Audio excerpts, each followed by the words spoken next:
I hear you perfect. Can you hear me?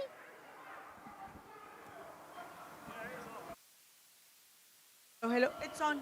I turned it on. Thank you.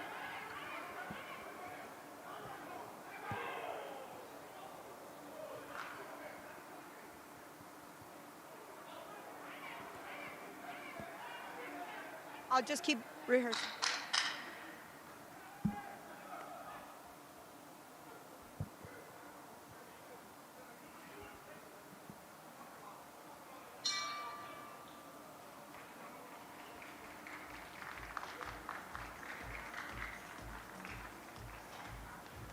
The next generation of boxing stars are looking for a spot. They're trying to secure, looking to secure their spot in the quarterfinals.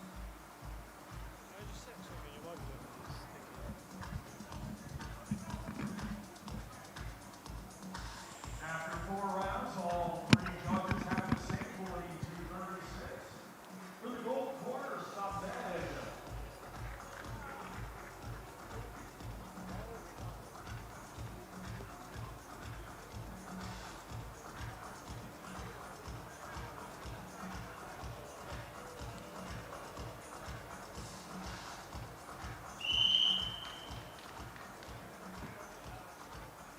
Hello, Jason.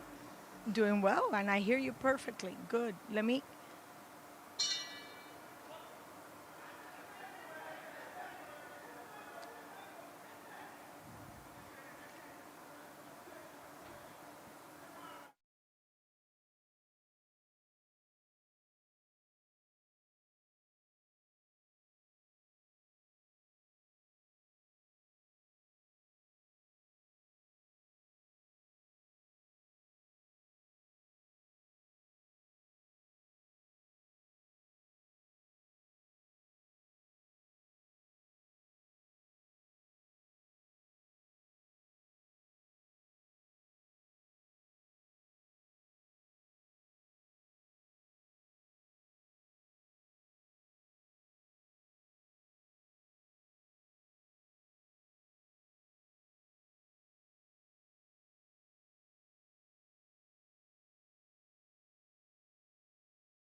Ooh, knockout.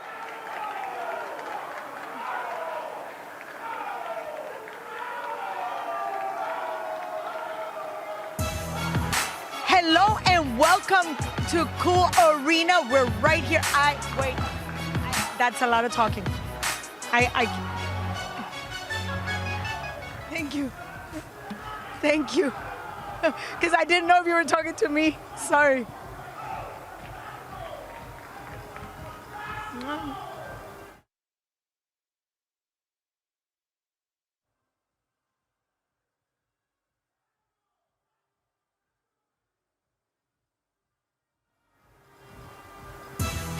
Hello and welcome to Cool Arena right here in Boulevard City for the second phase of the inaugural WBC Grand Prix. There's a lot of boxing coming our way for the next 2 days right here in Riyadh, where the next generation of boxing stars are going toe-to-toe to get that spot in the quarterfinals. And if the first phase was anything to tell us about what's going on this weekend, I assure you, we're in for a treat.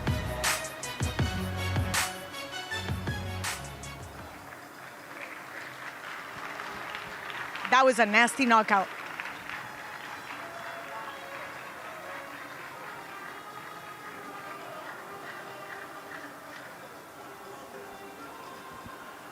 Sure.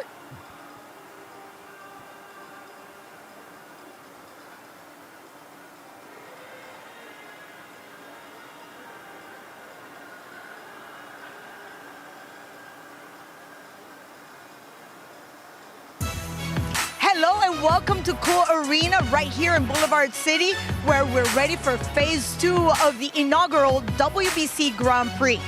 We have a lot of boxing coming your way from Riyadh, where the next generation of boxing stars are going toe-to-toe to find that spot in the quarterfinals.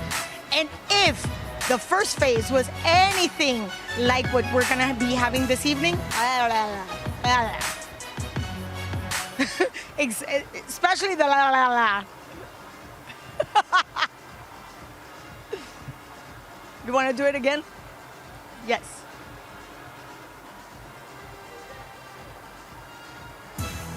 Hello and welcome to Cool Arena right here in Boulevard City, where we're getting ready for phase 2 of the inaugural WBC Grand Prix.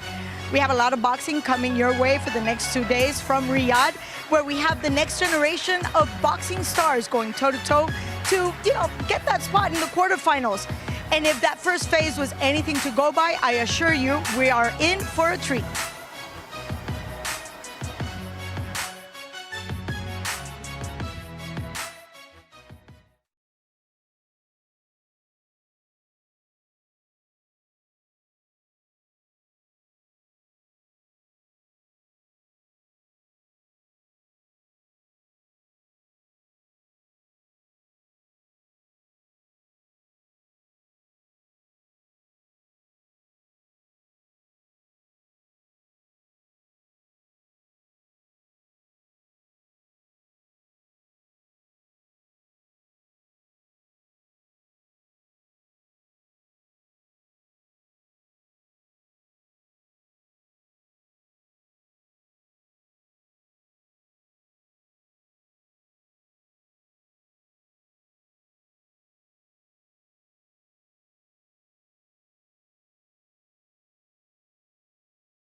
say champions are born, but in this world, they're made.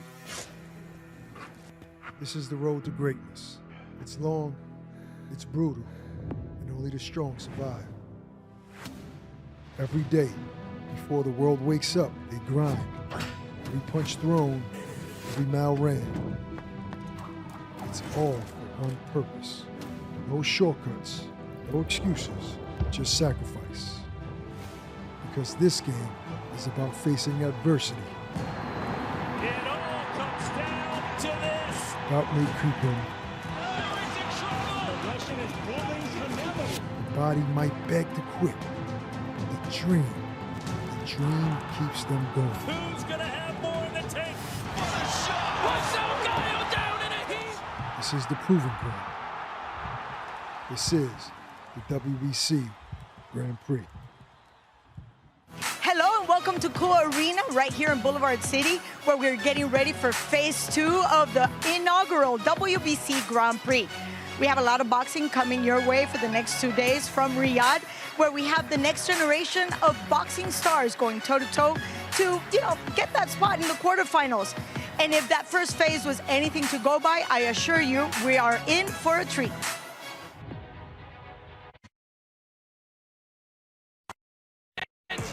This is our final day of the whole week of boxing.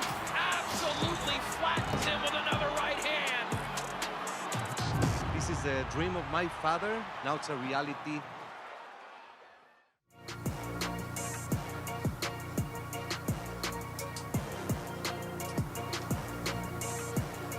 So right here? No problem. I just don't have any feedback, so I don't know where you're at.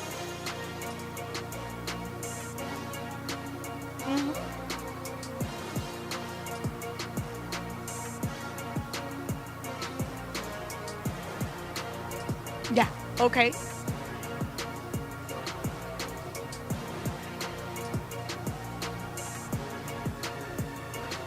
Okay. Am I gonna be able to see that whatever you have running, whatever I'm voicing over, in any of this? Yeah, but I have no. I don't know what I'm. Hello, Barry Okay, Jones no here, worries. Talking absolute rubbish. No. Let's just. It's just we can. The screens. Yeah, that's why I was wondering if you had it on those screens on top. I could follow the screens on top. Oh.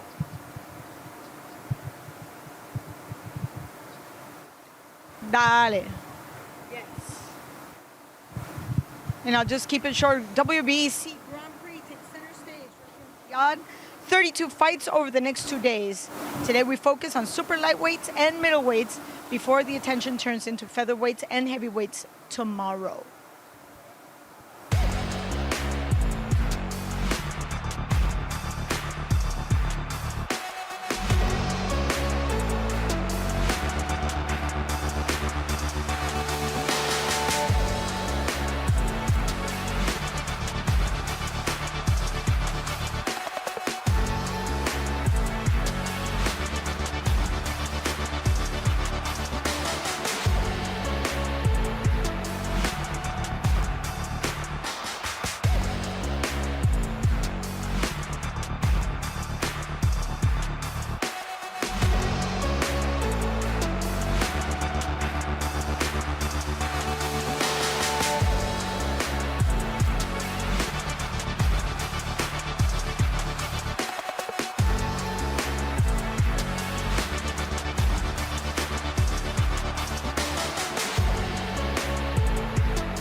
The Zone is the home of boxing, with over 150 live fights a year. It's over! There's no way back from this, surely!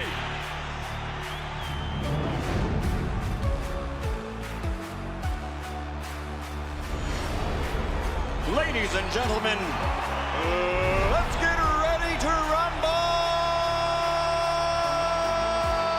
How do you like it? How do you like it?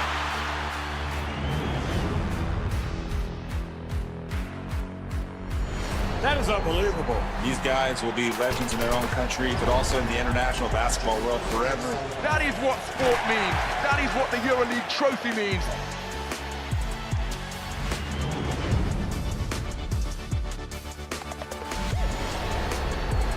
Are you not entertained? I'm not supposed to be cheering, but this is X Series. I can do whatever I want.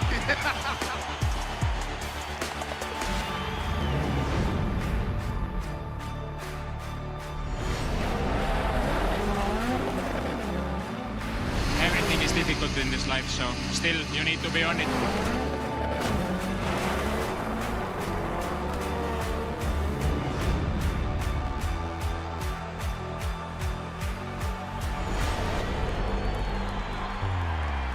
It all comes down to tonight. Don't miss the biggest night in MMA. PFL is more than a fight. Catching up on any NFL game is easier than ever before. Looking to the end zone for the win! Oh my gosh, one of the great games you'll ever see.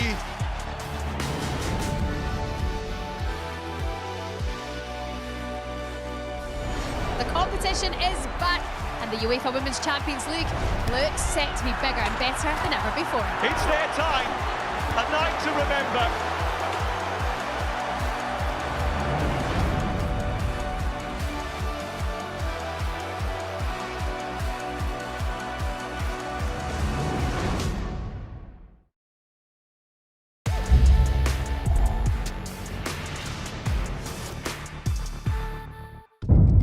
The following program is recommended for those 16 and over, as it contains sporting violence, possible bad language, and flashing imagery.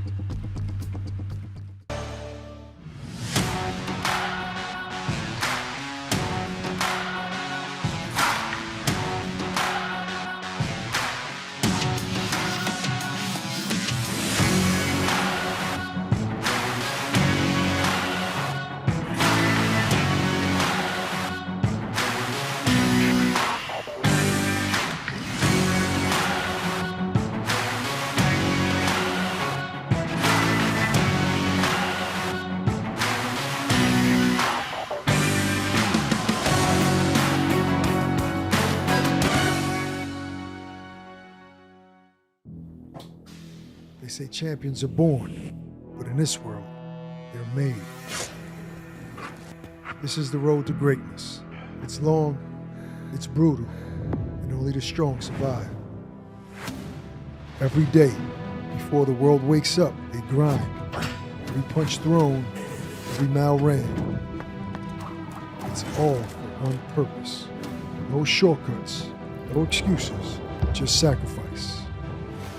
Because this game is about facing adversity. It all comes down to this. Doubt may creep in. Oh, he's in trouble. The Russian is pulling Canelo. The body might beg to quit. The dream keeps them going. Who's gonna have more in the tank? What a shot! What's down in a heat?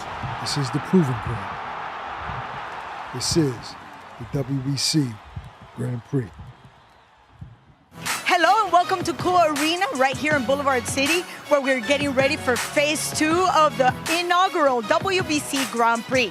We have a lot of boxing coming your way for the next 2 days from Riyadh, where we have the next generation of boxing stars going toe-to-toe to, get that spot in the quarterfinals. And if that first phase was anything to go by, I assure you, we are in for a treat. For years, we've heard your cries that you wanted prospects to be matched tougher. Well, what if we put 128 of them in a tournament and made them fight one another? We've delivered a festival of fighting just for you. Oh my goodness, what a shot! Picture perfect. Day 2, and it's the opportunity for the super lightweights to take center stage. Oh my goodness, what a right hand, and that is it. Not getting up from that. 64 fighters have laced it out for the last 2 days, 64 more to go. And this one is over in an instant. This is our final day of a whole week of boxing. Absolutely flattens him with another right hand. This is a dream of my father. Now it's a reality. 32 fights over the next 2 days, and today our focus is on super lightweight and middleweight before our attention turns into the featherweight and heavyweight division, and that will take place tomorrow. But right now, I'm right here with a good chunk of our team, the boxing bully himself, Barahas, and the former world champion, our very own Barry Jones, and of course, we're in for a treat. But let's start with what happened in phase 1. Great surprises, great boxing. What was your take on that first phase? First of all, it was amazing. And I think that you got a worldwide network like the Zone covering these fights. So these guys are getting things that they probably wouldn't have gotten into later in their career. But most importantly to them, I think they proved to themselves that they have what it takes, the guys that passed on. Because you usually don't get matched up like this. Not this early in your career. You got some guys pro debuts getting matched up against somebody who's really good. So you're 5-0 and you're matched up against another guy. So you can expect the confidence coming at extreme levels. And also, since 2 guys just won last phase, these guys are even better now. So it's going to be even more evenly matched. We got the best of the best. Now we're down to 32, looking for that position in the quarterfinals. But Barry, this is an innovative type of tournament, a lot of countries being represented. You come from the amateur ranks and the pros. What are your thoughts on this format?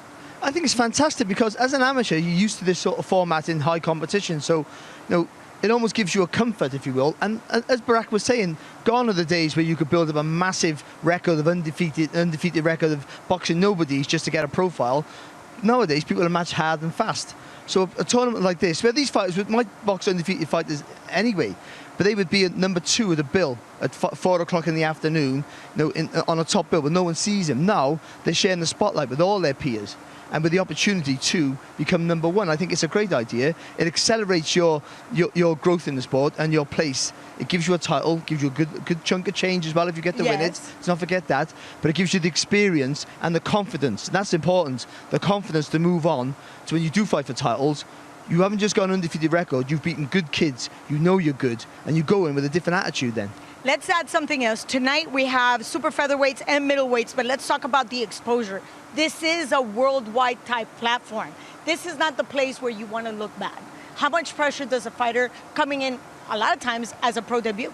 Right, it's a lot of pressure. You see guys that are the champions, when they get under the lights, they do their first pay-per-view or whatever, and they sell it out.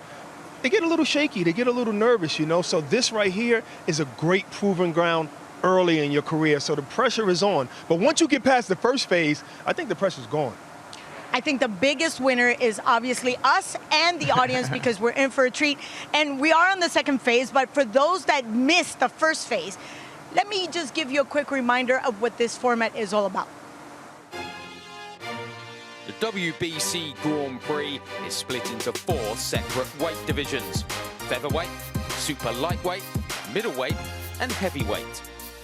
In total, 128 athletes will compete, 32 in each division, representing 41 countries. Fighters' age limit is restricted to 26, and they must not have a professional record of more than 15 bouts.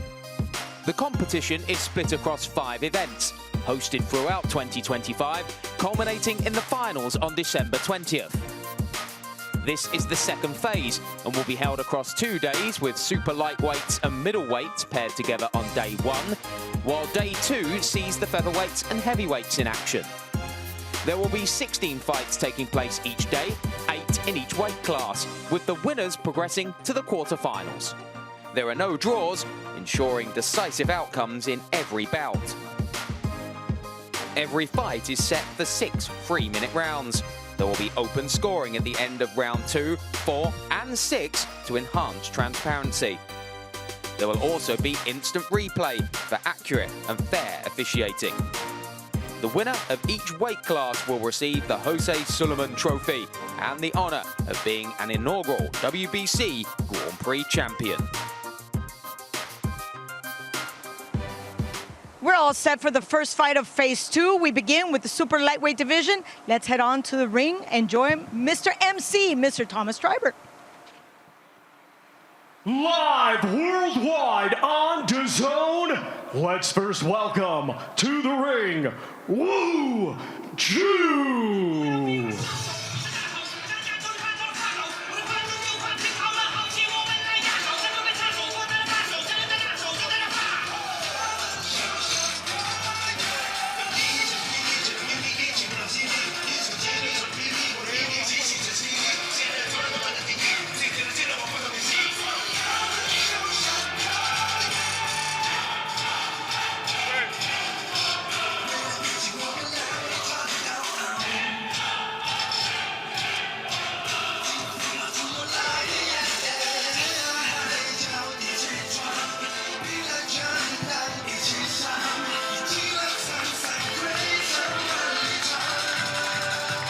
And now let's welcome to the ring, Intetelelo Nkosi.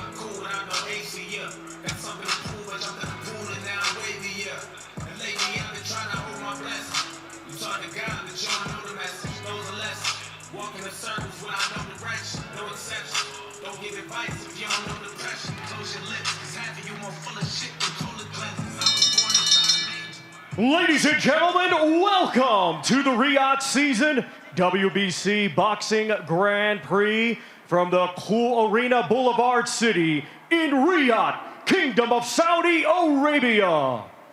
We would first like to thank the Kingdom of Saudi Arabia and the custodian of the two holy mosques, King Salman bin Abdulaziz Al Saud, His Royal Highness the Crown Prince Mohammed bin Salman, and His Excellency, Chairman of the General Entertainment Authority, GIA, Turkey, Al Sheikh.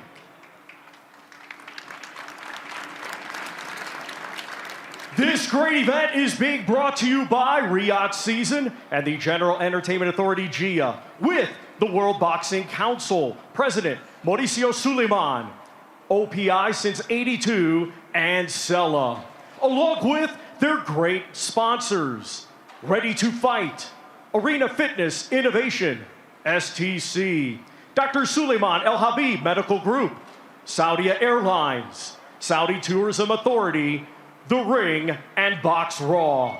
A big thanks to those great sponsors. We now get phase 2 started with the super lightweight division. All bouts scheduled 6 rounds, and they are sanctioned by the Middle East Professional Boxing Commission, President Jose Mohan, and supervised by the International Boxing and MMA Consultants, President Joel Campuzano. The 3 judges assigned for this contest will be Nawaf Al-Mohamid, Steve Morrow, and Francisco Ayosa. Our referee in charge will be Steve St. Germain. Introducing to you first, fighting tonight out of the green corner, he comes to the ring wearing green trunks and weighed in officially at 141.6 pounds. His professional record consists of 15 wins, just 1 defeat, 2 draws, with 5 wins coming by way of knockout. Ladies and gentlemen, representing China, here is Wu Ju. And his opponent across the ring, fighting tonight out of the gold corner, he comes to the ring wearing gold trunks and weighed in officially at 141.8 pounds. His professional record, 8 wins, 2 defeats, with 5 of his 8 wins coming by way of knockout. Ladies and gentlemen, representing South Africa, here is Intetelelo Nkosi.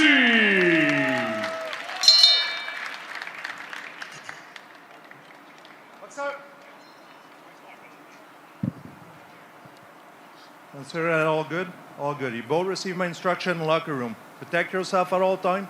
Listen to my command all the time. Touch gloves. Good luck, both of you.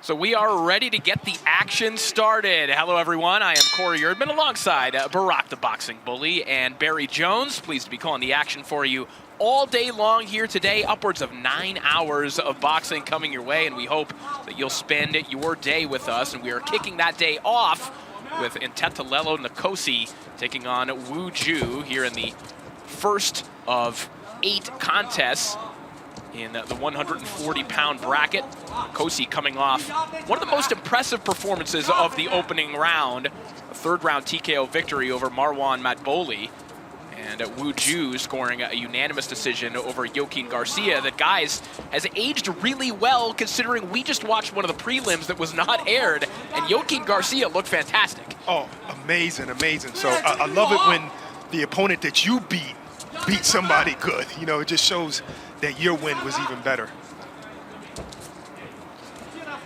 And Nkosi coming off a good win against Matboli, of course, but this is a different prospect for him here. He comes against a guy who's clever, spins off the target really well, and snappy with that right hook, so it's going to be a harder test here for Nkosi.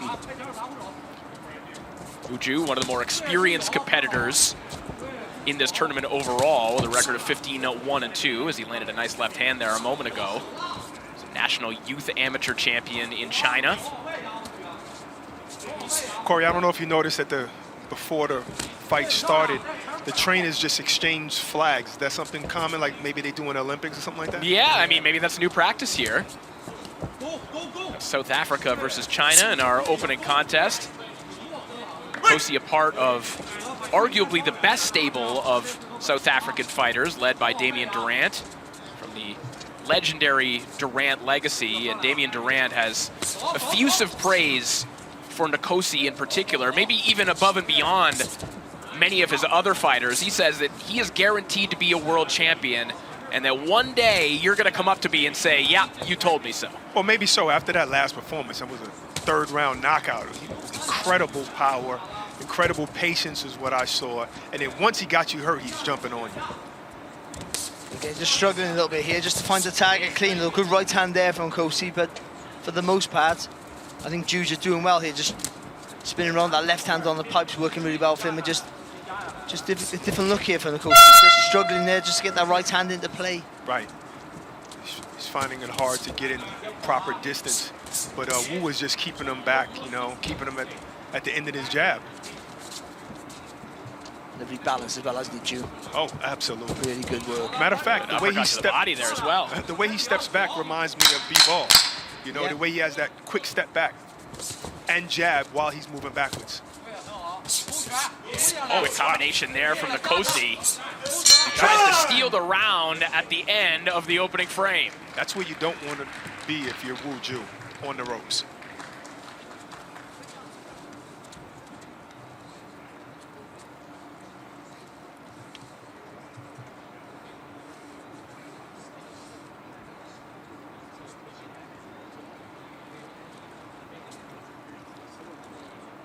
And I thought that was one of those rounds there where I thought Wu Ju there was pretty much boxing and winning the round quite comfortable. They were moving around, using the jab really well. That left hand right down the middle was working good for him. But then there's 2 or 3 big moments, and they all belong to this fella here, Nkosi. So you're starting to think, if this fight is a draw at the end of the 6 rounds, then and it goes back to that enhanced scoring. Yes. Will those big moments play a factor? Right. I believe we had 2 of those last phase. It worked as well, didn't it? Sure did.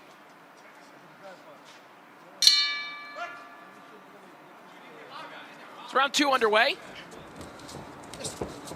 Things to like from both Nkosi and Wu Ju in the opening round.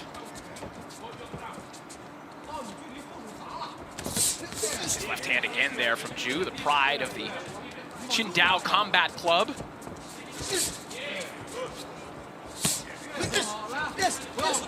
Good body work there again from Nkosi, and he is capitalizing on these opportunities. There have been only a handful of them so far, but When Ju has found himself trapped on the ropes, Nkosi immediately capitalizes and flurries to the body. Yeah, I was thinking, I know he's finding it hard to close the gap, but when he does, yeah, he lets his hands go, makes the most of it. If he just dips his legs and throws the right hand to the body, that'll start his attack off for him. Even he hasn't got to land with it, but the fact that he's low, he can come back up with the left to go over the top. Just throwing that right hand will always make you drag that left foot to the outside automatically. Then it gives you the leverage and the angle to get that left hook over the top with a little bit of a purchase. Ju just missing over the top with that left hand. And Brock, you can kind of see Nkosi's thought process in trying to get inside. He's trying to bat the hands of Ju down. He's trying to kind of swim his way to the inside, almost fighting small to do stuff like that, land that right hand to the body. Right, and also he's doing it with his feet as well, cutting them off, you know, making sure that he's keeping them at least close to the rope so he can push them back and get in there like he's doing right now. He's giving Ju's allowing himself too much time here. I think, you know, if anything, he can probably do more work, but he's allowed to let his hands go before Nkosi gets close to the target. Just sitting on that rope is the only thing that you can say he's doing wrong here, Ju. Just waits on that rope a little bit too long. When you're a mover, you got to think of that the bottom rope is not like an electric fence. As soon as it touches your leg, that's your movement to spin off straight away. Right. You know, a lot of fighters can't really punch hard from that high guard position, but Nkosi reminds me of a Glenn Johnson who can actually knock you out, have his hands up real high, and then all of a sudden, bam, he can hit you with a shot to hurt you. He's almost as vocal as Glenn Johnson was as well. I'm not the best, but I'm willing to fight the best.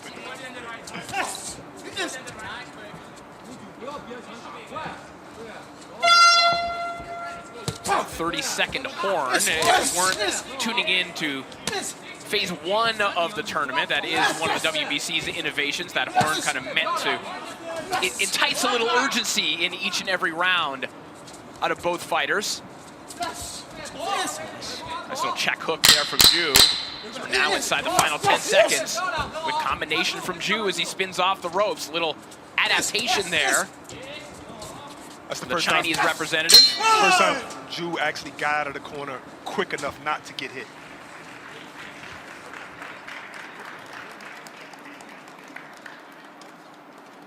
Well, Jake Paul is back to face his toughest challenge yet on June 28th as the problem child steps into the ring with Julio Cesar Chavez Jr. You can go to DAZN.com/boxing for more details on how to watch this unmissable event. 来，你听我讲啊，你先听我讲啊。OK， 哥们，你先听我讲啊。他现在就是撵着你，你的距离要再快、再远，速度要快，左右，当当，左右，当，不要再打中间，明白了吗？他现在左右，他前面就压你前脚，你左右都可以变的，明白了没有？明白了没有？非常好，非常好。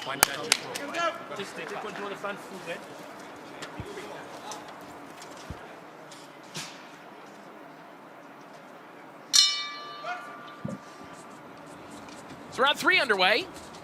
You heard Thomas Treiber announcing the WBC open scoring in between rounds, 20-18 twice for Ju, and one judge has it even to this point in the fight. And already you could see what that does to fighters, Barry. There's a little urgency out of Nkosi right now, even in the opening 30 seconds. Yeah, and it doesn't help Ju, but it helps Nkosi for sure. Because even if he was winning the rounds, it doesn't help Ju. Because if he was losing the rounds, I should say, because he wants you to come onto him. He wants to make you miss, make you pay, and spin around the target. So if you intensify the pace, it sometimes can help him. But if you sit off him, that's not going to help him either. Yeah, Baraki, you immediately see how this kind of changes the formation of a fight, because if you didn't have open scoring, Nkosi would have been realistic in thinking that, okay, I'm doing pretty well. I didn't lose those opening 2 rounds, and in fact, one judge had him winning one of those 2 rounds. Now he knows certainly and is already making changes. Right, and you hope that the corner is telling the truth and actually analyzing it properly. And when you come back, it's going to say, hey, listen, you need to step it up. He's jabbing you. He might have won that round. But open scoring eliminates all of that. You know? So this is great. And yeah, you can see that Nkosi really stepped it up a bit. Big sweeping right hand there from Nkosi, and a little bit of swelling starting to develop on the outside of the left eye of Woo Ju now. I think courtesy of those right hands from Nkosi, who brings one up through the middle, make it two uppercuts, and a right hand over the top from Nkosi, who is really putting his foot on the pedal here in the third. Right, I think he's seen that punch is ready and available for him, right up the middle with the uppercut, the backhand. Ju's a smart counter puncher, but he should be using the jab a little bit more. Just stopping Nkosi from walking too close. I think Nkosi is really doing good work.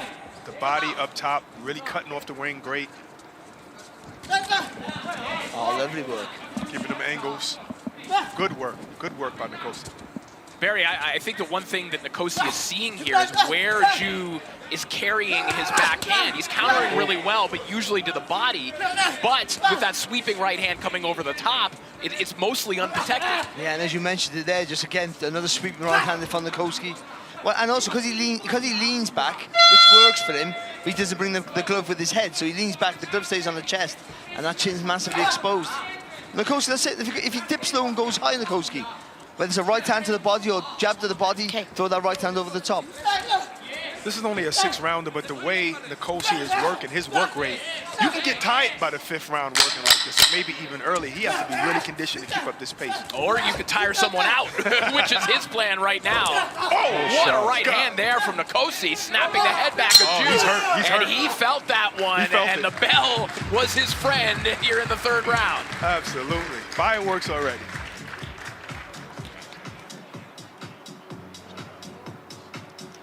Really good solid round here from Nkosi there. Real effort after hitting. He was down 2 rounds. Just quicken the feet up. Not a lot, but just a little bit more and more activity with the hands. But just putting Ju under pressure, making them feel uncomfortable, not giving them the time and the space to make you miss and make you pay.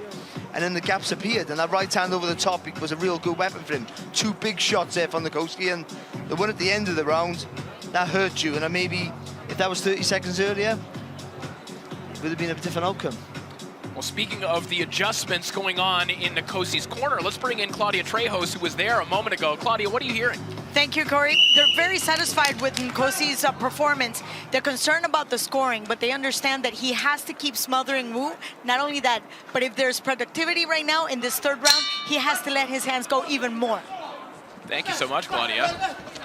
I mean, if you're Nkosi, you probably just want to replicate that 3rd round about 3 more times here. Well, momentum's a funny thing. It gives you confidence. So the last thing you want to do is allow Ju a chance to get a bit of space, let his good technical work come into play, and give him that confidence. You've got to keep the pressure on all the time. Remind him the last round was hard. This round's going to be just as hard. And when you've got technically a good fighter, the more pressure you put on them, the more they rush their work. The more they rush their work, the more mistakes they make. Yes. You got a southpaw against an orthodox, and I like how when Nkosi has Woo Ju in the corner, he kind of sticks his league leg out so that Ju can't go around to the right-hand side. Nice right hand to the body and a left hook there from Nkosi, but Ju in there firing away as well. Nkosi getting the best of that exchange. Ju holding his ground and trying to trade here with Nkosi. There's a nice left hand.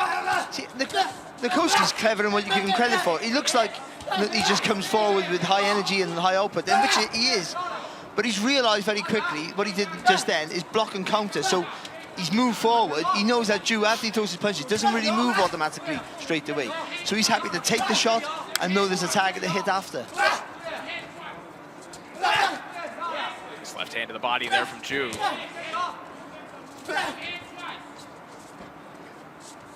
He did an upper block in the martial arts world. That's what it's called. You know, you meet the punch where it's at. Okay, yeah.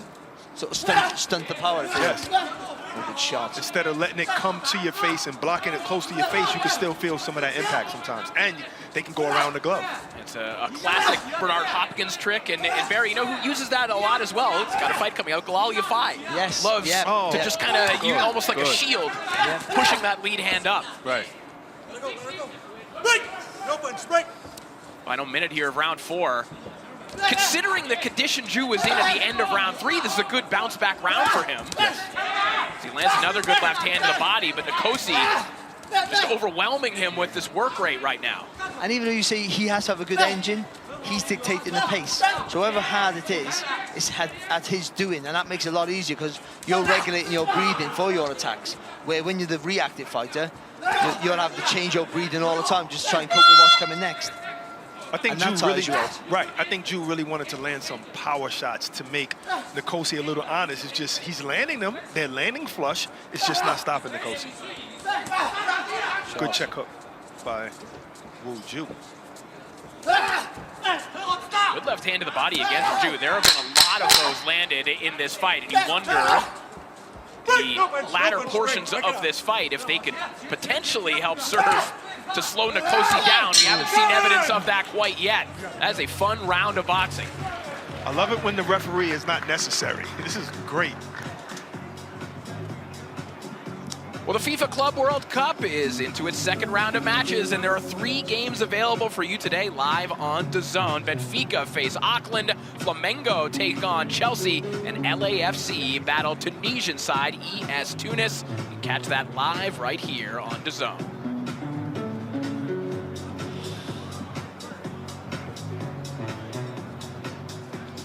Lovely jab there, using that jab just to know his distance there, everything, get that right hand to play Nkosi. Again, just all effort, all belief in himself, but also confident enough just to stand there and block and counter as well as he's coming forward. I thought Ju sort of came back a little bit in the second half of that round, but you probably got to give that round to Nkosi. 38-38, a unanimous draw. So Nkosi caught up on the scorecards. That's right. There you heard it from Thomas Treiber. 38-38 across the board. And you'll see the scorecard on your screen in just a moment as well, but this one dead even. There it is. So this fight now in the balance. And a reminder, if you haven't watched the previous iteration of WBC Boxing Grand Prix, should this fight be a draw at the end of 6 rounds, there also is the WBC Enhanced Scoring System, which means the judges, each and every round, are assigning a number that describes by what measure a fighter won that round. So how widely you win a round can actually benefit you. And your first quality over quantity. And your first thought is it favors the aggressive fighter, but it doesn't, because if he's getting caught loads of punches coming in, then it favors the cleverer fighter. I think the one who knows how to put his punches together, the one who knows how to avoid the punches coming back, and winning rounds clear, whether it's on the back foot dancing round or being the aggressor coming forward. Or sometimes it favors the harder puncher. Yeah. You know, because if you can daze your opponent and that's what won you the round, I think that's going to be a better quality win for that particular round. No good for me then, unfortunately.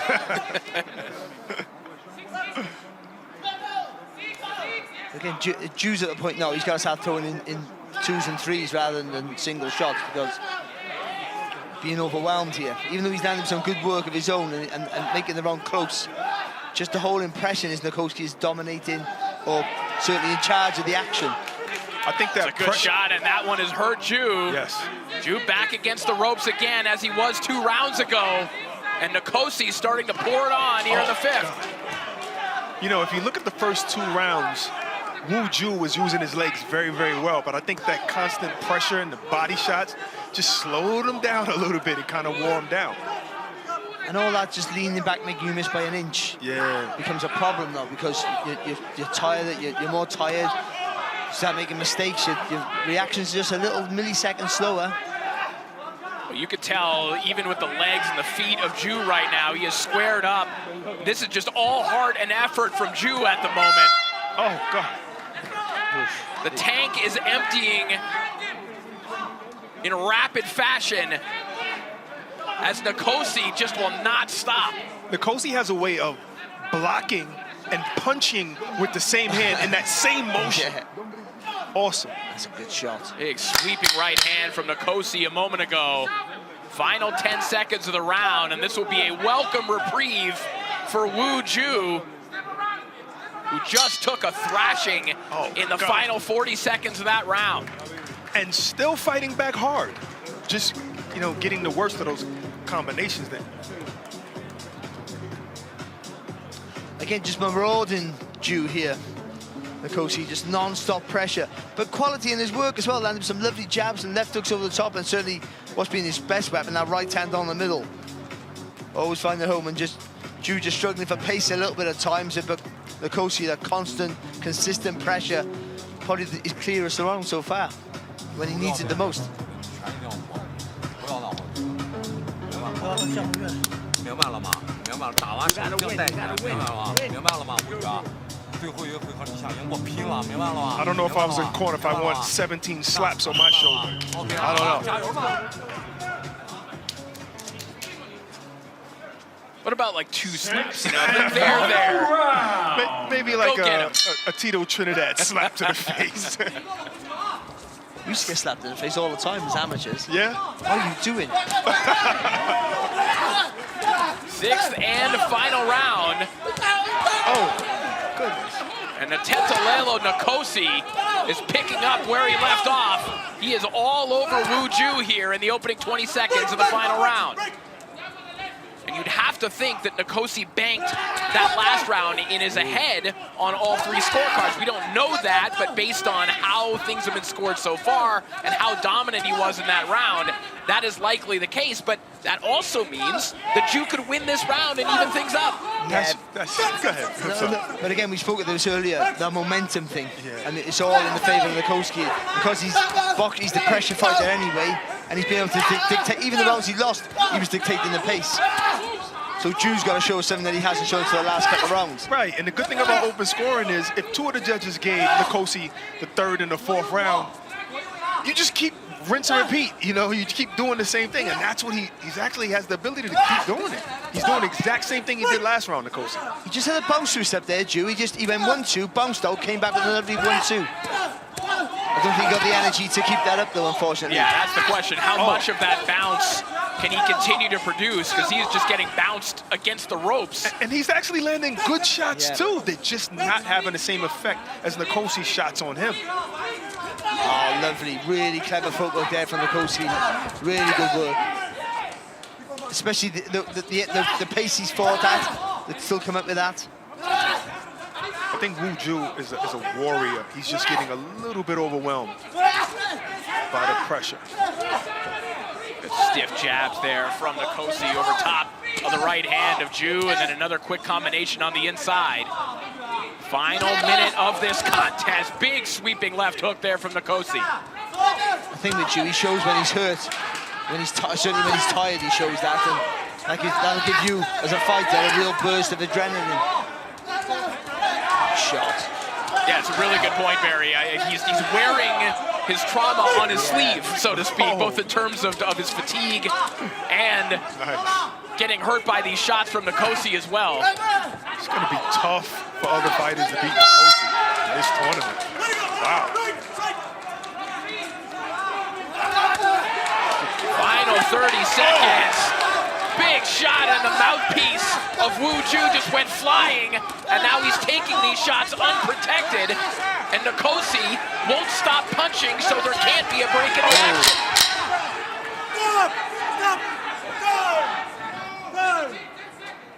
Nkosi thinks it's finished. Good, right. Good call by ref to stop it there, though, because they thought it was the bell, and that was a 10-second clap. And he never took it to the corner to get washed. He put it straight back in. Yep. What a fight to open up. A long day of fights here from Saudi Arabia, and what a performance from Ntetalelo Nkosi.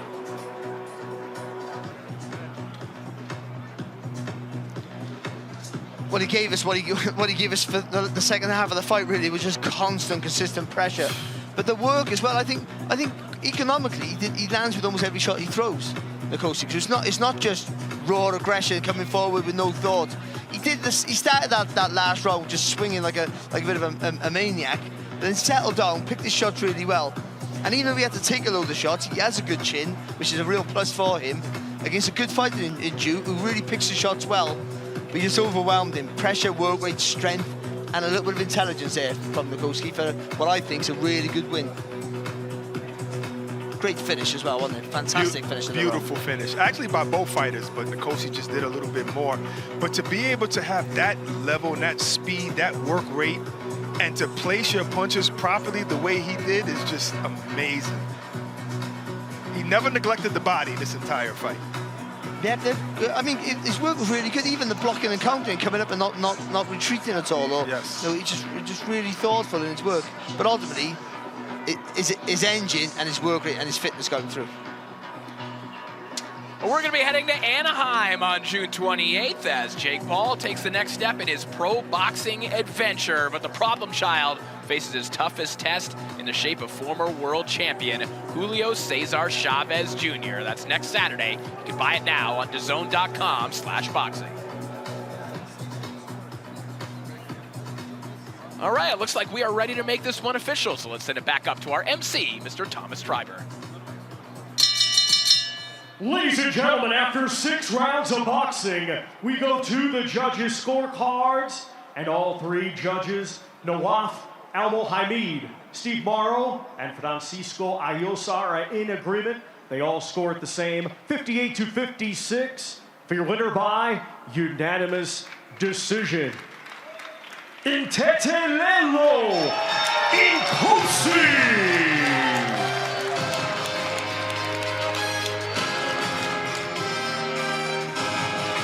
Congratulations to Delelo, and as well as hosting a feast of boxing right here in Riyadh over the next 2 days.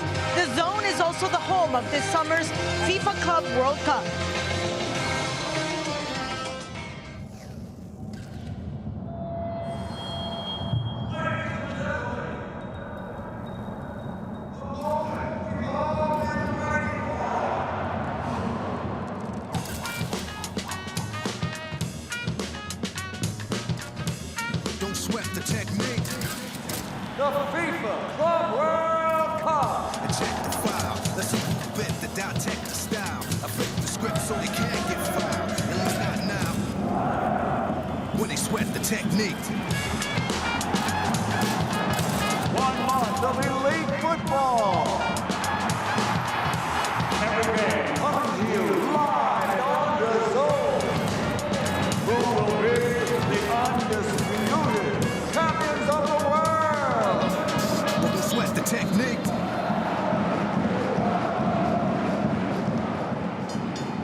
United States, all competing to be crowned the winners of the FIFA Club World Cup. We have another 4 live games today, including Chelsea versus Flamenco and Philadelphia. And remember, you can watch every single game with us on The Zone. And back to Thomas Treiber. Let's now welcome to the ring, Eric Easy Boson.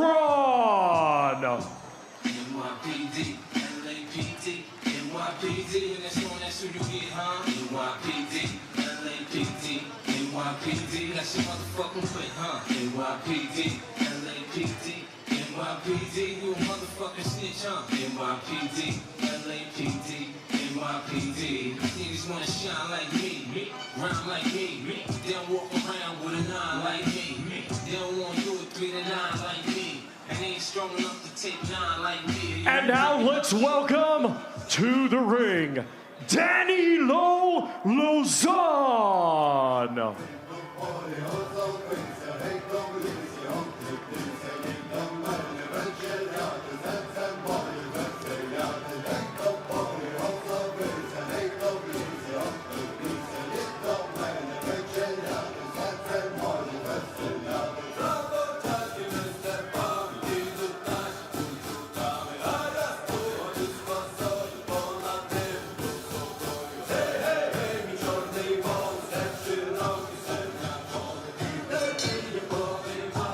Ladies and gentlemen, this bout is scheduled for 6 rounds in the super lightweight division. The judges are Fabian Guggenheim, Paul Landeros, and Christian Garduño. Our referee in charge will be Mark Lyson. Introducing to you first, fighting tonight out of the green corner. He comes to the ring wearing green trunks and weighed in officially at 140.5 pounds. Undefeated with 8 wins, 3 of his 8 wins come by way of knockout. Ladies and gentlemen, representing Canada, here is Eric Easy Boson. And his opponent across the ring, fighting tonight out of the gold corner. He comes to the ring wearing gold trunks and weighed in officially at 141.5 pounds. Undefeated with 10 wins, 8 of his 10 wins come by way of knockout. Ladies and gentlemen, representing Ukraine, here is Danilo Lozison.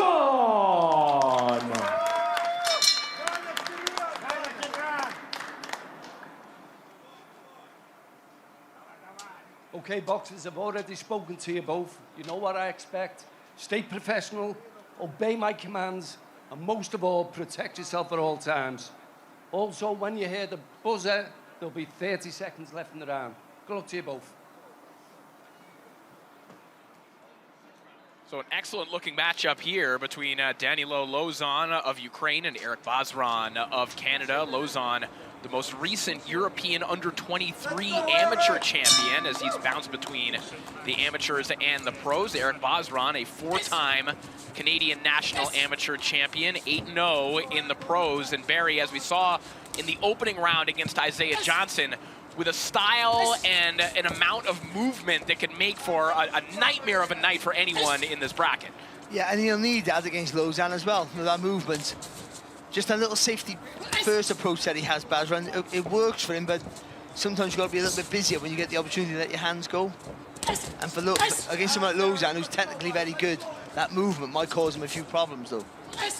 Yeah, styles make fights. I think that was a tough fight for Boson against Johnson. Close fight, but he won it. But yeah, it was his movement. Nice quick combination there from Boson. And that matchup against Isaiah Johnson, Barack, it was kind of an example of two guys that had similar ideas and might have made for maybe an uglier fight than Boson would normally be in. And we're seeing here tonight, Lozison applying pressure, and it's naturally picking up the tempo for Boson. Right, that's why I say styles make fights. Now, you're going to see either Boson continue to look good like he's doing right now, a couple of shots moving to his right, or the pressure might get to him like in the last fight we just watched. He showed a brilliant engine, Lozison, in the last fight, in the first phase. He's a good fighter, so he's not going to be afraid to let his hands go when he has the opportunity. But he's technically very good, so he won't throw wildly either. A good start here from Boson. Yeah, 3 good right hands landed there from Boson. But you're right, Barry, that win from Lozison in the opening round against Cameron Eshmatov, that's about as tough of a draw as you were going to get in this particular bracket, and he came out of it as the 13th seed, no less. Yeah, there were stages in that fight. It looked like he was going to be up against a fight. It was just a bit too good for him, but kept his shape all the time, technically pretty good, and also just the engine that he had. Let him up. Box.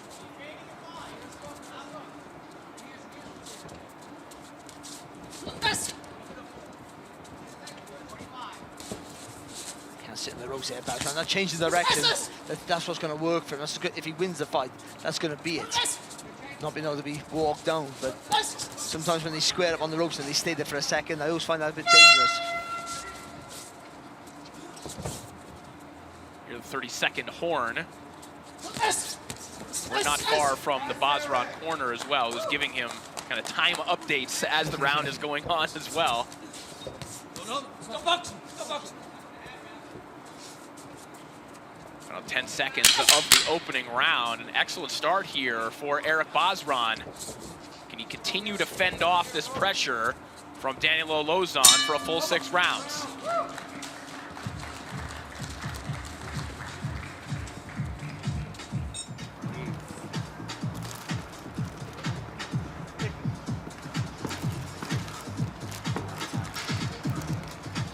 Keep feigning and pawing, right? What happened in the corner there is because you stopped feigning and pawing, yeah? And the ropes there, don't do that. Keep feigning and pawing, keep them guessing, yeah? Keep looking for different shots. Don't keep looking for the same shots, okay? Eric, see anything? Timing him well with the right hand coming in. Halfway through the round, time with the right uppercut.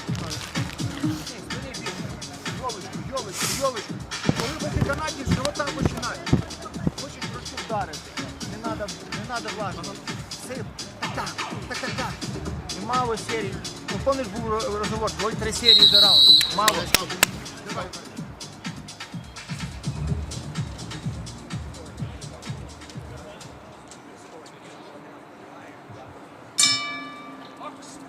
It's round 2 underway. Good start for Eric Bosron. You could hear instructions in the Bosron corner as well, kind of echoing what you were talking about, Barry, identifying, you know, that one moment where Bosron maybe hung on the ropes a little bit too long. Other than that, nearly a flawless round. He boxed really well. He got his distance right, kept change direction, moving, you know, flicking the jab out, and taking a little step back to get that right hand into play. Oh, gosh, good lead uppercut by Bosron. I like when he leads with his straight right as well. But that little lean to the side, that Lozison, it didn't work for him. That little lean to the right to throw that right hand from a different angle. I think he should stick with that. If he can slide that front foot over that right foot over the outside of Bosron's left, and then let that left hand go with that angle as well, it's going to be almost impossible to defend against. Yeah, and I think what Lozison is doing, he's moving to be in front of Bosron, but he's not cutting the ring off where he's stepping forward as well. Yeah. He's just moving to his right or moving to his left, staying in front of him at all times, but not cutting him off, getting closer. And that's why he's missing like that.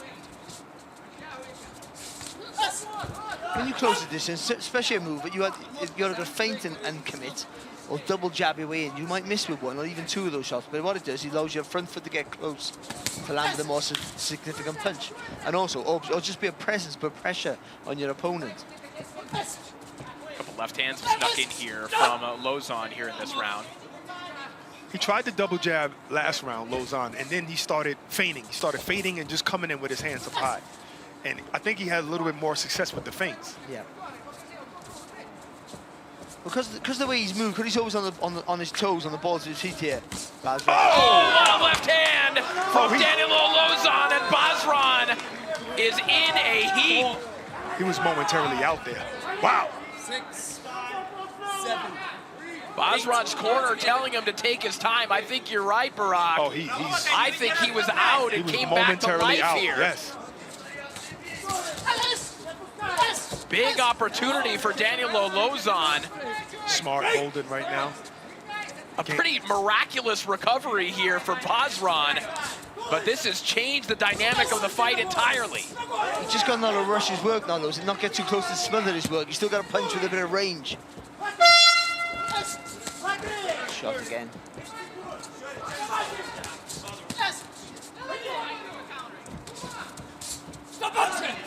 Oh, shot behind the head there from Lozison, and that I thought might buy Eric Bosron a couple of moments. Might need them right now. He got caught with another left hand. He's still firing back, but another big left hand rains in from Lozison. Just missed the target, like right under his chin. And I think the feints are the difference, you know. You want to see what your opponent is about to do. A little wobble from Bosron as he heads back to the corner.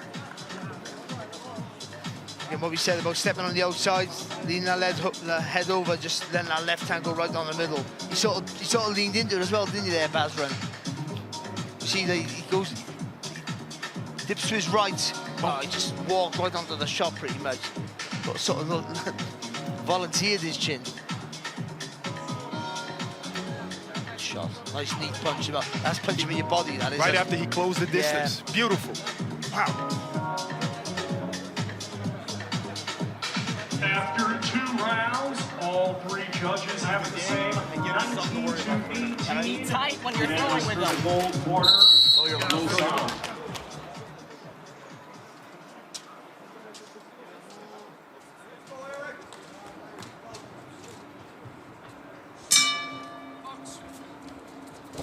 Round 3 underway. Daniel Lozison putting Eric Bosron on the canvas and nearly got him out of there in the second round. As we see the scorecards on the screen. 19 to 18 across the board. Of course, Lozison scoring that knockdown. Head on all 3 cards, excuse me, as he flurries to the body there. Nice reply there from Bosron. The only thing you want to know about Bosron's confidence now, because getting hurt like that will make you just put an extra thought in your brain, which slows your feet down, slows your reactions down, because you're thinking too much sometimes. And if that happens, then Lozison can be able to walk right through him here, potentially. But if he still has that belief, you know, if he still does keep his concentration back down, keep that movement, which is very difficult to do anyway without being knocked down, then, you know, then he can maybe pick up a few more rounds, and then, as is always going to be the case, those last few rounds are going to be hard because of all the movement that he's done. Excellent pressure being applied there from Lozison. You see the head movement, different looks he's giving Basran on the way in. But just look how he's able to get those feet closer now without having to do anything too much. Oh, and a little shot on the inside. I think that's produced a cut. And it'll be scored a knockdown. Basran on unsteady legs right now. Good to see that again. A little bit of a strange moment there. It looked like kind of an innocuous shot in the midst of a break, but obviously it has hurt Basran and busted him open. Well, Basran's saying a head clash, and there's a mark on the forehead of Lozison as well. I wonder whether they did clash of heads there. But a shot hit him on the way down, didn't it? So I think that's why the referee called the count. Well, luckily, we do have instant replay, of course, here in the WBC Grand Prix. Nice left hand there from Lozison. Losing his shape here, isn't he, Basran? His feet to slow down. I mean, the way Basran stopped the action, you know, and then fell down, it kind of leads me to believe that maybe it really was a headbutt. Right, well, and you can see the fighters welt. like to sell that. Look at the welt on the forehead of Lozison as well. You know, I think we're justified in being a little bit confused as to how that happened. Right. And again, we do have instant replay that will help us and the official. And it's good because the referee sees bad cut. The referee sees it from one angle. Yes.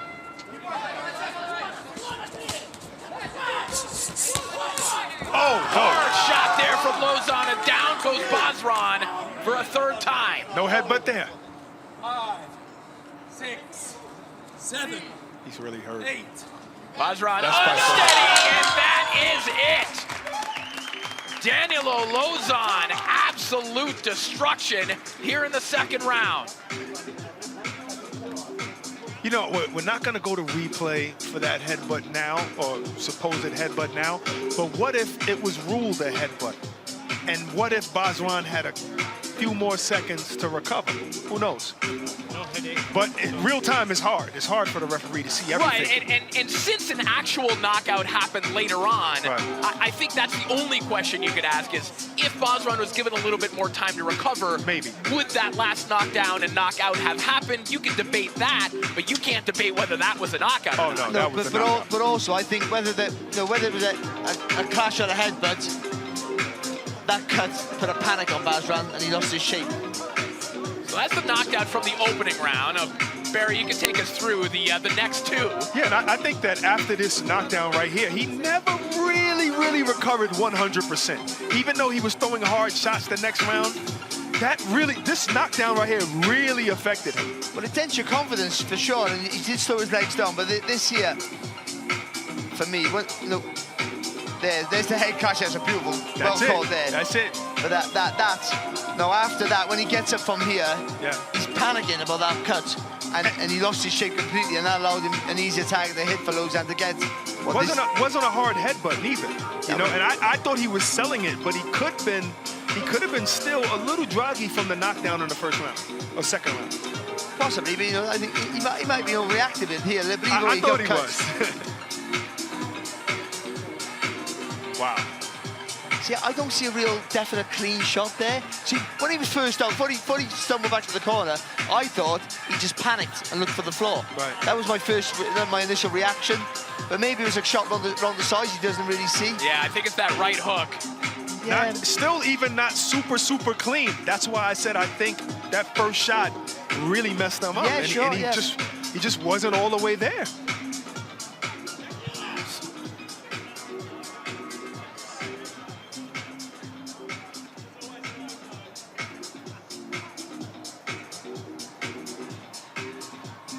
Well, the FIFA Club World Cup is into its second round of matches, and there are 3 games available for you today, live on DAZN. Benfica and Auckland, Flamengo and Chelsea and LAFC against ES Tunis. That's today, live here on DAZN.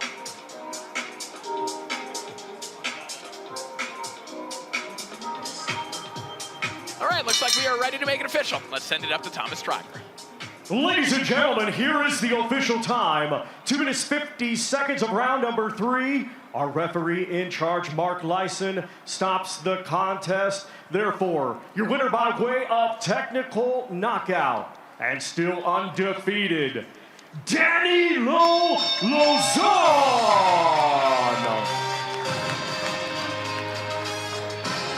So Danilo Lozison, victorious here in the second round of the tournament, and he will advance to the quarterfinals, a TKO victory over Eric Bazran. A little bit of a bizarre set of circumstances there, guys, as we went over through the replays, and we'll look back on it once again. But nonetheless, even taking that aside, that is 2 straight very impressive performances from Lozison to start the tournament. Yeah, I think so. I think he's shown that he can be technically quite good with a good engine. He's shown there that he can find, he can find the tag against a real tricky opponent and close the gaps and hurt him and get the stoppage. And you got to ride with your luck. I think that head clash, really helped him there. That put a panic on Bazran. But ultimately for me, when it came down to it, I think just Bazran panicked. But before that, he's boxing really well. But this, he just makes a little mistake, dips down as Lozison's throwing a lovely left hook, just catches it flush. And here the head clash there. It's not much of a head clash. Doesn't take much though. The corner of your eye to hit the forehead. And there's a cut, and then he goes on the floor there, panics after that with that blood. And I think when he was up against the ropes here, not really watching the target, and a shot just sneaks along the side of the glove. He goes down. I'm not sure how really hurt he was, but I think, as you say, Barak, for what happened in the previous round with that really heavy knockdown, not quite full control of his senses. And when he got up and steady on his legs, and the referee had only one call, and that was to stop the fight. And you're right, another good win for Lozison, and he goes on as strong as ever. I think Lozison also proved that he can fight 2 different styles, Well, speaking of excellent Ukrainian fighters, with the Club World Cup now underway, we thought we'd have some fun and ask the heavyweight champion, Alexander Usyk, who would make his dream 5-a-side boxing team. I'm Alexander Usyk is in my boxing team. Loma, because Loma good player of football. It's like same Messi. Tyson Fury, goalkeeper Derek Chisora. Manny Pacquiao, and me. Because it's in my team.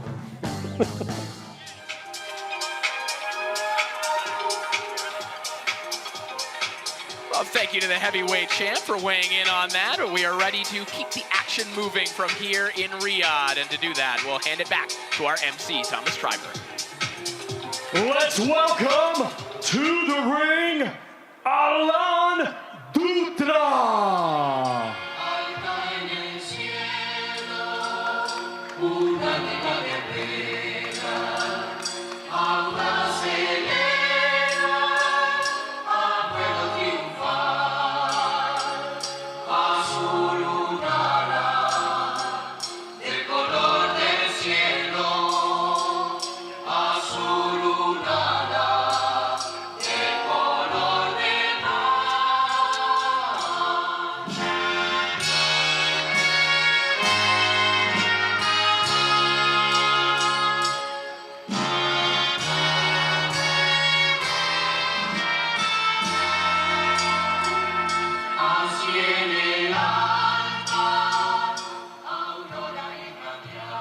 And now let's welcome to the ring, Mujibilo Tursunov.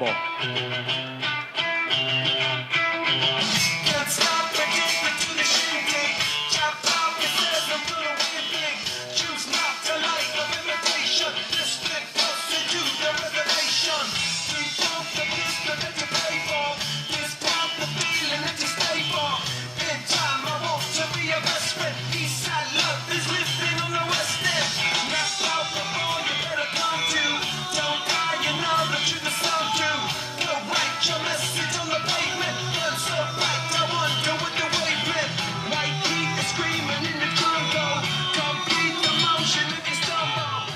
and gentlemen, this bout is scheduled for 6 rounds in the super lightweight division.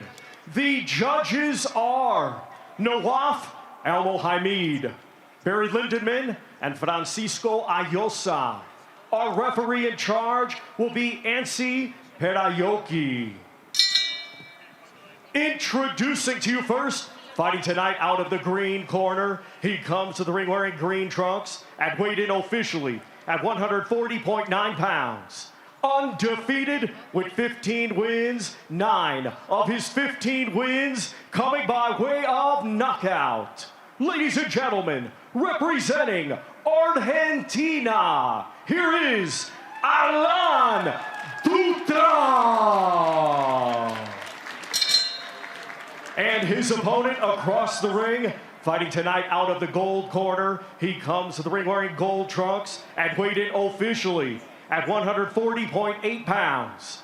Undefeated with 6 wins, 2 of his 6 wins come by way of knockout. Ladies and gentlemen, representing Uzbekistan, here is Mujibilo Tursunov.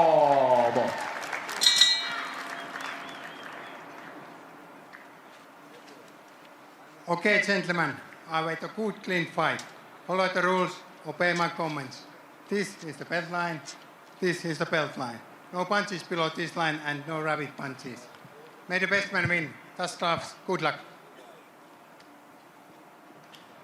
So a fascinating clash of styles here in this one between Mujibilo Tursunov, who presently is still one of the very best amateurs in the world, the 2025 Uzbek Elite Amateur Champion, 6-0 as a pro, took a 6-round decision over Michael Adesoden in the opening round of the Grand Prix. Alan Dutra probably produced the singular most memorable moment of the opening round of the tournament with a really frightening knockout win over Kristek Basildua. This is a guy who has a pattern throughout his career. If you look back at his win over Ramiro Lucero, Barry, of being hurt and down in fights and then scoring spectacular knockouts. Yeah, well, he was getting beat, wasn't he? There's no 2 ways about it. You know, it was looking like a very extremely hard night for him, but then a sweeping left hook that he found from nowhere, you know, just turned the fight on its head. It was unbelievable. I mean, how many times do you keep pushing that envelope, though? I mean, you keep pushing your luck. I just think he's up against a guy who's technically very, very good and also patient with his work. You know, you're looking for the guy to make a mistake. See a tight, compact defense of Tursunov. Might make landing that sweeping left hook of Dutra, his hallmark, a little bit more difficult. But again, Dutra just needs a split second of an opening. As he tries to find one here in the early going. Popping his jab out there as Tursunov tries to find a right hand to the body. Not to like it there about Tursunov because he's technically very good, you know, patient with his work, but he's always looking to work, and I think that's important. Always trying to walk you down, shifting those shoulders, not giving you just a square angle to hit, and always looking to work away quality work. This right hand to the body there from Dutra. Heads coming together there a moment ago as well. Sorry, you can see the snap in his punches, though, can you, Dutra?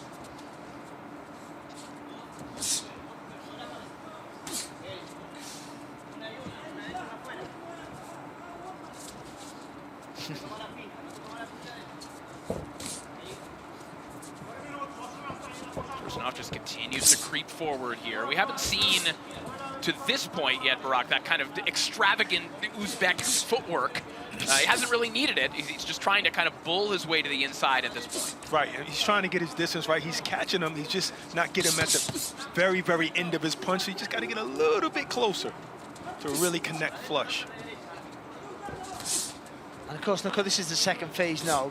They've got to see their opponent in the flesh probably for the first time. They might have seen tapes of him in the past, but now it's in the flesh. So he'll be well aware of that power not to make a mistake. Plus, the competition has stepped up. You know, they all made it to phase 2. We should actually see less knockouts. Oh, it was so good the first time. You could make another competition with the losers from the first round, which was arguably just as exciting and as quality-driven as this. Good body work there from Tursunov. That has been consistent since the opening bell. Good shots landed from Dutra in that opening round, but overall, you'd have to think that's a Tersov round as we head back to the stools.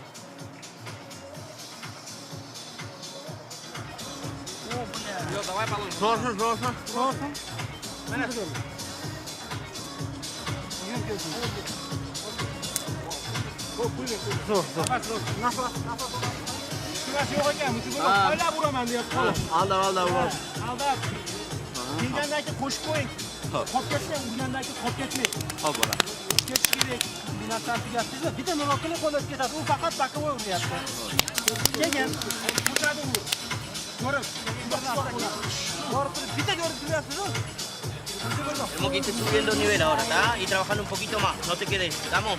Muy bien. El banco, el banco.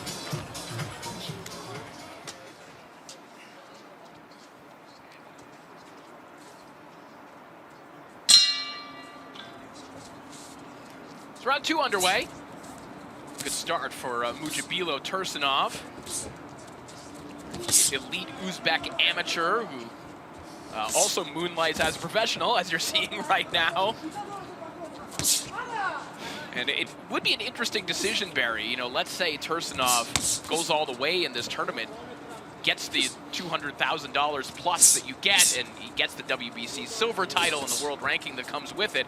What does he do then with his Olympic ambitions? As much success as he's had in the amateurs, there still is that carrot that's dangling out there for him. You've got to go for that gold medal. If you have a realistic chance of winning it, no, you have to go. I mean, how could you not? I mean, look how much Manny Pacquiao accomplished, and he was trying to go back to the Olympics. He might still be thinking about it, yeah. At 46 years old, he wants to go back to the Olympics. Nice sweeping left hook there from Tursunov a moment ago. That one rocked Dutra on his heels. And Pacquiao wanted to do that. Just describes every boxer. Nothing's enough. Yes. Whatever you do, you know, yes. Even people like me who did things we didn't think we'd ever get to, it's not enough. Terence Crawford, that's a perfect example. You know, being undisputed and being a champion, a multi-weight champion, is not enough for him. You got to go 2-weight divisions and box for the biggest name in the world. Maybe the 50 million too, kind of. but he did 20 million for 2 easier fights, arguably, at his weight division. You know, He's not hurting and for get money. the money. Yeah, right. Money helps, but I mean, now they're earning big money wherever they go, aren't they? Straight right hand there from Tursunov. He's managing the fight well here, so he's not winning the round without having to do a lot. He's also doing so from a longer range than he was in the opening round. He's kind of taking a step back and is still having the same level of success that he did on the inside. I think he wants Dutra to throw. He wants him to. He wants because he's looking. I got a clean target to hit. If you throw, especially if I just readjust my distance, you might overreach or snatch at your punch. Then it comes back slower. Then I can slide in and really make you pay for that mistake. I think Dutra's mistake is he's just letting Tursunov be first. You know, you're the taller guy, possibly longer guy. Shoot, there you go, shoot the jab out. But I think he's worried again about the punch coming back, and if it comes back slow, you're going to get caught.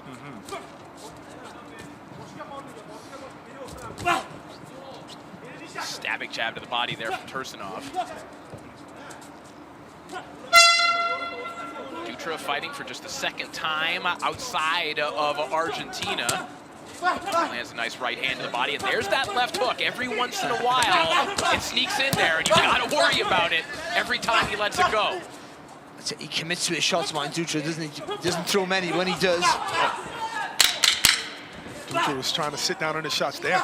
Yeah, he overcommitted, and now back comes Tursunov, capitalizing on Dutra, throwing himself off balance, but a good right hand there from Dutra right before the bell.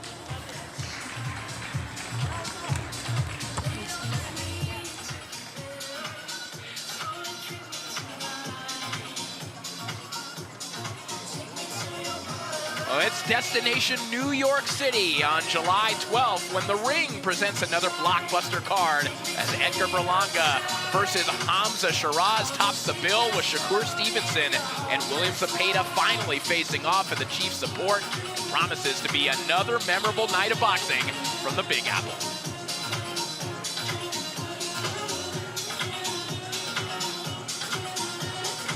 Yeah, a good solid round there for Tursunov, but when he thought he had Dutra in a little bit of trouble, unloaded, but Dutra came back and showed why he is dangerous. So, you don't want to be throwing with him because he carries plenty of power, makes mistakes with it. After 2 rounds, 2 judges have it 20-18 for the gold corner. Tursunov, 1. Judge has it 20-18 for the green corner, Dutra. So you just heard the scores. 2 judges have it 20-18 for Tursunov. The 3rd judge has given both of the opening 2 rounds to Alan Dutra. Maybe a little bit surprising, but... He never done anything. Yeah, and if you've seen in that replay, even when he tried to throw harder shots and go toe-to-toe with Tursunov, he was missing those shots, you know. Live action, it looked like he was landing them, but he was missing those shots. All right, let's bring in Claudia Trejos, who's been in the corners. Claudia, what are you hearing right now? Thank you, Corey. Well, it's funny because I'm going to go with what Barack mentioned about him being first. There is absolutely no sense of urgency in Dutra's corner. They're allowing Tursunov to close the gap so he can meet him with a tap-tap with a jab and go with that upper left hook. So it's interesting how they see it. They actually see Dutra up and no sense of urgency. So does one judge. I mean, I also think that when you have a fighter like Dutra, who you're coaching, who has an eraser of a power shot, you're probably never all the way worried because he can pull it out at any point. He can, but again, that's going to, at some point, that will run out. Nice right hand there from Tursunov. What he wants to do is get Tursunov to engage with him. That he has a chance there. You know, he can punch when you're punching with his power. You land first or you land at the same time, chances are you come better off. Yeah, he's going to have to punch with Tursunov because Tursunov's defense is just really tight. If you want to land a big shot, you're going to have to punch while he's punching. And Barry, if you're in Tursunov's corner right now, again, analyzing the scores, and one of the interesting things about live scoring, open scoring, is that you get a sense of what judges like. You know, you can kind of download that information. You probably want to block out that 3rd judge and just say, okay, well, the 2 judges, that's all I need. And they like what I'm doing right now. If I can do that 4 more times, we're good. He doesn't have to change anything. I mean, arguably you want to intensify a bit of your work here because there's a lot of pressure with the feet and he's letting his hands go, certainly in this round. This is Tursunov's best round. That was a great right hand he just landed. That comes Dutra with a left hook to the body as well. Not as good as that right hand to the body from Tursunov, though. And now a clubbing shot backs Dutra up momentarily. I think Tursunov said, okay, I got to win over that 3rd judge. That's what he's trying to do right now. I think Tursunov takes a good shot, but he doesn't need to prove it. Good right hand there from Tursunov. You just go 1st and 3rd. You go and then get closer. So Dutra can't really get loads of leverage on his shots. And then you go again. So work your way in like that. Get in close, chest, your head on his chest. Let him work, then you go again. Good body work there from Tursunov, although might have been to a part of the body that's below the belt.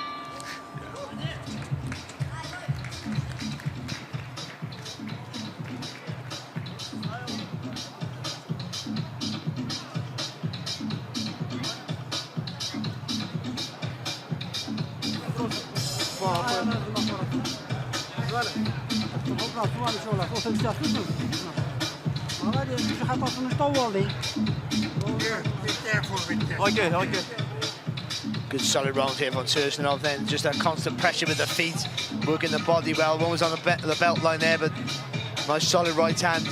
And just throughout picking his punches really well. Loads of pressure there on Dutra without really putting his foot on the gas too much here. So plenty left in the tank, you would suggest here for Tursunov, who's boxing smartly, you think.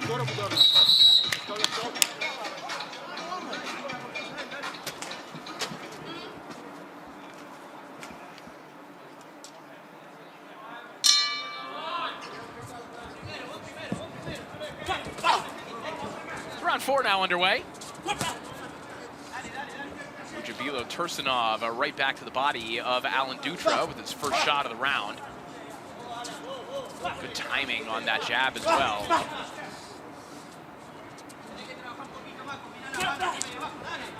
And that's the punch that Dutra needs. He needs to try and push Tursunov back now if he can. Now he's landing some shots. He has caught Tursunov coming forward a few times, but not enough. Good work there, though. Good right hand. Left hook and a right hand as well. You're right, Barry, from Dutra. Created a little excitement in his corner. Of course, now we see urgency. Sorry. Yeah, we do. Nice right hand there from Tursunov. Trying to match that urgency a little bit.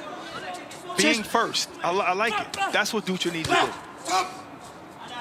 The only thing I'm shocked at with Tursunov, he's staying he's moving back and forward in straight lines. I thought after he throw a combination, he would just pivot off a little bit. Especially against a guy who likes to throw after you throw with solid shots. You change the angle, it takes away his vision. Yeah, we kind of pointed that out in the opening round. We really haven't seen, you know, that more exotic footwork that we've seen from Tursunov and his Uzbek contemporaries. You're right, it has been a little bit more of a linear approach. It's been working the first couple of rounds, but now that Dutra's turned it up a little bit, you're going to have to use those angles.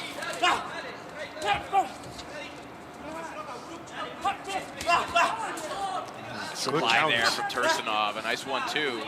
Yeah, but there was no speed in the shot of Dutra. That's the problem. Just threw that. He threw that right hand. It's a throwaway shot. Oh, big right hand over the top there from Tursunov, and a left hook. Dutra complaining either about a clash of heads or a shot behind the head. It was a behind the head shot. Right, the official didn't agree, and now Tursunov just trying to capitalize. And it was behind the head, but the referee is like, you're putting your head down. You see your head down like that when there's a shot coming in motion. Now that one was a little bit before, but when a shot coming in motion, you're putting your head down. You get hit in the back of the head, that's on you. You see the official warning both men there. I mean, thankfully Tursunov missed with that shot, but Dutra was told that he is turning around and maybe inviting that shot. As we enter the final 30 seconds of round 4. Nice uppercut there from Dutra. Threw the right hand after it though, but it could work. Oh, good shot with Tursunov there. He landed with that left hook there. They both throw. He landed clean. Yeah, the right-handed Tursunov, the better shot in that exchange, as Dutra again trying to time that home run left hook. Back he comes with a nice right hand there. This is the fight that Tursunov likes though, high energy, because there's gaps to hit. Fun action round of boxing as we wrap up round 4. Good close of that round by Tursunov. Once he gets into his rhythm, Tursunov, and that high energy, when you're firing back, he flows, he rolls, he dips, he bobs, and comes back with some quality work. That was the behind the head shot that he just, decided to stop the action on his own. The referee didn't do anything. No, and Tursunov, let him off the hook a little bit there, to be honest. To be fair, in slow motion, it looks like it looks a really bad shot, to be fair. It was. You had time not to throw that shot. But apart from that, I think even though he's been thrown here, Dutra, I think it's been another good solid round there from Tursunov, and he finished it so impressively. After 4 rounds, 2 judges have it 39-37 for the gold corner, Tursunov, and 1 judge has it 39-37 for the green corner, Dutra.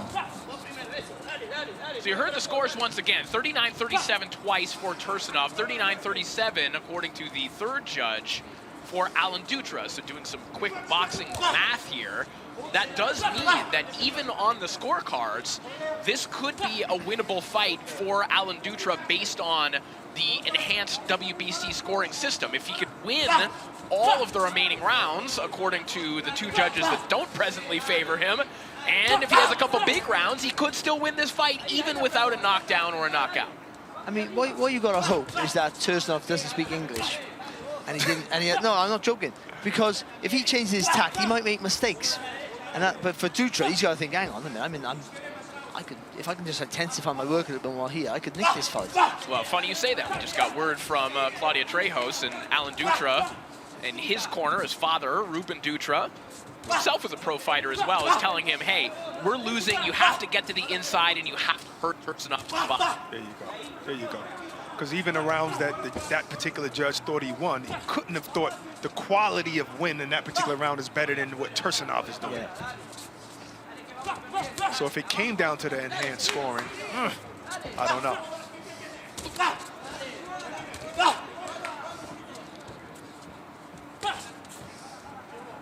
See, single shot, especially jab's not going to work. Tursunov's just take a step back, or you block and counter it. So you've got to double your jab. You've got to stab with that front foot, so it's bam, bam, really quick. And that just gets you close to the target, then gets that right hand, left hook into play. Dutra's listening to his corner. He's coming in on the inside, trying to bang with Tursunov.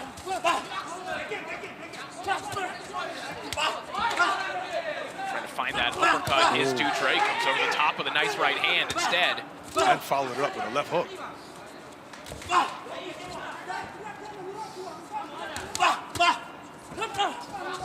Good work. I think Tursunov is just better on the inside fighting. And his defense is very subtle, but effective.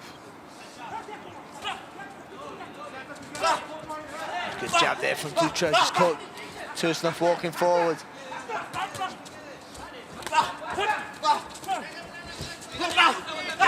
Shot there from Tursunov a moment ago, but now goes back to the body of Dutra as we're inside the final 30 seconds of round 5. Tursunov steps in with a nice uppercut. Nice counter shot to the body, a little bit low, or maybe a lot low there from Dutra. To be fair, their back was to us there. Yeah. Gory couldn't really see that, could we? But the shape of it looked well, didn't it? The little turn of the shoulder. It did, and because he just threw it a few seconds ago, it wasn't hard, and he said, okay, this shot is open for me, let me land this shot. Oh, yeah, certainly low. Final 10 seconds here of the round. Good idea from Dutra, exactly what his corner's been asking for. Oh, beautiful pull, counter right hand there from Tursunov, and that'll be the last word of round 5.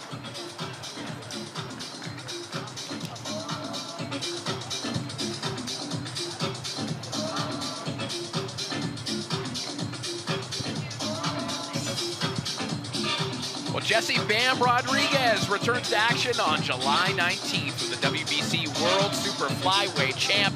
Looks to unify the division as he takes on the undefeated WBO belt holder, Fumalele Cafu, in Frisco, Texas.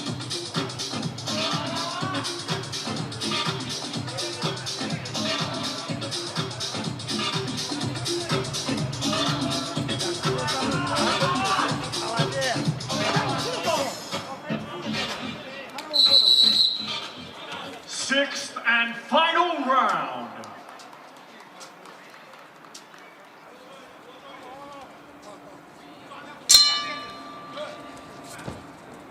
Sixth and final round here between Mujabilo Tursunov and Alan Dutra. As we mentioned, Dutra has made a career thus far out of sensational come-from-behind knockouts, and he may need one here if he wants to advance to the quarterfinals. Not on one judge's card.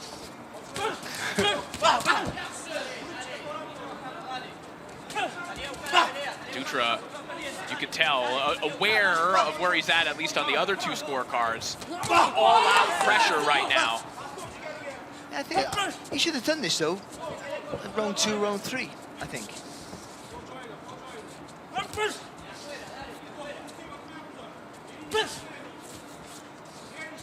Because I think he needs momentum, forward momentum, certainly in his jab, to step with it.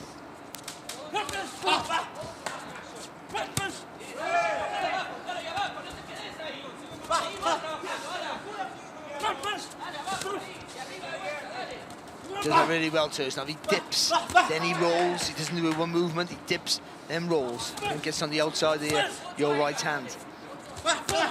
Better round for Dutra so far? He's having a go, isn't he? Good chopping shots there from Tursunov, but Dutra banged to the body there with those left hooks. Dutra's got half a round left here to produce some magic. Good left hook on the temple there. That is the shot. That is what he's looking for as he whips an uppercut through the middle. Now Tursunov comes back with a counter left hook of his own. After those couple of big shots, the left hook and the uppercut, Tursunov kind of took a step back. You know, he felt those shots. I mean, I think based on the history of Alan Dutra, if you hurt Dutra, you might want to take a step back and say, nah, I'm fine, that's enough. Yeah. Good finish here, though, from Tursunov. Oh, a blatant clash of heads there. I don't think any ill intent there from Tursunov, but it did not look good. No cut, I'm just concussed. Yeah, no cut produced there. I mean, you went right at him there. Yeah. Not on purpose, he didn't intentionally want to knock him. It's all Tursunov, that one.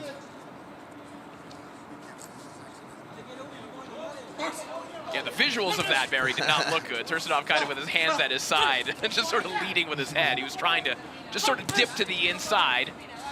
Nothing intentional there. The biggest shot of the night or what? I mean, we saw just in the Eric Bosron fight what a clash of heads can do. Yes. It can alter everything, and it can do some serious damage. Thankfully, Dutra seems all right, still advancing forward as he rips to the body, but gets countered up top. I think Dutra's really doing better this week. Not that it's not competitive. Big left hook there from Tursunov. Final 10 seconds of this contest. Dutra swinging for the fences here in the closing moments. Good finish to the fight there for Dutra. And Barry, I think you made a good point. How would this fight have looked if he had done that from round one onwards? Yeah, I think so. You can argue that Tersov was going to be a lot sharper and make you miss and make you pay, but I think just waiting too long might really cost him the fight, possibly. I mean, he might not have won it anyway, and he might have won the fight anyway. Who knows what the judges have seen, but definitely an unintentional clash there. They actually, both put their heads down at the same time, but that's his style. That's Tursunov's style coming in like that. Slide and come back up, yeah. Right. Good fight that was. I really enjoyed that. It was really good. Very competitive, and you know that third drop definitely gave that last round to Dutra, and I would have too.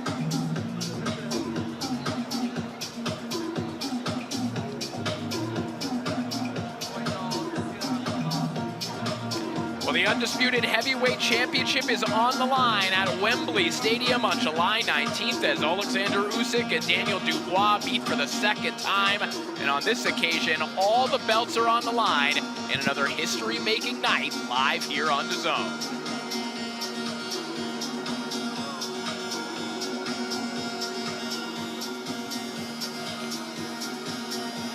So we'll see if Mujabilo Tursunov, who's been winning tournaments left and right on the amateur circuit, will advance to the quarterfinals here in the WBC Grand Prix.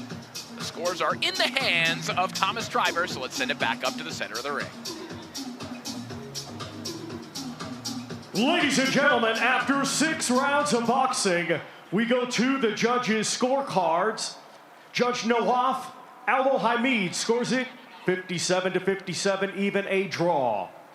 And both judges, Barry Lindenman and Francisco Ayosa, are in agreement, scoring the same, 58-56, both for your winner by majority decision. Mujabilo Tursunov!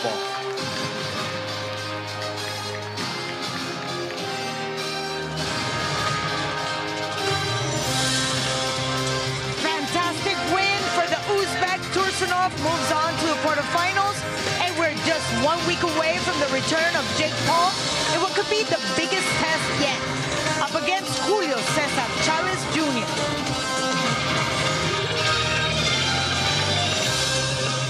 What made you decide, I want to fight this guy? I think this is a fight that the fans have been wanting and that I've been wanting, and it's a really good test. He's super experienced, former world champion, both the same weight, same height, and he is a Chavez, one of the most legendary names in boxing, and he has a great resume. You know, his dad was actually very complimentary. He said, you know, for such a short period of time, you've made a lot of progress, but there's no way, no how. There is no way you're going to beat my son. This is what people always say.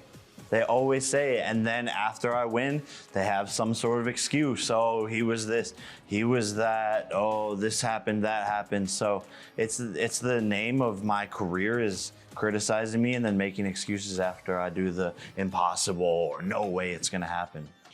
There's layers to this Jake Paul effect in boxing. I mean, not only are you bringing a lot of mediatic attention, you are creating spaces for other fighters. You do bring different kinds of fans, yet it always seems like the diehard fan doesn't seem to give you the credit that you deserve. I don't really care, you know, I've seen who they cheer for, so I don't care who they criticize. And meanwhile, they're hyping up these fights where the fighters are throwing 6 punches around, you know, and it's the most boring fights we've seen this year. And so I understand why people wanted to, safeguard their sport, protect it, criticize me, pull me down, all of these things, but they don't know who I am. They don't know how serious I take the sport. And the real ones, Mike Tyson, Vander Holyfield, Manny Pacquiao, even Floyd, all of these people are the ones who give me the respect and see what I've done for the sport. And that's what really matters, not the reporter or the boxing critics who are, of course, going to talk about me.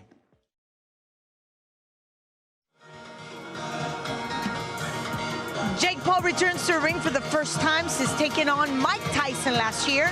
Paul is up against former world champion Julio Cesar Chavez Jr. at the Honda Center in California. And you can, of course, watch him with us on The Zone live next Saturday. And let's go back to the action with Thomas Schreiber. Let's welcome to the ring, Fiorenzo Priolo.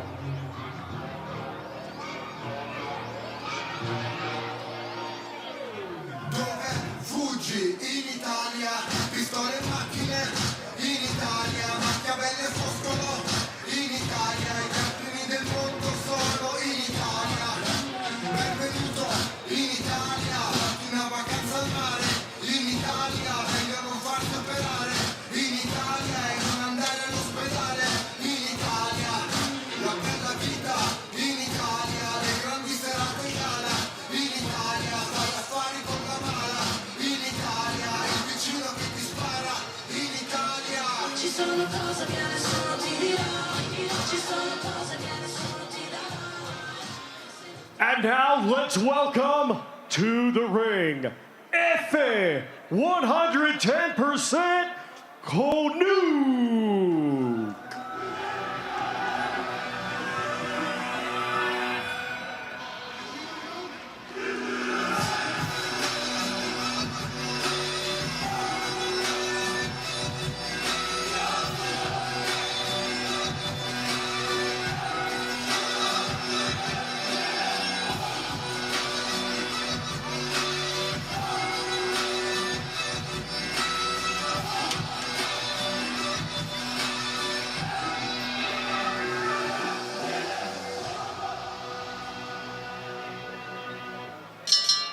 Ladies and gentlemen, this bout is scheduled for 6 rounds in the super lightweight division.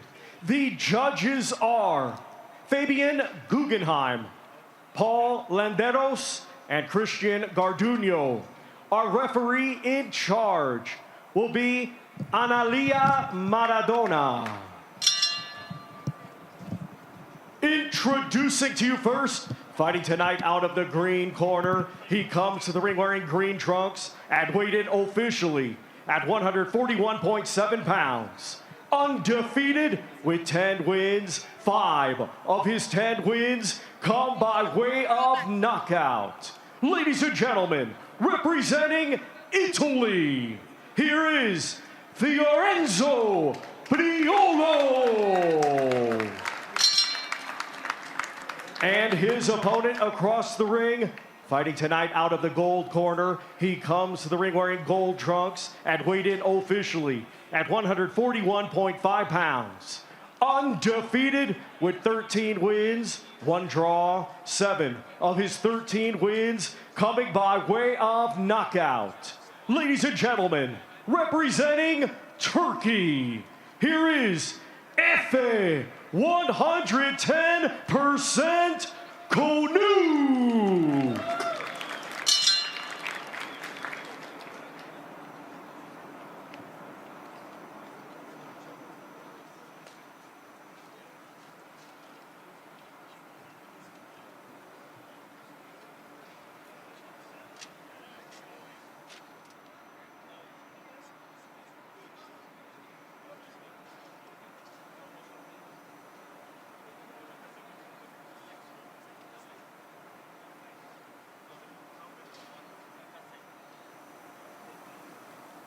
Listen to me. No rabbit punch. No low blow. 30 seconds before the end of the round, you will hear this sound. Yes? Protect yourself all the time. touch gloves. Good luck. Your corner.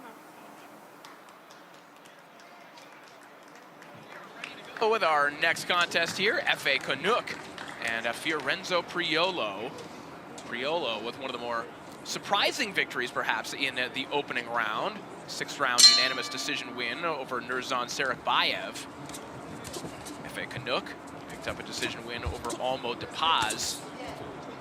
And Canuck, guys, is kind of the exact type of fighter that this tournament was made to benefit. A guy who was born in Turkey, moved to Dubai looking for more boxing opportunities, now moved to Thailand looking for additional opportunities. He's one of those fighters that just hasn't quite found his lane in the industry, puts himself into this tournament, suddenly those opportunities open up.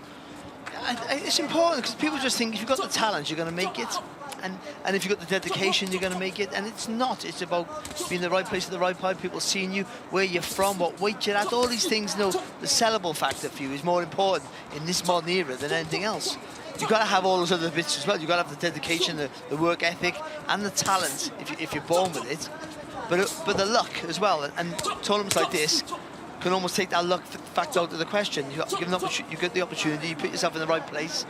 Now we'll see if you're good enough. And that's ultimately, when it boils down to it, isn't that what sport's all about? If you're good enough, you're going to win. If you're not, then you won't. And in Canuck's case, there's another bit of luck involved, that he was chosen and not his brother Ige Canuck, who he feels is actually better than him and also fights at 140 pounds, would have been eligible for this tournament. Remind me of the Klitschko's, how Vitaly Klitschko used to say, oh, you know what, I'm good, but my brother Vladimir is better than me.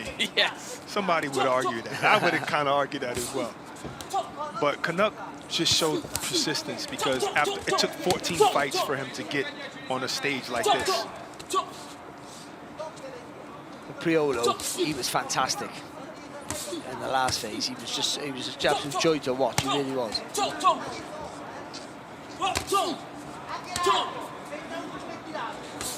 Good punch variety from Priolo that we saw in the opening round matchup that we described against Nurzhan Serikbayev. He's bringing that already here in the opening round. Well, what he showed in his last fight was to stay calm under pressure. And what that allows you to do is think, and then with that, it allows you just to pick your shots. You don't panic when the punch is raining down at you. So you keep your shape at all times. Oh, what a shot there from Canuck. And Priolo, maybe a little bit overactive there, Barry. Got caught in between one of those flurries. The rhythm of that shot there from Canuck was lovely. The jab, pause, right hand over the top. Here's the 30-second horn. And F.A. Canuck with a fantastic start, scoring a knockdown in the opening frame. That's not even that much of a mistake there from Priolo. That's just really good technique there from Canuck. Seconds tick away. What a start for F.A. Canuck here in his second round matchup.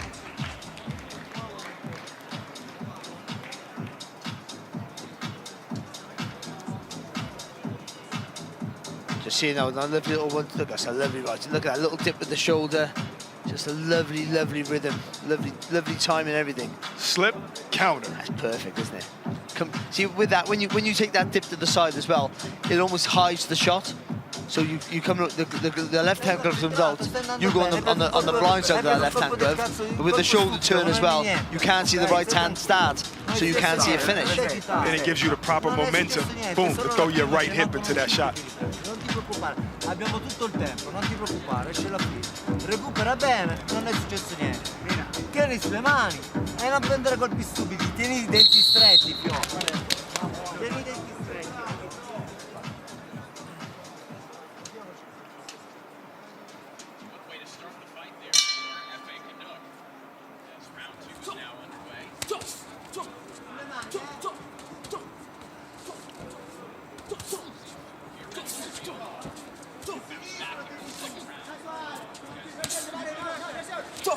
Good work there from Canuck, trying to pressure Priolo there. Keep that hands nice and high, just walking him down. Top.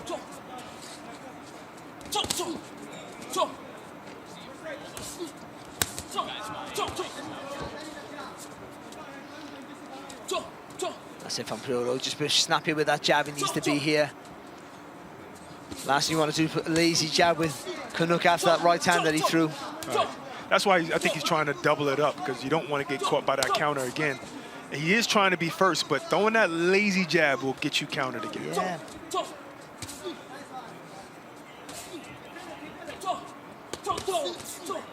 Just not enough on the punches either here, Polo, to really deter Nkosi from walking forward, who's not doing loads, but just that tight defense and being able to walk him down with that front foot. Oh, good attempt for that right overhand right by Priola. Just missed the target. He's staying pretty busy here, Priola, with that jab. There's not enough on the punch really to warrant there being a scoring shot at times. Very, very competitive round this time. Yeah, Canuck staying nice and low there, just rolling the shoulders. Make himself a smaller target to hit. And this is where Canuck wants to fight, right here on the inside, in the phone booth. But he's naturally the heavy-handed too, so you want your back on the ropes as well, doesn't he? So he has a target, you can hard for you to escape. Oh, good little screw shot there from Canuck there with the left hand. Called it a screw shot. Yeah.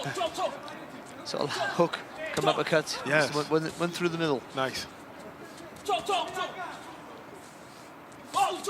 That was good from Polo there, nice little slip.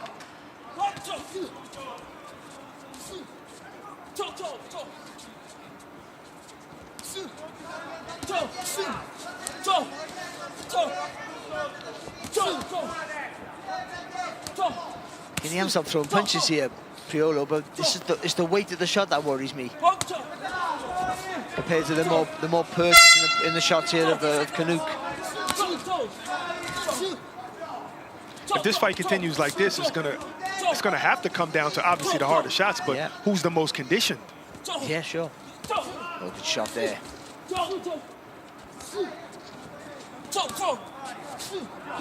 There's been a gap. 10 seconds left. There's been a gap where the punch hasn't been thrown yet so far in this round. This is an ideal fight for a referee.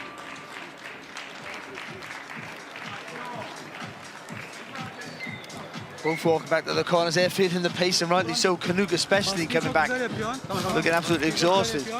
Vücuda vuracağım, aşağı yukarı karıştıracaksın, tamam mı? Yumrukları güzel açıda vuracağım, böyle değil, tamam mı?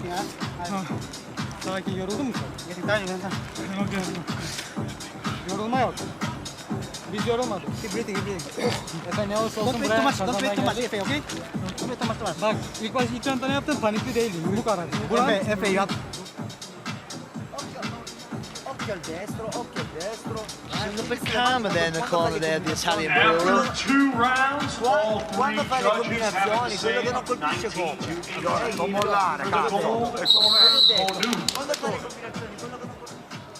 Yeah, but they're all on the board, 19-18 to the goal corner there, Canuck. That's one around the piece, but that knockdown put him ahead. He was breathing a little slightly harder, I believe, Canuck in the between the rounds there.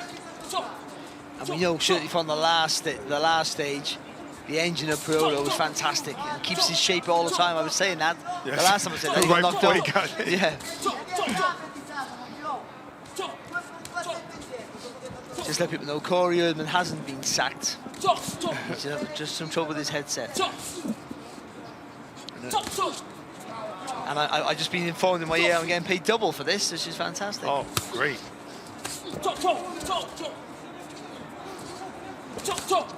That's 2 ice creams. Oh, you get paid ice creams? Wow. I get gum. Child size, child prizes. My life. Good shot. Nice. Good right hand there from Priolo. Hey guys, I'm back. Oh, welcome back. Look at that. Welcome back. Barry, I'll take 10%, but I don't know if you can have my entire. With left hook in reply there from Canuck. You know, the main question that I had coming out of that opening round, when you look at how that knockdown from Canuck materialized, was would Priolo be a little bit hesitant? You know, would he be as busy as he has been? Clearly has not taken his foot off the pedal whatsoever. No, not at all. I believe he feels like, okay, I got caught in there, but I'm going to be first. I'm going to double this jab up, and I'm going to push Canuck back. Canuck is just extremely hard to push back. You're not worked here, though. I know you always say quantity over quality and weight the shots should have a more of a meaning, but he's been totally outworked in this round. Both of them are just forehead first, full steam ahead. Jab on his way out there from Priolo. Just constant motion. I think he does best when he stays in motion. When he lands his shots and just take a little step to the right or to his left. Right hand there from Canuck. And that was perfect because he positions his feet the proper way. He just pivoted to the right and landed that right hand. He leaves his back foot out there a little bit too long. If you watch it, it just makes him harder to close the gap. 30 seconds here of round 3. Priolo just keeps pumping these punches out there.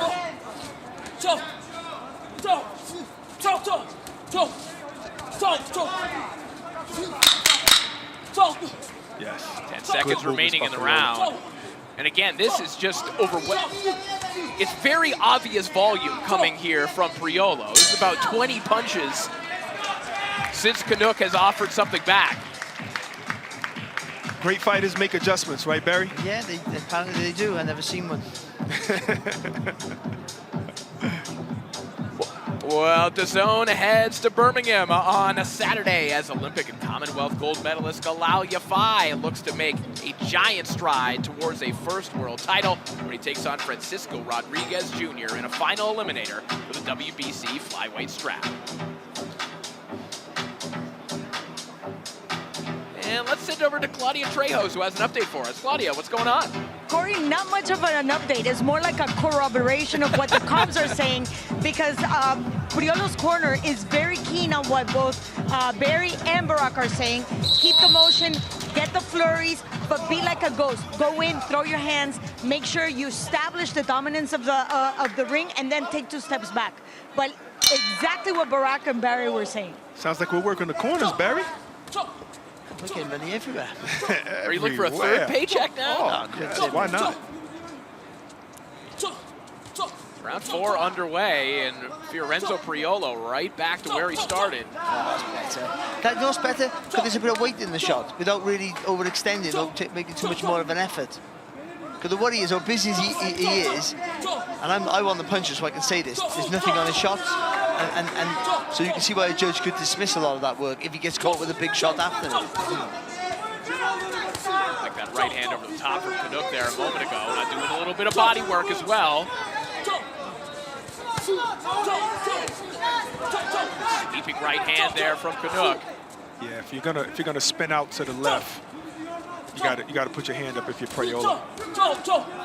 Keep that left hand tight. That's better from Canuck. I was just thinking, you got the angle, the way your body's asked over, you put him on the ropes. There's an uppercut there that he had. He tried right there a couple times. Brief break in the action there. Priolo capitalizes with a chopping right hand. But you're right, this is much better work at close proximity.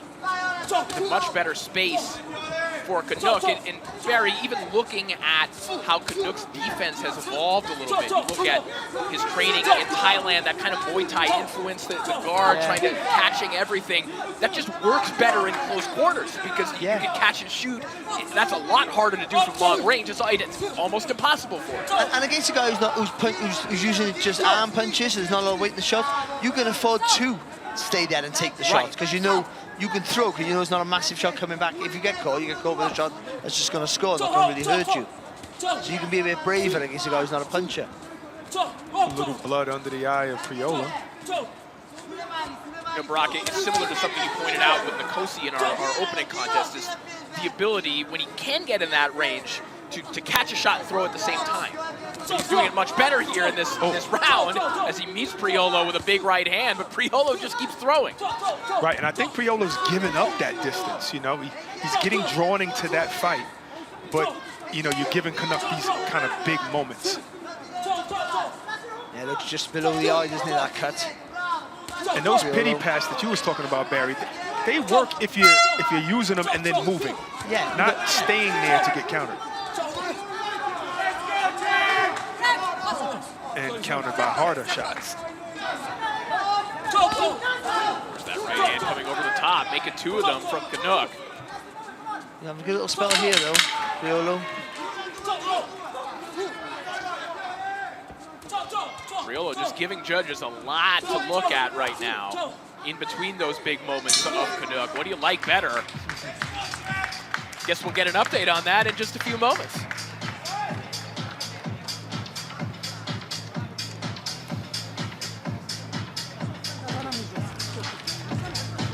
Sen kimsin? Efe, sen kimsin? Biz ne için buradayız? Sert kart alacağız. Üstüne yürüyeceğiz.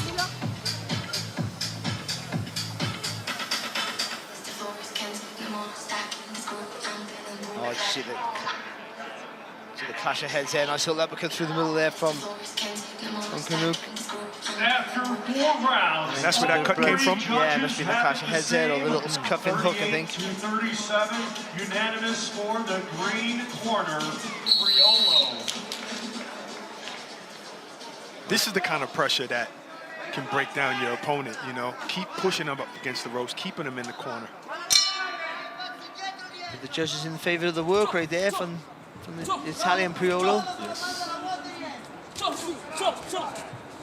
It's round 5 underway, and Priolo, we now know, is ahead by 1 point on all 3 scorecards. So clearly, the judges, at least to a slight degree, are favoring the sheer volume of Priolo, which is a technique that he's learned under his longtime coach, Christian DeMartinis.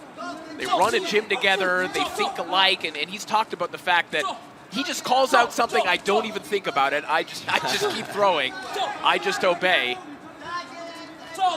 DeMartinis fought very much the same way, a high volume, high output kind of guy. If you have a good chin, it's hard to match. I mean, you're reducing the power for it, and if you're not a puncher anyway, then that makes it even more so. So you have to, at some point, you're going to take a shot, so you have to have a good chin. Right. Someone is going to walk through one shot to take another shot off you. I see what Canuck is doing. See, the pull counter from Priolo is working right now, but what he's doing is he's switching up his overhand right. So some of them are being thrown from long distance, and some so he can get comfortable doing that pull counter, and then he wants to step in for that overhand right, which gave him the knockdown in the first round.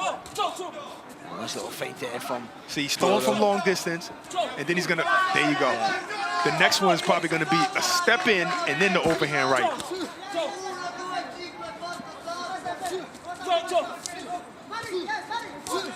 Nice uppercut there from Canuck, but back comes Priolo with a right hand. Respect to Priolo to have this kind of work rate. Yeah, this is an incredible engine from Priolo, not to mention the vocal cords as well, because he is shouting with that. He might be as hoarse as we will be after the end of 16 fights. The two things I wrote down from his last fight: great chin, great engine. They were the 2 things I wrote down. Yes. Inside the final minute here of round 5. Priolo has spent some time of late at the Salas Boxing Academy in Las Vegas, sparring with Alberto Cuello, training alongside Robesi Ramirez and Carlos Adames.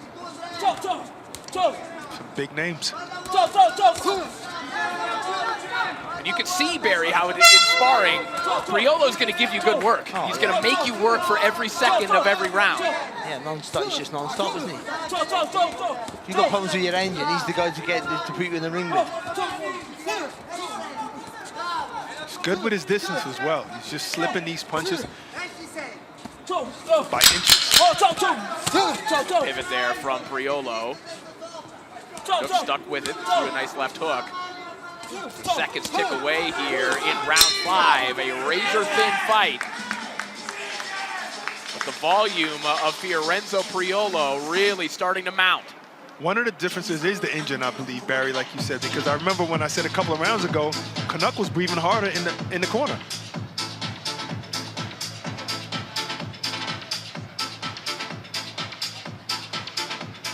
Saturday, July 19th, Alexander Usyk, the heavyweight champ, will run it back with a Daniel Dubois. All the titles on the line. Guys, of course, a little bit of controversy coming out of their first fight as to whether the low blow that wasn't. I don't feel that it's a controversy, but for me, what's most intriguing about this fight is this kind of reinvention of Daniel Dubois. What does this version of Daniel Dubois do against this version of Alexander Usyk? Yeah, you can argue he's a different fighter now, a much more confident fighter. He believes in his engine. That was always my thing for him. He knows now when he gets tired not to panic, because there is another reserve of fitness beyond that wall. And that'll make him a harder fighter for Usyk to wear down. But Usyk is brilliant, of course, and he's shown no signs of decline. He is getting on in age. At some point he's going to hit that wall, but he's coming off his 2 good wins. As is, people talk about Dubois' wins, but Usyk's wins are better than his. You're right. Since that fight. And controversy shot or not, Usyk still has in the back of his mind, I stopped him. With the jab. There you go. But I'm not sure if Dubois will panic at that point again. Because he will get to that point. But Dubois, like he boxed against Joshua, might just go out there and put it on him straight away. And think, he's a much smaller guy. I think that's his best bet. Try to overwhelm the smaller guy. So it's a rematch that you never thought anyone needed, but we're glad we got it. If you think about it, everybody shows Usyk so much respect. Sorry to talk about this so long, but they show him so much respect and try to box him instead of trying to overwhelm him. Yeah. Speaking of overwhelming, the volume of Fiorenzo Priolo has been that throughout this fight, but particularly over the last several rounds. And now, F.A. Canuck, of course, knowing that the fight could be in the balance for him here in the final round, is trying to up his own pressure, but he just got blasted with a huge right hand from Priolo. Says a lot about Priolo, come back from a knockdown to basically take over the fight. And what gives you that? Fitness. You got to be in shape. Yeah. You got to be in shape to recover well. People think it's about just physical recovery. What the fitness does, when you're really fit, it means you can still focus. So when you're being hurt, you can get that focus back quite quick, which means you keep yourself safe long enough to recover. Still got legs. Oh, it's unbelievable, the engine. I mean, the last round was his best round as well.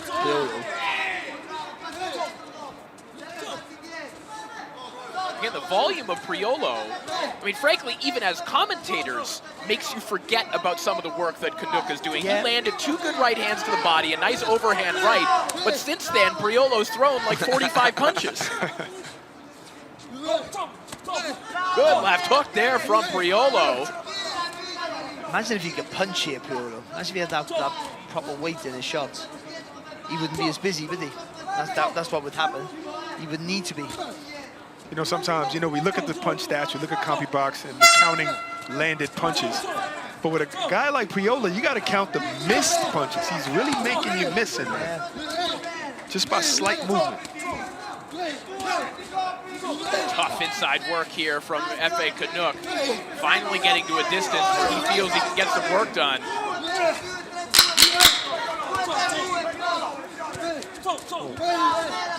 Good exchange here in the closing moments of this contest. Canuck seems very fatigued, but this is pure heart right That is an excellent fight, a tremendous effort from both men, but in particular, Priolo getting up off the canvas and churning out that kind of output as we take a look back at some of the action from the final round. Nice overhand round by Priolo.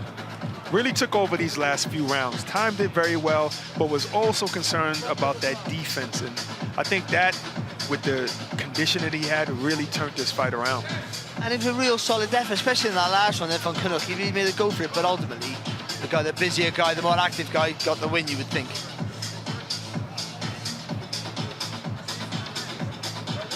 Well, the FIFA Club World Cup is into its second round of matches, and there are 3 games available for you today, live on DAZN. Benfica versus Auckland, Flamengo versus Chelsea, and LAFC battle the Tunisian side, ES Tunis. Catch it live here on DAZN.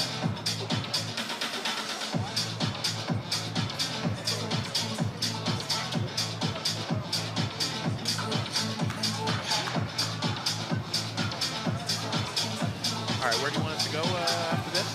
Are we going to do this on camera? All right, we are ready to make this one official. Let's send it back up to our MC, Thomas Driver.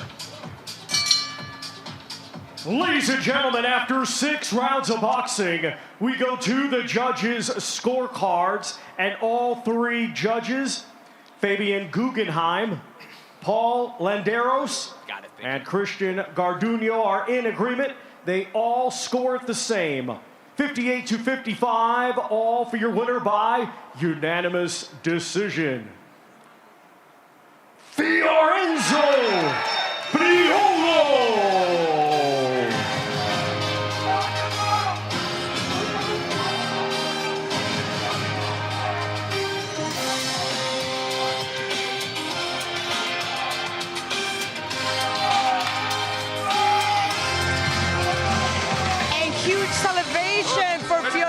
Pirolo, who moves on to the quarterfinals after recovering from a first-round knockdown.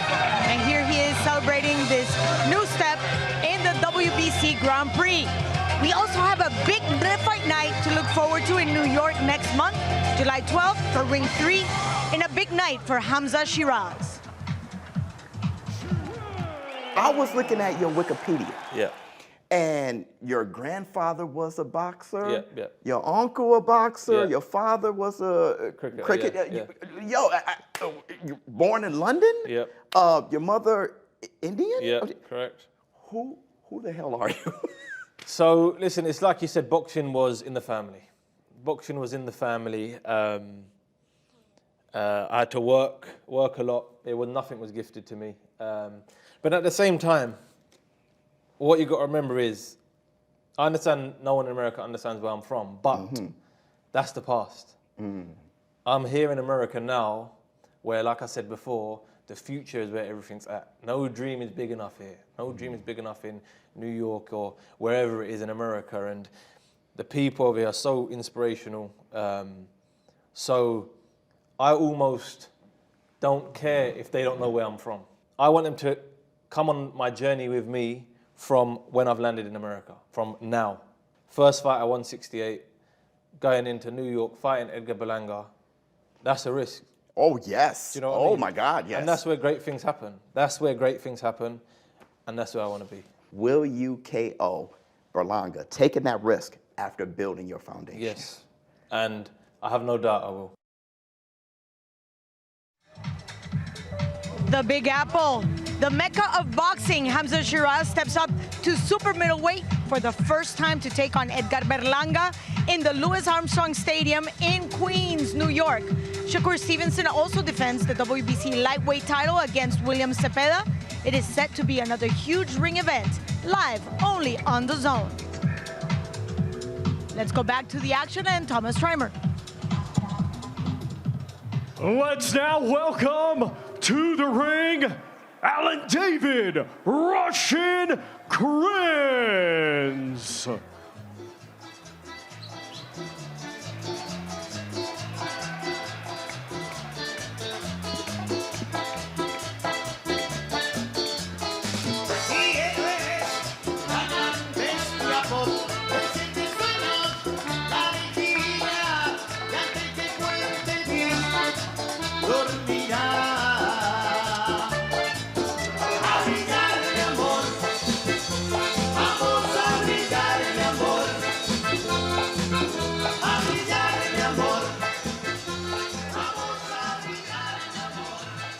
And now let's welcome to the ring, Carlos Utria. Los caminos de la vida no son como yo me los imaginaba. La vida me ha golpeado tantas veces que eso yo no lo esperaba. Y soñé que a todo mi parcero la vida le cambié, que a mi cucho una casa grande le regale, pero la vida no es tan fácil como pensé. Yo veo a mi vieja levantándose todas las madrugadas, pa' que mi hermanita y a mí la comida no nos faltara, pero que dura es la vida cuando uno nace sin plata. Ladies and gentlemen, this bout is scheduled for 6 rounds in the super lightweight division. The judges are Barry Lindenman, Steve Morrow, and Francisco Ayosa. Our referee in charge is Steve St. Germain. Introducing to you first, fighting tonight out of the green corner, he comes to the ring wearing green trunks and weighed in officially at 140.2 pounds. His professional record, 15 wins, just 1 defeat, 14 of his 15 wins coming by way of knockout. Ladies and gentlemen, representing Argentina, here is Alan David Russian Krenz. And his opponent across the ring, fighting tonight out of the gold corner. He comes to the ring wearing gold trunks and weighed in officially at 141.4 pounds. Undefeated, he has 10 wins, all 10 wins coming by way of knockout.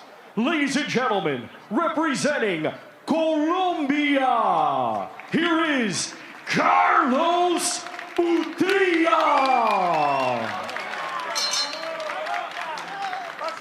Boxer.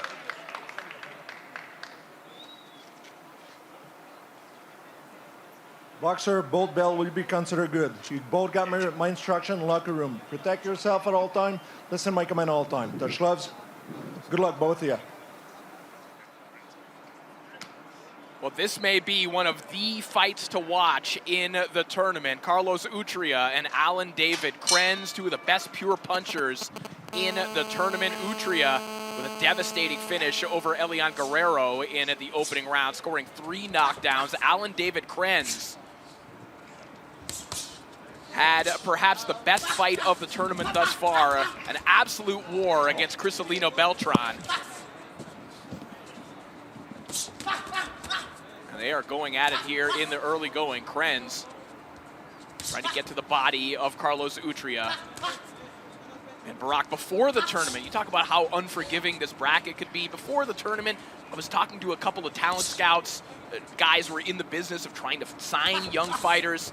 Without fail, everyone mentioned Utria and Krenz as people they were looking at. They're meeting in the second round. Right, and then after that war between Krenz and Beltran, how can you not love a fighter like Krenz? And then the incredible domination by Utria. These guys right here, you kind of hate to see them together right now, but it is what it is. That's what you get in the tournament. You're going to get the best fighting the best very early. Good body work there from Utria, both men. Throwing some heavy leather here in the opening round. As expected, back comes Utria with a double left hook. And that one has Krenz backing up. Huge clubbing shot there from Utria. Sitting down on every shot, Utria. I mean, you've got 2 big punchers. You think you want the guy to feel your power early, like always, but also you don't want to make a mistake, do you? Hard right hands to the body from Utria, just winding up with that right hand.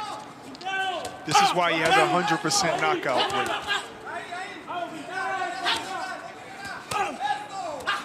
Take that body shot in there as well. Utria. Good defense. Slipping all of those shots. Well, that was always impressive the last time. He was nice and calm, wasn't he? There from Utria. Sorry to cut you off there, Barry. Oh, did you see that? His right foot went out just to change levels. Slipped the shot and countered with the right hand. Beautiful work.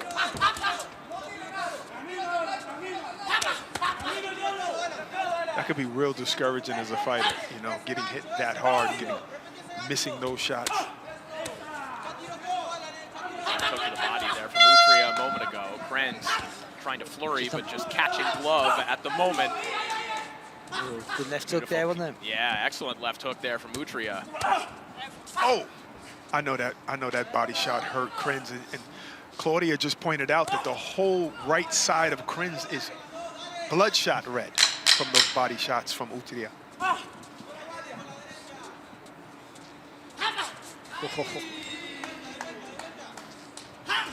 Closing moments of an exciting opening round. A lot of tension in this one with 2 hard hitters going toe-to-toe in the opening 3 minutes. Well, they didn't wait around today. They want to show who's the most powerful. Yeah, both landing with big, heavy shots. You would tend to think Utria just maybe finding the gaps to the defense a little bit easier than it was for Krenz, who just couldn't really penetrate that defense for the most part. And as Claudia pointed out, you see there, all the right side, the body there of Krenz just raw. with the power there from the left hooks from Utria. Ya no tiene nada. La única combinación que tira es pa, pa, pa y termina con la derecha. Ya te la esquivaste, oye. Y cándale volado. Cándale volado, pégale la cabeza. Perdí, vamos a desgastar, no peguemos aquí. Oye. You know, sometimes 21-year-olds say, you know, I can't wait till I get my man strength, Barry. I think Utria has his man strength already, hitting like a middleweight in there. Yeah, some do, don't they? Naz had his man strength at 11. I saw him in the British schoolboy finals knocking people out. So wow. Some people just get it young, don't they? But usually, you know, but most of it's sort of mid to late 20s. Round 2 underway as the power of Carlos Utria on full display, and as we pointed out in the opening round, on full display on the torso of Alan David Krenz. And we're not looking at the effects of the cupping on his back. We're looking at the effects of the body shots from Carlos Utria, who coming into this tournament, his fights lasted an average of 1.1 rounds. Wow.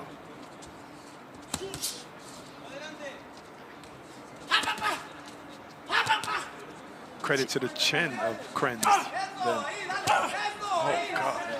I mean, we saw him take a lot of leather from Cristalito Beltran in that opening round, and he just caught Utria with a little bit of a hybrid uppercut there, Barry. Yeah, again, he hasn't had much success because he hasn't been able to penetrate that defense, but as Utria stood back there, Krenz was committed there. A little shot through the middle, right hand over the top. Oh, nice step back uppercut there from Utria.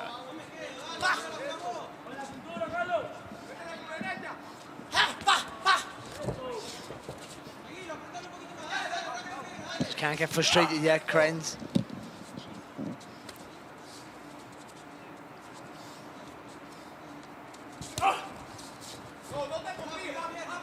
You know, there's an impressive patience about Utria here as well, Barak. It's, everything he's throwing is hard, but it's not senseless. No, I mean, right. Everything has a purpose, and a lot of it is landing. Yes, and he definitely is a boxer puncher. He's not just a puncher. He's definitely picking the right shots. In his corner, I was told, is telling him to attack that left side of the body now. And if you notice, he did land a couple of right hands to the body early in this round.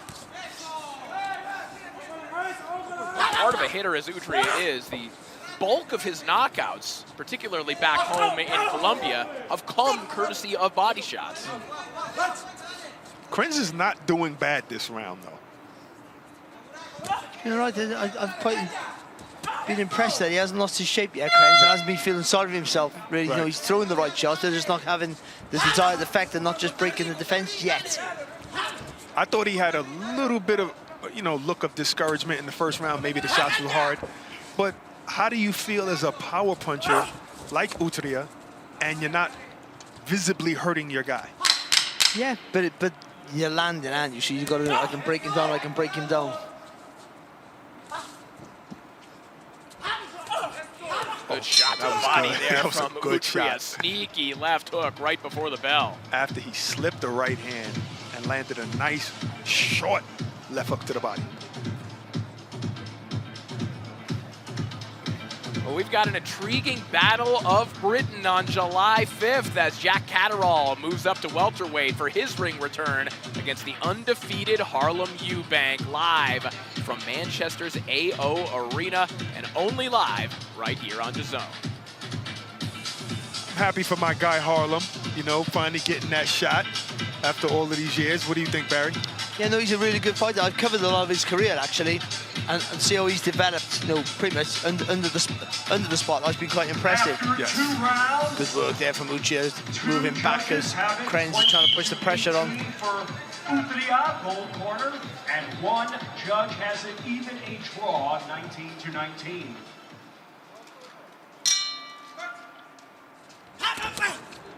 Back to action here, and Alan David Krenz wasted no time launching a three-punch combination, and I think he understands that it's time to turn it up. But in doing so, he is going right into the fire with Carlos Utria. I think some of the judges agree with me. I wouldn't have probably gave that round to Krenz, but I thought he did better in that second round, and No, one of the judges gave him that round. He did, and I think he kept Utria quiet. Oh, good uppercut there from Krenz. Lovely shot. you get Utria quiet for a lot of the portions of that round also, but I still thought the better punches came from Utria. Cleaner work.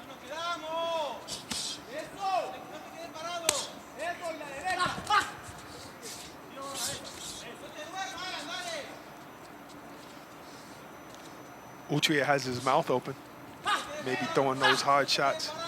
Took a little bit out of him. Maybe he needs to take a little time off. Good counter there, by the way. Yeah, excellent shot. Well, again, listen, Utria does not have a ton of, or any, experience going this late into a fight. Right. Because his power has always ended them that quickly. So there is a curiosity here of what will happen if Krenz can continue to drag him deeper and deeper into these waters as he's absorbed these shots and is really ramping up the pressure here in the third round. Does he start to lose his shape? And with that, the technique, and with the technique, then you start losing the power. All of a sudden, then those punches you're throwing don't have the same effect. But Krenz is a neater puncher throughout, isn't he? Well, I think now we're going to see, like I called Utria earlier a boxer puncher because he can do things like this. Fight off the back foot, move, slip shots, and land his shots and then get out of the way.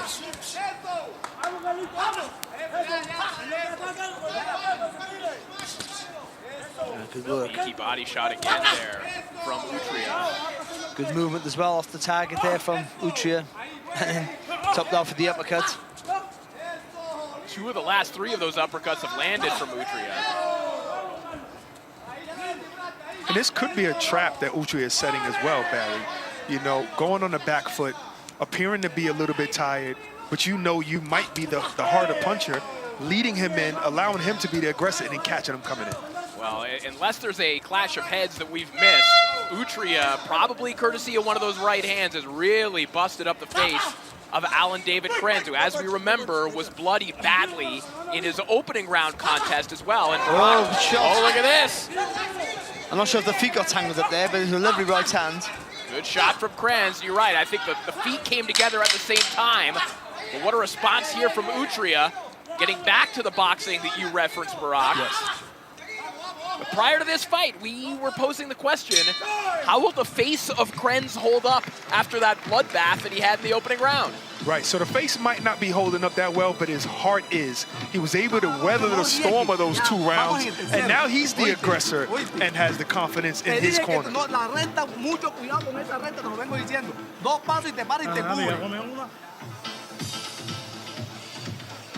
That's a lovely little move there from Utria there. Just a little shimmy of the shoulders there. Drawing that lead hand and then that lovely uppercut through the middle, right on the chin there of Krenz. Krenz showing a great chin as we've seen in his last contest, of course. So still piling forward, but yeah, the athleticism in total there of Utria. Fantastic. Oh, that was just a clear punch. He was trying to move to his left at the same time, so that right hand just caught him and caught him off balance with him trying to step over with that left leg. I think because he got quite erratic footwork, though brilliant at times, Utria, he brings that front foot too far back as well, I think. So I think he sort of lost his balance. But if he goes down, that's a shot and they call it. Absolutely, that's a knock. That would be a knockdown. But maybe not in the danger that it first appeared. The round 4 underway, and speaking of Carlos Utria, who's more equipped to report on a Colombian corner than Claudia Trejo?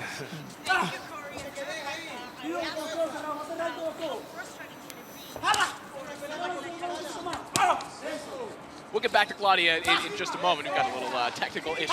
But I'm actually, because I beat a Colombian to win my world title. I don't say that in front of Claudia because she beats me up. I had nothing else to say. I just had to get that out while she wasn't listening. Oh, no. That slip left uppercut is working for Utria.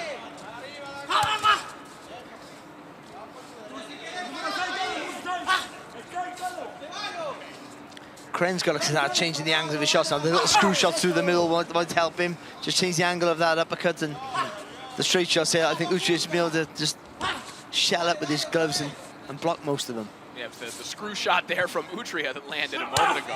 And a nice left hook to the body and another right hand and a left hook. You know, there's something so casual and relaxed about Utria for a 21-year-old as well. Oh, very, very relaxed, very poised. showing the experience from his amateur career. And just graceful boxing, beautiful boxing. Showing a good chin there as well, because Krenz hit with a lovely right hand. Again, we've been talking about the power of Carlos Utria, but as mentioned, these are two hard hitters. Krenz, 10 of his 14 stoppage wins have come in 2 rounds or less as well. Good shot. He acknowledged that as well, didn't he, there, Krenz? He did. These guys, I felt it. I'm sure they're going to have a lot of respect for each other after the fight, whoever wins or loses. There's that. There it is again. Quick uppercut as well. You know, we're calling it a screw shot, a hybrid uppercut, whatever you want to call it, the 45, as Oscar De La Hoya used to call it. I think that's a genuine uppercut. Just a genuine uppercut in your eyes, yeah. But the swivel of the shoulders, that is a beautiful move. And I think, to your point, the way that he is moving his back leg, the kind of pivot out as he's throwing it at the same time, makes it a little bit deceptive for Krenz. Really hasn't picked up on that shot. It lands again there in the midst of a combination. Let it go, let it go, let it go. The face of Krenz really starting to show the signs of damage as we're inside the final 15 seconds of round 4.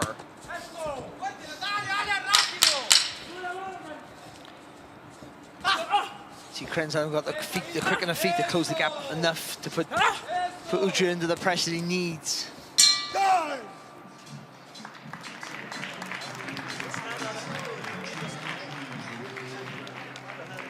Esa es la pelea, coge tu guay. No te le confíes, eso lo trabajamos todo el campamento. No te le confíes a tu derecha, ya la estás descifrando prácticamente, oíste. Pasa, guay, muévete 2 pasos, no te muevas más. Vamos para el quinto, oíste. Ya tú trabajas para sangrarlo con el jab. Y el resto, oye, tú estás tirando el jab abajo. ¿Por qué amarras la recta? Miércoles, ¿cuándo te duele? After 4 rounds, 2 judges have it 40-36. 1 judge has it 39-37. Unanimous for the gold corner, Utria.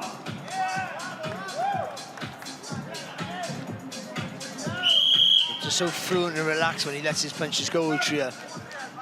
Showing that he has got a decent little engine, because he's been put under pressure here, but still controlling most of it as he's moving around. Just again, doesn't tense up with the shots, just uses the body just to swing the punches into range, just naturally heavy-handed.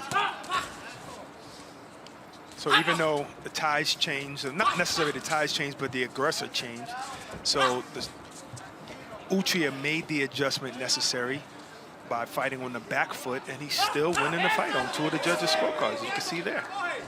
Well, he's winning on all 3, but he's winning every single round on 2 of the judges' scorecards. That means that Krenz, at this point, is going to need to start collecting knockdowns, at least, which he has done with all of his last 12 opponents. He has knocked all of them down at least once, but to this point, outside of that one kind of borderline scary right hand that he landed a little bit earlier on in this fight, hasn't really been able to make a dent in Carlos Utria. No, but I guess in his mind, he feels like he has the power to do so. Big left hook there from Utria as we welcome back in Claudia Trejos. Claudia. Corey, urgent from the gold corner. Utria has hurt his right hand, so let's watch and see if he can connect that as hard as he has done for the earlier rounds. Oh, so that's what it is. I thought it was fatigue that put him on the back foot. I tell you what, it just shows some great footwork there, Utria. That semicircle on the target that we always go on about, you know, with the space you dominate. The spin around there was just brilliant, and then come back again. Braga, I think a lot of things are mounting for Krenz right now. It's the hand, it's the blood, it is probably fatigue, and it's the power of Utria. And this slippery defense as well. I mean, this is not just sheer power that he's being undone with right now. Utria is also not getting touched with anything substantial. That's a knee strike right there from Utria. A knee fake, that's what we call it. Mayorga type stuff, that is. Definitely doesn't fight like Mayorga. No. He has like a Cuban boxing style. He's just amazing. He has he has so many tools in his shed. You've got to admire the effort here from Krenz. He hasn't been deterred. He's still trying to pull forward, you know, push forward and land the big shots, hoping they have an effect. Excellent right hand right down the pipe there from Utria. I mean, this is only the second phase, but shout out to Cringe. You have to be cut from a special cloth to even make it to the second phase. This is how competitive, especially this division and featherweight, so competitively matched. Well, considering the war that he went through in the opening round and what he sustained right now, And I think the the Beltron cloth, war. I think the cloth you're describing might be steel wool. Final 10 seconds here of round 5. Another beautiful round of boxing from the 21-year-old Carlos Utria. Cringe going back to his corner, definitely looking discouraged. You know, things changed up. Uchi is making it a harder fight. He's going to have to throw a couple of feints in there to get inside, I believe, to let those hands go. Well, it's destination New York City on July 12th when The Ring presents another blockbuster card with Edgar Berlanga and Hamza Shiraz at the top of the bill, and Shakur Stevenson and William Zepeda going at it in the chief support. Another memorable night of boxing from the Big Apple.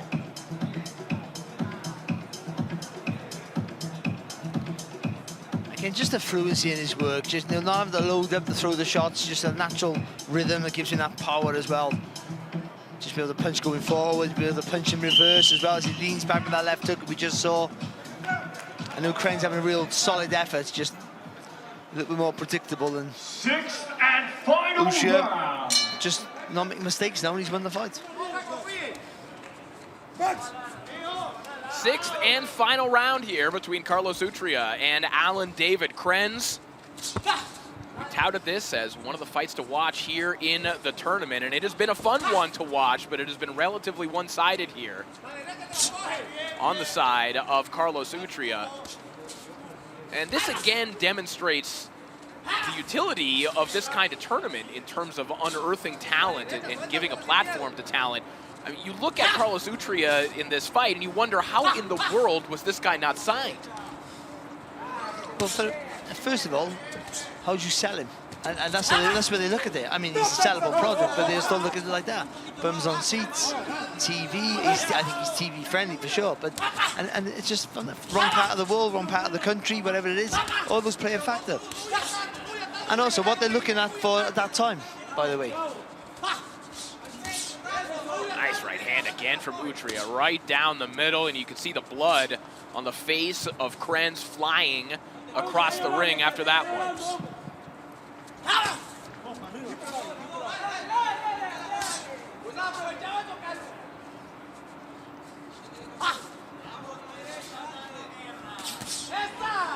Another right hand down the middle, and Krenz, his face is an absolute mess, but he is still trying to dig to the body of Utria.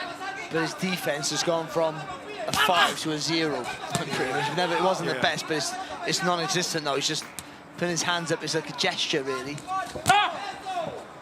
Utria is a power puncher, but he's really dictating this fight with that jab. That jab is really busting up the nose of Krenz.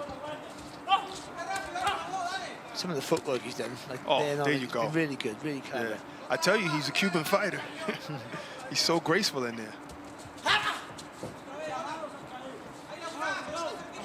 A minute left to go in this contest. You know, Utria could, with his power, as we know, he could finish a fight at any moment, but supposing this fight goes the distance, if this were longer than a 6-round fight, if you're the Krenz corner, you're probably having thoughts about whether this should go on any longer. I was just thinking that. I mean, the blood is bad enough, but it's really the look on Krenz's face when he gets hit.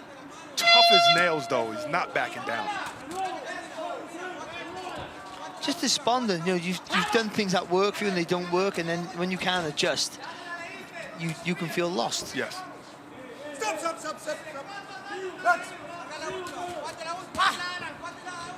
A really good display there from Utria. You know, going this far for the first time is one thing.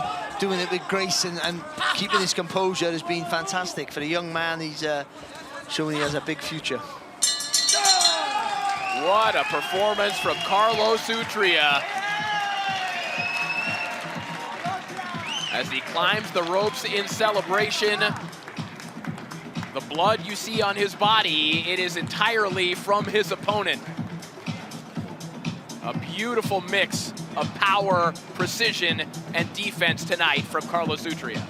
Yeah, he was good from the offset. He really was. You know, I mean, there was a time where Krenz was sort of in the fight earlier on when he was really, you know, forcing each other to throw with him, but just the athleticism, the boxing brain, the composure, you know, even the patience at the time, and he was just really good. I think that was sort of like a coming-of-age fight for him, where even though he couldn't get rid of the guy early, so he had to do boxing in a different way, and he showed that he's a very adaptable young man.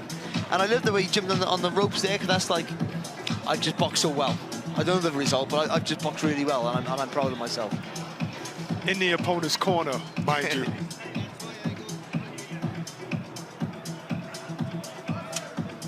Well, Jake Paul is back to face his toughest challenge yet on June 28th as the problem child steps into the ring with Julio Cesar Chavez Jr.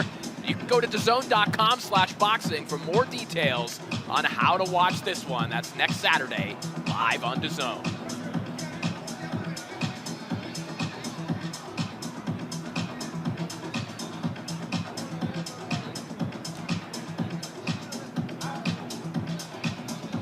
All right, well, the scorecards are likely to be no surprise, but we're going to hand it off to Thomas Driver anyway. Let's send it back up to the center of the ring.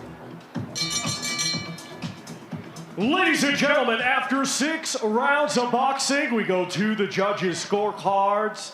Judge Steve Morrow scores it 59-55, and both judges Barry Lindenman and Francisco Ayosa are in agreement. They both scored the same, 60-54, all for your winner by unanimous decision. Carlos Utria!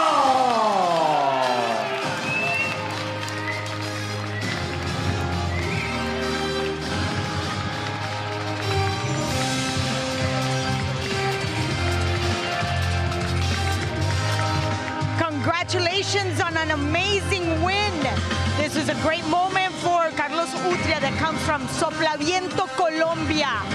And we're back in London next month for a huge night in the heavyweight division.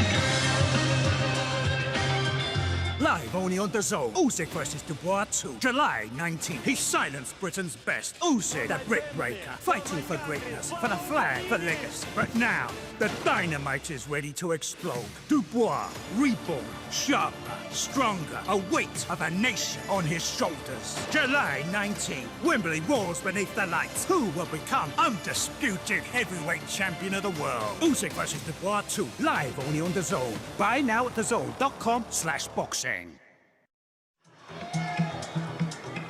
Alexander Usyk and Daniel Dubois are set to meet at Wembley Stadium for the undisputed heavyweight crown.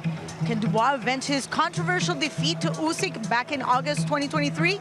Or will Usyk remain unbeaten and prove once again why he's one of the all-time greats?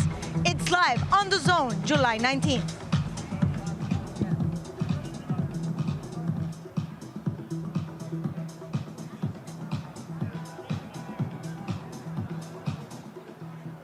Let's now welcome to the ring, Gerald Into.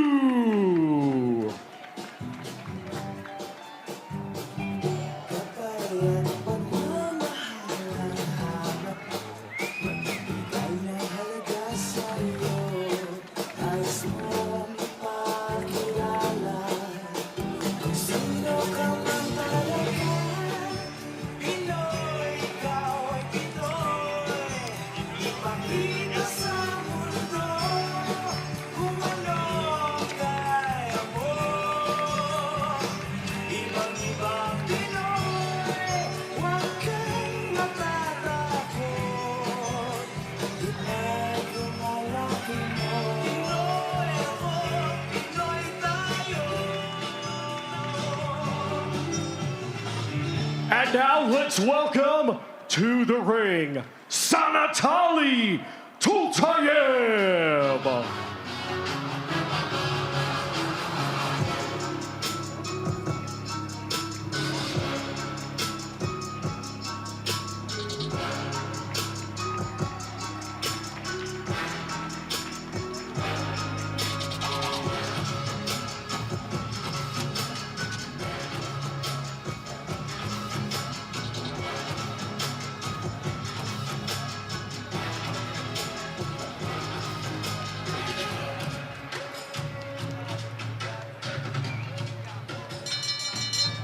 Ladies and gentlemen, this bout is scheduled for 6 rounds in the super lightweight division.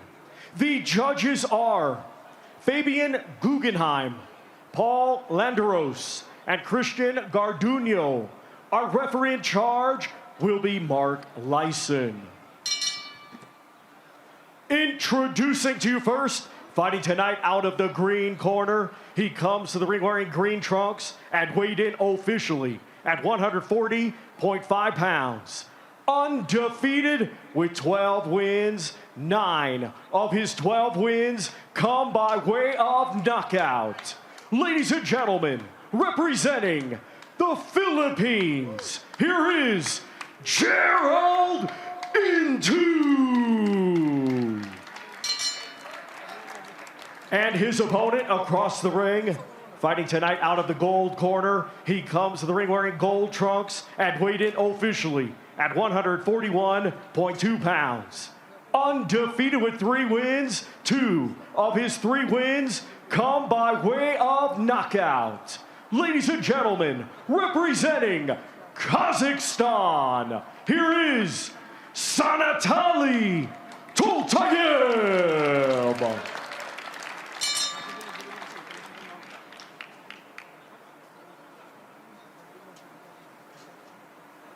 Okay, boxers, I've already spoken to you both. You know what I expect. Stay professional, obey my commands, and most of all, protect yourself at all times. Touch gloves. Touch gloves. Good luck.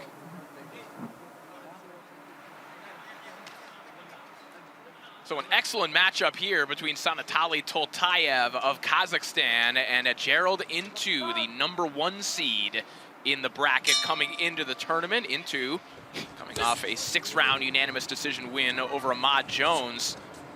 Toltayev scored a final round TKO win over Herman Brochero in the opening round of the tournament, as Toltayev lands a nice right hand to the body.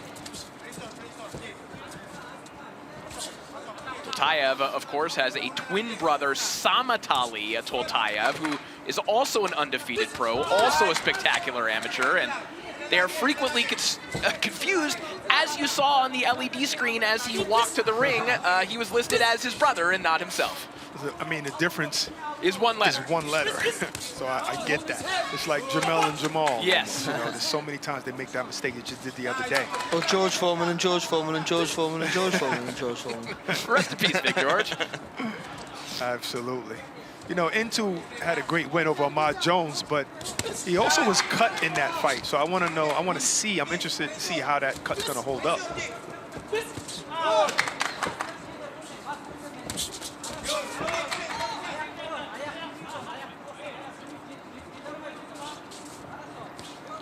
Using that reach well here at the minute, Into. It can be a heavy work rate from Toltayev. See the long reach. Ooh. Show this last fight, you had the snappy little left hand, and just saw it there again. Into. Oh, no. Sneaky uppercut on the inside, but Toltayev firing a shot a little bit late, but the referee feels that Into is holding him at the same time as Toltayev comes back inside with a right hand. Shots. Really stepped into that Toltayev. Some high-octane boxing here in the opening round. Both men doing some terrific work. He sort of leans when he throws that jab there Into, and that just makes him a hard target to counter. It's long. Oh, good shot.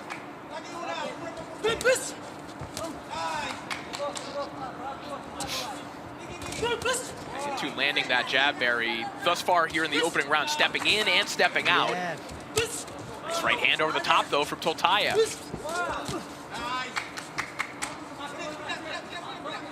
Just be a little bit route 1 here, Toltayev. A little bit too bullish with his approach and walking onto shots. Oh, what a shot there from Toltayev, and down goes Into in the opening round. He just timed the straight left hand of Into. Perfect timing on that shot from Toltayev. There's the same shot landing again from Toltayev. Into takes it this time. But in a razor-thin opening round, Toltayev just swung the momentum in his favor.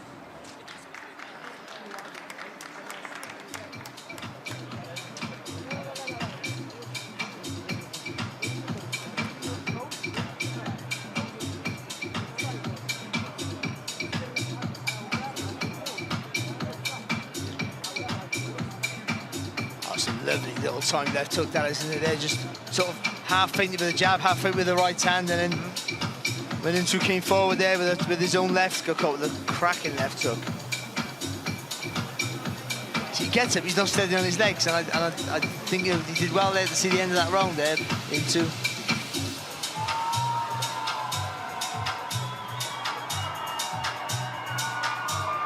And that might have been a round that Toltayev was losing, you know, and took over that round with that one shot.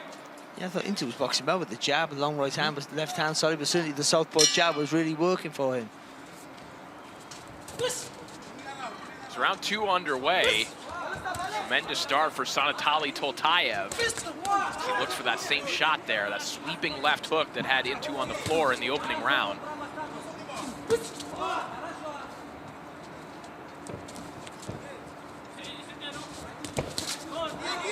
This tournament for Toltayev kind of represents a little bit of a fresh start, although he's still competing in the amateurs off and on. He's had a lot of success. He's been national champion within his country in Kazakhstan. He's never quite been the best fighter in his division globally. He's always been stifled at a certain point. Feels as though this tournament can really be that fresh start and can show the world the levels of his ability as we saw in the opening round of this contest. Double right hand there from Toltayev to the body and then to the head. He's finding into a bit of a tricky target to hit clean here.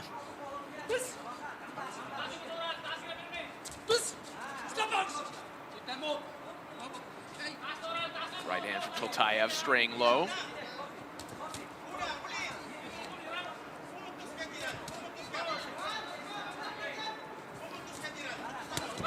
Shots. Sweeping left hook there from Nkosi. A couple short shots here on the inside as well. I mean, it's a silly shot to throw actually because you've got no balance. If you don't hit with the shot, you're in trouble. But it came off for him. He just overcommits to the left. He steps too close with the front foot there. When he throws the left hand, then it's the judgment's not right. All you got to do is turn from the hips and the shoulders. He doesn't need to take a step. He has the range and the reach. Exactly. He definitely messes it up with his feet. His arms, he has a perfect jab, but he just doesn't play it right with his feet to keep that proper distance so that he doesn't get countered. Yeah, it's a good point, Brog. I mean, if he was aiming kind of the crease of his elbow at the head of Toltayev, it would be the perfect shot, but he's overreaching on that hook time and time again. Now back to his bread and butter, that heavy jab. You step in with the jab, and so you should. But if it pushes their opponent back, then you throw the left hand. If it doesn't, then you've got to shorten that left hand and adjust it with it.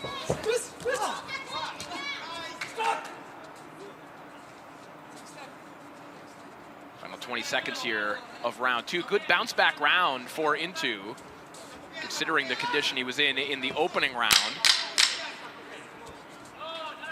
That late knockdown as he steps in with a well-timed jab once more. And that'll do it for round 2. You notice a lot of fights are starting off like this tonight. You know, you get a knockdown in the first round, and then the one that was knocked down wins the second round. Now you got 19-18. Well, coming up on June 28th, Jake Paul will take on his toughest challenge yet as the problem child steps into the ring with Julio Cesar Chavez Jr. You can go to DAZN.com/boxing for more details on how to watch this unmissable event.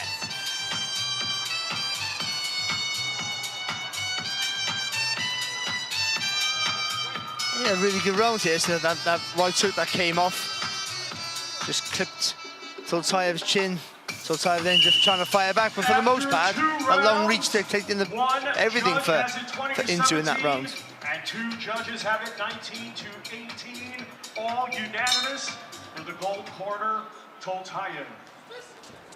Just like the Canuck fight, you know, you get a knockdown and then your opponent comes back and wins that round on 2 judges' scorecards. Yes, you heard the scores from Thomas Tribert to this point. You see it on your screen here. 20-17, 19-18, and 19-18 for Toltayev.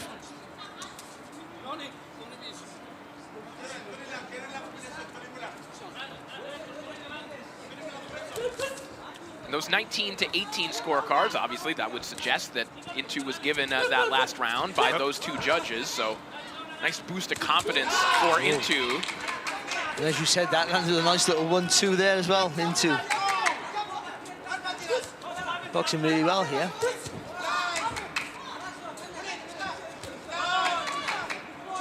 Intu, the only Filipino fighter to advance from the round of 32 here in the tournament.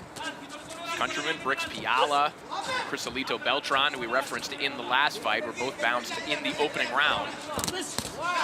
Last remaining hope for his country here, the #1 seed, Gerald Intu, who's putting together another good round here in the third. Back comes Toltayev with a left hook over the top. Just waiting too long, Toltayev. I know the reach is a problem for him. But he should be forcing into the throw so he can slip inside that long reach and then go to work.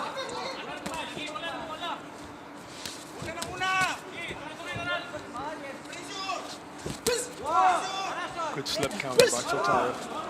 Another one there with the left hook. Good shot. A little sequence here for Sanatali Toltayev. Trying not to let the momentum of this fight get away from him. Got a hefty lead on one scorecard at the very least.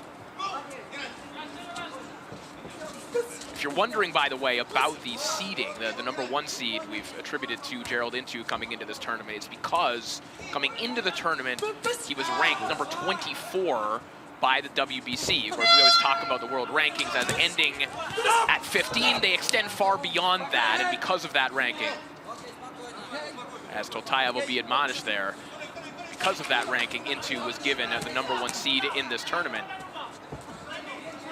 He is one of the most experienced guys in this tournament. Most guys have like a record like Toltayev, you know, 3-0, 5-0. Rough stuff on the inside again from Toltayev. He's gonna have to be careful. He's been warned a couple times. I meant to say Intu, rather. And I'll do it for the round.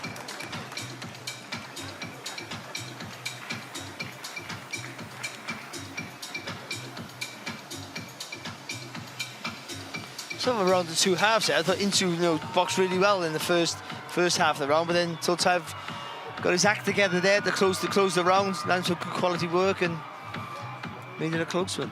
All off counters. Yeah. Look a bit tired as well, Intu going back to his corner for the first time, and whether that's going to be a factor.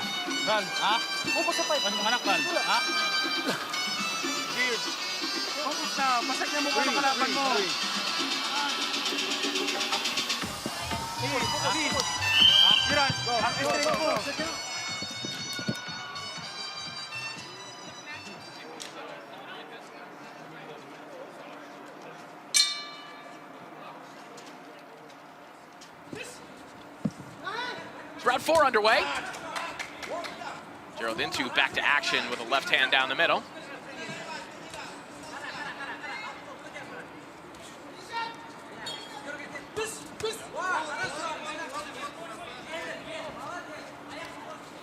All right, we're going to send it over to Claudia Trejos, who has an update on our previous contest. Claudia, what are you hearing? Just to give us a hint of the kind of punching power Utria and Krenz had. Krenz ended up with a dislocated left shoulder, and Carlos Utria with a heavily injured right hand.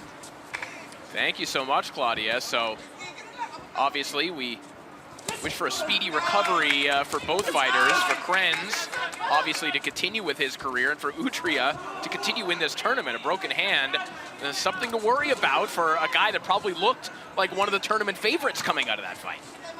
Yeah, it'd be catastrophic, that will. You can.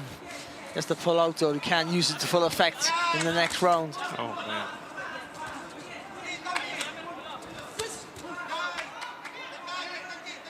Standing a bit closer here, isn't he, Toltayev? Yeah, Toltayev's starting to get in the kitchen with a little more regularity here, and again... That wasn't behind the head. he punched him from the outside of the shoulder, but that wasn't behind the head. Wow. I can see where the referee's done that, though. But it looked like it hit the back of the head. No, I don't think it did. I mean, you might be right, but from my angle here, it looked like I think caught him on the chin. Oh. But from the referee is, yes, and for what's been happening, I can see why you've seen that, and he might be right, by the way. If only we had some sort of technology where we could see what happened. They haven't invented that yet.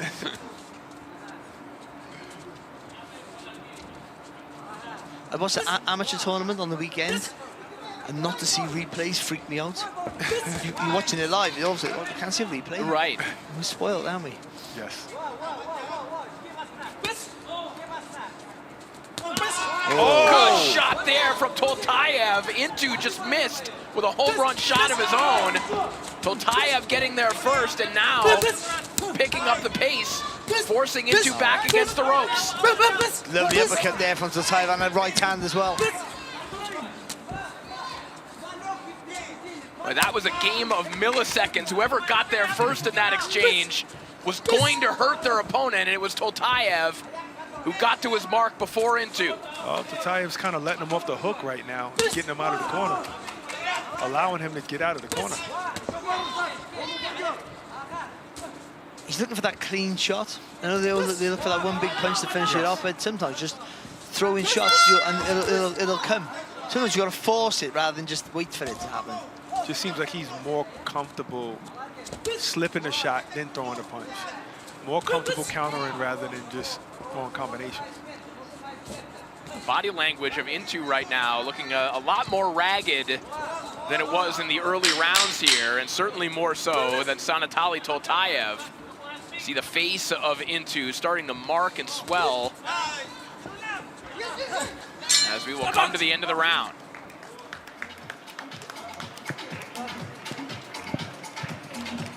Let's see that behind the head shot. You're going to see the hook here, I think, when they both throw. Well, you know what? Not sure. We still can't see perfectly from this angle, but I think you might have been right. I think it probably gauged a little bit more towards the face. He's around the back of him. Yeah. It would appear to have been behind the head shot, but I don't think it landed. Yeah, I mean, that was good eyes by you, Barry. See, it's going to be a worse angle to see it from. Oh, you know what? From there, it's on the ear. But then the elbow kind of hit behind the ear. Well, we're the other side there, aren't we? So from me, it looks like he's going on the back of him. But he's actually punched him on the chin. But because he's caught the chin with the glove, but obviously yeah, that's what it was. Yeah, and Barry, I think you made a good point earlier, too, what you were alluding to. I'll make that point in a moment as we're hearing the open scores. 37-37. One judge has it 38-36 for the gold corner, and one judge has it 39-35 for the gold corner. All right, so you heard the scores: 37-37 on one car, 38-36, and 39-35 for Toltayev. We have them now in front of us and on your screen.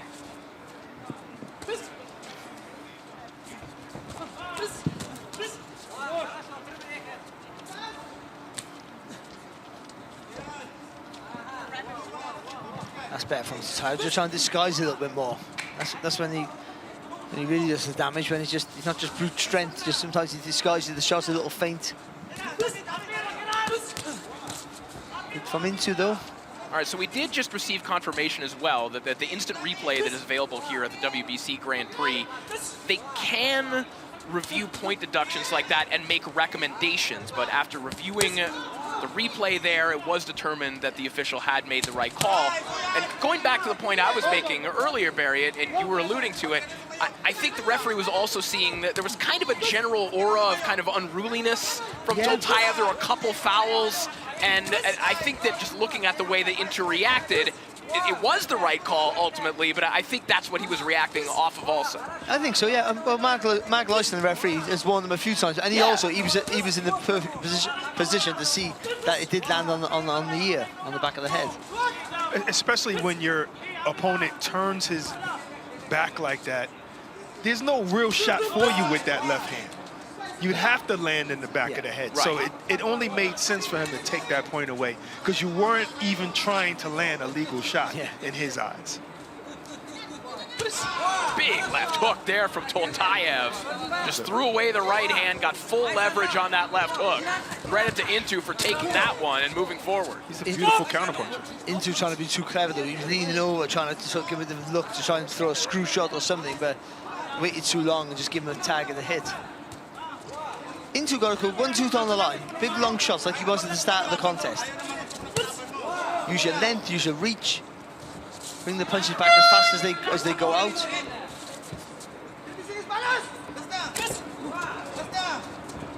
Less than 30 seconds remaining in the round. Toltayev just missed with another left hook. Looked like Intu got there first. The short shot of his own. We see a little bit of an abrasion under the eye of Toltayev now, maybe courtesy of that shot, as 10 seconds remain in the round. That's good work. And Intu's gonna need some big stuff like that shot if he wants to pull this one out, but Toltayev is feeling it right now. His confidence in it. He's very confident in his defense right now.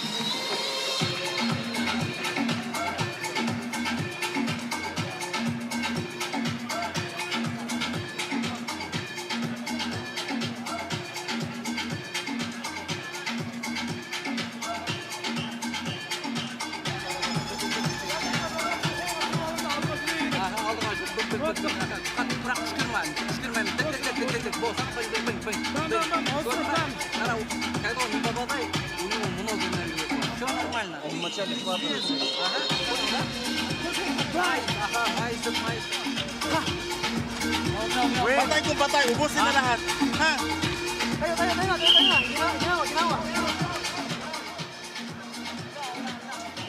Sixth and final round.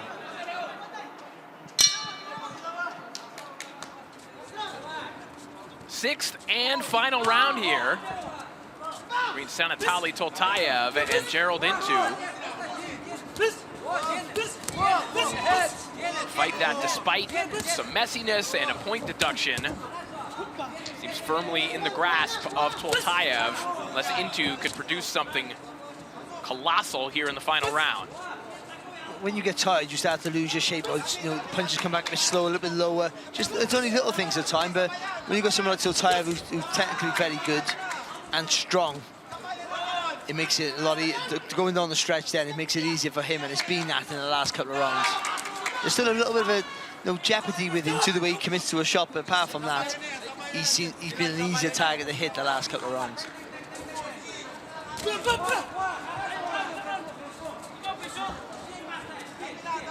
The chin of Intu has been holding up too, after getting knocked down in the first round. Dangerous looking shot there from Intu a moment ago. Toltayev really ducking into that uppercut from Intu as he lands a nice counter left hook with his back in the corner.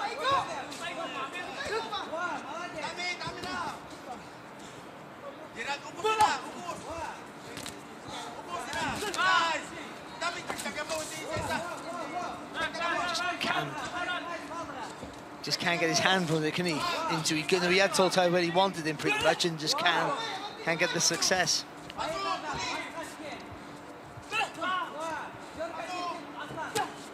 That's nice there, just a little feint to look down low and then come up high with a left hook.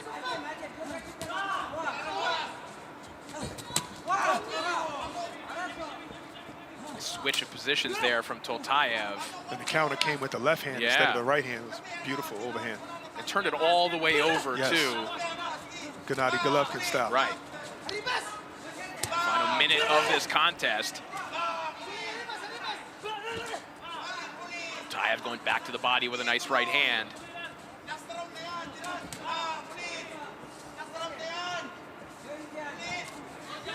Intu's gonna have to find something big here. What can he do to try and set that up, Barry? You got 30 seconds to hit a home run. What do you do?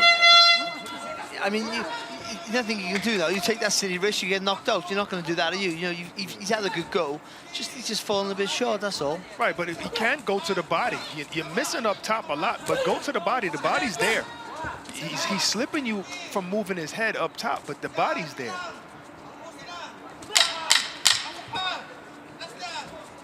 Final 10 seconds of the contest. An excellent performance from Sanatali Toltayev, a 25-year-old from Almaty, Kazakhstan. In all likelihood, headed to the next round.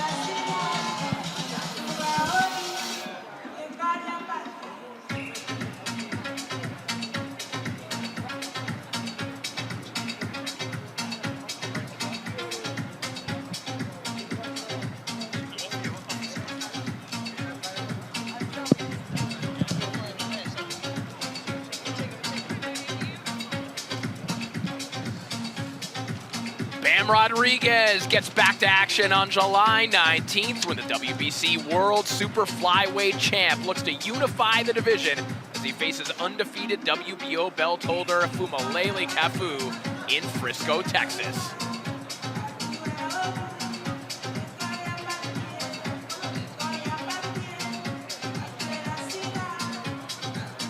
The markings on the face of Sanatali Toltayev. Even though down the stretch, we were calling that, and again, with open scoring, you kind of know where a fight is at.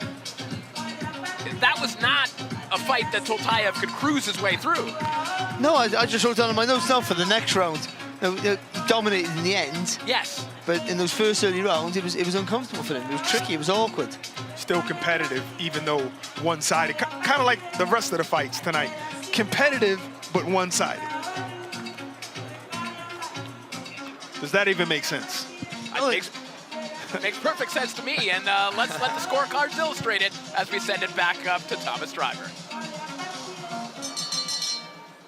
Ladies and gentlemen, after 6 rounds of boxing, we go to the judges' scorecards.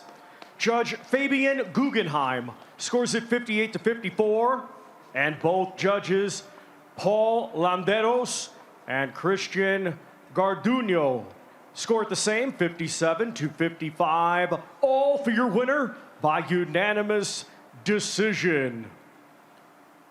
Sanatali Toltayev.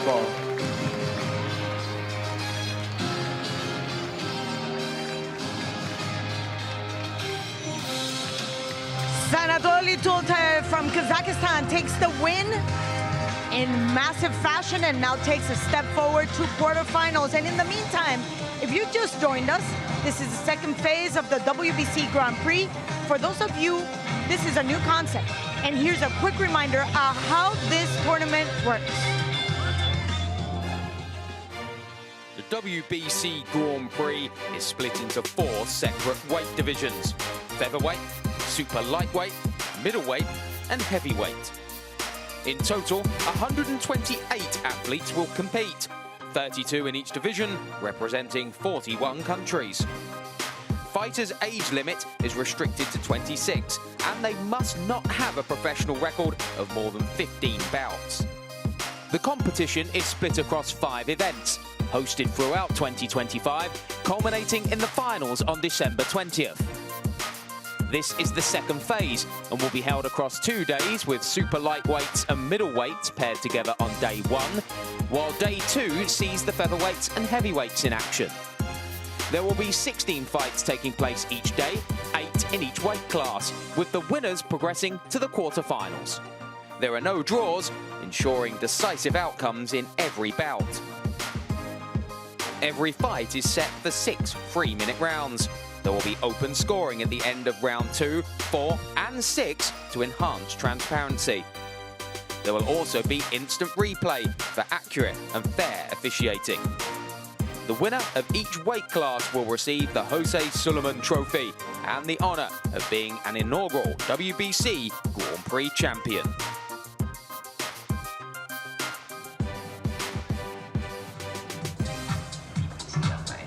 And we continue with the action here in Riyadh for a 9th bout here. And for that and the action, we go to Thomas Driver. Let's now welcome to the ring, Spencer Wilcox. There ain't no way to be somebody if you just don't quit. So if you got a fire, don't lose it. If you gotta do it, die,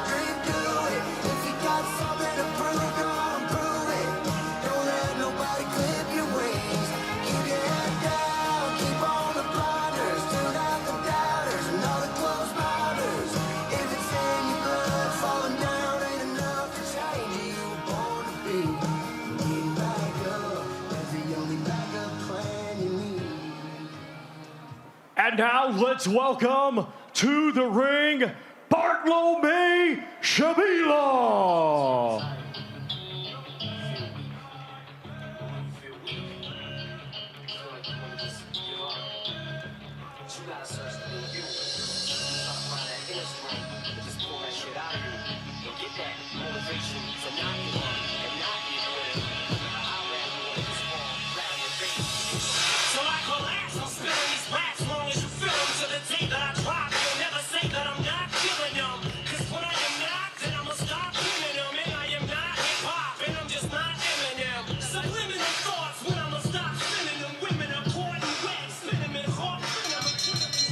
Ladies and gentlemen, this bout is scheduled for 6 rounds in the super lightweight division. The judges are Barry Lindenman, Steve Morrow, and Francisco Ayosa.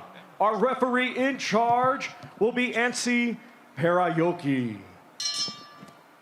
Introducing to you first, fighting tonight out of the green corner. He comes to the ring wearing green trunks and weighed in officially at 141.7 pounds. Undefeated with 11 wins. 5 of his 11 wins come by way of knockout. Ladies and gentlemen, representing Canada, here is Spencer Wilcox.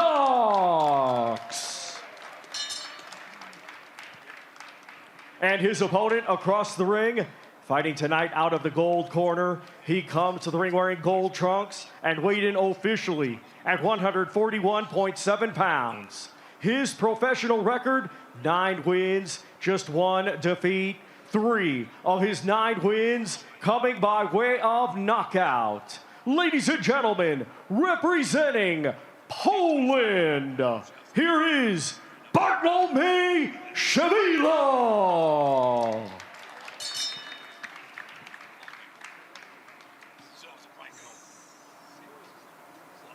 Okay, gentlemen, I wait a good, clean fight. Follow the rules, obey my comments. This is the belt line. This is the belt line. No punches below this line and no rapid punches. May the best man win. Thus, gloves, good luck.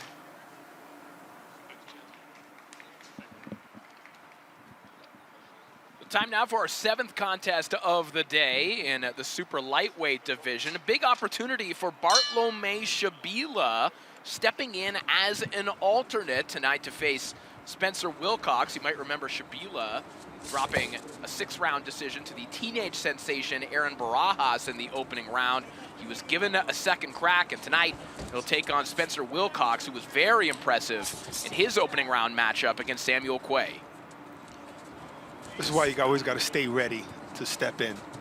You know, even though that was a tough loss, it was just a majority decision, but he's here today. And Wilcox is a tough opponent, by the way.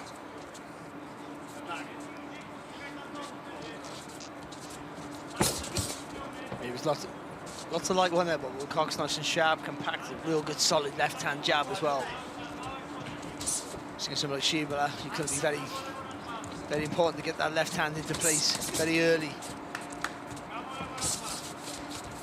And this is a style matchup that Wilcox is probably fond of. Shabila has talked about how the fight that he likes, that the style of fight that he likes, is a fast physical fight at middle distance. And Wilcox can be very, very sharp at that distance, as you're seeing already here in the early going.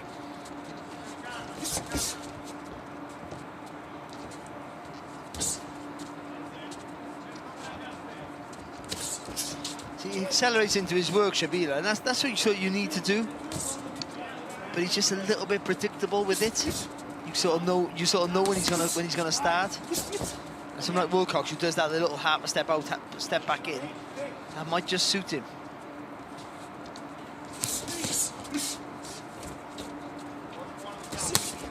Shot to the body there from Shabila.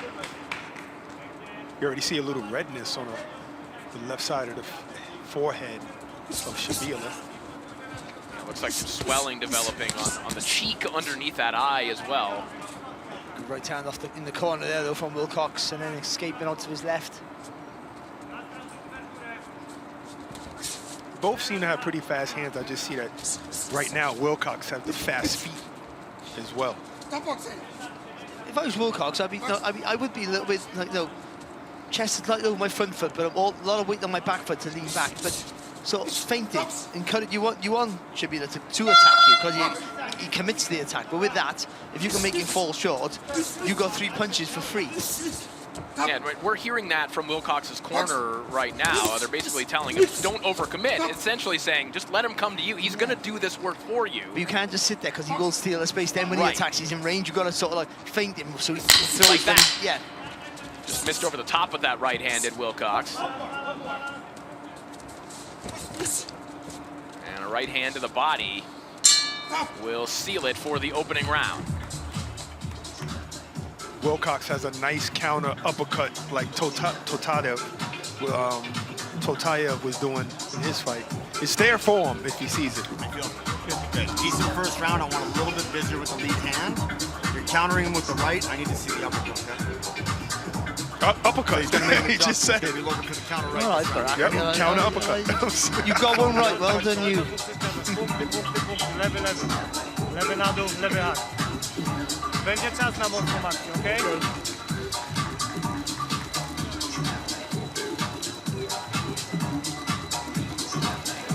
Jest, pracujemy cały czas, wyprzedzasz go lewy w lewy. Tam nie ma siły ciągu. Tam wszystko widzisz, jesteś kurwa skoncentrowany jak nikt. Tak jest?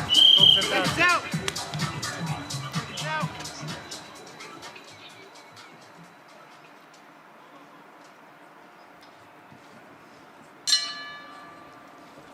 It's round 2 underway. You heard Eric Boulanger agreeing with Barahas and saying that he wants Wilcox to start firing some uppercuts as well.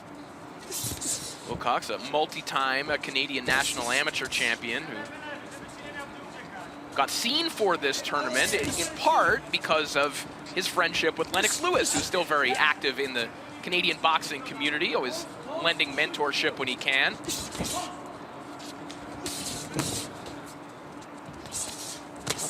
Yeah, just my friend Lennox, you know. One of the best heavyweights of all time, if not the best. He boxes apparently. He hangs around the gym a lot. I don't know. He's an older bloke to talk to. It's nice. Just good technique there. There's not a lot on the shot. If I argue, he probably stopped a little bit short the right hand, but nice smooth 1-2. Because they're easy to score, aren't they? Because they're easy to see. Right. He's not punching through the target, but he's just hitting the target and bringing them hands back. Oh.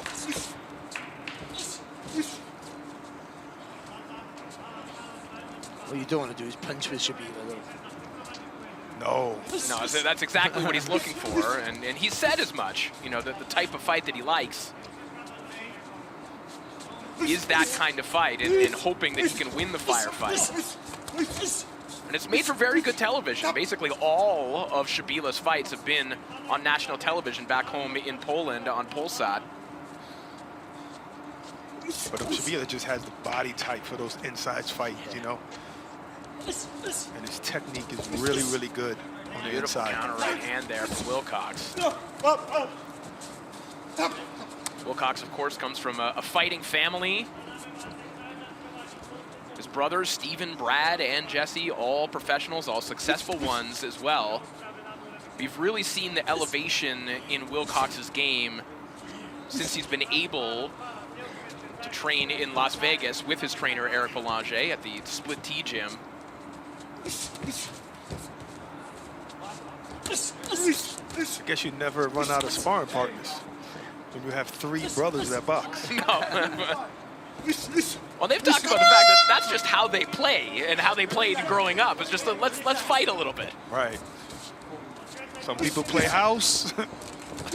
Some people play boxing.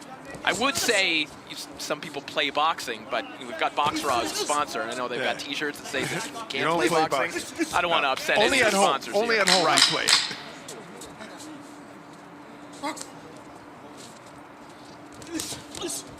Nice right hand again. Beautiful counter from Wilcox. And that'll do it for the round.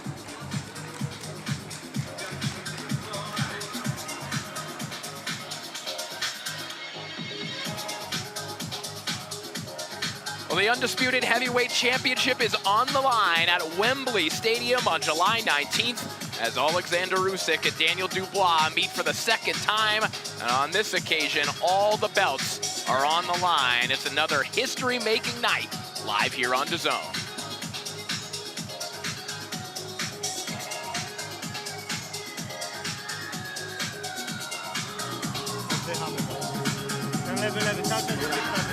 After 2 rounds, 2 judges have it 20-18 for the green corner, Wilcox, and 1 judge has it 19-19, even a draw.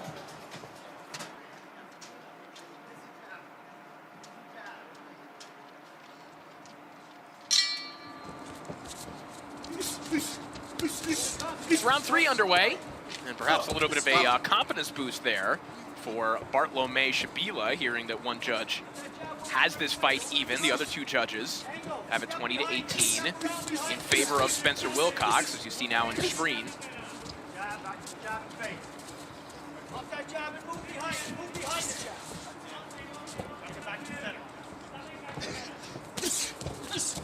Shabila, a veteran of over 130 amateur bouts before he turned pro at the age of 23. Wilcox, for his amateur successes on the Canadian circuit and even on the international circuit, he's only 40-8 as an amateur. That's the kind of amateur record you often see out of, like Japanese fighters who sort of will fight domestically in really high-level domestic competitions, don't travel internationally. Wilcox, obviously, you could see tremendously well-schooled. He lands a nice left hook to the body. Barry, what we're hearing from the Wilcox corner right now, they're telling him to move behind the jab. Can you maybe describe what they're intimating there? Yeah, well, it's just always there. So then he just did it, as you said, he did it, double jabbing, but moving to the left. So you don't station, you're not jabbing and stay. So if you plant your feet and throw the jab, you get some weight behind it. But someone like Shabila, who likes to throw with you, he's just going to throw off it, right? And he knows where you are. So if you're on the balls of your feet, to skip to the left or the right whilst you're throwing the jab, and usually you have to double it up to do that, because that gives you momentum to move. And I guess the alternative is moving without the jab, which is what they don't want him to do, because someone like Shabila will close that distance and get some work done. And Shabila has got the slowest of feet, but they're not super fast, so that he's got to turn his body to adjust. Certainly if you're moving to your left, he's got to either take that step to his right or turn with you, and that just slows you down enough for you to get away. And that jab just keeps Shabila resetting, so it's just important for Wilcox to do that. Looks like their heads collided a little bit right there. What Shabila needs to do, he just disguise some of his work.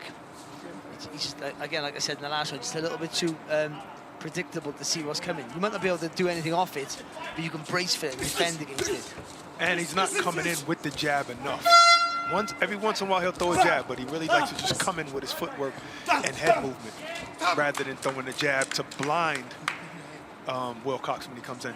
Now, if you keep this energy up, and Wilcox tires or slows his feet down, then all these things will be much more effective. But right now when a fight is fresh, you've got to start a bit more subtlety to your work coming forward. There's the jab right there from Shabila. Just give him Right something hand. to look at. The right hand of Wilcox came over top of it, and that will do it for the round.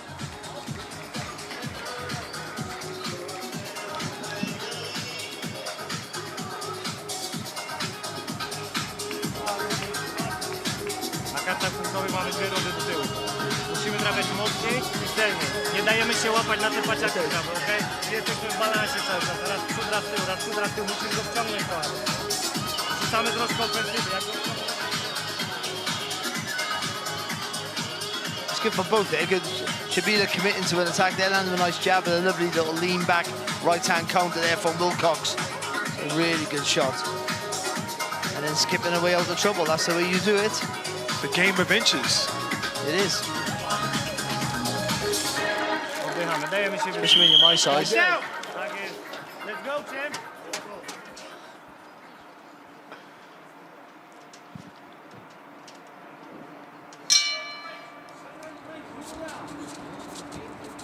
4 underway. But you all looked at me then like there was some sort of innuendo to that. It wasn't. It was just because I'm a short guy. So, you know, being 5'6" and 5'7" is a different thing. Yeah, I'd lean more towards the innuendo. It wasn't. It was in your window, at least.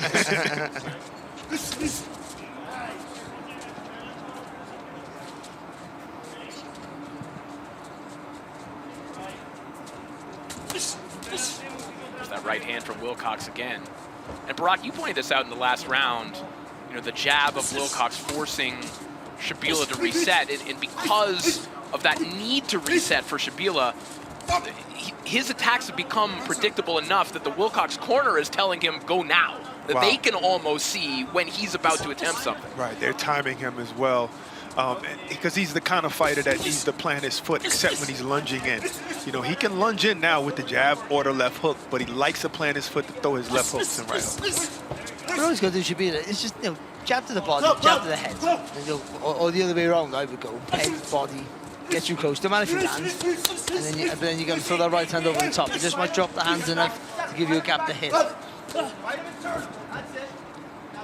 You got to think what a fighter should do and what they can do are two different things. So you can't add, there's no point in asking Shabila to start feinting his way in. He's not going to do that. But using the double jab, which he's done already, that could be, he could use that more.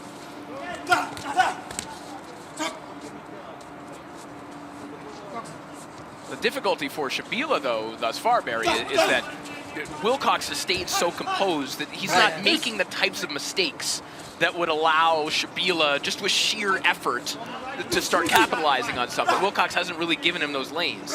No, but even then, it'll keep him thinking. Well, you get close, and then you have to try and work away there. So you either force him to throw when he doesn't want to, if that works, and if that doesn't work, it'll get you close. Shabila just missed with the right hand there a moment ago, but Wilcox stepped back, landed one of his own. Yeah, I think this is a good game plan right now by Shabila. He's not coming in. If you notice, he's standing his ground, trying to let Wilcox come in, and he just landed a right hand a little bit earlier, allowing Wilcox to be first. It's also kind of giving him a little bit of momentum when he does step forward. He's not coming from just a standstill. It's forcing him to double jab, do something to get to the inside. And he's had a little bit of success here in the fourth. Yeah, he has. Don't just hesitate to be first because you're getting timed. So, you know, wait for Wilcox to take that little step in before you go. 10 seconds of the round. Good hustle there from Shabila. Couple shots landing. Nice work by Wilcox there. But yeah, slipping those shots. Excellent that right hand. And that'll do it for the frame. This fight is moving very fast. Jak jesteś w stanie go wyczekać, to twoje ciosy mocniejsze podą. Dobra? Ale jesteśmy na balansie, chcesz go trochę wciągnąć. Lewy, w kit, dopiero się cofasz. Dobra? Bo jak on się cofa, to gdzieś tam cały czas rzuca ten prawy, który wchodzi nad lewą ręką, pochylony. Sneaky right hand, and again there from Wilcox. Went over the top, one little from the hip. It's a good little move there from Wilcox, and then dipping out of trouble. Using his feet, using his brain. Under pressure. After 4 rounds, 2 judges have it 40-36, and 1 judge has it 39-37. All unanimous for the green corner, Wilcox.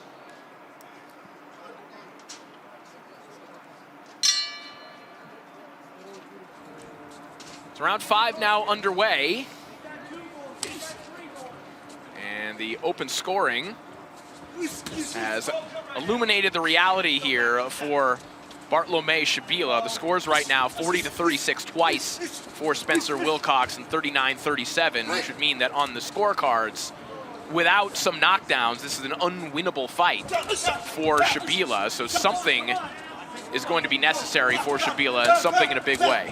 That's why he's throwing these knockout shots right now.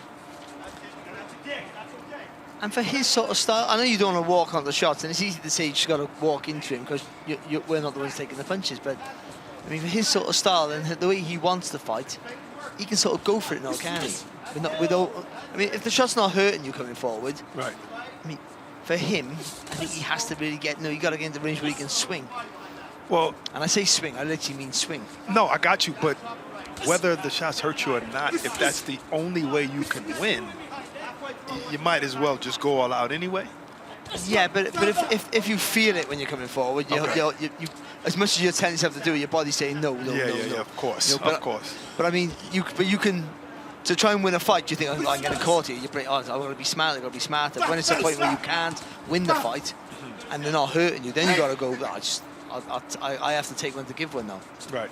These are all things that I would never do myself. But well, I mean, listen, we've even recently seen what happens when a fighter knows that he's getting hit with hard stuff, knows that he has no other chance. Look, Jin Sasaki versus Brian Norman. Sasaki at a certain point understood that he needed to just go for broke, and it was early in the fight when he made that decision. Right. But there are dreadful consequences when you do that. But sometimes fighters. Sorry, Sasaki does that in every fight, though. Yes, he does. Trust me, I know. Yeah. That's a great point. But sometimes a fighter, once he feels like, okay, I got this loss, I just got hit by some really, really hard shots, I'm just going to go all out. I'm going to bang my gloves, let the fans see that I'm ready for war, and they go out on a shield that way. Fans like it. You might get knocked out, but fans like it. But it's hard, especially when you box from a proper system like amateurs, when you have to use your brain as well at times, more often than you should, then it's hard to tell yourself that. Whichever you look at it. 100%. If it's a close fight, you got to win that round. Then you maybe do it then. But it's right. I remember Zab Judah hurt. He's the only person that ever hurt Danny Garcia, but he didn't turn it on because he knew what could come back. Yeah. So you're right. Fighters are gonna think in there.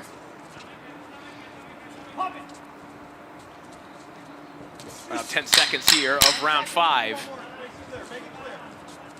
And sometimes the harder they try, the easier you add to hit and more comfortable it becomes for Wilcox. It's been a relatively comfortable night for him as we head back to the corners one final time. All you gotta do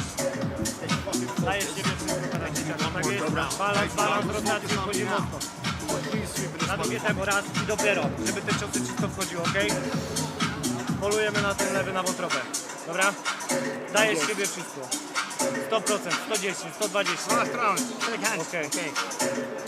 Pracujemy, trafiamy mocno i precyzyjnie. Nie dajemy mu odpoczywać, tak jest? Tak jest. To co robisz najbardziej, najlepiej.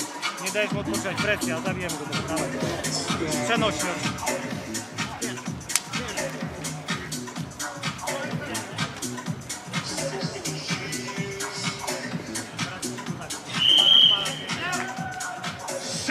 And final round.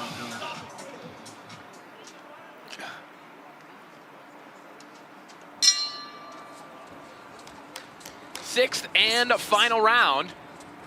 Here between Bartolome Shabila, the alternate, stepping in here to face the 6th seed, Spencer Wilcox, who's put on a nice, composed boxing performance here tonight. Just caught Shabila with a beautiful right hand again over the top. And one thing to consider for Shabila, and listen, this may have been a fight against Wilcox that at any length was not going to be a winnable fight for him, but you look at the type of fighter that Shabila is, and you look at his wins, like his last win over Dennis Madri, that was over 10 rounds. And you look at what Shabila does in the ring, that constant threat and that low hum of pressure tends to benefit him in the latter half of a fight. But in a 6-round fight, it just never got the time to really start building. If what you're doing in those early rounds are having an effect on your opponent. Yes. So I think you're right, though. I think you're right. But I mean, if your opponent's not tired by round 7, then it's not working. Yeah, it's not working, obviously. But the way he fights, he forces you to throw punches, forces you to move. So yeah, over the shorter period, you'll have more in the tank. And also, like every fighter, once you see, you see the finishing line, however tired you are, you get that rush of that second wind, whatever you want to call it, because you know the end's near. But when you're in the middle rounds of a 12 or 10 round fight, it can be no man's land. And it's a horrible place to be. Shabila's punches probably might not be hurting Wilcox at the moment, but his style is winning this round right now. He's a good fighter, and he'll beat a lot of good people as well. And weak-minded people, no, it's horrible to say that. I mean, people who can crumble under pressure, then he's the guy you don't match him against. You don't put him against them because he'll break your spirit. And technically, he's not too bad either. Yeah, he's doing very good this round. He's probably landing the most shots and hard shots. But Wilcox, and it's going to sound like a backhanded compliment, he's underwhelmingly good. Does that make any sense? I was going to ask you earlier in the fight, and I mean this lovingly, that Wilcox feels like a Barry Jones kind of fighter, like a guy who isn't going to do anything extravagant. You know what I'm saying? If I had someone to go, I would leave. I would leave. If I had somewhere to go. No, you know what I mean? I do, yeah. Just do enough to win. I mean, he's better to watch than I am. I would say that, but I mean, yeah, he does nothing wrong, but nothing fantastically great. So like, you just think, you watch him, you go, I could beat him, but actually, when you're up against him, I think he's very difficult to beat. He moves his feet quite well. For some reason, he's letting Shabila in this round. He's not keeping him at bay. He's letting him in. He's not moving his front foot back. Well, he's thinking about being safe. The fight's in the bag. He knows that because he's heard the scoring, so he's thinking about don't make mistakes, don't get caught. That's his brain. That's his brain maybe getting in the way. But he's thinking, that's all he's thinking here. Just don't do anything silly. And he did not, and we will hear the final bell. Just like Barry Jones would have. I mean, that's worse than what I said about him. Like, he's got to come back. He's going to listen to that. And he's going to go, you can't compare me to him. I feel more sorry for him than me. Most fighters would love to have your career, Barry. I don't know about that. But anyway, he's like... You're getting paid in 3 ice creams tonight. I am, yeah. And everyone 3 wants now? that. It was Yeah. 2. I just upped his salary. Wow. He's a good kid, and under pressure, he doesn't crumble. Well, DAZN heads to Birmingham on Saturday as Olympic and Commonwealth gold medalist Galal Yafai looks to make a big stride towards his first world title fight as he takes on Francisco Rodriguez Jr. in a final eliminator for the WBC flyweight strap.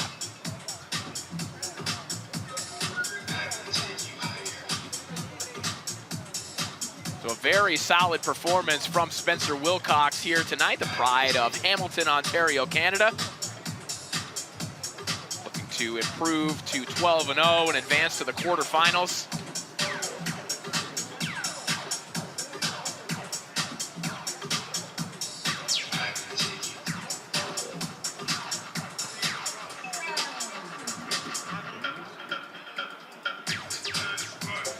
Solid effort from Bartolomé Shabila tonight, but just not enough for the technical prowess of Spencer Wilcox here tonight. And it looks like the scores are in the hands of Thomas Stryber. Ladies and gentlemen, after 6 rounds of boxing, we go to the judges' scorecards, and all 3 judges, Barry Lindenman, Steve Morrow, and Francisco Ajos, are in agreement. They all scored the same, 59-55, all for your winner by unanimous decision. Spencer Wilcox!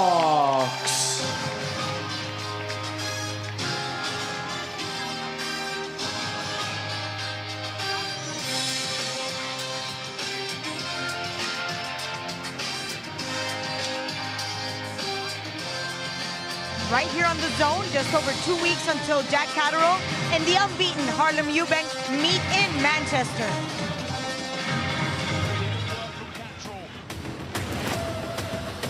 The warrior is strong. So sharp. Best shot of the fight so far.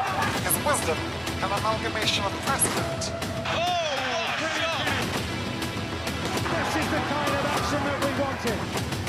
He is rather fueled by divine inspiration, ascending from the heart.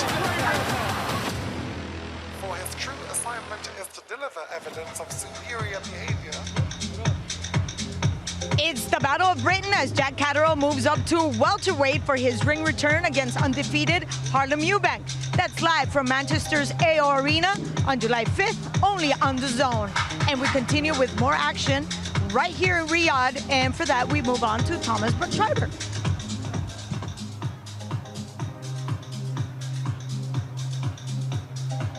Let's now welcome to the ring, Orlando Adron Barahas Tirado.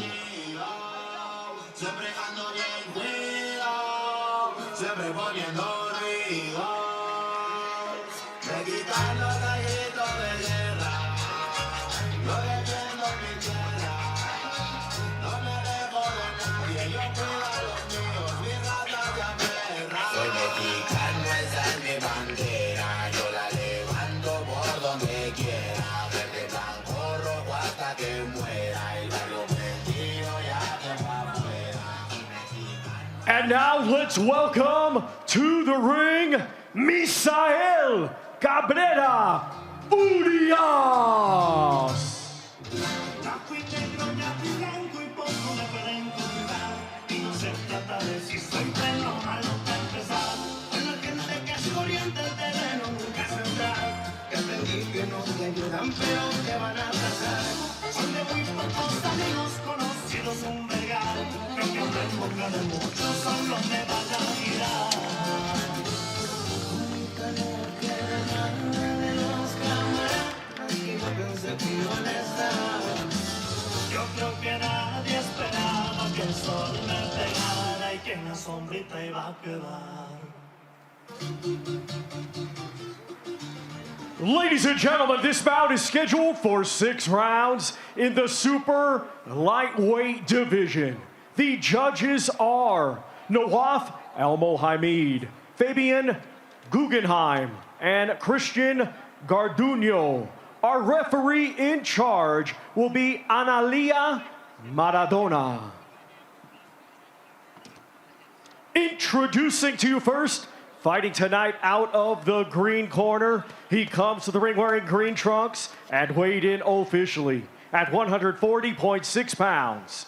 Undefeated, he has 7 wins. 2 of his 7 wins come by way of knockout. Ladies and gentlemen, representing Mexico, here is Orlando Adron Barahas Tirado. And his opponent across the ring, fighting tonight out of the gold corner. He comes to the ring wearing gold trunks and weighed in officially at 141 pounds. His professional record consists of 16 wins, 2 defeats, 1 draw, 11 of his 16 wins coming by way of knockout. Ladies and gentlemen, representing Mexico, here is Misael Cabrera Urias.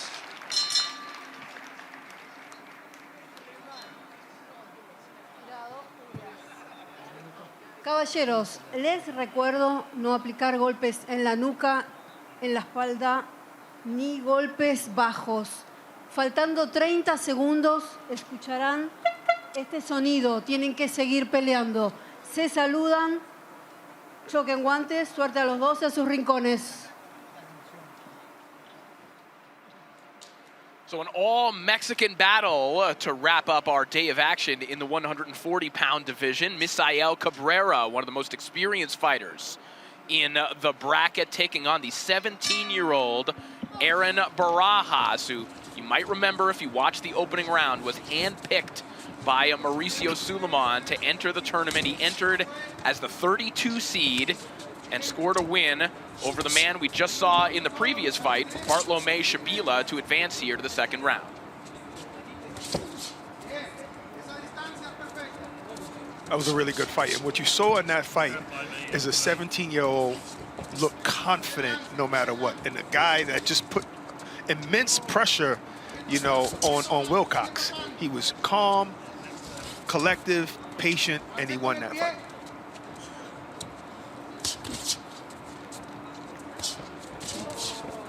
Cabrera, a man who has fought here on DAZN even prior to the tournament. Got to a draw against Randy Leon in Aguas Calientes on the Hernandez-Lugo undercard back in 2024. A little bit of a lackluster fight. However, certainly bounced back in a big way with that win over Joseph Abudi in the opening round of the tournament. Now training with Panda Najar, who you see in his corner tonight. Of course, the trainer of William Zepeda, former trainer of Subriel Matias, and a man who is quietly becoming one of understood to be one of the better trainers in the sport, and a man who demands a lot in terms of the fitness of his fighters. I mean, that's two things a fighter has to do. I always say it. Get fit and make weight.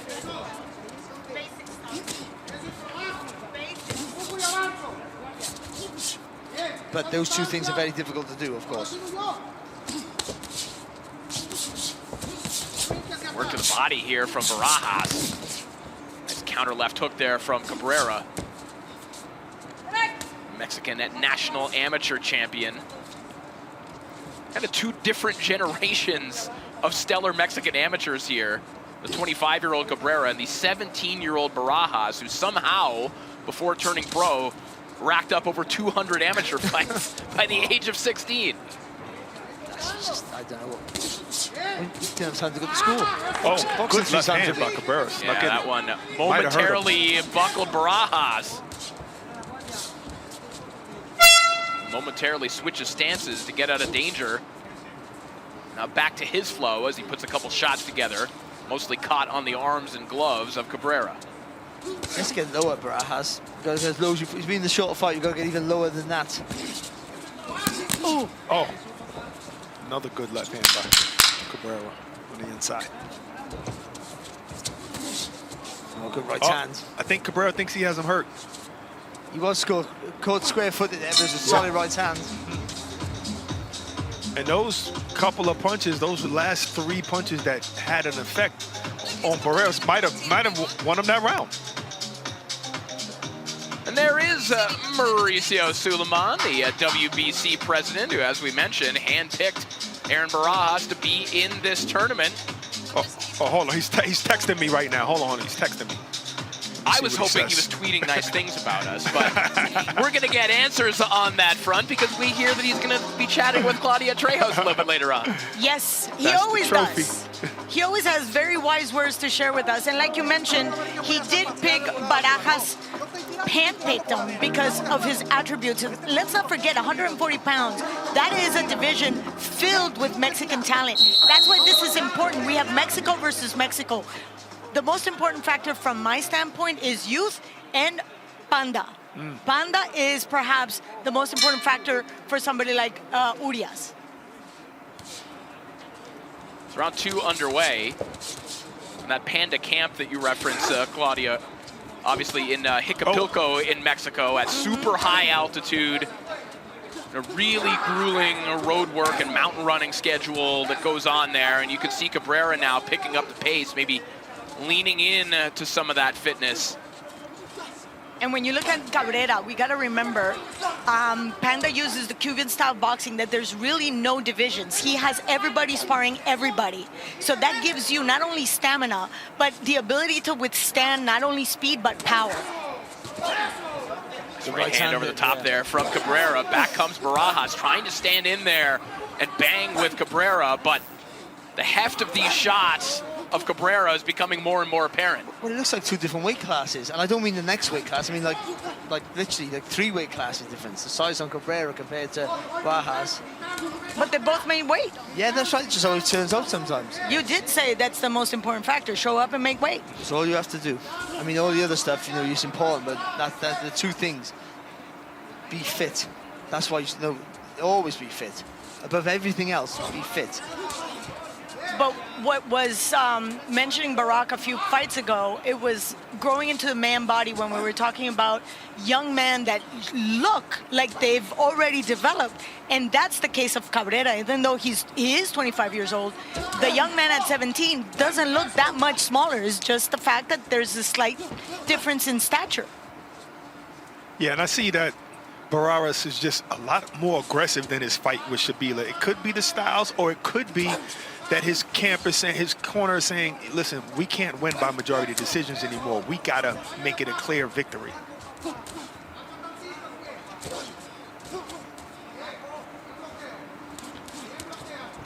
Because he was pretty nonchalant in that Shabila fight. This is Mexico against Mexico. Different. This is a completely different level of opposition. I got you. That's that why makes it's sense. important. That's why you guys brought me in to do comps with you guys. Okay. Oh, there you go. Good shot over the top there. So this is basically a championship right here tonight. Absolutely. Absolutely. It has the caliber of being such a thing. Because the 17-year-old has absolutely no respect to the young man in front of him. Yes. The 25-year-old veteran that trains with champs in Jilipilco. Barahas countering well with his back against the ropes. Not where he wants to be, though, is it? No. So Cabrera punches long as well, doesn't he? He did bring that right foot forward there at that point, made a bit of a mistake, but for the most part, he did punch nice and long. The only 17-year-old who should be countering with his back against the ropes is Wilfred Benitez. Oh, Benitez.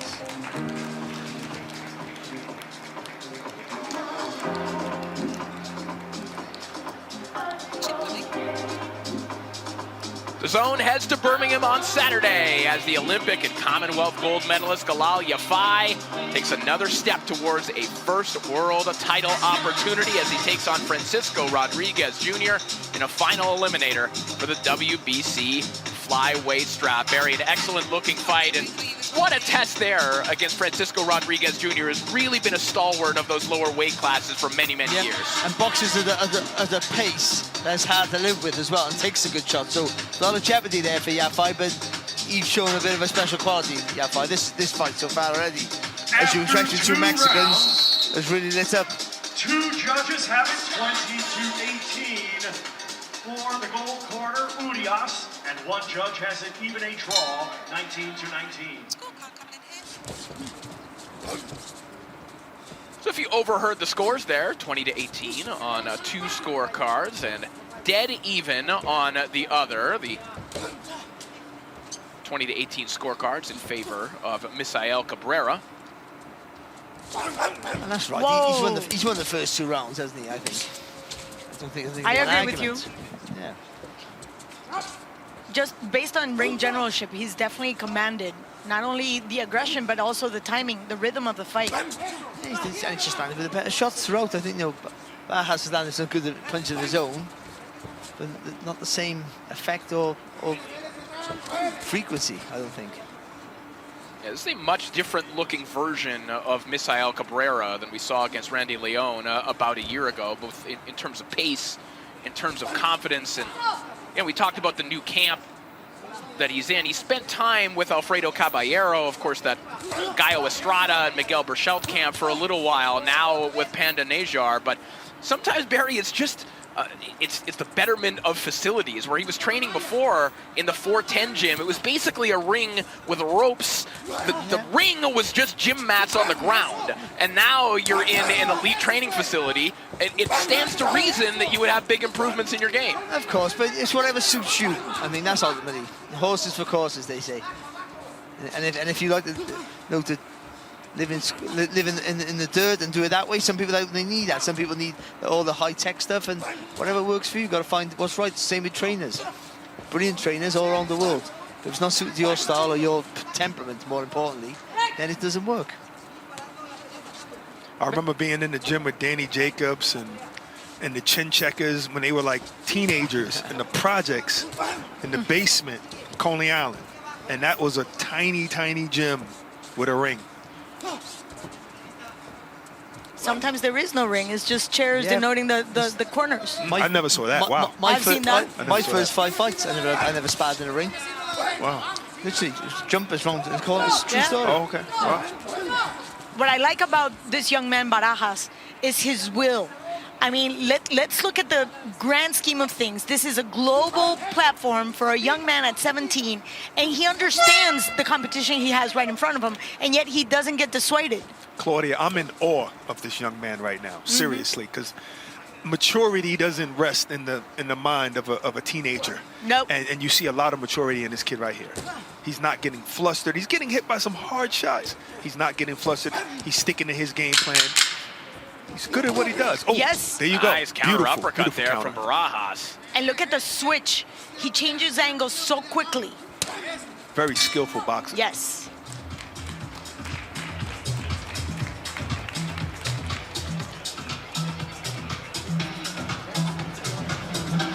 Inhala profundo, vamos, inhala profundo. Agua, inhala profundo, vamos. Inhala profundo. Ok. que soltar las putas manos, güey. Ya no sabe qué hacer, está frustrado, ya no me tome tanta agua. Vamos a echar ahí. Jálame. Jala aire, jala aire. Estás haciendo un buen trabajo, pero me estás empezando tarde. Escucha lo que te estoy diciendo, hijo, no tienes ciencia. Tú no me vas a hacer nada diferente a lo que has hecho, ¿ok? Ocupo yo aplastarlo, ocupo machucarlo. Yo no voy a venir a este lugar a hacer algo diferente que hice en el campamento. Voy a hacer lo que hice en el campamento.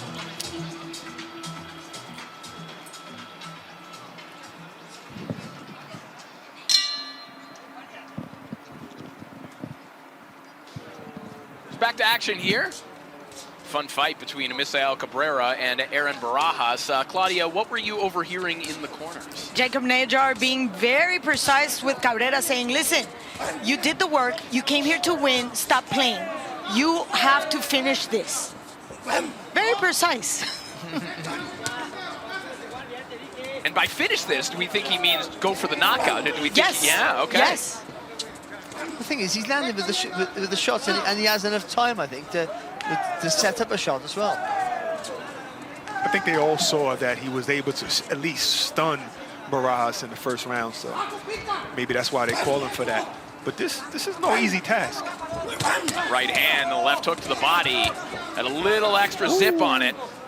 And Barahas is willing to punish Cabrera back. And he pushed him at the end of that, too. Say, yeah, you're a big guy.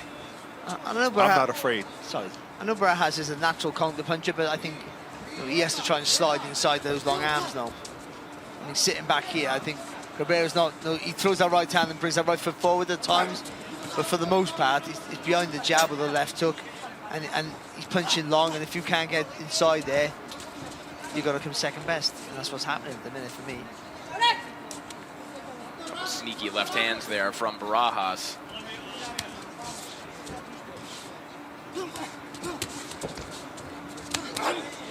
Nice right hand over the top there from Cabrera. That one backs Barahas up. Oh. Hard clubbing shot there from Cabrera. Well, he has heard those instructions from Panda. He was behaving in a much different way here in the fourth. There's a meanness about the work of Misael Cabrera here in the fourth. Great response on there from Barahas there. Off the ropes, got caught with two big right hands and flirted his way out of trouble. But at 17, Barahas is assimilating that kind of punishment like a grown man, because he's getting hit hard, and yet he doesn't take a step back. Yeah, tough kid. Good body work from Barahas a moment ago, but there's Cabrera again. The nice right hand. Look at the footwork of Barahas. This is one of those fights where whether Barahas is winning or not, I'm marveling at the smoothness of the footwork of Barahas. Sometimes you see fights like that, you know, like Sonny Edwards in fights where he lost. You still look at the caliber of his skills, and there's something to admire about that. And you're seeing that in Barahas here tonight, too. Well, you can see the potential, can you? I mean, that's what you can see with him. If he can get it all right, what he can do, and certainly with age maturing, he'll be a much better fighter for sure. Agreed. You know, I think with the culture, the way culture of boxing is right now, a matchmaker will look at this tournament and say, well, you matched them up too tough, too early. But we can change this culture with tournaments like this. We are back in New York City on July 12th as The Ring puts on another blockbuster with Edgar Berlanga and Hamza Shiraz atop the bill, and Shakur Stevenson and William Zepeda, stablemate of Misael Cabrera, facing off in the chief support. Another memorable night of boxing from the Big Apple. Just going back to your point, and I totally agree. I totally agree with you.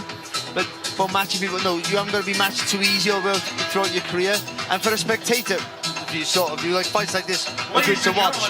But let's hear the scores first. One judge has it 40 to 36. The other two judges have it 39 to 37. All unanimous for the gold corner. Cabrera Union.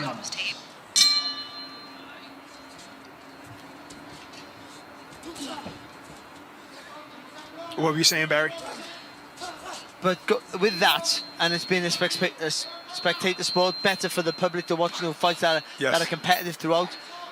Because it's such an intense sport, this is the health of young men and young women. We have to remember that. So having a short career is not a bad thing in boxing because you're not in it for too long. Yeah. I mean, why do you want to be in boxing for 15 years taking more punches? But also, we have to be aware of, because you have to learn pretty much on the job in boxing. You don't have a fixture list, then it makes it's more intense. So you have to be a little bit careful how you match people as well. Not every fight can be the fight that can elevate you or pull you back down. Some fights have to be a little bit of a oof. That's a good point, because you might not ever get to where you want to be, which is making money in this sport. Also, by the time you get to where you want to be, you're spent. Yeah, I guess so. It happens to a lot of fighters in the 80s. That's why titles in the 80s changed hands so quickly, because by the time you got to that level, you only had 2 fights left in you anyway. But if the culture of boxing changes with tournaments like this, and people realize, hey, this fighter has 2 losses, but he's a great fighter because he lost to other great fighters, then you'll get that opportunity, even with 2-3 losses, and then you'll be out quicker. Yeah, of course, yeah.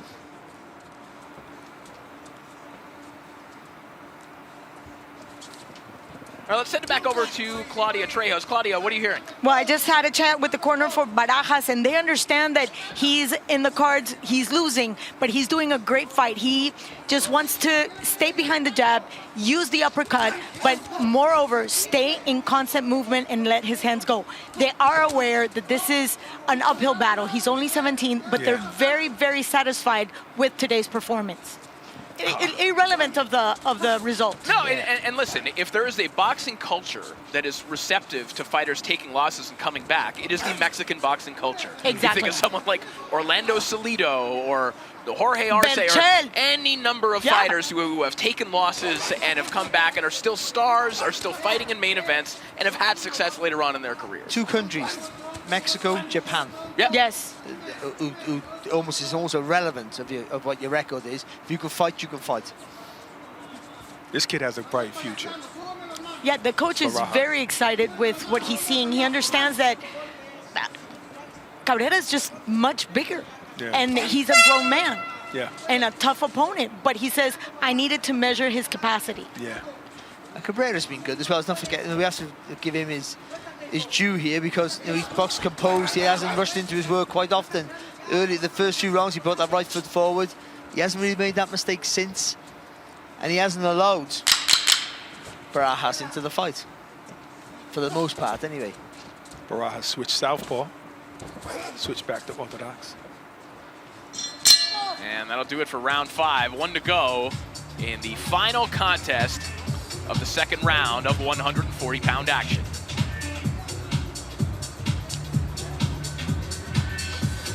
Ciérrame, cabrón, ciérrame bien.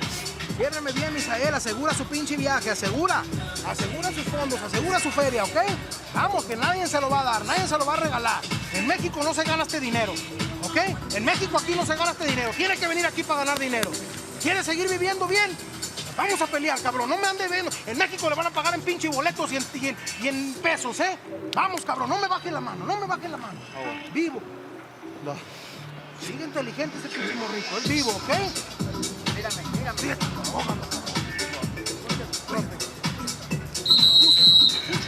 Sixth and final round. I guess it's not enough for the corner of Cabrera to just be winning every round. No. He's like, stop playing around. That's what I feel like he's saying. Pretty much. He said, you need to close this, you need to finish, and remember, you need to come all the way over here to make money. Back home, you're just going to get paid in tickets. How can you live like that? Do you want to live well? Is this the way you want to live? He said all of that? All of that, yeah. Welcome to Spanish. We speak really fast. That is an inspirational speech. Yes. Right, you have to come here to make money. Right. Good left hook. There's been 3 of them already in the early going of this round from Misael Cabrera. Cool. That right hand just missed. And that was a powerful right hand by Cabrera. Good defense by Barahas. He just tucks that chin in, doesn't he? Barahas tucks that chin in a little bit, just turns his body to the side, just takes the sting of a lot of those right hands. Southpaw again for Barahas.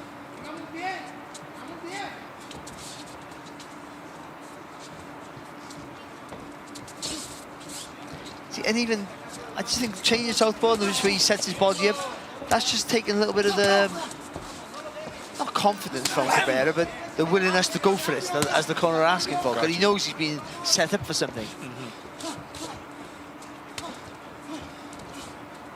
Might be a little winded too, Cabrera.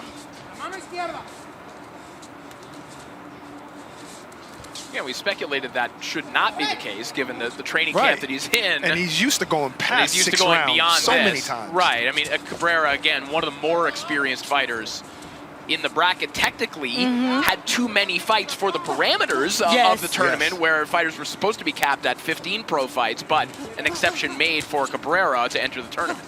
And this is why the corner of Barahas is resting easy with this possible loss right here. Because think about it, it doesn't, when you look at the record, the loss is against of a very high caliber opponent. So a lot of times we get stuck with the numbers, going back to what Corey was saying. A lot of times we get stuck with the, undefeated, but who have you fought? In this case, if he does take the loss, look at who he lost to. Right. And also talk about him being tired a little bit. See, when you're training hard, you're punching the bag, you're punching the pads, even the sparring. You're very rarely missing.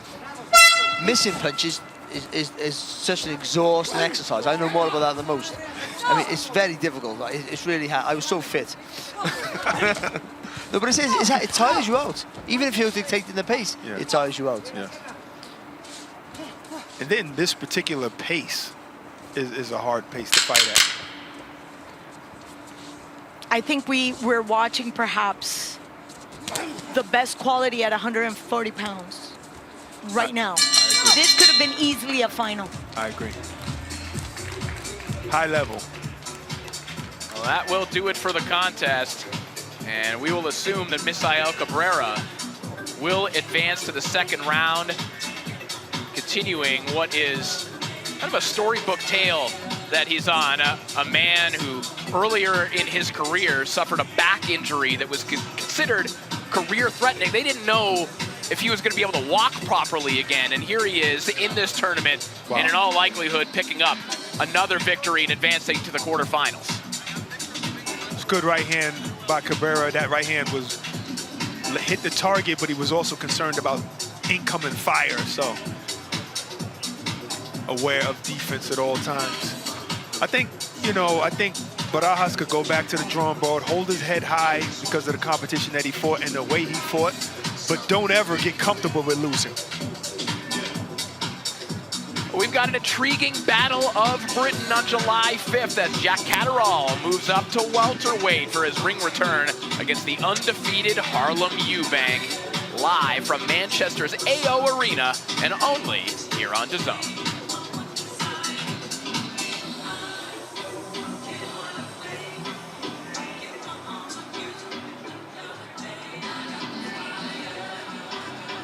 See Mauricio Suleiman in the ring, of course, greeting Aaron Barahas, who he knows quite well, congratulating Misael Cabrera. And it looks like we are ready to make this one official as we hand it back to Thomas Stryber. Ladies and gentlemen, after 6 rounds of boxing, we go to the judges' scorecards. Judge Fabian Guggenheim scores it 60-54. And both judges, Nawaf Al-Mohamid and Christian Garduño, are in agreement. They both score it the same, 59-55, all in favor of your winner by unanimous decision. Misael Cabrera Urias. So Misael Cabrera advances to the next round as he improves to 17-2-1. Most experienced fighter in the bracket. Takes out the Cinderella 32 seed in the 17-year-old.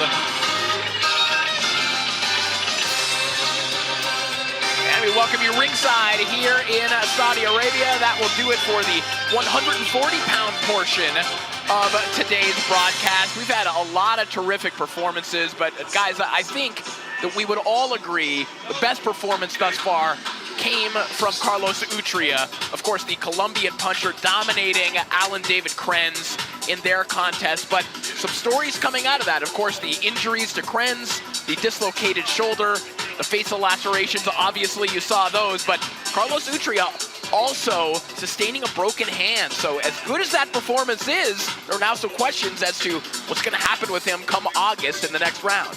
Because not only the hand mending, and you've got to train with it, you've got to commit, you've got to throw with it with conviction. Are you going to do that and risk it breaking in training camp to lose not fighting in the tournament? And if you don't do that, and it happens in the tournament again, it could be catastrophic if it happens early in a fight. So yeah, it's a real problem. And I hope it mends itself because he's a really talented fighter. I mean, we've seen some fighters come back from cuts like Into, but to come back from a broken hand, that's going to be it's going to be pretty tight, pretty tough. It also shows why, if you're a fighter who's in this tournament, why, as you mentioned, you should continue to stay ready. Alternates can step in. We saw it with Shabila stepping in. He did not win his fight. Shabila might get a third chance. But he might step right back in for Carlos Utria. Who knows? But that was an exciting day of fights in the 140-pound division. And for more on that and for more on the tournament overall, let's hand it over to Claudia Trejos, who's standing by with a man who's putting it all together. Thank you, Corey. Yes, we are here with Mauricio Suleiman, president of the WBC, and obviously the creator of this tournament. And my goodness, that last fight, Mexico against Mexico, Cabrera versus Barahas. What are your thoughts on that? Well, every time two Mexican fighters are in the ring, it's a guarantee that there's going to be great level of boxing. It was a sensational fight.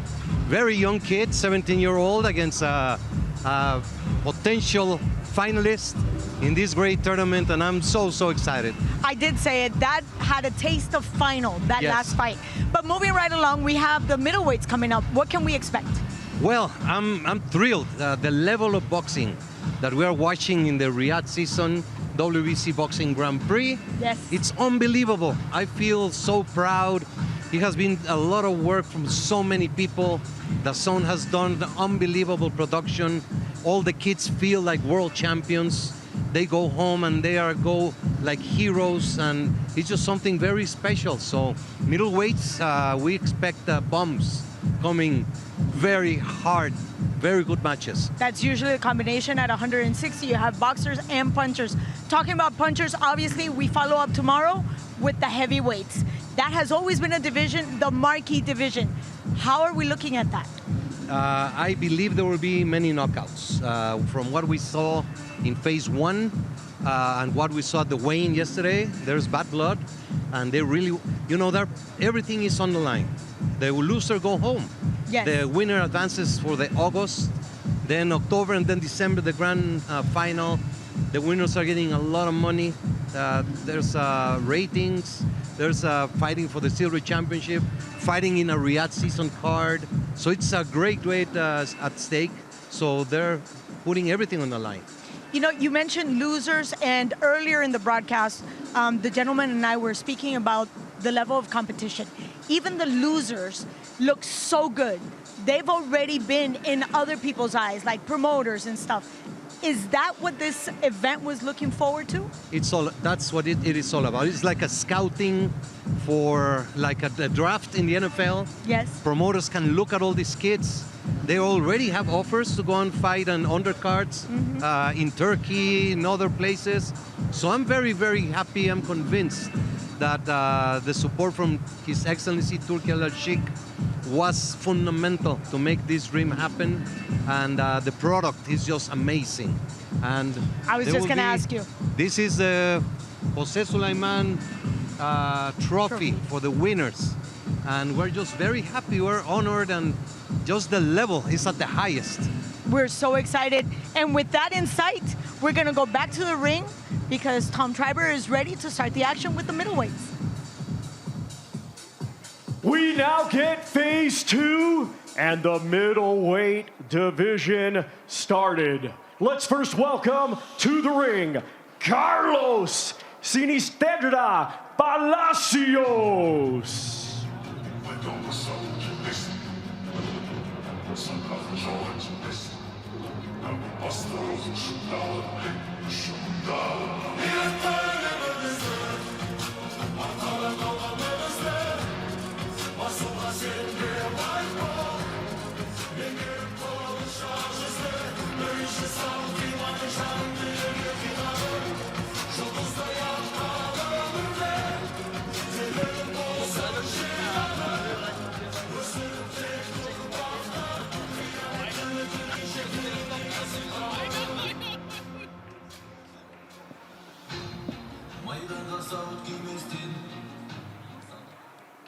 And now let's welcome to the ring, Haji Muis.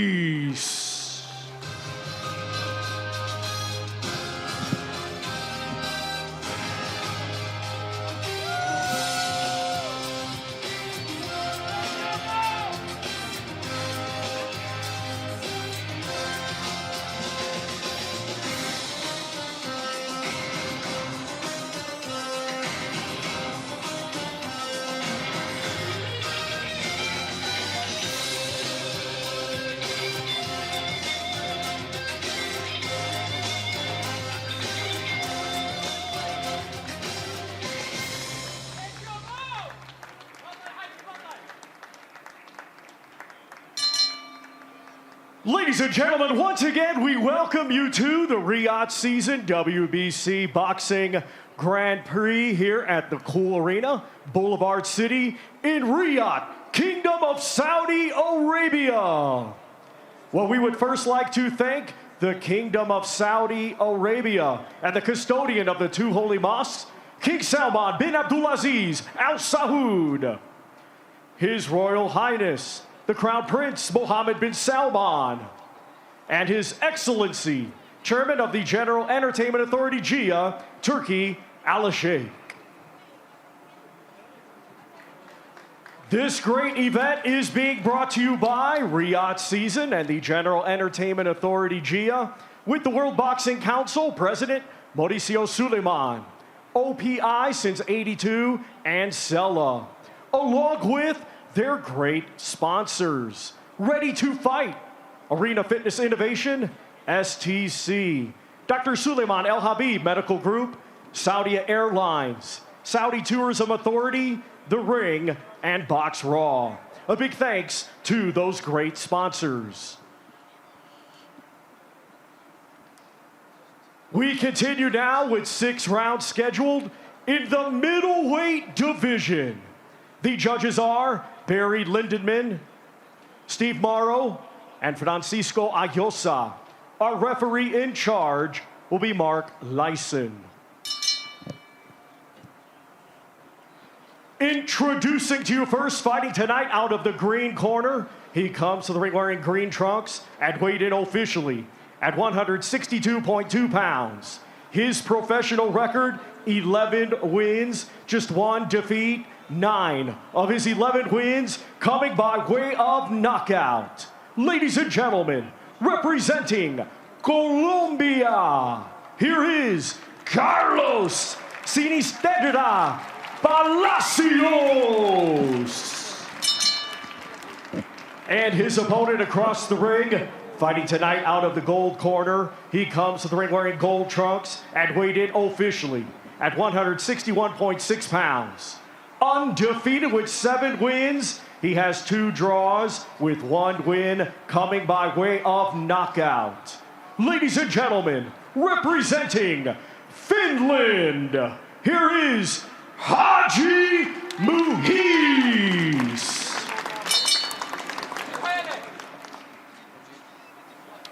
Okay, boxers, I spoke to you in the dressing room. You know what I expect. Stay professional, obey my commands, and most of all, protect yourself at all times. Quiero uno pelea limpia, obedece mis órdenes, protege en todo momento. Touch gloves, good luck.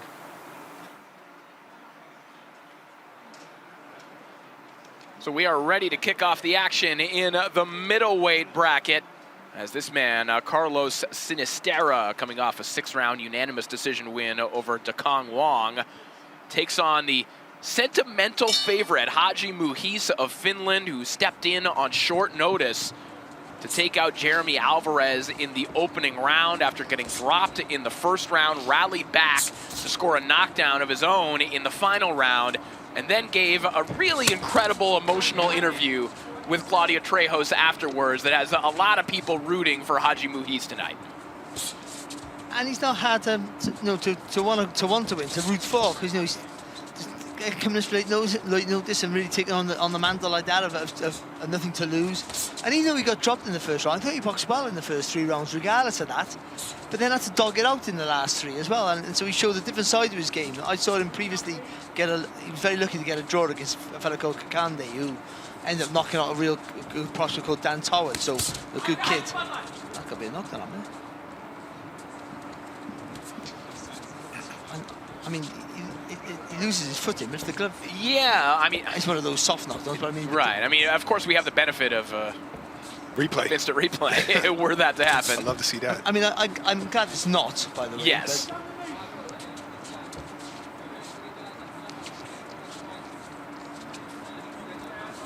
He's, of course, born in Finland, but a member of the Peacock Gym in London, alongside the likes of Dan Aziz and Denzel Bentley.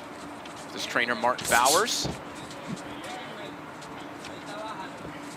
And that corner work from Martin Bowers, Barry, in that fight was really one of the more illuminating in terms of what the corner can do with the information that open scoring provides. Because every round, Bowers would seem to be taking something from those scorecards and was helping Muis make adjustments, and clearly the proper ones as he won the fight. And also, and then you get to see how smart the corner is. See, good trainers and good cornermen are not exclusively the same thing. But I know Martin Bowers. I know he's a good guy. He's a good cornerman. He's a good trainer as well. So he's lucky that he's got all 3 of that. But to take that information and give you, because maybe in his mind he has a different idea, but he had to change it because of what's going on with the score in the fight. But what he showed that he can dog it out as well when he has to, and that's a quality you can't train, you can't teach. You've got it or you haven't. A couple hard shots to the body there from Carlos Sinistera. Just not turning those punches over. Right. He's landing those punches, but the soft part of the glove is not the knuckle that's landing, so it might not be having a big effect. We certainly know that he can do that, as all of Sinistera's wins, aside from his pro debut and his most recent win, have come by way of knockout. 9 knockouts in his 11 wins overall. As we will head to the corners at the end of the first round.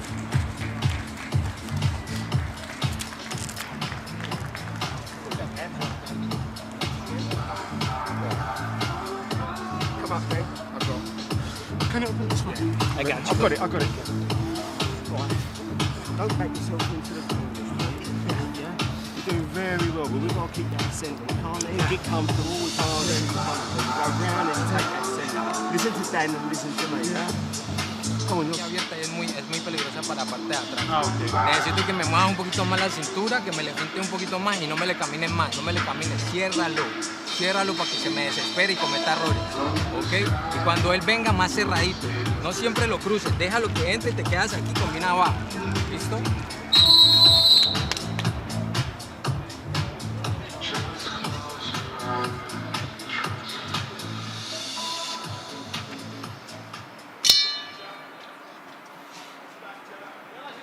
Round 2 underway.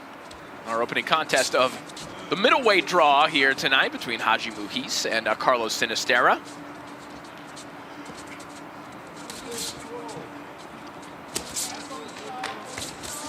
Nothing much happened in the first because he's doing the right thing, just, you know, in and out with the feet. Not wanting to really commit to anything just in case he takes a big shot coming in, and Sinistera just trying to walk him down, but not really letting his hands go. So, right, there's a lot of ring reconnaissance going on because, like I said before, you made it to phase 2. You're fighting a tougher fighter. It should be less knockouts, just like I said, and we only had 1 knockout in 8 fights. So they're going to be more evenly competitive matches.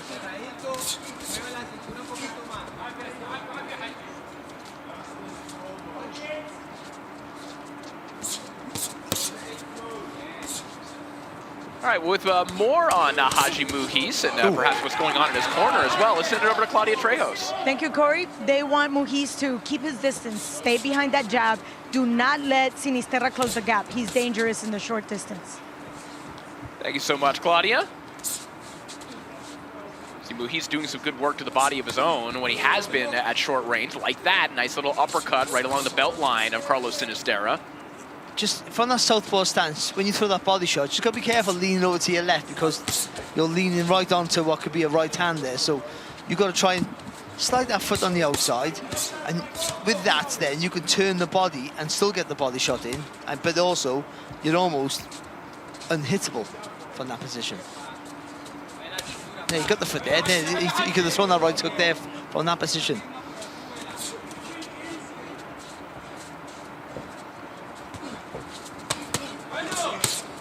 Good work to the body there from Sinistera. That seems to be the money shot for Sinistera. A kind of catch and shoot left hook to the body.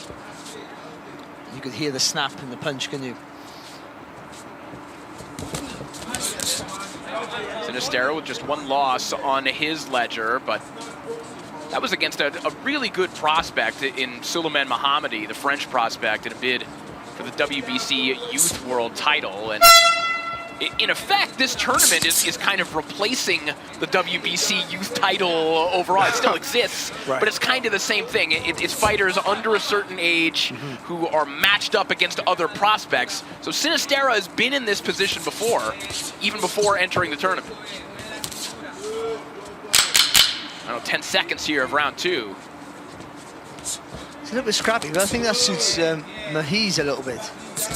A little jerky back and forth movement he has. One final left hand from Muis, and that'll do it for the round.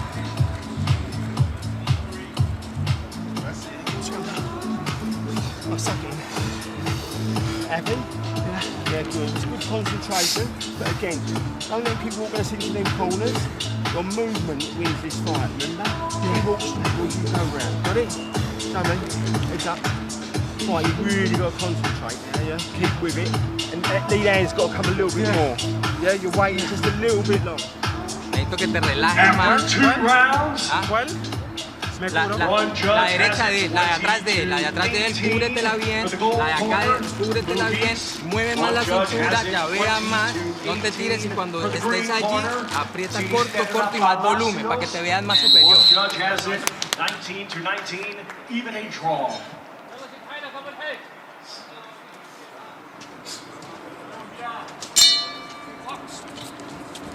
Anybody surprised by the scorecards? I mean, I think that illustrates how close this fight has been. It's You all get over the to see place. it all 3 ways, basically. 20-18 for Muis, 20-18 for Sinistera, and 19-19 through 2 rounds is how the judges have seen it thus far. I thought Muis, for me, I thought he won. I mean, again, nothing happened to you, so you can't argue with it. But yeah. I could see it either way. It's just a close fight. Good work. It does seem like one of those fights where very minor moments are going to make or break a given round, and that's something I picked up in the corner of Muis with Martin Bowers. He was telling him, you really have to concentrate. Yeah, well, you can't make a mistake, can you? And certainly with the guy who on paper carries some power. So, and the fact that they know Muis not a massive puncher himself. He's not a puncher at all. So, the impression of Sinistera's work's going to look like it's better than yours when he lands. Also, Dan Aziz, you mentioned Dan Aziz. I didn't realise he was in the corner as well. Nice counter left hand there. Yeah, the pull counter's kind of working. Yeah, now. it is. Landed flush there from Muis. He's fought in the last 2 Olympic qualifiers. He's yet to achieve that dream, but there's a bigger dream here at play, of course. A world ranking, a WBC silver title if you do go all the way and win the tournament. An extraordinary turn of fortune for Muis if he could pull it off. A guy who's talked about how much money he's personally spent on his own career, his parents having to help him out financially to invest upon his career. And you forget that is the reality for so many fighters, that, even when they're getting whatever payday, how much of that just goes back into training or offsetting the expenses that they've incurred just to get in the ring. 90% of fighters. Yeah. I mean, more fighters should work because they can't afford the box, but they don't, and they struggle too much, and then they pack it in completely. They give up completely because it just doesn't make it financially viable. Counter right hand there from Sinistera, right on the top of the head of Muis. Knocked him off balance there momentarily. There he is, back to that left hook to the body. But like I tell all those youngsters in your 20s, to chase a dream is a gift. Not many people get to do that in your life. Even if it doesn't work out, you've got to go. You've chased something that most people don't have a dream, but you've got one and you're living it. I chased mine in my late 30s. There you go. Still haven't got it yet, but I'm here now. Still looking for mine. Some good inside work. You're working next to me. You're living a dream, brother. Good inside work here from Sinistera. A couple good uppercuts breaking through, and that might have been enough to notch him the round.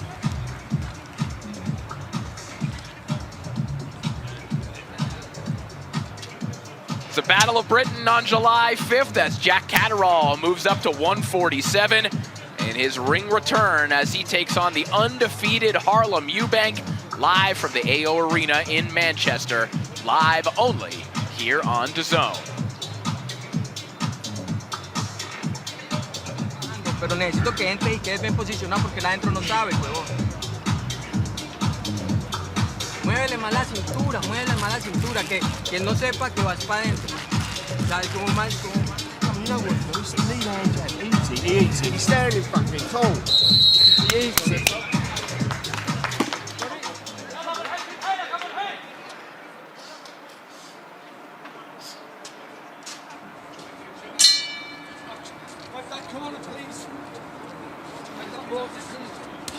And round 4 is now underway, and we're going to send it over to Claudia Trejos, who's been in the Sinistera corner. Claudia, what do you hear? I had a chance to speak with the coach, and he says it's time to put the pressure on, let his hands go, and close the gap. The one thing that Muis doesn't want, but they want to make sure the judges see him as the one controlling the ring.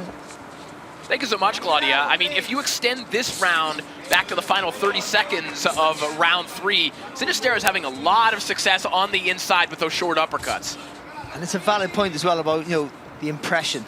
In a close round, the impression that you're trying to make the fight, coming forward, that always gives you a slight advantage in a judge's eye. It not always means you're winning the round, but it gives an advantage if it's nothing in it. So for Muis, he has to make sure when he doesn't mount his attacks, they're quick, precise, and then he has an exit route that highlights the work you've done. And for Sinistera, ironically, even though he's a long arm fighter, as you already said, Barack, he fights well inside, and I think that's where he needs to be. Well, if this continues the way it's going right now, I think Sinistera is going to be leading on 2 scorecards and tied on 1, because he definitely turned it up. Like that, nice little slapping left hook on the inside. Didn't turn that all the way over, but it connected. No. And a lot of these are arm punches, too. He's not really sitting down on it and putting his hip into these shots. Well, I think he lacks a bit of technique, Sinistera. Keeps his shape. It's possible. He keeps his shape up, but the way he throws his shots, he doesn't really turn the body. It's very possible. I know, like, guys like even Shakur Stevenson said after winning the title, he said, I'm learning how to sit down on my punches. Yeah. So definitely, I can see that. The thing about boxing, once you learn how to box, you forget about the basics and fundamentals, and when you shadow box and warm up and do the pads and the bags, you do all the other stuff. Like that's in any other sport, they do the basics to warm up every time. Yeah. Passing drills for rugby and football, I imagine, Good point, brother. They do, and we don't do that. We should. Good point. You learn how to drive with 2 hands on the wheel, and then after that, you freestyle. Yeah. You wouldn't pass your test now, would you? No. Good point. Are you driving with your knees? Oh, how do you know? I definitely do that. But ultimately, when you're tired or hurt, the fundamentals are what you need the most. Yeah. Good. Nice right hand there from Sinistera. Sinistera's blocking a lot of these shots as well. Not that one. Muis is visibly working a lot harder in this fight. And again, judges can perceive that one of 2 ways, either that the effort is as a result of a struggle or because you're making the fight in some way. Right now, it looks like Sinistera is the one having more offensive success as we head back to the stools. Come on, you can do better. What's the matter with you? Come on, listen. He's going to nick this off you. Do you understand me? You're going to let that fucking happen. No. Oh, come on, wake up, look. Wake up, come on. Get in it, Mo. go. You hear the corner advice there for Martin Bowers, and it's spot on. He's going to nick this from you. Do you want that to happen? And that's what's happening. Sinistera is not doing loads, but his work's a little bit sharp, a little bit more, punching through the tag a little bit better, a little bit heavier-handed. Not dramatically a lot, but more. And he's just walking him down a little bit here. So Muis needs that second wind. And Sinistera just needs to keep his foot on the pedal. Look at me. You're not doing it. You got me? What are you doing? Yeah, fucking move. Come on. Come on. After 4 rounds, one judge has it even, a draw, 38-38. One judge has it 39-37. And the other judge has it 40-36. Both of those for the green corner. Sinistera, Palasios. Yeah, so just like I said, all of the judges gave the last 2 rounds to Sinistera. We'll have those scores on your screen in just a moment, but 38-38 even on one card, and then 39-37 and 40-36 for Sinistera on the other 2 cards, which means that Muis could, on the scorecards, thanks to the WBC enhanced scoring system, could theoretically win a split decision. If he wins the next. If he wins them and wins his rounds more convincingly. But it would take some extra math for him to do that. The thing, it'd be interesting because Sinistera hasn't won his round convincingly. There you go. Right, exactly. I mean, this you talk about Barry Jones fights, this is it. This is me and my essence. How many Martin Bowers-esque speeches did you get in the corner? Yeah, a couple, just a few. I've been slapped on the face more times than most people, I'll tell you that much. He's having a better round here, though, Muis. Again, we've talked about Bowers in that first fight, identifying when he needed to step in and help his fighter step it up. And it looks like he's given him the correct advice. The question now is there enough runway for Muis to work with in order to pull this fight out? And also, you can only do what you can do. I mean, no, you got to do it, but the other guy's counteracting what you're doing. He might have more tools in his tool bag than you do. I'm not saying that's the case here, but there's those different factors that sometimes mean you're listening to your corner, you're trying to do it, you just can't do it. Another left hook to the body there from Sinistera. Well, he's got to throw in 3s and 4s and just change the level of your height. So you feint, dip low, and just work up the ladder with the combinations, then spin off. And none of them are heavy shots. They're not going to hurt him, but they're going to be clear scoring shots. You'll get away with it because you're changing the level of the punch as your height goes up, and you can move away and make him chase you. You know, Barack, you kind of alluded to this, but Sinistera, he's got to be a frustrating opponent to face because he's really not moving a lot. You know, you described as throwing arm punches. That is true, but he's just sort of right in front of you, slinging these shots, but because of the timing and the length, he's banking these rounds. Yeah, and arm punches might not hurt you, but they get to their target faster. Right. You know, because you're not actually pivoting, you're not actually trying to put power into it, so it gets there faster, and you land the shots. But this was a pretty good round for Muis. We need this round. Look, what you're doing is you're doing your work, and then you're like looking at it. What's the matter? Can't you go again? Oh, come on. No, listen, I'm telling you, we don't get a big round here. We're going home. We're going home. Yeah. Got me? So you. Carlos, well done. Oye, una cosa cuando bajas así que baja la mano, tápale la recta y después viene el gancho. Tienes que tirar mandón. Yeah, good round there, Muis. He listened to his corner, came out full of energy as much as he had anyway. Bounced to his step, trying to get that rhythm to his work so he could throw in combinations. Sinistera called it back a little bit at the end, but still good round for this guy here. Got it? Got it in tape? Yeah, come on, Sinistera could have won that round. I just think that Muis just stepped it up a bit. But I like what his corner said. He said, "Listen, if you don't put your foot on the gas, we're going home." Well, Haji Muis, who said that his dream was to box in Saudi Arabia, doesn't want to wake up from that dream, so to speak, now and head home after the second round. Quick counters there from Sinistera.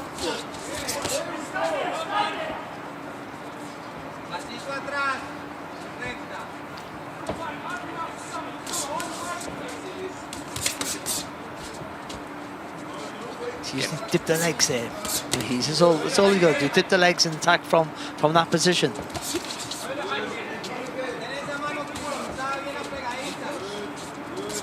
Again, we remind you of the scorecards at the end of 4. One of them was even. One of them was 39-37. The other out of reach on the cards unless Muis can score a bunch of knockdowns at 40-36. So, again, not impossible for Muis, thanks to the enhanced scoring system, to win on the cards. But you want something conclusive if you're a supporter of Muis here. And you have to hope that the judges saw the previous round in his favor as well.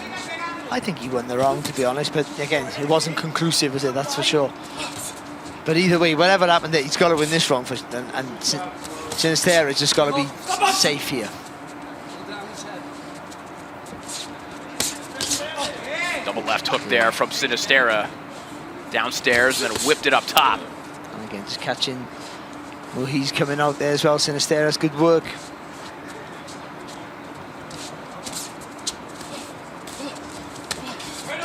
Good defense by Sinistera.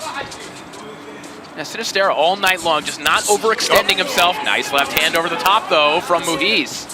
Remember, he did score a knockdown over Jeremy Alvarez in that final round, so there is a little bit of bite in that left hand.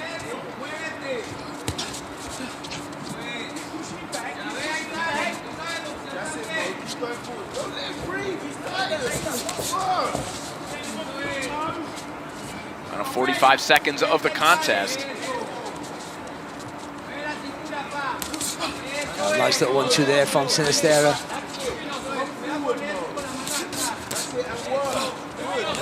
All right, let's send it over to Claudia Trejos, who has something on Sinistera. Claudia, what are you hearing? Real quick, the reason why he hasn't been able to throw that left is because that shoulder is injured. I just got notified in the green corner. Okay, all right. Our second and perhaps major shoulder injury of the night. Carlos Sinistera having a little bit of difficulty here, but the odds are in his favor that he will emerge victorious here tonight as we will head to the scorecards.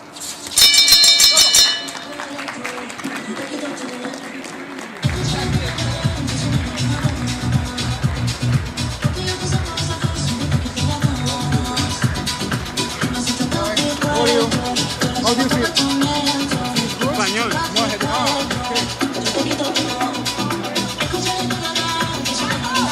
No, supporting, man. One. Oh, good shot there from Muis there. Nice little left hand there, dip it over to the right. And that shot go. But was it enough in that last round? Not quite sure. I think Sinistera might have just nicked that last round, and with that, we'll get the win, and rightly so.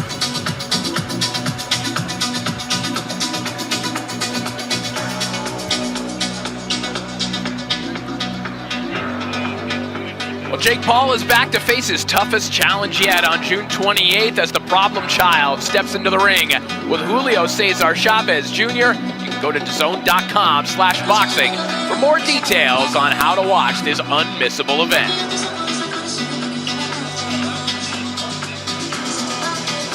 The disappointment on the face of Haji Muis and his corner, not seeming very hopeful of what would take a little bit of a mathematical miracle for them to pull this one out. But we will make it official as we send it back up to Thomas Driver.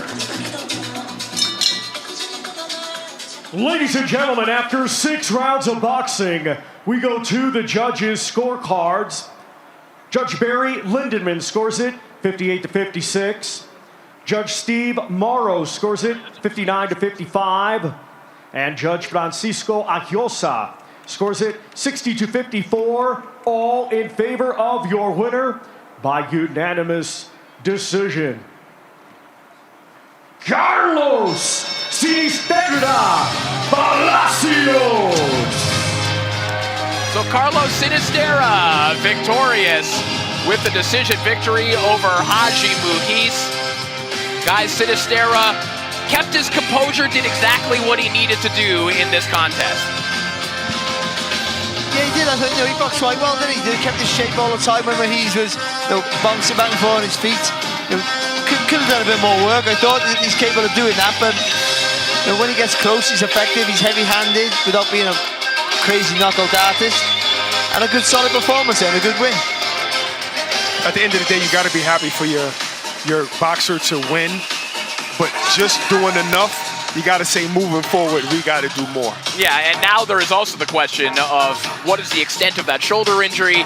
Will it hamper him leading into the second round? It's the second time we've heard that here tonight. And again, in a professional tournament format, that is a major concern, especially when you're trying to fight at this kind of pace. But right now, we're going to send it over to Claudia Trejos, who's standing by with a special guest. Thank you, Corey. We closed 140 pounders with a golden coin because we have Misael Cabrera who took that win. Mexico versus Mexico. That was a very, very tough battle. What did you take from that opponent? Una batalla de México contra México cerrando con broche de oro las 140 libras. ¿Qué sabes de tu oponente? ¿Qué te llevaste de él? No, la verdad es un guerrero. Yo creí que no iba a soportar mis manos porque es joven, pero es muy inteligente y tuve que ser inteligente también. Well, he's definitely a warrior. He could stand my punch. He could stand my hands. I didn't think he was going to be able to withstand it, but he's a very smart fighter. And with that being said, moving forward, you have the crosshairs on top of you. Everybody's going to want to take a win against you. You're now, at this point in time, looked upon as being the finalist. How does that make you feel? En este momento tienes el blanco aquí. Básicamente todo el mundo te está mirando como ya el finalista. Y todo el mundo te quiere ganar. ¿Qué se siente? Se siente bien, que vengan. Yo voy a estar preparado para el que sea. Mi oponente mexicano creyó que yo iba a ir para adelante como la pelea pasada. Pero yo salgo con una cosa nueva. Cuidado, sé boxear y tengo cojones. Vamos para adelante. He's ready for it. His previous opponent, he thought he was going to fight like the fight before that, but he's very smart. He has the ability to bring something new every time he walks into the ring. Plus, he has something else that I cannot really say on TV right now, but he has a lot of that. So be careful because the next opponent is going to get a lot of that. And with that being said, representing Mexico here, your thoughts on that? Representando México aquí, ¿qué se siente? Se siente muy bien. Estoy muy orgulloso de mi país mexicano. Y yo sé que soy el campeón. Estoy listo para el que vengan. Voy a venir mejor y más fuerte. I'm very proud to represent Mexico. I'm definitely the best, and I'm here to take the win. I am ready to be the champ. And with that being said, felicitaciones, congratulations. We'll see you in the next round. Te vemos en la próxima ronda. And we continue the action here in 160 pounds. We go back to Tommy Triber. Gracias. Thank you. Let's now welcome to the ring, Lancelot de la Chappelle.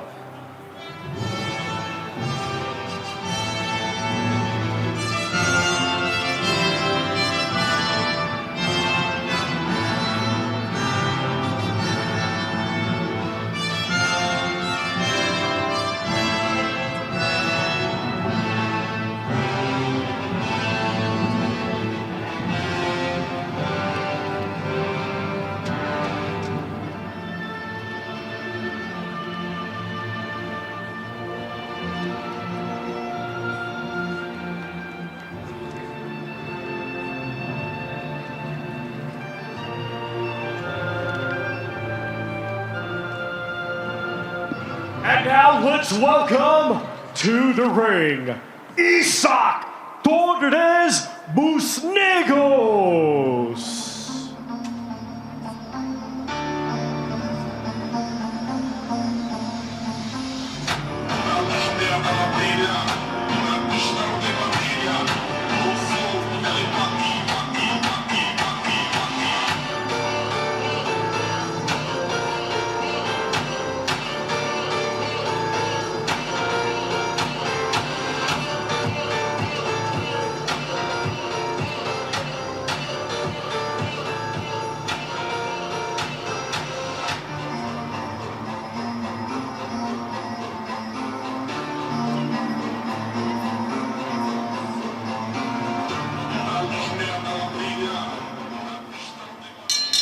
Ladies and gentlemen, this bout is scheduled for 6 rounds, In the middleweight division, the judges are Nawaf Al-Mohamed, Fabian Guggenheim, and Christian Garnuno. Our referee in charge will be Steve St. Germain. Introducing to you first, fighting tonight out of the green corner. He comes to the ring wearing green trunks and weighed in officially at 161.5 pounds. His professional record consists of 16 wins, just 1 defeat, 1 draw, with 4 wins coming by way of knockout. Ladies and gentlemen, representing France, here is Lancelot de la Chappelle. And his opponent across the ring, fighting tonight out of the gold corner. He comes to the ring wearing gold trunks and weighed in officially at 159.6 pounds. His professional record, 15 wins, just 1 defeat, with all 15 wins coming by way of knockout. Ladies and gentlemen, representing Colombia, here is Isaac Torres Busnegos.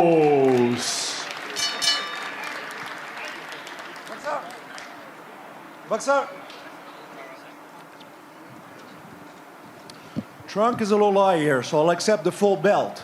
Protect yourself at all time. Listen to my command at all time. Touch gloves. Good luck, both of you.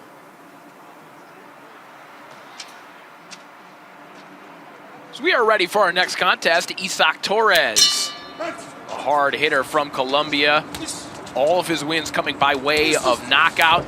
Taking on Lancelot de la Chappelle, who was the French super middleweight champion, a title he vacated in pursuit of this tournament and other international opportunities. We saw him scoring a split decision win over Nurkanat Rais in the opening round. Torres stopped at Rashid Adeyomo to keep that glowing knockout streak alive in his opening round contest.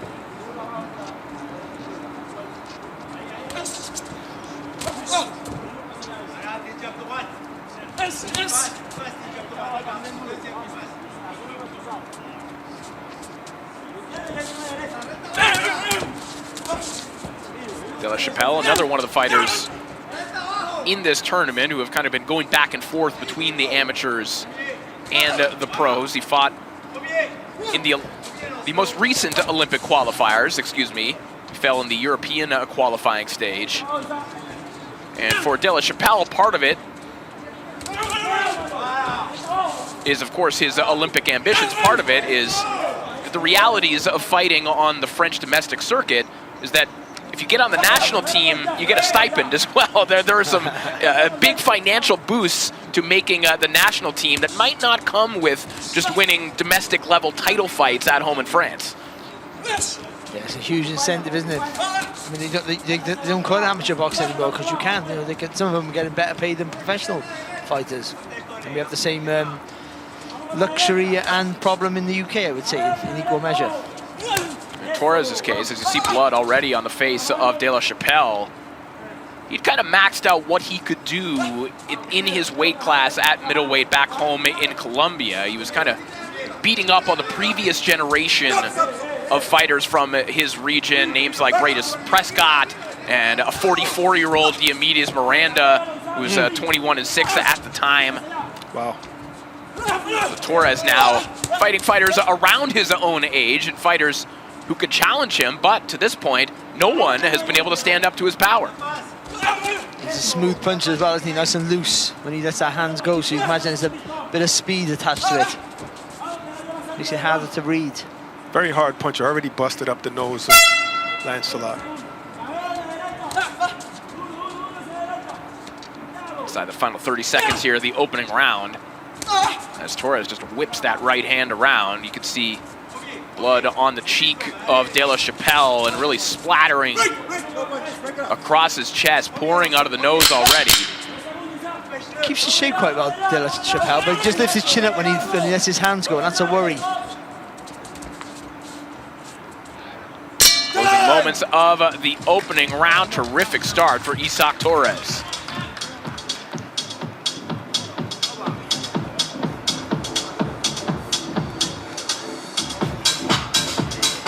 va? T'as fait un peu de ouais, c'est pas grave, c'est pas grave. Fais-y plier ça. Tu vas cracher, hein. Tu vas trotter dedans. Attends. Crache. Voilà. T'as pas levé les mains assez. Regarde, quand tu bosses en direct, il les prend. Ton crochet, il est un peu trop bas, ton gauche. Essaie de le monter dans l'eau, ton hyperkick, dans l'eau en gros, crochet. Crache, crache. Crache. Tu vas un petit coup.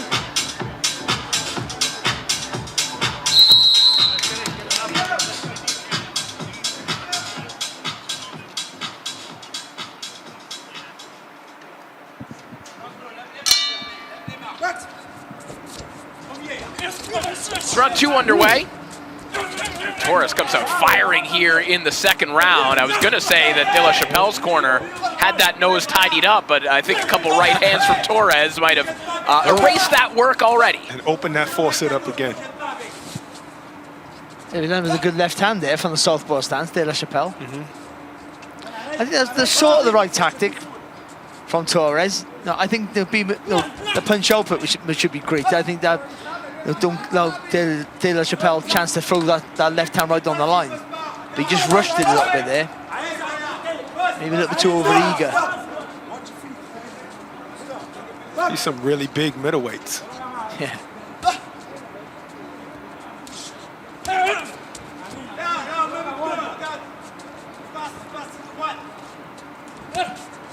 I think they get too close there, De La Chappelle there, and too easy to hit. You got to try and get that foot on the outside to get the jab going. De La Chappelle has talked about wanting to improve his defense over the last year or so. He describes his offense as being diverse, that he likes to mix in uppercuts and hooks when he can. The problem, Barry, is that even the best offense can be betrayed by a leaky defense. Yeah, of course he can. Yeah, I mean, he lifts his chin up when he comes forward, so that's his biggest problem there. You know, if he gets caught trying to be aggressive and he gets caught, walks onto a shot, it's double impact, and you're in trouble. And also, he's very stiff. Which means once you aim for the target, unless he blocks it, you're going to hit something. And if he blocks it, you'll still hit something. But I mean, unless he blocks you, you're going to hit the target because he's upright. So he lacks that natural movement you probably need, especially when you're coming forward, trying to slip inside shots if you can. We've seen that, Corey, in the career of the young Kurt Scooby. You know, he was a good prospect coming up. His offense was amazing, powerful guy, but he ran into Dakota Linga, and he didn't have defense. And now he seems to have got defense part of his game now. Yeah, and you can even see some similarities between the Scooby case and someone like Isaac Torres, who took a loss on DAZN, on the Hernandez-Matisse broadcast. Took a loss to Julio Paras in a fight where really just seemed to check out mentally entirely. For him, this tournament was an ability to kind of reinvent himself and was giving him a reason to be motivated again. And this looks like a motivated and energized version of Isaac Torres, who has appeared again tonight. Yeah, guy coming off of a nice win. 5th round stoppage. He's just allowed De La Chappelle to be a little bit more aggressive here. This round, Torres, yeah. He started off like too fast, arguably, but that was the right idea. But he sort of retreated a little bit too much and maybe give that round away there at the end, possibly. All night we've been watching that, and then later on in the night we've gotten a word from Claudia.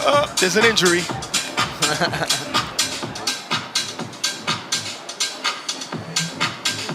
Oh, perfectly timed by De La Chappelle. It's that whole thing about, you know, being aggressive, but leaving your chin out there, and not thinking about defense when you come forward. Just losing your shape, trying to get that big shot in. After 2 rounds, one judge has it even a draw, 19 to 19. And the other 2 judges are in agreement, both scoring it 20 to 18 for Torres Muis.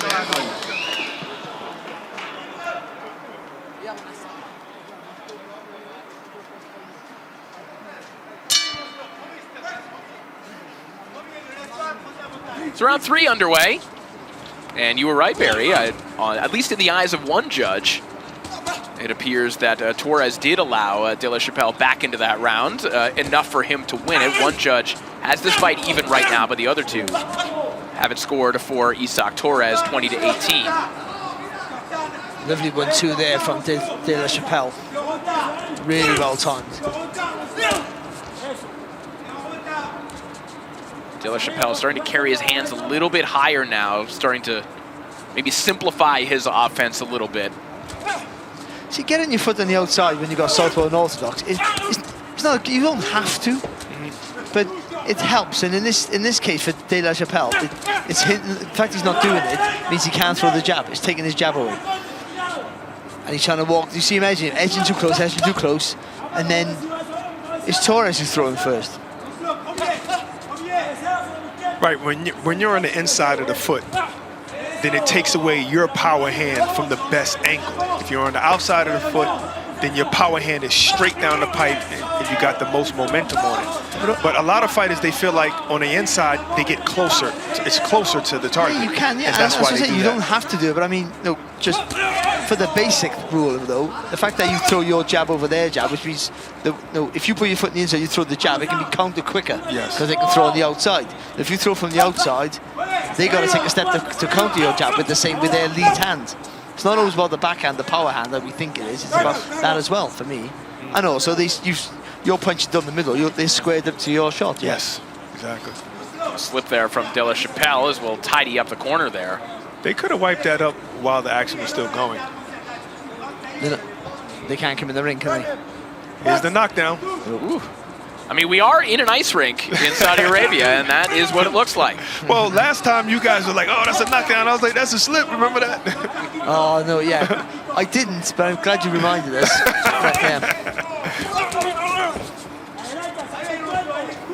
See, De La Chapelle, again, keeping that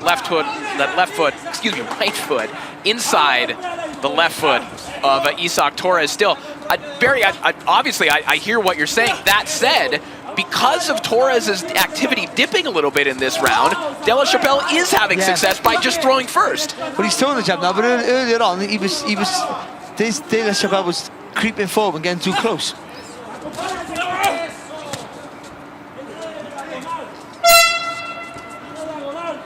These are those stretches of kind of passivity that we talked about with Torres in that Julio Barahas fight that eventually just cascaded into a full-blown meltdown in that fight.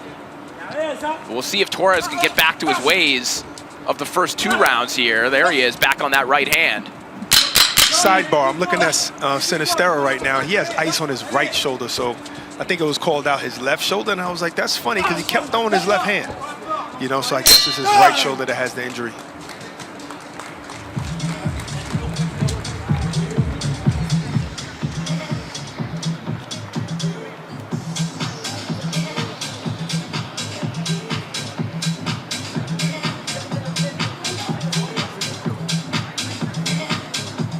Bam Rodriguez is back in Frisco, Texas on July 19th as the WBC World Super Flyweight Champ takes on the undefeated WBO champion, Pumalele Cafu. That's live here on DAZN Saturday, July 19th.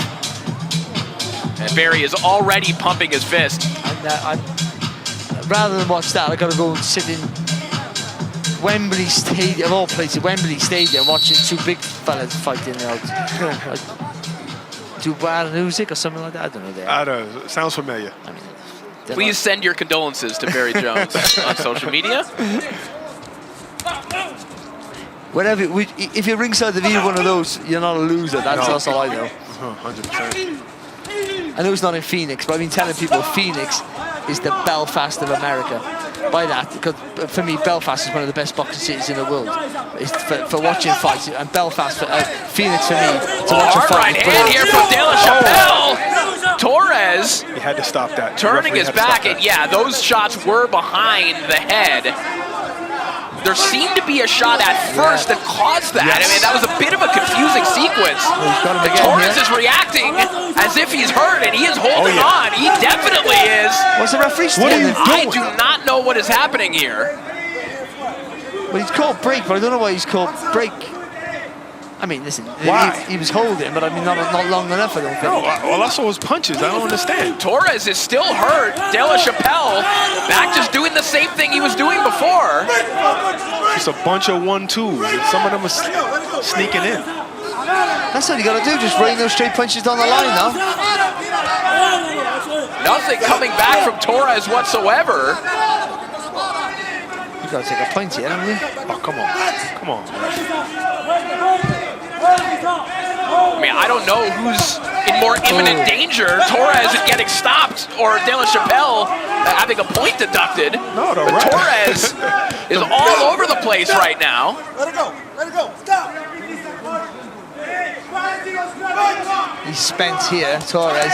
Torres waving over top of the ropes, and this will be waved off. And the towel came in at the same time. Lancelot De La Chappelle from out of nowhere. He beat the boogeyman. Knockout victory. Oh, he's hurt. He didn't really seem... I didn't see a shot that probably did it, but... Well, I think in the first exchange when he was on the ropes, but I think that was it. First of all, I think he got hurt there. But also, I think what's happened there is the energy's just drained out of him. Yeah. He had no fight left in him. Definitely didn't have any more more fight than in being him. concussed or being on the way of being knocked out, right? Per se, it was that. Good point. Oh, makes him just miss lovely there. There's a shot here. There's that right hand. There it is. That wasn't going to knock him out, but that's just drained the life out of him. That has. From there on in. So that back of the head shot, I'm glad it landed like it did because it didn't contribute to none of this. It hit his back first. He makes him miss lovely there. This shot here, no. Been unfortunate there for Torres. But boom. And that's just pivoting and positioning yourself first. And Torres has come out of a huddle there, so he didn't know where he was. Wasn't really looking. But the follow-up, no, that could have been stopped any time, to be honest. I'm glad the referee saw it never. But the reigning, he kept it straight. That was clever there. He kept it straight, didn't get too close. Okay, now I see why. Because for a second they were, I'm sorry to cut you off. No. For a second they were holding and the referee said stop. Yeah. But then right after that, it was like 3-4 more punches after that. But I think the referee should have left it for a while. I think De Chappelle could have pushed Torres off and carried on. He didn't give it any time.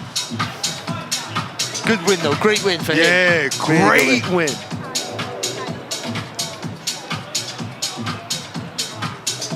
This is how he closed the show. And a good engine there, because accurate with his work, commit to every punch. Yep. Didn't mean much to him though. And he advances to the quarterfinals. Lancelot De La Chappelle.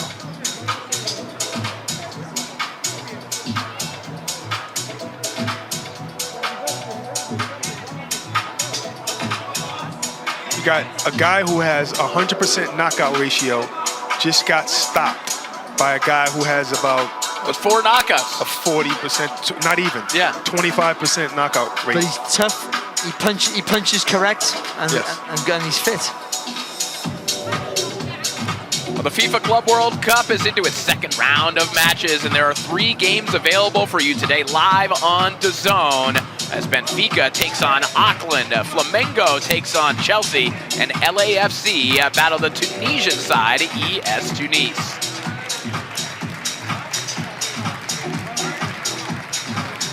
All right, we are ready to make this knockout victory for Lancelot De La Chappelle official as we hand it back to Thomas Driver.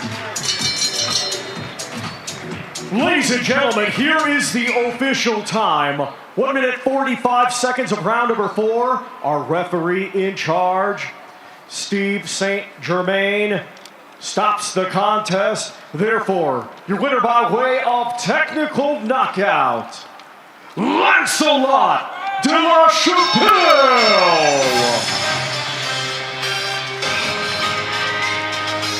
And De La Chappelle moving forward to the quarterfinals representing France.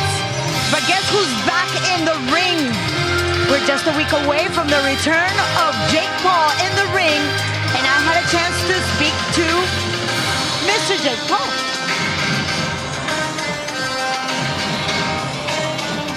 When you have the opportunity to face the Nate Diaz, the Tommies, what is it that fuels your fire? Well, I just know I can beat these guys. I know what I'm capable of, and I'm always going to go out fighting on my shield and give the fans a really good fight. And I'm not scared of anyone, which in this sport is actually super uncommon. People want to protect their O's. People don't want to make the big super fights happen. People want certain things. You can't wear this certain shoe. The ring has to be 16 by 16. It has to be at this weight. I always show up and make the fights happen, and that's why I've been super active, and that's why I've risen to the top of the sport, because I'm down to fight anyone, anytime, any place. Before I let you go, June 28th, what can we expect? A knockout. I'm doing what Canelo couldn't do, stopping this man, and you're gonna see Chavez quit, and his dad's hands are gonna be in his head, and he's gonna be turned into another meme, disappointed in his son, and all the Mexican fans are gonna join Team Paul. And Jake Paul returns to the ring for the first time since taking on Mike Tyson last year. Paul is up against the former world champion Julio Cesar Chavez Jr. at the Honda Center in California. And you can watch with us live on The Zone next Saturday. And it's time to continue the action with Thomas Schreiber. Let's now welcome to the ring, Derek Slick Polo.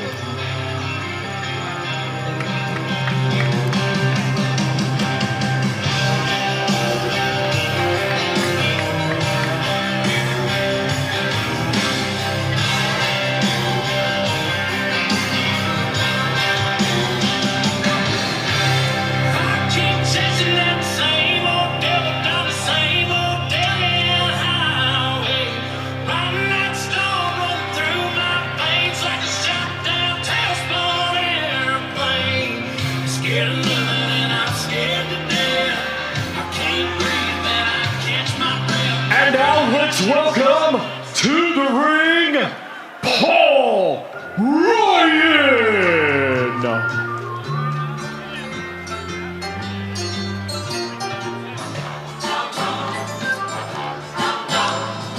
He's the guy who's the talk of the town, with the restless guy. Don't shoot the bar out to pull him around. Keeps the farmers on the run. Boy, keeps the farmers on the run. You may think he's a sleepy type guy, always takes his time. Soon I know he'll be changing your mind. Ladies and gentlemen, this bout is scheduled for 6 rounds in the middleweight division. The judges are Barry Lindenman, Steve Morrow, and Francisco Ayosa. Our referee in charge will be Ansi Berayoki. Introducing to you first, fighting tonight out of the green corner, he comes to the ring wearing green trunks and weighed in officially at 162.2 pounds. Undefeated with 12 wins, 9 of his 12 wins come by way of knockout. Ladies and gentlemen, representing Canada, here is Derek Slick Pomerlo. And his opponent across the ring, fighting tonight out of the gold corner, he comes to the ring wearing gold trunks and weighed in officially at 161.7 pounds. His professional record consists of 8 wins, just 1 defeat. 3 of his 8 wins come by way of knockout. Ladies and gentlemen, representing Ireland, here is Paul Ryan.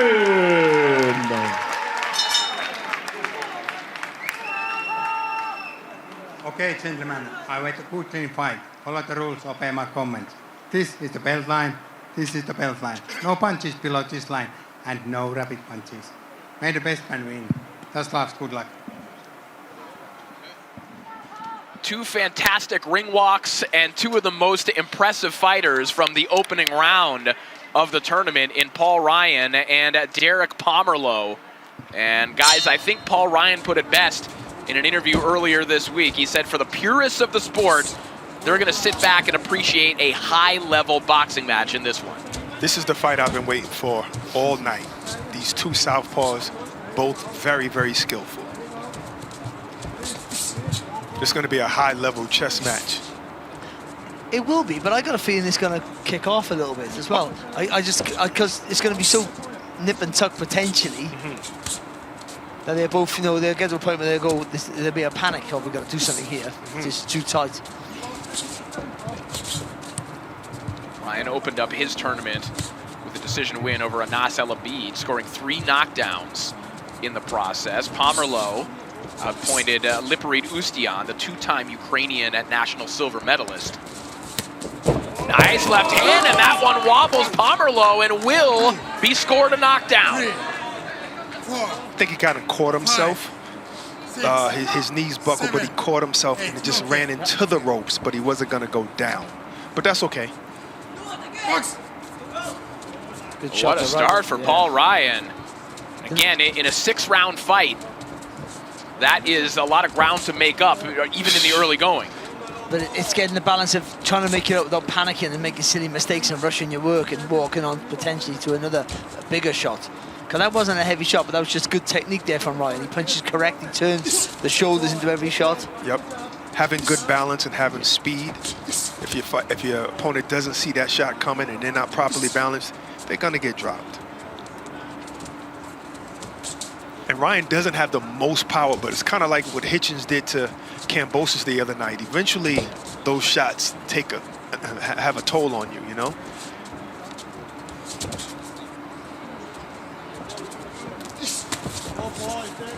Sneaky left hand there from Ryan again. But Pomerleau is very crafty, so I like to see the adjustments he made. Pomerleau, plenty of power himself. Of course, we remember his eye-catching knockout victory over Marcelo Coceres not that long ago. Oh, that was incredible. Followed that up with another knockout win over Nathan McIntosh here on DAZN.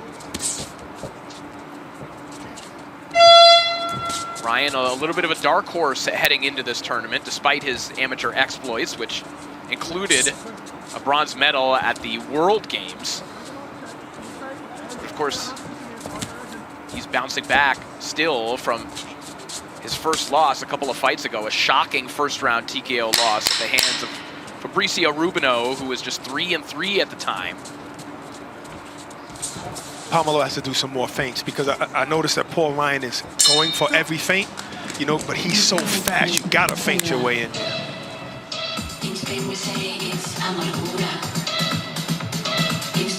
See that knockout here, a nice clean shot, little feint before he let it go. Just on the top of the head down to that left hand. He kind of caught himself. He kind of caught himself and was about to stand back up, but his butt hit the ropes. Just behind the ear, like, it looked like, actually.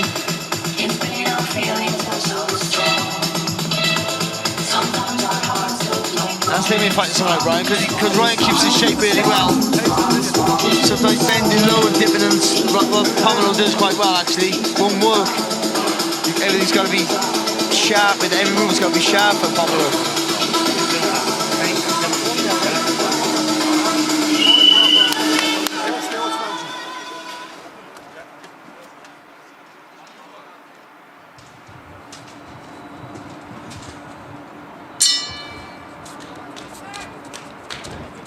Round 2 underway. Derek Pomerleau didn't taste the canvas, but he did suffer a knockdown. And Brock, I guess your feeling is that if that shot had landed, let's say, a foot further inside the ring, and Pomerleau had a little bit more distance to work with, you think he would have gathered himself and would not have gone down? Yes, I think the slow motion just showed me that he was actually about to stand back up, but his butt hit the turnbuckle, and the referee called it, and I'm not mad at the call at all. It's just we get to see the replay.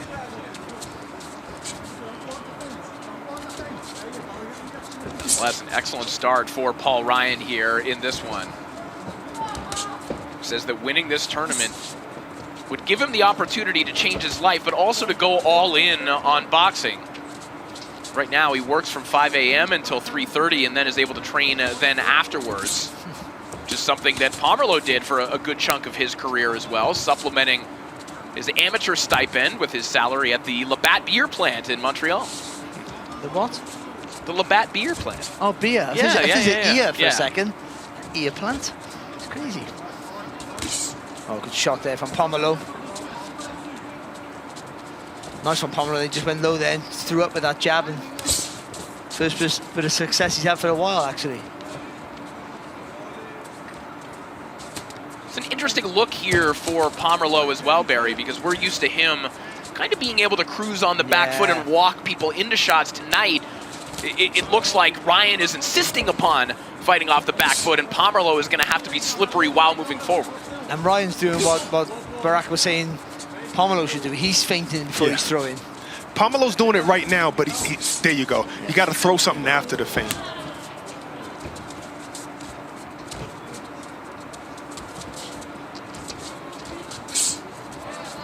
See the personality of a Paul Ryan there.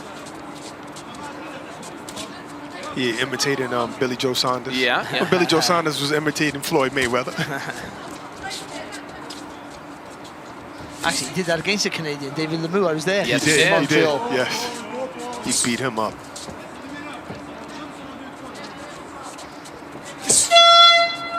This is Ryan's sort of fight, though. This is right now. The pace that he'll want, the tempo he'll want, even the rhythm suits him.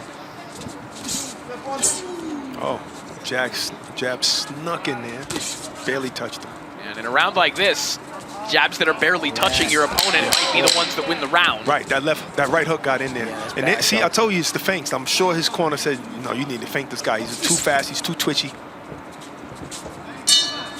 That'll do it for a quiet round 2, which is much better news for Darren Pomerleau. And maybe that left hook won, maybe that right hook rather won him that round. Well, guess who's in the house? It's Big Baby, your boy, Jarrell Miller, Barack. Yes, sir. Oh, he's in that heavyweight contention, and he's willing to fight everybody.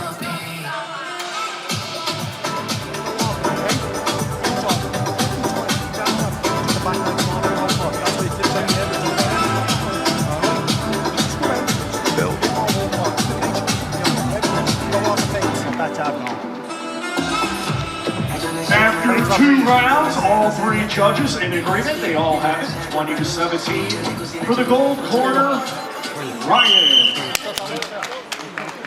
Okay, so Ryan's winning this fight, and I think, see, the last round looked a little bit better for Pomerleau, and it kind of took away the offense of Paul Ryan, just throwing those feints. Have him reset. 20-17 nonetheless across the board here for Paul Ryan, so that's the first time that actually all judges scored it the same way after the first 2 rounds. That's right. First time.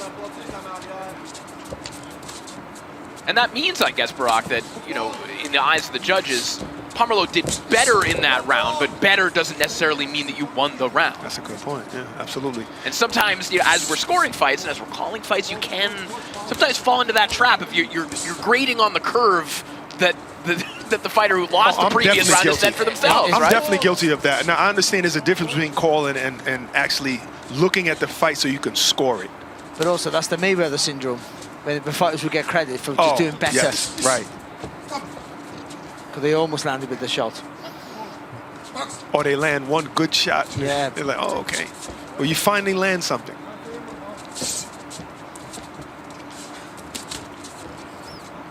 Partially blocked there by Pomerleau. But again, as I go back to that point, this is just the pace that Ryan would want. Gives him time to maneuver, think about it, because he'll feint and not throw. He don't care. Yeah. He wants you to make it just you overreach, and I'll go bang bang down the line, and I'll go back on my bike again.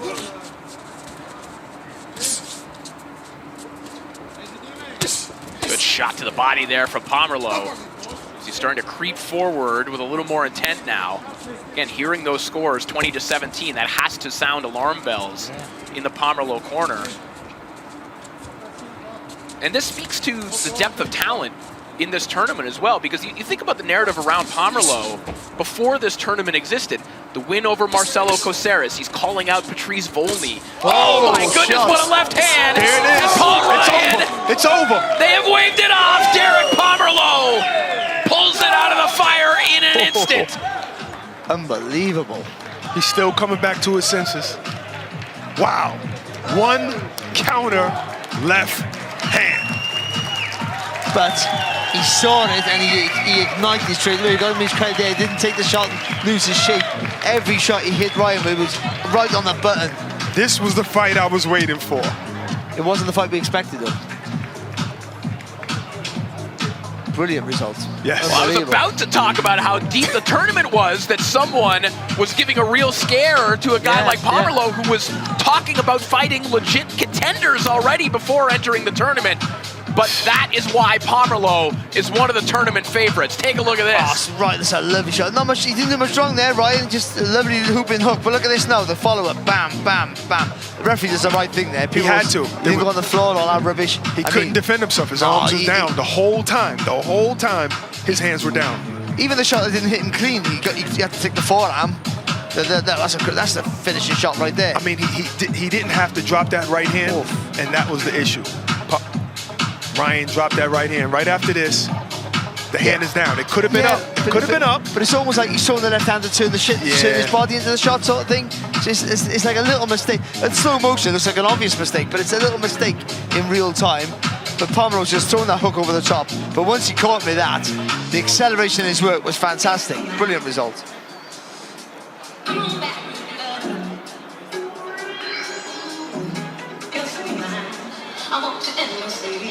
The undisputed heavyweight championship is on the line at Wembley Stadium. We feel sorry for Barry Jones for being there on July 19th as Alexander Usyk and Daniel Dubois meet for the second time.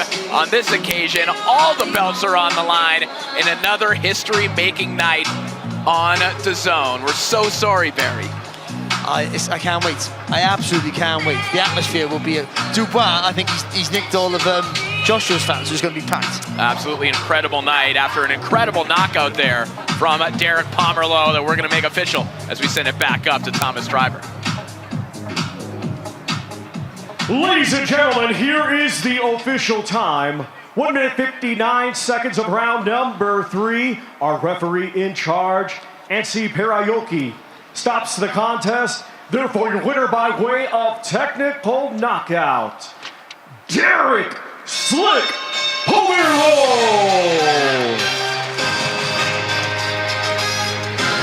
And presenting the award is heavyweight contender Jarrell Big Baby Miller.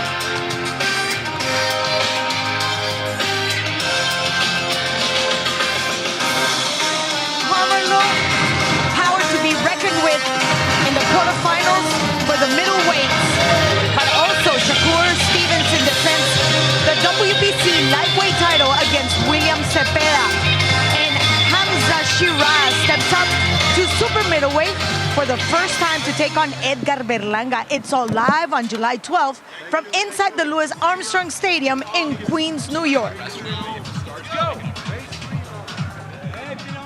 So you've been joking around. Obviously, it's a joke. You're saying you're scared of William Cepeda. You even said it on X. Yeah, I'm very fearful, man. Yeah. I'm so scared. What does he do good in your eyes? I know you study the sport. I mean, you know, here's the thing, right? When you got a fighter that mastered their own style, they're always the most dangerous fighter. William Cepeda is a guy who mastered his style. He understands his style. He understands what he's coming to do.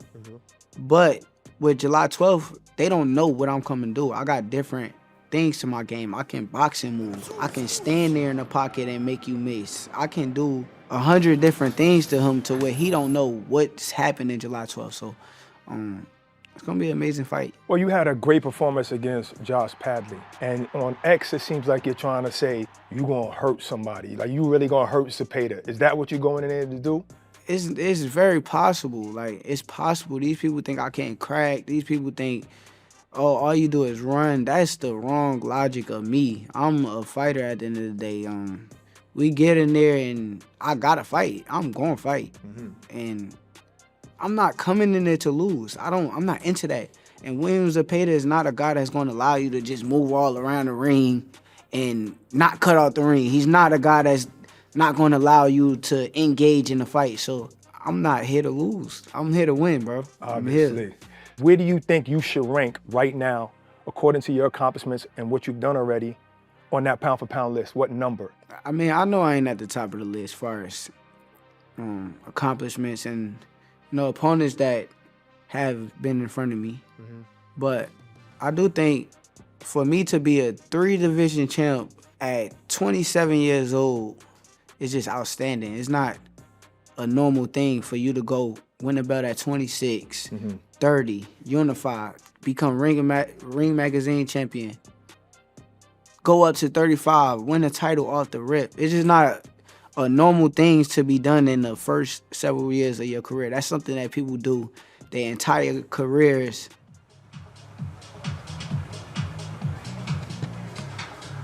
And big boxing returns to New York with this huge event. But we're going to continue here with the WBC Grand Prix. And for that, we go back to Thomas Stryker. Let's now welcome to the ring, Ephraim Barrico. Que sera-t-il de tous ces je t'aime que tu me chuchotais? Quand je n'aurai plus le même train de vie, que je serai plus coté. Qu'il n'y aura plus de coffre, qu'il n'y aura plus de l'eau, je redeviendrai ce pauvre. Et que je n'aurai plus que ma dignité qui restera sauve. Pendant des piges, j'ai attendu que ma vie change. Puis j'ai fini par comprendre que c'était elle qui attendait que je change. Combien de salles, combien de mal avant que je me range. Le cœur et le cerveau dans l'eau, ça sont des endroits tellement étranges. Je retournerai à mon père comme les fleuves retournent à la mer. J'en veux au monde et à la tumeur qu'il a mis à terre. Papa est parti, j'ai même pas eu le temps de le rendre fier. J'espère que tu me vois et tu prends soin de mes deux grands-mères. Tout ce que je fais, c'est pour sortir ma famille du piège. Mauvais garçon, toujours absent comme c'est l'heure du prêche. On était jeunes, on se disait refrain jusqu'à la mort. Aujourd'hui c'est toi qui me la souhaites, dans tes songes les plus hardcore. Je suis habitué, habitué, habitué. Habitué, habitué, habitué. Habitué, habitué, habitué. Habitué, habitué, habitué. Il y a des siècles, mes ancêtres bossaient dans les champs. Et aujourd'hui, je claque des grosses sommes sur les champs. Euros sur le compte me donne l'illusion que ça va, j'échange. La vérité, c'est que l'argent revient aux mêmes gens. Dis-moi ce que je vais laisser à part tous les actes que j'aurais posés. Je veux qu'ils se rappellent de moi comme de celui qui aura tout osé. Bébé, si je pars, sèche vite tes larmes et l'air d'être heureuse. Car ici, pas aucun âme n'est les pleureuse. L'amour est ci, l'amour est ça, l'amour est mort. And now let's welcome to the ring, Maxime Molodon.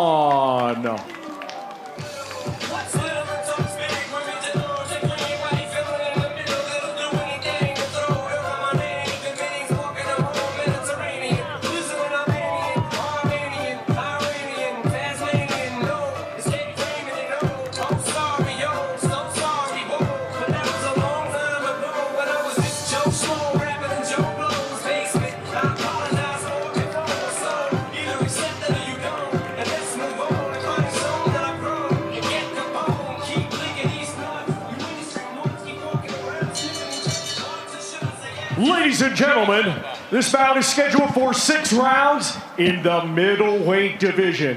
The judges are Nawaf El-Mohamed, Fabian Guggenheim, and Christian Garduño. Our referee in charge will be Analia Maradona. Introducing to you first, fighting tonight out of the green corner, he comes to the ring wearing green trunks and weighed in officially at 159.1 pounds. Undefeated, he has 11 wins. 6 of his 11 wins come by way of knockout. Ladies and gentlemen, representing France, here is Ephraim Barrico. And his opponent across the ring, fighting tonight out of the gold corner, he comes to the ring wearing gold trunks and weighed in officially at 158.9 pounds. Undefeated with 8 wins, 5 of his 8 wins come by way of knockout. Ladies and gentlemen, representing Ukraine, here is Maxim Molodon.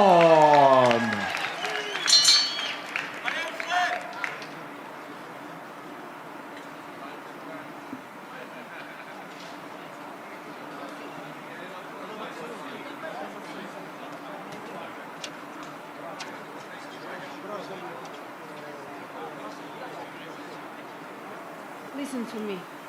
No rabbit punch. No low blow. Protect yourself all the time. Touch gloves. Good luck.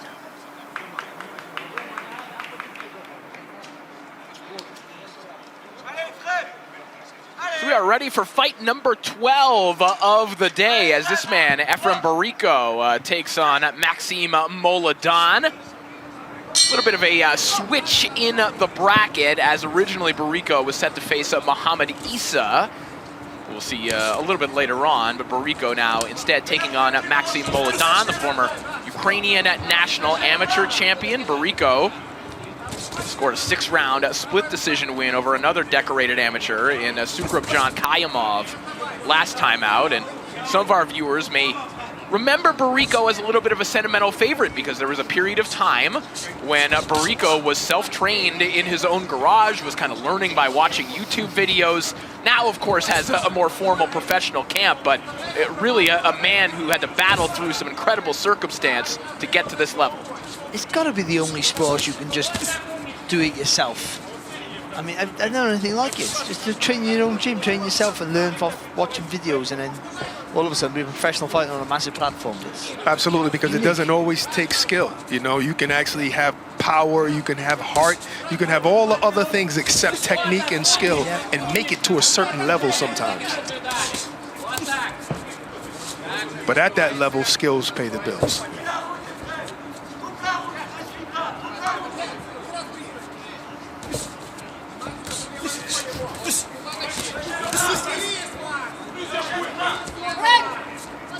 Bariko doing what he did in the opening round, what he's done throughout his career, just bring that all-out pressure, all-out physicality. Molodon looking to box his way around him, as he did in the opening round against Giovanni Sarchioto, as he places a nice left hand to the body of Bariko there a moment ago. Yeah, boxing well here, isn't he, Molodon? In and out with the feet, that's what you need to do against someone like Bariko, who will look to wing those shots in over the top, but if you're in, punching and moving out, there's no target to hit.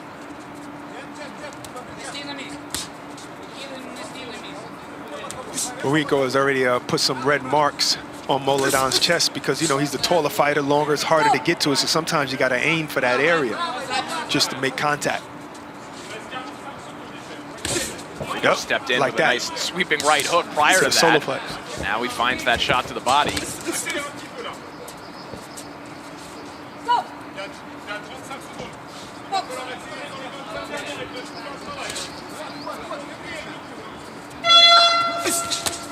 Seconds here of the opening round. Too far out then, Bariko with that left hand lazy that was. See, I like this ref. Do you see how they was just holding each other, but they were still kind of punching, and then she gave them a chance to let each other go. You gotta give them a chance, yeah. There you go. Once again, you don't just jump in. That's just my opinion. You don't just jump in. That long lead hand of Bariko. They work their way out. These clinches 3 times just now. The opening round there for Bariko, who continued to find the body of Molodon all throughout that opening round as we head back to the corners. Нормально, все, дергай. Провоцируй все время. Не дерись с ним, не вяжись. Это не твоя работа, это его работа. Провоцируй, прямой, боковой, джеб левый. Головой не лезь, понял? Все, внимательно, не дерись. Еще раунд, подвигайся, подергай. Проваливай. Ну, активнее джебом работай, выбрасывай активнее джеб.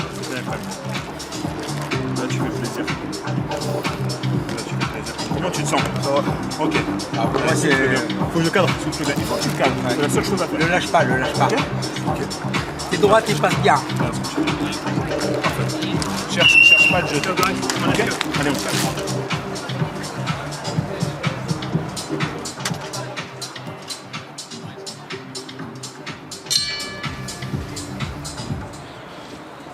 Round 2 underway.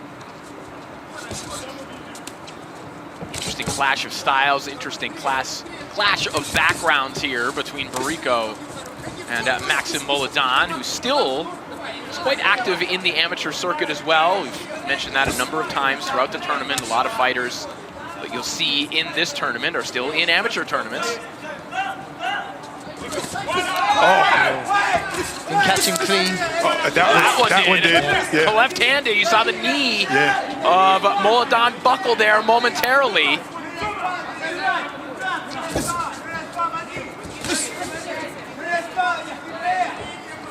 Moladan, throw a jab. Thank you. Throw the jab. The jab is there. You just got to throw it. See? When he throws the jab, it's there. Just got to get in and out of your feet like you were like early in the last round, just making Barrico fall short every time with that.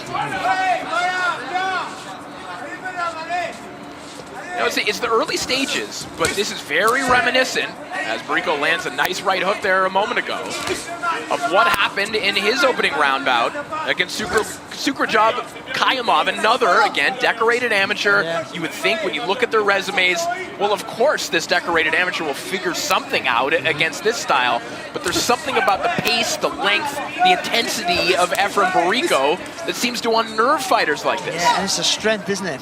I think that's just the physical strength as well. When you're in close, you're holding him, you can feel that, just like the rock, he's pushing you around. He's short. He seems to have long arms, though. And he seems to be in range when his opponent thinks he's not in range. But I think if Moladan would get on his jab and on his bike somewhat, he can nullify a lot of that. Better there for Moladan. Jab right there, you're in range, and move. See, right there, why are you not first? See the jab? When he throws it, it hits. Be first. Body shot. Counter left hook. Good left body shot, but you got to get your hands up.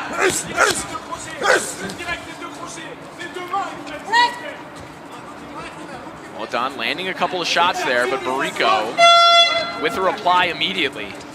The difference is, Moladan lands with a shot, looks for a rest, and Barrico's looking to work, and then work, and then work.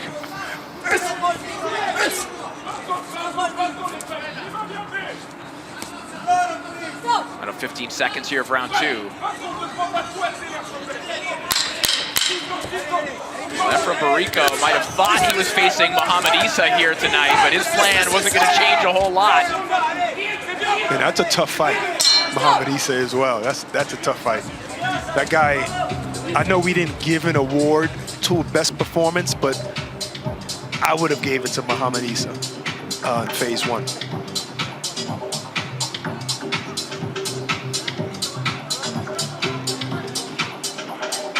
Good left hand there from Barrico. And this one's even better. That's the one that really shook up Moladan, just almost bending the knees. You see it there then. And just the sheer work rate, the pressure, the strength, is just his presence putting Moladan under pressure, who's got to find a way of keeping him at bay a little bit. And I think, well, you're right, Barak, that just a solid jab will do that.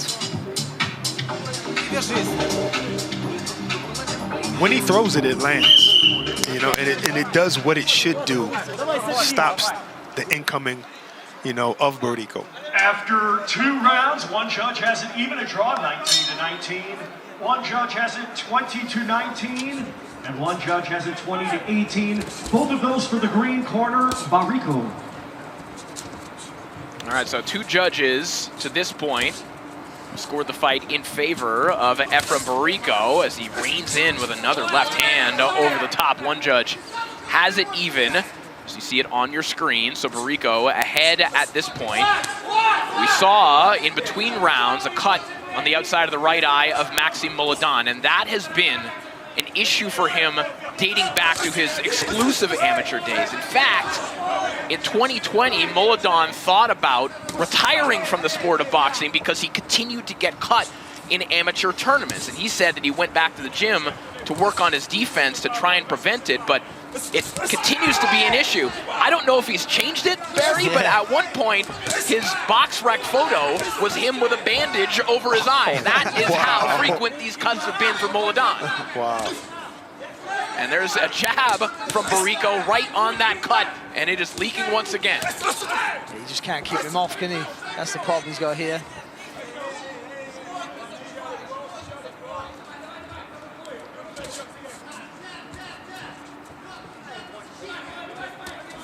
See, and Barrico, he can afford to take the rest, Barrico. When he takes his rest, Molodan's like thinking, right this now. is my rest. Yeah, this is my rest as well. Yeah, rather than he should be working, really. I'll join you on this rest.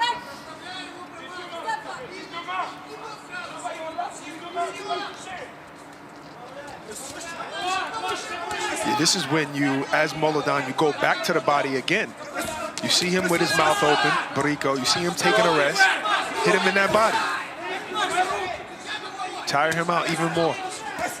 Gotta take some cues from my dog. Every time I want to take a nap, he's like, no, we're playing fetch. Come on, get up. Absolutely.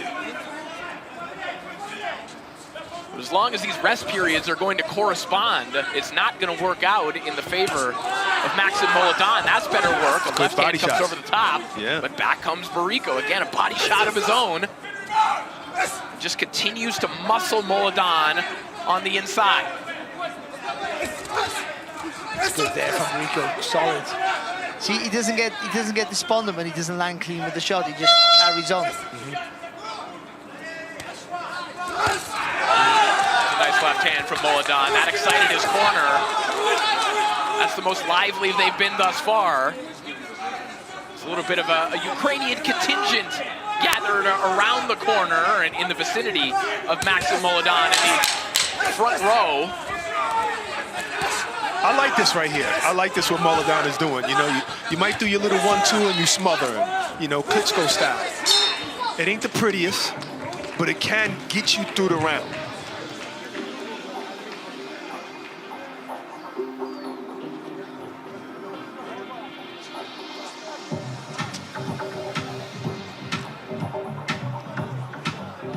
See, oh, that's where the head comes together. That's where the cuts caused there. Wow. Molodan. Just both rolling into the shots, trying to let their hands go. The guys in the truck are really good to caught that. And ladies. There we have it. Both go in the opposite direction, and after someone always comes worse off.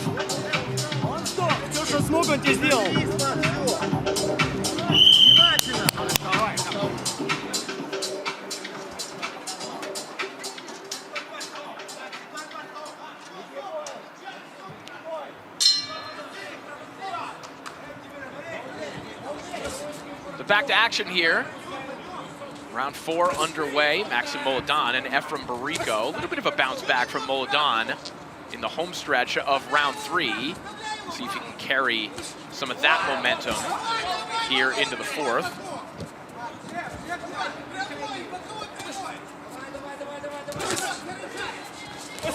This left hand over the top. We talked about the Ukrainian contingent here in attendance. Molodan's partner is Anastasia Kovalchuk, the outstanding Ukrainian amateur and undefeated pro. The two of them trained together as well. See, just that in and out move with the feet. It's not a lot, but it's enough just to make Barrico fall a little bit short.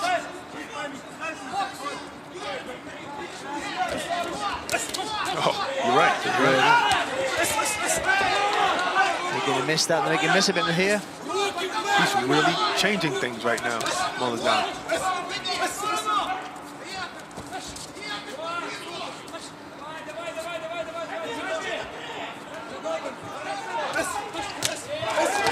Oh, he got his chin in the air. He got to be careful with a puncher like Barrico. He missed the first one there, Barrico, but the second shot was a good one, wasn't it? And he needs to do that, Barrico. Just jab to the body, right, left hand over the top, and foot just swing it over. Yeah. And like you said, the way Molodan has that chin in the air, it's not a tire you got to go looking for, is it? It's there for you. It's there. All you got to do is get the hands low. Headbutt.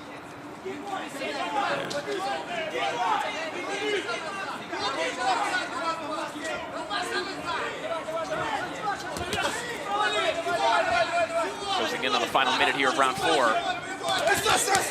Nice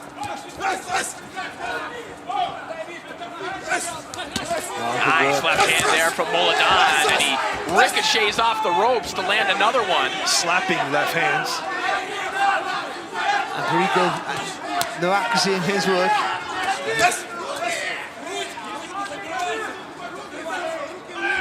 Looks like Perico's getting a bit tired here, doesn't it? Yes.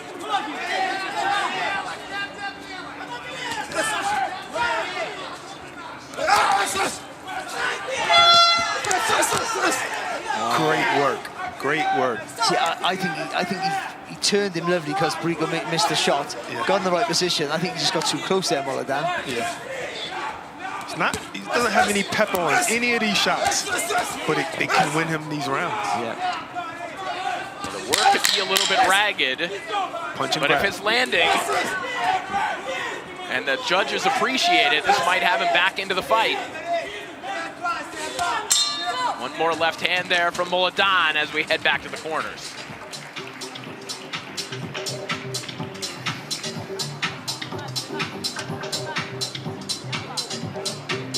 DAZN heads to Birmingham on Saturday as Olympic and Commonwealth gold medalist Galal Yafai looks to take a giant stride towards a first world title opportunity when he faces Francisco Rodriguez Jr. in a final eliminator for the WBC flyweight title. Now let's see if Moladan is winning on 2 judges' scorecards, or at least 1.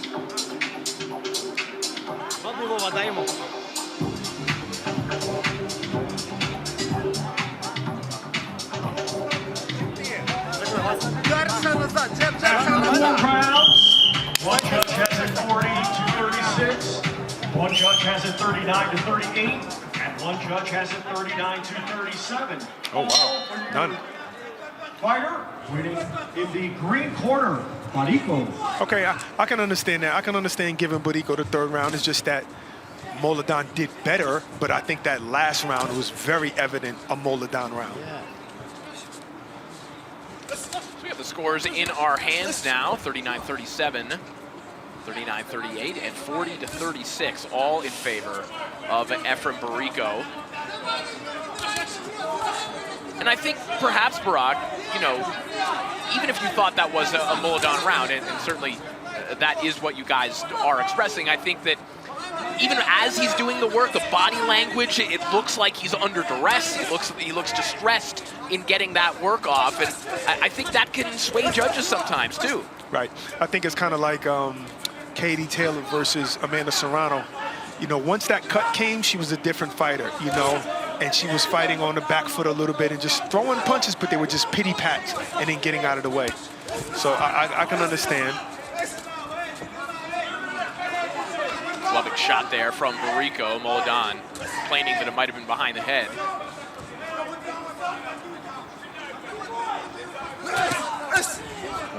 Body shot there from Barico. It's good that he threw the left hand across, sort of turned his body, but brought himself back online, didn't he, with the right hook.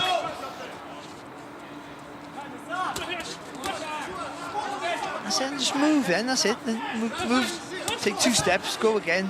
Move 2 steps, go again. Well, that's a good left hand that buckled the knees of Moladan there momentarily again. Moladan has recovered. Excellent shot from Barico. Catching Moladan.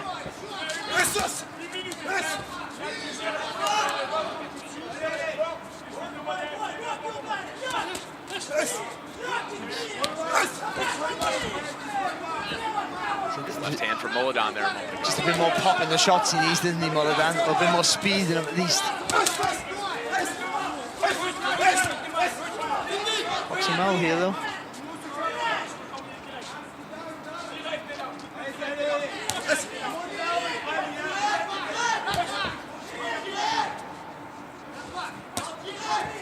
Not a lot of zip on these shots from Moladan. Barico cutting off the ring with southpaw position. Yeah, the volume of Barico has certainly dipped.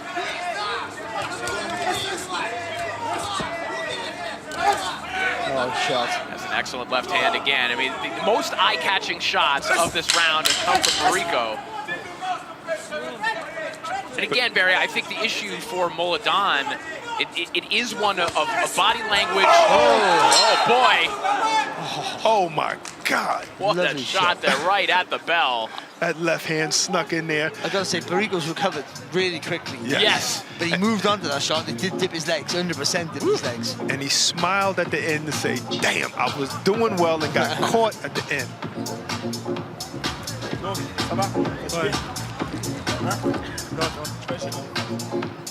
So lovely 1-2 there, excellent. There, you see that front. You know it's a good shot because the front leg was anchored into the floor. Yes. And you couldn't move it for a second. That's the sort of equivalent. Your leg is getting stiff. And he's been doing this all night. Most of them have been pity pats, but that one actually landed with the knuckles. But usually it slaps. Yeah. And in terms of the body injury as well, just seeing how the shoulders turn in there, just dip down with the shot. Sixth and final round.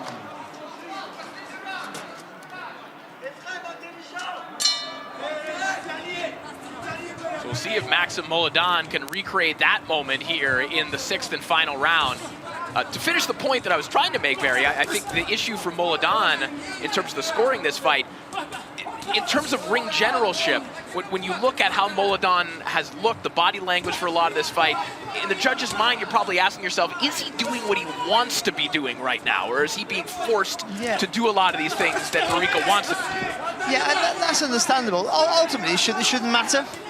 But it does. You're right, it really does. So that's why I always say, what you do after the punch is as important as the punch itself, because if you do bang, bang, bang, and then you pivot, and like Bam does, and you decide the ring, it looks like you planned that. It looks intentional. And Right. Look what I did. Right. And look where he is.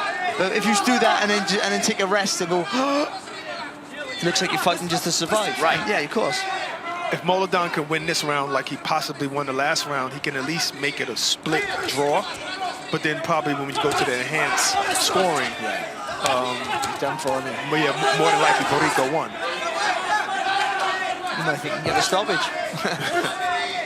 Hey, but people, like I said, we've been saying all day that when you're tired, you make mistakes, you don't only make mistakes, and these gaps appear. There's a cut as well on the right eye there of Barrico. See him pawing at that cut now. Spreads across the bridge of his nose and now onto the shoulder of Maxim Moladan. Barrico's picked up his work rate this round. And you've got to admire that because he's pushed the pace from the offset. Yeah. And all that muscle he's carrying around as well. That's got to tire you out. It looks great, but actually, I find quite often all that is counterproductive. It's a quick combination there from Moladan. Again, Barrico's corner certainly doing the math that you just did, Barack, and knowing that there is a way for Moladan to even this up, and then it's in the hands of a scoring system that you were unfamiliar with. Good shot by Barrico, left hand.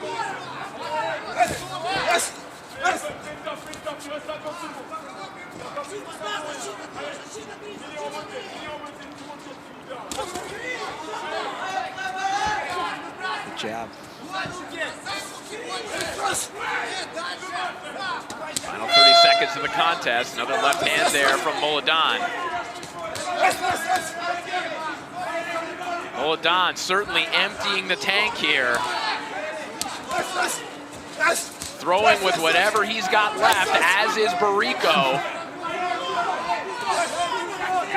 Final 10 seconds of this contest. Barrico's making sure that Moladan didn't steal this round just by being busier. One good left hand in that sequence from Barrico, and that will do it for a fun fight between Barrico and Moladan.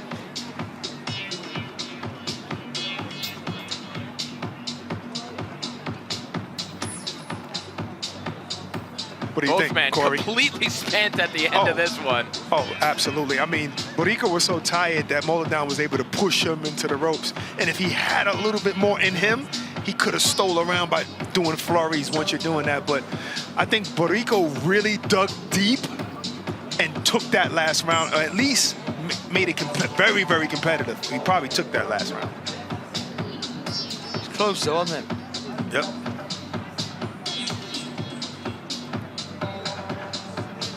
But it's in the hand of the judges. And maybe we won't even get to the enhanced scoring system. Let's take a look back at some of the replays from this one, including this clash of heads that produced that cut. Yeah, that was the cut over the eye of Rico, wasn't it? Yeah, there it is. That's the worst. That's the one. Oh.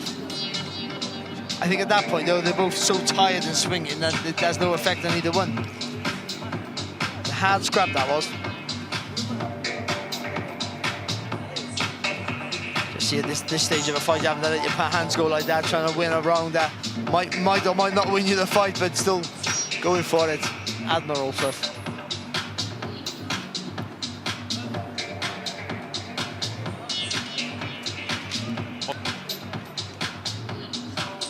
Well, coming up tomorrow on DAZN, the FIFA Club World Cup continues. 4 more huge games coming your way. You can catch it all live here on DAZN. The Bayern Munich and the Boca Juniors kicking things off tomorrow live here on DAZN. All right, let's make this one official. Let's send it back up to Thomas Schreiber. Ladies and gentlemen, after 6 rounds of boxing, we go to the judges' scorecards. Judge Fabian Guggenheim scores it 59-55. Judge Nawaf Almo-Hamid scores it 59-56. And Judge Christian Garduño scores it 60-54. All for your winner by unanimous decision. Ephraim Barrico.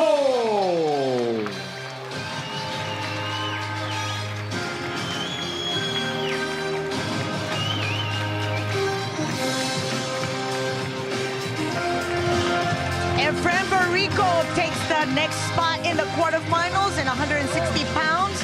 Congratulations with this UD win. But next, boxing is not the only thing we have here on DAZN. It's set to be another epic summer ahead. Summer on DAZN. What an occasion, what an atmosphere. Goes to the end zone, touchdown! Oh yes, once again when it matters. We are bows out, look at this go! It's been a superb run, pure masterclass. What a comeback! This summer on DAZN.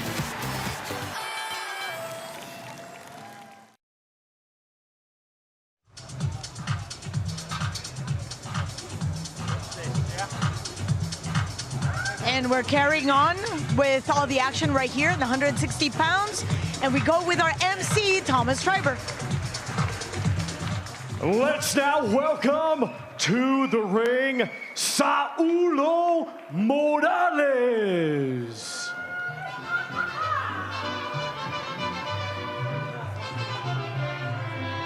Volaban los opilotes sobre un cuerpo destrozado.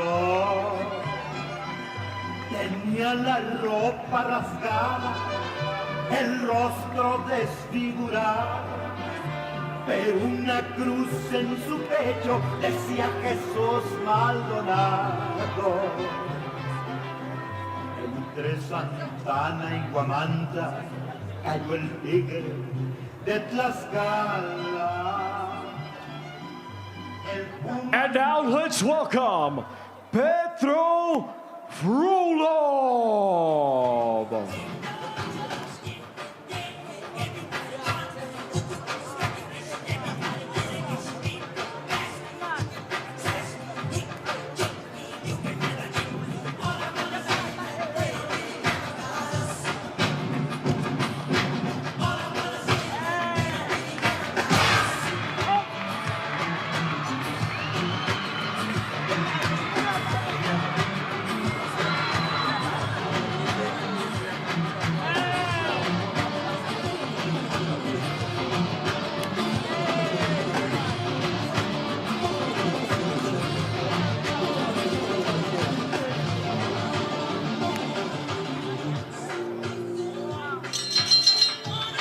Ladies and gentlemen, this bout is scheduled for 6 rounds in the middleweight division. The judges are Barry Lindenman, Steve Morrow, and Francisco Ayosa. Our referee in charge will be Mark Lyson. Introducing to you first, fighting tonight out of the green corner. He comes to the ring wearing green trunks and weighed in officially at 160.3 pounds. His professional record consists of 15 wins, just 1 defeat, 1 draw, with 4 wins coming by way of knockout. Ladies and gentlemen, representing Mexico, here is Saulo Morales. And his opponent across the ring, fighting tonight out of the gold corner. He comes to the ring wearing gold trunks and weighed in officially at 161 pounds. His professional record, 11 wins, just 1 defeat, with 4 wins coming by way of knockout. Ladies and gentlemen, representing Ukraine, here is Petro Frolov.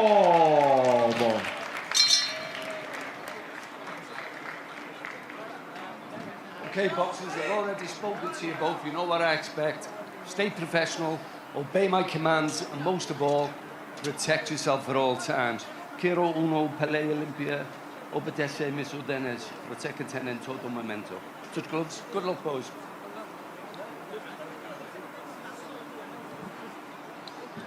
So our 13th fight of the day here between Petro Frolov and Saulo Morales. Morales coming off a very impressive 6-round TKO victory over the 2020 Olympian Shakul Samed after getting dropped in the 2nd round, one of the more entertaining bouts of the tournament thus far. Petro Frolov scored a 6-round decision win over Claudio Yenchi in the opening round.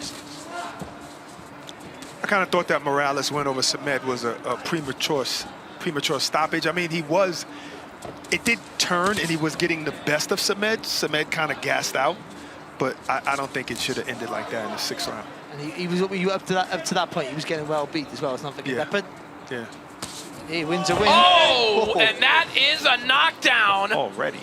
What a shot from Saulo Morales. Flash knockdown. Wow. Lovely right hand that was. He's ready to jump back on him too. So we talked about the early woes of Saulo Morales in his last fight, but now it's the early power of Morales that has Frolov on the floor in the opening round. Smart enough to go to the body too. Right now, you got your fighter hurt. Frolov doing the same. Frolov in there firing back here, straight shots down the middle. Lovely uppercut there, running from Frolov also. Yeah. Good shot again. Maybe he's shifting it a little bit. And down goes Morales. They've traded knockdowns in about a 30-second period. I don't know if I would have called that a knockdown. It was kind of behind the head push down. You'll see. I got a super fast eye. You'll see that in the replay. No, but I don't know. But Morales didn't complain. What a turn of events here in the opening round. Both men touching the canvas. Back comes Morales with a right hand, but Frolov with a right hook of his own. He was lucky. Frolov committed with that left hand there, straight left hand. He missed. He's lucky he didn't get caught with a heavy shot. Oh, I thought that left hand landed. I haven't got super fast eyes like you. Sorry, I'm just human.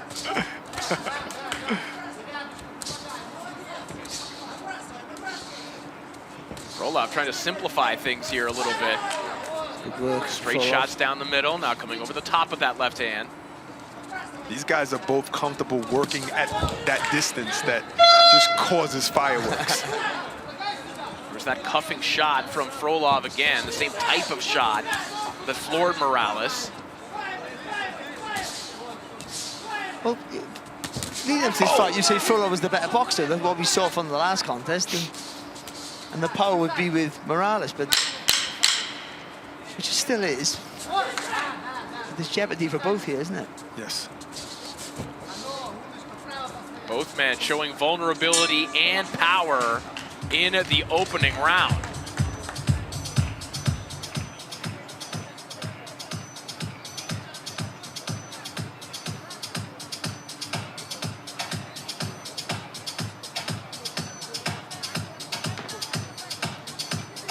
See that Morales knockdown, there you go. It's a lovely, just caught him squared on, lovely correct punch right on the chin, that was. And he was landing one of those cuffing right hands at the same time.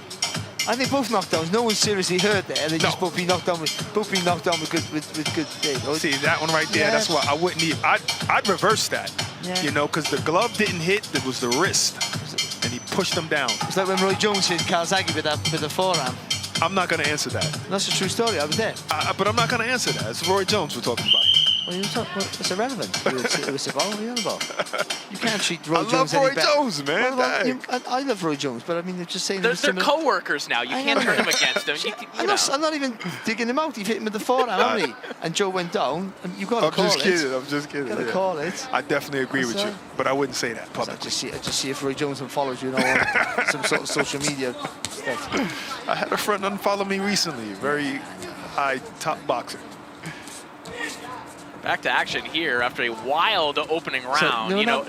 Upon examining that replay, though, I mean, that was mostly forearm. Yeah, it should have been overturned. And we'll see if it will be. I mean, we have gone to instant replay. It can be overturned. And so we'll wait for word as to whether anything will be changed. As of right now, stands as both men suffering knockdowns in the opening round. But you want to know that as soon as you can, because you're fighting a fight now thinking you're at your level, or you might have won that round potentially. But that knockdown leveled it right up again, didn't it? True, good point. Frolov landing some flush left hands there a moment ago. Oh, they work in the phone booth so well. You just got to be careful there, Frolov, because Morales is naturally the heavier-handed. You just got to be careful when you committing to your shots. You don't take a short right hand over the top. We chops down with that shot. It's a worrying sign. Frolov now bring that left hand to the body. The only loss on Frolov's record to this point was a 10-round decision loss against the vastly more experienced Jürgen Doberstein in Germany in 2023, which was really just too big of a lead for him as a 19-year-old at that point. Frolov obviously much more developed now.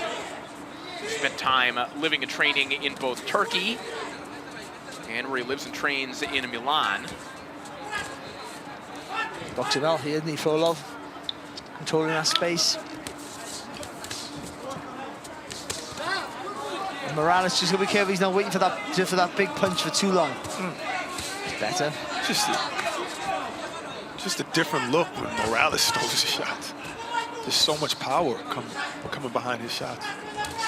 Yeah, there's a weight behind those shots, Brock. Yeah. Even that lead right hand, where he isn't leaning all the way into it. Exactly. There's a weight behind it. Right, and there's no balance with it. It doesn't seem like it should be hard, but see, it lands, and it seems like it does damage. But Frolov is having a good round as well. Boxing well, isn't he? Yes. Not getting too greedy either.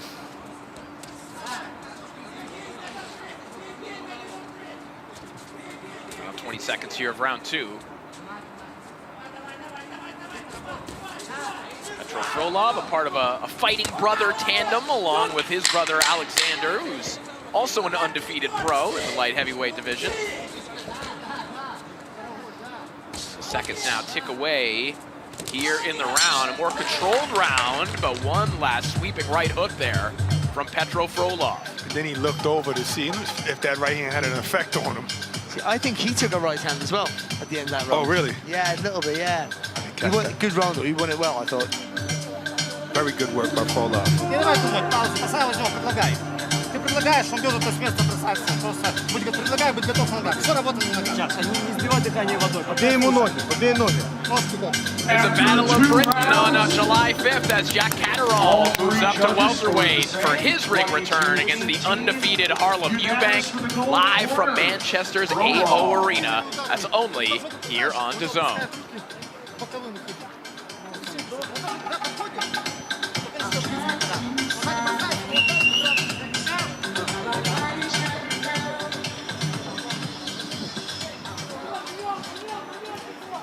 So we just heard the scores 20-18 across the board for Petro Frolov. And more on this contest, let's send it over to Claudia Trejos. Claudia. Thank you, Corey. I had a chance to speak to the corner for Morales.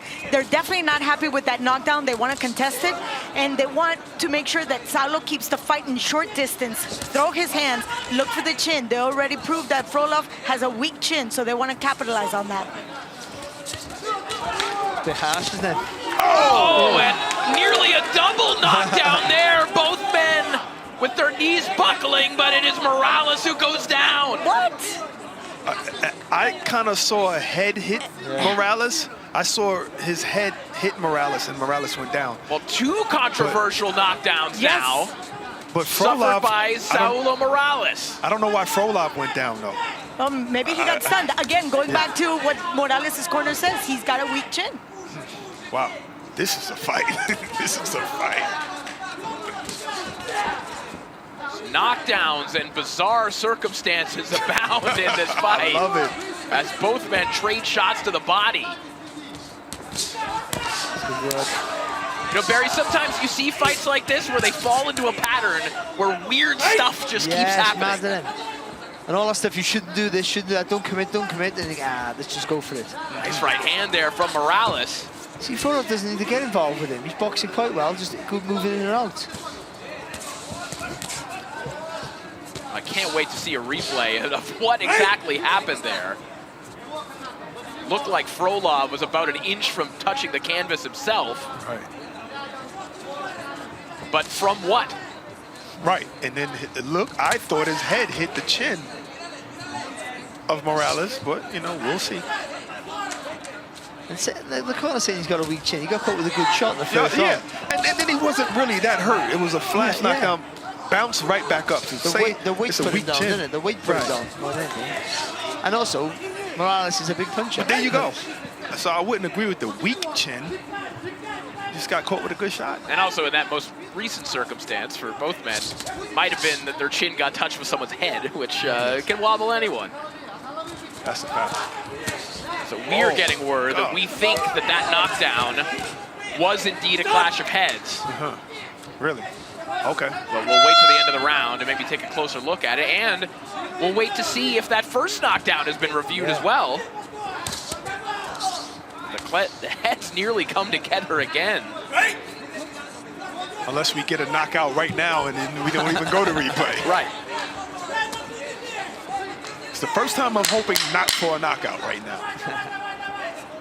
Final 10 seconds of another wacky round between Petro Frolov and Saulo Morales.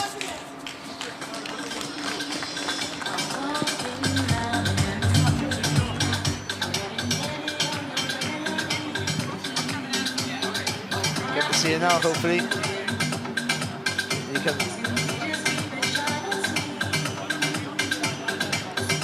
Well, looked like a headbutt to me. Yeah, it is. He lands with the left hand first of all. You see it here. Missed that.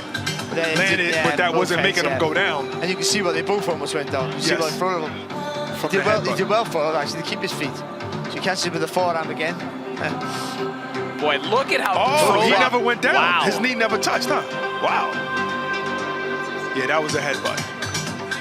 All right, we have just received word that will not be scored a knockdown. We got word from the WBC, so that has been reversed. Great job, guys. Yeah. In watching that replay, though, it is a miracle that Petro Frolov does not have a torn MCL right now. Oh, he's flexible, obviously. Right. No, that reminded me of Roy Jones. No, I'm joking. Was it Katie Taylor-Man Serrano? Oh, right. The last round of the first fight. If her knee touches the floor, Serrano wins the fight. Yep. And it's like inches. Right, unbelievable. Right. Oh, they're about to fight again. I'm so excited about that. I'm going. And I made that Amanda Serrano comment earlier just to say that she went from throwing hard punches to softer punches because of that cut, I believe. Yeah. Even though people thought she still won. Yeah. All right, so we just received clarity on some of these knockdown calls. The head clash that you just saw, as we just reported, that is not a knockdown. The earlier one, that cuffing shot that looked like was a little bit borderline, has that will stand. That will remain a knockdown. Okay. That's the wrist shot. Yeah. Doesn't have to be with the knuckle part of the glove, though. Yeah, yeah. At least the palm of the glove, at least. Well, not even that. I mean, if it's the part of the glove, it must be any part of the glove. If it's any part of the glove, fair enough. But I mean, a scoring shot, the knuckle part of the glove, so surely that has to be a knockdown. Because you hit with the inside of the glove, you get warned for slapping. Yep. Tyson Fury does that a lot. Oh, was that a low blow? Yeah, it certainly looked low to me. And it feels low to Petro Frolov, wow. who's going to take. Sometimes you think fighters are faking. That one looked real. And by the way, you can be hit really hard and it have no effect. You can be touched. That's true. Listen, we all know what it's like. Yeah. I've had surgery down there because of low blows and low kicks. Yeah. Yeah. To be honest, you'll have more surgery. You carry on like digging me out, and you'll be having surgery again down there. I can't reach nowhere else. You know what I mean? Oh, good shot. Nice left hand right down the middle there from Frolov. I think he's boxing really well. I think he's infuriated by that low blow, and he is coming back firing. I love it. But even the last round, forget about the knockdown, all that. He was winning the round anyway. He won the round, so I think he's boxing really good. He's just not afraid to get into a firefight with a dangerous puncher. Saulo Morales, another one of these fighters that's just a little bit outside of the parameters of this tournament. An exception was made for him with more than 15 pro fights at the age of 27. But if you take away that first pro fight that he had, which he feels almost, that's another low blow there from Morales. Certain fighters get exceptions. You low as well. Both of you are low. You see Frolov being warned for a low blow of his own. Keep yours up too.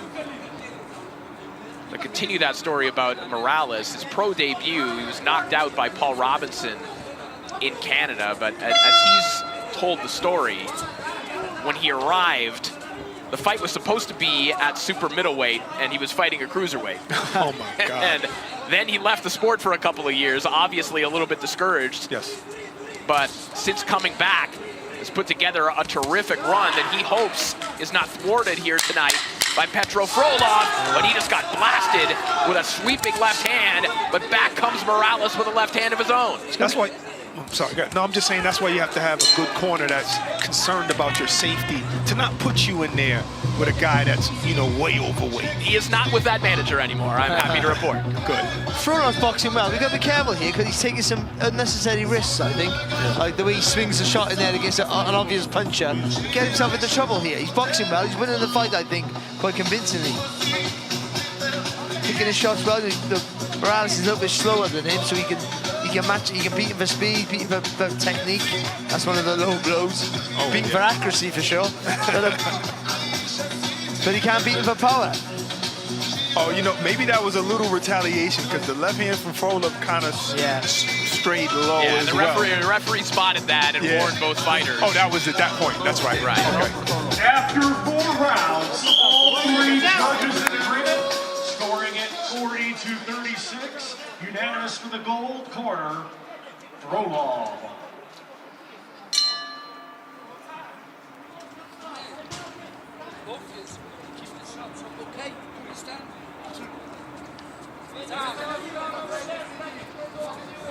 As round 5 begins, Petro Frolov and Saulo Morales, you heard the scores, 40-36 across the board for Petro Frolov, as Saulo Morales throws another shot way low there. That was on the thigh of Petro Frolov. And going back to your earlier point there, Barry, about Frolov maybe taking some unnecessary risks, now he knows how unnecessary they are. I mean, really, he just needs to stay on his feet and not suffer a variety of knockdowns to win this fight. You tend to think that, no, we're worried about the open scoring, that people would run away. And that was the issue. But I mean, the problem is that then is if you coasting is the worst thing you can do in any fight, because you take it unless you're a brilliant defensive genius or have the best footwork around, because you're allowing the other fighter confidence, momentum, they're coming forward, and you get caught with a silly shot, and everything unravels. So you've got to stick to your plan, but the risk that he takes, I think I don't need it. So he can outbox Morales quite comfortable. Well, I think a lot of the risks that Frolov was taking, especially in that last round, is because of how heated this fight is getting to. The low blows, the fouls and whatnot. There's some emotional regulation that needs to happen at a certain point where, hey, it's not worth it to look for retribution here. And also, you're in the fight, so we're all talking about it pragmatically, but you're in the fight, so you're thinking, oh, I see a gap there, I'm going to go for it. Right. You know what I mean? I never thought that way, but I mean, braver fighters than me, you go for it. You know, I mean, if you think, oh, I can hurt him, I can get this, I can land that shot, I can stop him, and you don't think sensible. Otherwise, all fights will be boring, wouldn't they? Thank you. Great point, great point.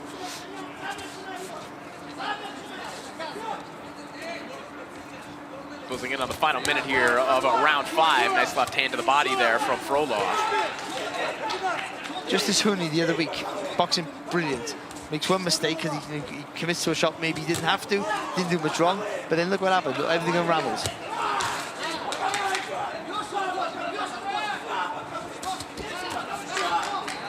Morales trying to break through with a right hand. You see swelling on the outside of his left eye now, courtesy of those right hooks from Petro Frolov, just like that one. Clever. And the more Morales tries, the easier he is to hit.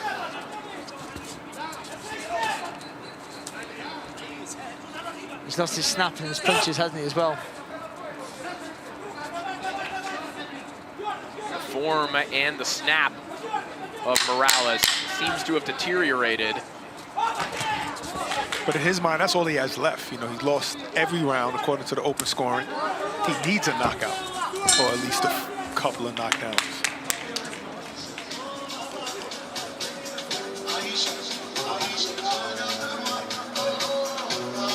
He probably lost that round too.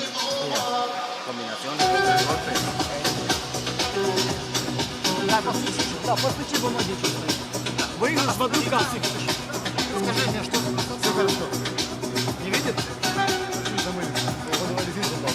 Василий попал, Василий меньше мат. Куда? Какой глаз? Закрой глаз. Все? Да. Второй раунд. Успокойся. Нормально, не суетись. Первый раунд. Amigas, córtale el ring y suéltale dos manos. Vamos con todo ya, está abrazándose, un poquito para atrás, descansa y suéltale. Está de la única manera, ¿ok? Está como el ganés, está sobreviviendo, Saulo. 6th and final round.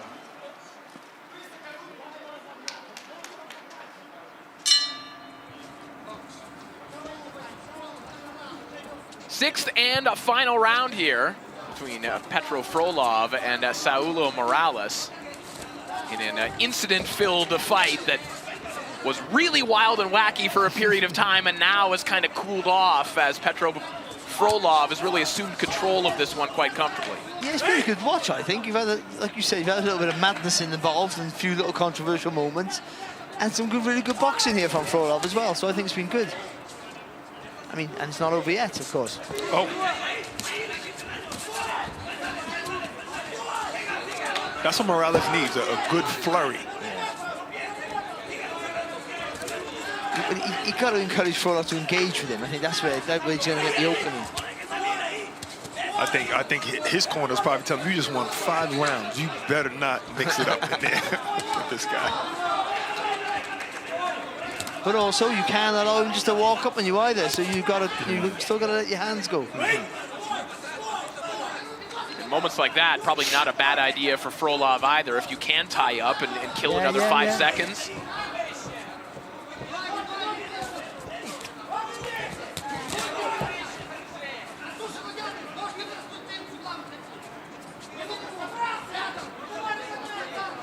Nearly midway through the round already, and a nice combination there from Frolov.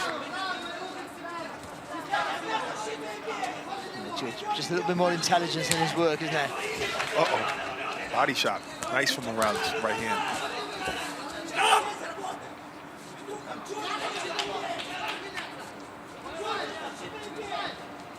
Frolov kind of having the best of both worlds in terms of what he needs in this round here, Barry. He's had the most eye-catching moment with that three-punch combination, and he's managed to drain a lot of the clock. Yeah, he has, yeah. It's been good for him, it really has.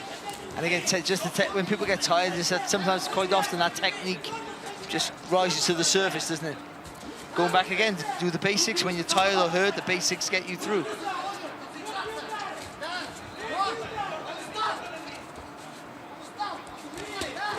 Nice. What a good left hand from Frolov. Morales just could not find an answer here tonight as he eats another left hand over the top.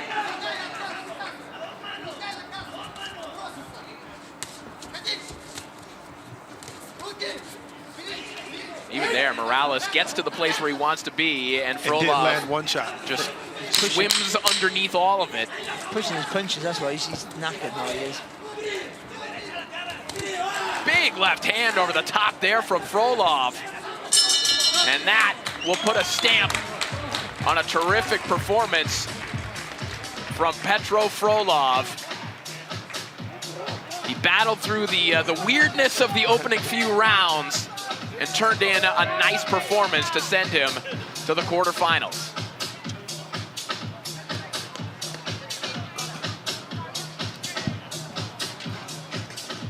Yeah, really good display there from Frolov. It was certainly that second half of that fight where I think he boxed very, very smartly. Technically very good. Just see it there, punching low, and up top with the second shot, changing the level all the time. Using good footwork in and out just to confuse Morales.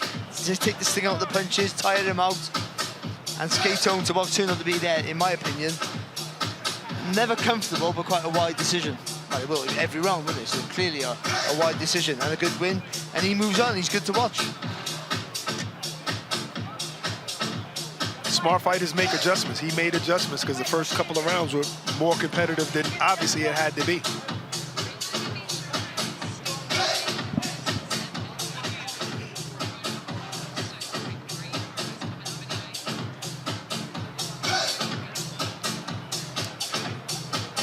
We are headed back to New York City on July 12th as the Ring presents another blockbuster card. Edgar Berlanga, Hamza Shiraz, Shakur Stevenson, William Zepeda.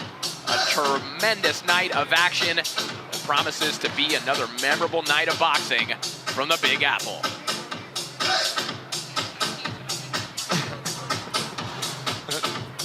We are ready to make this one official. Let's send it back up to Thomas Schreiber.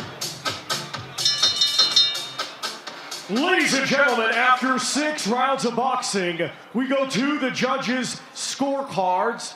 Judge Barry Lindenman scores it 59-55, and both judges, Steve Morrow and Francisco Ayosa, are in agreement.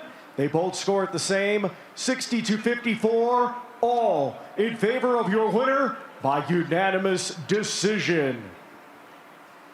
Petro Frolov!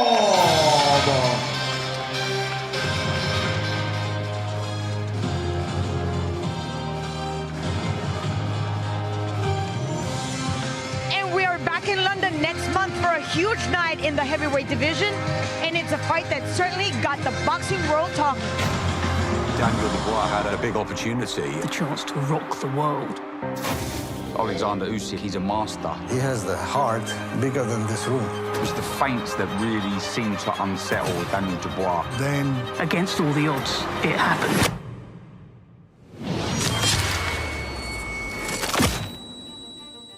Time froze. We're waiting. Wow, he's done it. He's done it. And I shouted out to Daniel, wow, you've done it, you've won. I was surprised there was no count. Моя думка, що рефері зробив все правильно. The fans, they divided into 2 camps. Was it low? Was it borderline? I thought that punch was a punch from the gods. He landed it right on the line. I have the view that the shot was okay. Muhammad Ali always talked about a quarter of an inch. The guards are that big, it's very, very close. I see that's a legal shot. It was a real low blow. You know it was a legal blow. Frank. What the referee did next was outrageous. The seconds are ticking by. Suddenly, the minutes are ticking by. He said, no, take some more time. There were 3 minutes and 45 seconds of Alexander Usyk recovering. Usyk came back, dropped him in the 8th round and stopped him in the 9th. Up until now, there's still a question mark. Usyk has shown that he is the man. Usyk's beaten Joshua twice. He's beaten Fury twice. He's the closest that I've watched and thought, you've mastered boxing. He's the defining champion of the era. This version of Daniel Dubois, Beating Jerome Miller, beating Filip Hrgović, then to go to Wembley Stadium. Daniel goes in as the underdog. He was like a man possessed. I knew we was going to win that fight. Anthony Joshua eviscerated him. Seeking this story, that's how I fight. This is the guy ready to take the throne. 2 semi-finals. You had Usyk fighting Fury, you had Dubois fighting AJ. This is like the final.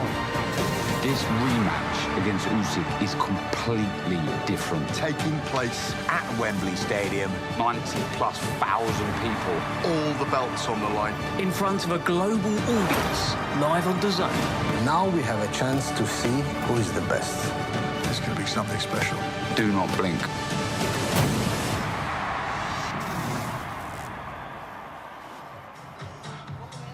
Alexander Usyk and Daniel Dubois are set to meet at Wembley for the undisputed heavyweight crown. Can Dubois avenge his controversial defeat to Usyk back in August 2023? Or will Usyk remain unbeaten and prove once again why he's one of the all-time greats?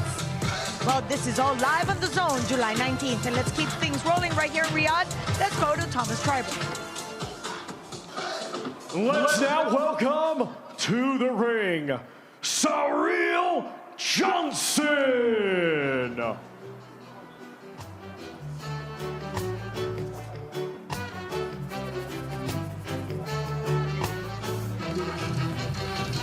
Ils ont partagé le monde, rien ne m'étonne, rien ne m'étonne, rien ne m'étonne. Ils ont partagé le monde, rien ne m'étonne, rien ne m'étonne, rien ne m'étonne. Si tu me laisses la Tchétchénie, moi je te laisse l'Arménie. Si tu me laisses l'Afghanistan, moi je te laisse le Pakistan. Si tu ne quittes pas Haïti, moi je t'embarque pour Bangui. And now let's welcome to the ring, Dylan, the Bow Desert Storm, Biggs.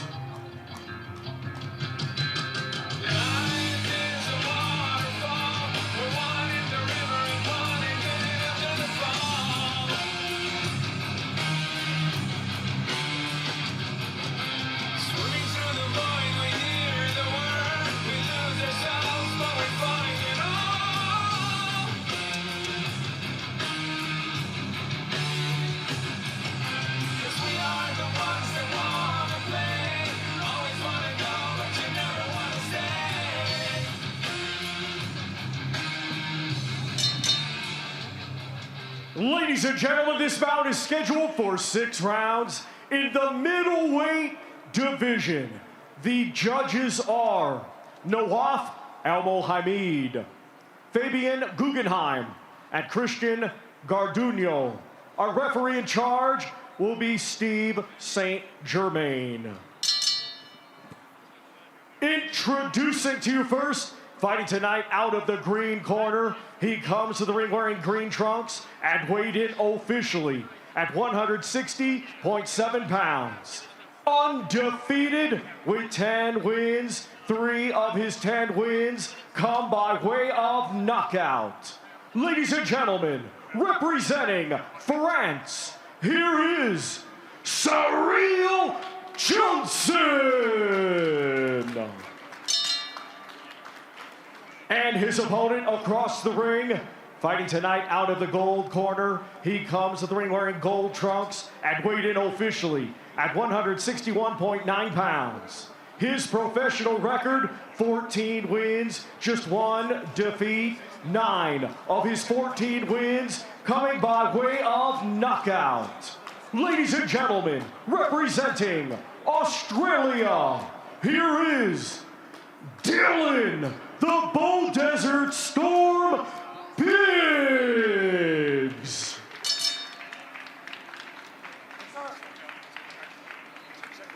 But sir, I'll accept both belts. You both receive my command in the locker room. Protect yourself at all time and listen to my command at all time. Touch gloves. Good luck, both of you. So this one promises to be a lot of fun. Dylan Biggs, the always exciting Australian, taking on Cyril Johnson of Toulouse, France. Johnson undefeated at 9-0. If you didn't watch the first round of this tournament, Johnson has one of the most remarkable backstories of any fighter in boxing today. He grew up as a child digging sand in a quarry in Cameroon, and then in pursuit of a better life, crossed the Sahara Desert on foot. And his friend who was crossing with him passed away during the journey. That friend was a boxer, and Johnson decided that he would honor his friend by making it to Algeria, where he subsisted on bread and sugar water and learned to box. And today, he is in the second round of this tournament. It is unbelievable to think about. How can you say anything bad about him now? How can you criticize if he does anything wrong after that? It's an amazing story, isn't it? I didn't see him just get hit by a left hook, by the way. I'm just letting you know. Dylan Biggs. Incredible testimony, though. Dylan Biggs, the 23-year-old from Bow Desert in Queensland, Australia. The only loss on his record came in a thrilling fight against Nikita Zhu, the son of Costa, and of course the brother of Tim. But since then, he has been on a roll. He looked terrific in his opening round contest against Hamza Azim.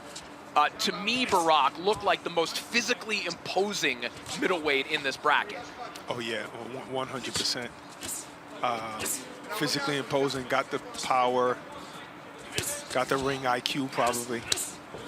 Hard body shots here from Biggs. I think Johnson just he just fights over that right foot, just a little bit too much.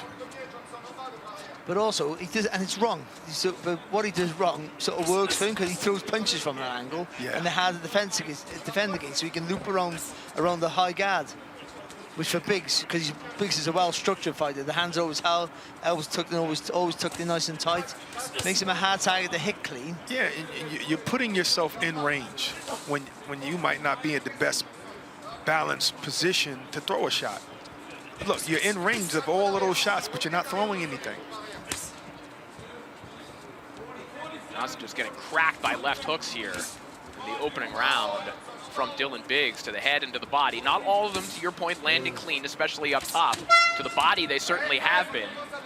Good left hook and an uppercut there from Biggs. Just before they landed a lovely snappy left hook. Oh, Biggs is sharp shots. I don't know how Johnson's taking all of this. He's taking a lot of shots here in the early going. There's a real snappy combination there from Biggs.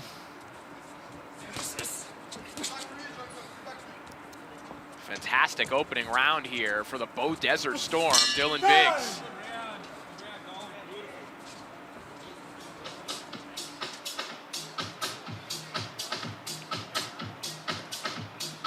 Oh, it's a lovely uppercut. And another one, yep. He's picking his shots very well. Good punch placement. That's lovely. That's, you just seen the gap. He threw the left into the body, just seen the elbow up as well. Follows with the uppercut. I said about a really well-structured fighter because he'll throw to turn his body into the shots, so he always keeps himself online. So you sort of like throw inside your body frame, so you have to turn into every shot, so you get leverage, but also defensively, you're as neat as you can be. Yeah, good fighter. He's throwing shots based upon what he sees. So he's seeing an opening, he's throwing a shot. I love that. But it's hard to find the time for that, really.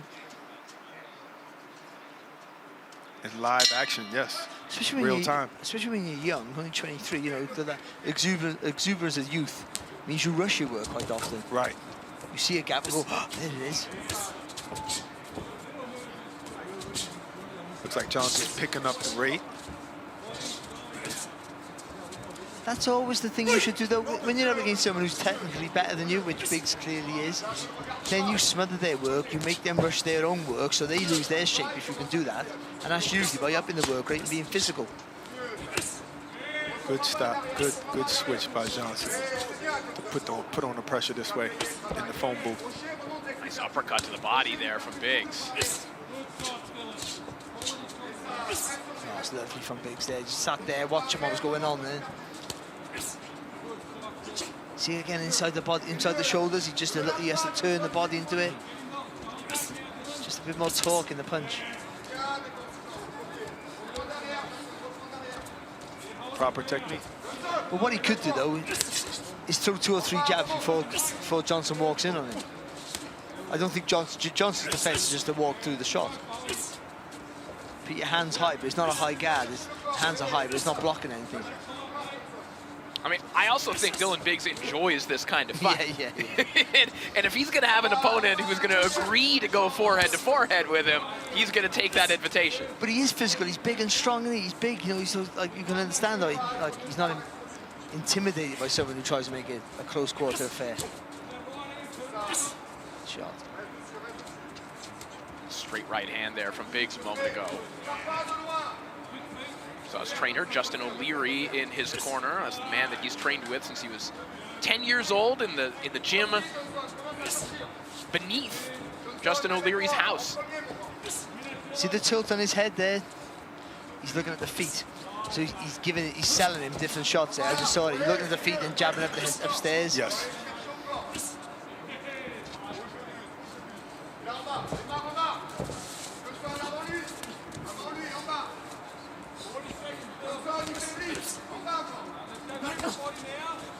Body shot there by Johnson. Because of the punch placement by Biggs, he doesn't really miss too many shots. Now, as high of a work rate as he has and as high tempo and physical as this fight is, I mean, his connect percentage, it's got to be 50% or higher. Look at that. There's 3 more that connect right down the middle for Dylan Biggs as we enter the final 10 seconds of the round. But he also has a target that's not moving. At all. No head movement, really.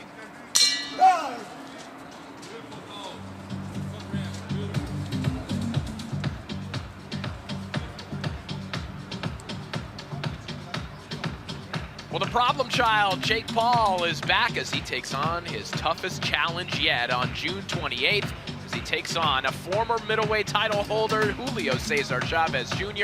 You can go to DAZN.com/boxing for more details on how to watch this unmissable event.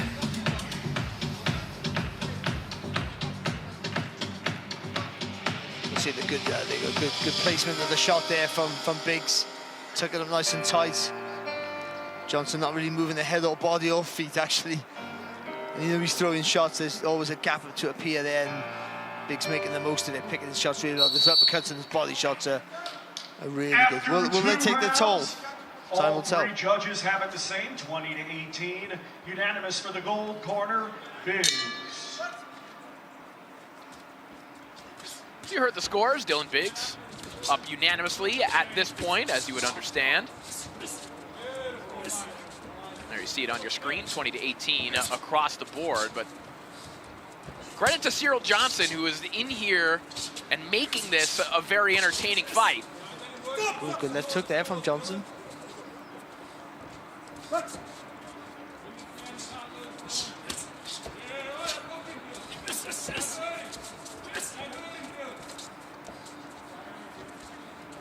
It might be the yellow on the band, but Biggs looks like a Ukrainian fighter, doesn't he? Everything about him, his look, even his stance a little bit. It's nice. Nice quick combination there from Biggs. Definitely does. Excellent left hook to the body there. And those are the shots, Barry, that Johnson really has to be careful of. I mean, a body shot that hits you directly on. Yeah. I mean, that could be a fight ender. And with the way that Johnson is squared up, he's becoming more and more vulnerable to those. And also, when your body's leaned over, by the way, it's another thing. If you get right round the back, when your body's leaned over like that, lifts your diaphragm.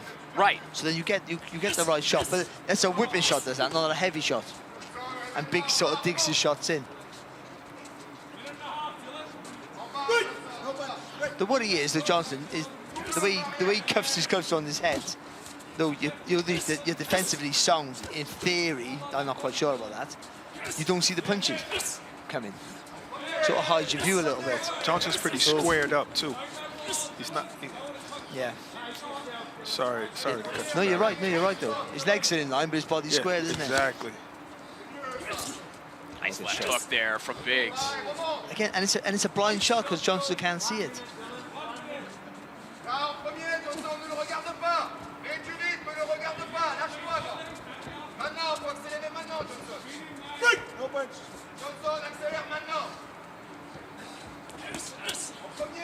Biggs looking for that uppercut, instead finds a left hook to the body again. A little bit of a cut on the bridge of the nose of Dylan Biggs. He must have done that himself. Another left hand to the body. Johnson has absorbed an inhumane amount of body shots through 3 rounds. To be fair though, you see the shape of his body. Not much to worry about, really. Biggs just cruising around, landing at will at this point. Another uppercut there on the inside. As the left hand of Dylan Biggs wraps around the guard of Cyril Johnson once more as we head back to the corners. All right, let's send it over to Claudia Trejos. Claudia, what are you hearing in the corners? Thank you, Corey. Cyril Johnson is getting very precise instructions. Be first, go to the body, and make sure you use your left hook and your left uppercut. They have to attack the body. My French is getting better by the minute. C'est fantastique. Merci beaucoup. Oui, oui. You got a wee wee? No, I got to use the bathroom. There you go. Fromage frais. But we've heard this before. Croissant? He needs to be croissant, soufflé. He needs to get busier, but that's what you've been saying for the last 3 rounds. Easier said than done, though. It's a technique disparity. A size disparity. I mean, you try and get busier, and I think that sort of makes sense. But tell him how, because otherwise you're just going to run out there and walk on the shots. There's a good body shot from Johnson. Very good. Sneaky shot, but back comes Biggs immediately. We talked about that physically imposing size of Dylan Biggs, and Barack Biggs has talked about the fact that he feels he hasn't even really come into his man strength, and he feels that he's going to have another growth spurt that will come. So, I mean, Biggs is a guy that, who knows, he could top out at 175 at some point. He might be already straining to stay at 160. Maybe so. He's a big kid. He's only 22 years old, so he might be right. Imagine. Unless he's one of those guys who just this is like a Carl Froch. This is just your weight. Right. Right. He's going up like within 18 months. I mean, he'll do well to see the end of the tournament. I mean, he looks like a super middleweight right now. Yeah.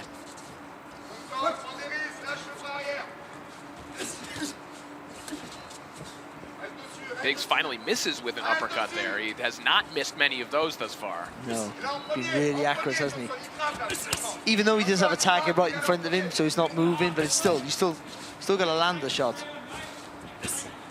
And he hasn't been getting carried away either. He's not throwing silly shots away, and everything's purposeful. He's been caught with a few shots. That's because of Johnson's unorthodox approach and his commitment at times. But apart from that, using his feet. Every now and again, he does this, doesn't he? There's a little walk around, still throwing shots, but getting a bit of space between him and Johnson. And again, all this does is just show how much an amateur background is needed. Because it helps you think on your feet.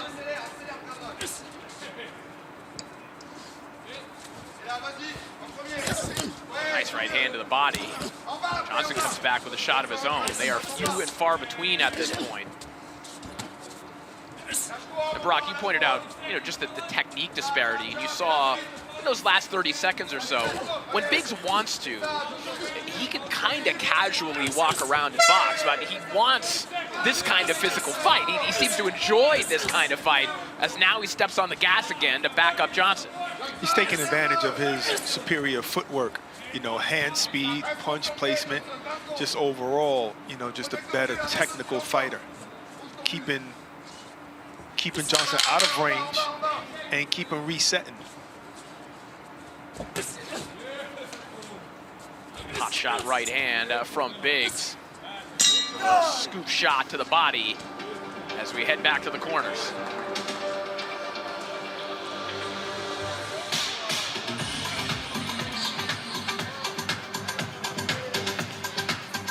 Again, another really good round here for Biggs. Johnson trying.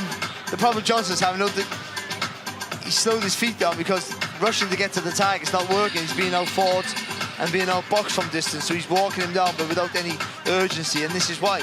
But when he gets close, Biggs dominating up close, better technique, arguably physically stronger as well. Just the all-around the better fighter. After 4 rounds, all 3 judges scored the same. 42-36, unanimous for the gold corner. Il faut que tu lui rentres dedans, il faut que tu lui fasses la guerre. T'as pas le choix. T'as compris? T'as 2 rounds, fais-lui la guerre. We've had 9 unanimous decisions today, but none were 60-54, all 3 judges' scorecards. Did you remember this? Well, I can't remember what happened in the last fight. We take a look at the scores. No surprise, 40-36 across the board for Dylan Biggs. Johnson's picking it up, landed a few shots.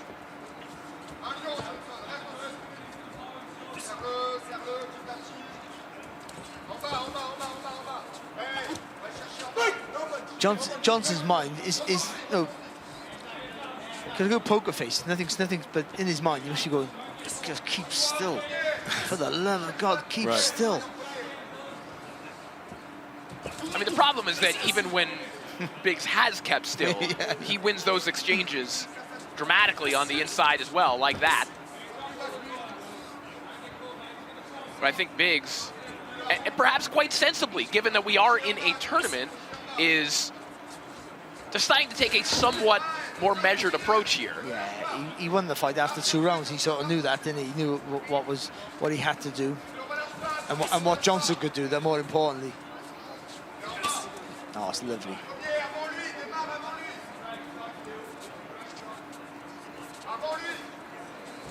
He's creeping in. He's creeping. He just walks into range, Johnson. He doesn't let the jab go or anything, and maybe he doesn't realize he's in range of the shots. He's just eating them. But when you throw a shot, you get countered, you get hurt, or when you get close and you think you're good at and not working for you, then your mind plays tricks on you. Oh, I gotta get a bit closer. Gotta get closer. Gotta get. That's not right. It's not right. I mean, it's a weird place to be. All the things that you should do naturally, you don't do. And when you don't have the experience that he hasn't got, unfortunately, then you got nothing to draw back on, nothing to think for you.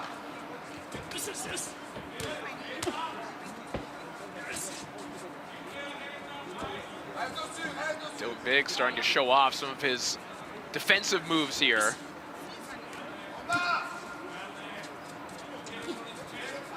And now Johnson just has the opportunity there, just is not able to pull the trigger. Now he lands a right hook to the body. That's a nice left hook in reply from Dylan Biggs. Oh, good shot. Final 30 seconds of round 5. I gotta say, somehow, Cyril Johnson is not cut, he is not swelling, his facial expression has not changed, he is completely unflappable, despite how one-sided this fight has been. And I would say 60-70% of the punches he's taken, he hasn't seen either. And nothing's rattled him.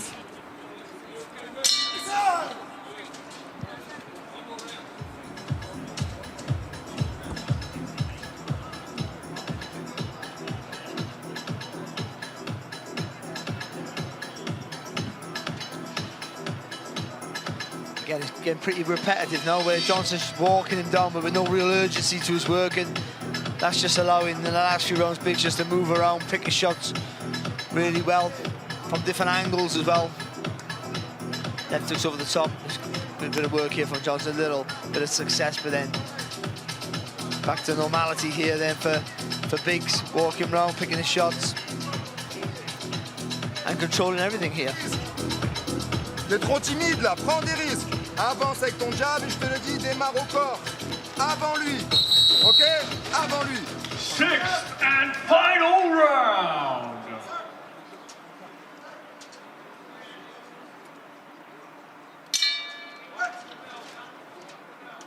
Sixth and final round here, and it would appear that Cyril Johnson will need a bit of a miracle to pull this one out against Dylan Biggs. He's going to need a knockout here in the final round, as Biggs has swept this one to this point.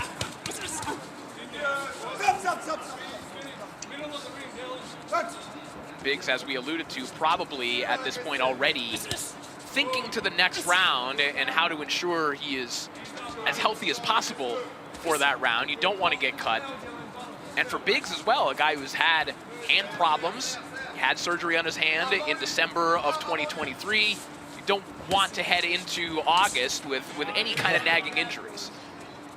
But also, you almost can't, I mean, it's in your mind, but you can't think that way. Of course, right. Because otherwise you just won't do anything and the guy will walk all over you potentially. But I mean, what he's doing is just right. It's just right. He's picking him up. He's not, if he sees the opportunity, he'll try and stop Johnson, I'm pretty sure. But he knows how tough Johnson is. That's not happening.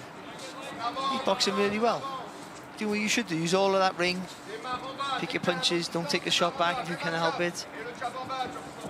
And I guess this is where your corner has to sort of be your conscience in that respect, right? Yeah, you've done that. Yeah. And if you wobble in, maybe jump on him, but don't make any silly mistakes. And that's it now. Just counter right hand there from Biggs. And you would say that even if it wasn't a tournament fight, because you've hit him with some really good shots and he hasn't moved. So you've got to sort of play the. What are you going to do? Risk getting caught, risk getting cut, risk breaking your hand, blah blah blah.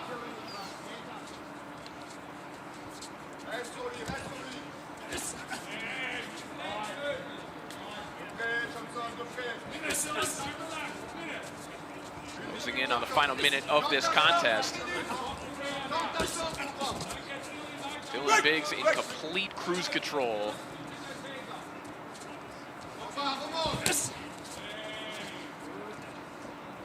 Able to just pot shot, punch on the move. He's really had success at any range he's wanted this fight to be at. Johnson needs someone to stand and fight with him, and Dylan Biggs can do that, unfortunately, for Johnson. That's where he's really coming stuck.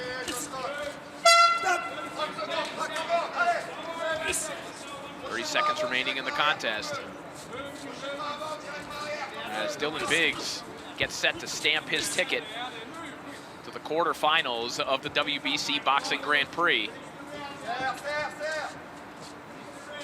As it would appear, the Cinderella story of Cyril Johnson will come to an end here in Riyadh. 6-round shutout. Dylan Biggs.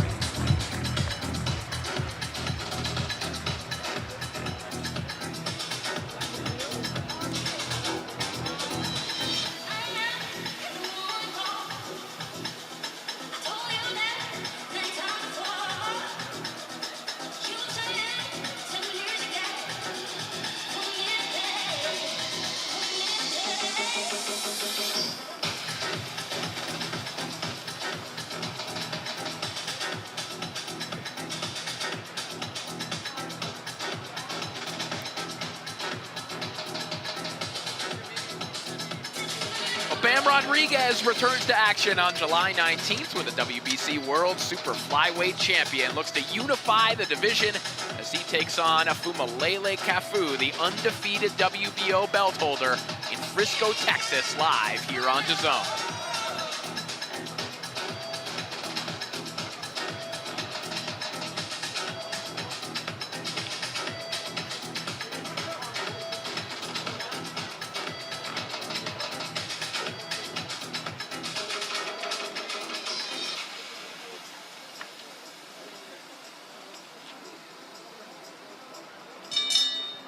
Ladies and gentlemen, after 6 rounds of boxing, we go to the judges' scorecards. And all 3 judges, Fabian Guggenheim, Nawaf Al-Mohamid, and Christian Gordonio, are in agreement. They all scored the same, 60-54, for your winner by unanimous decision. Dylan, the Bow Desert Storm, Biggs.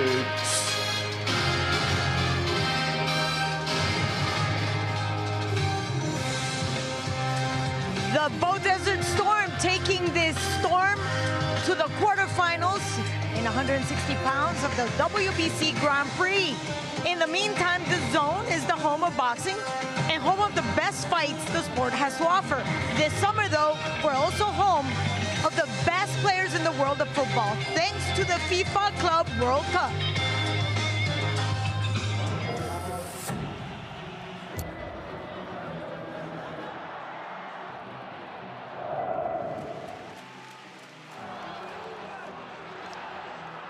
Everything changed when Leo came to Miami.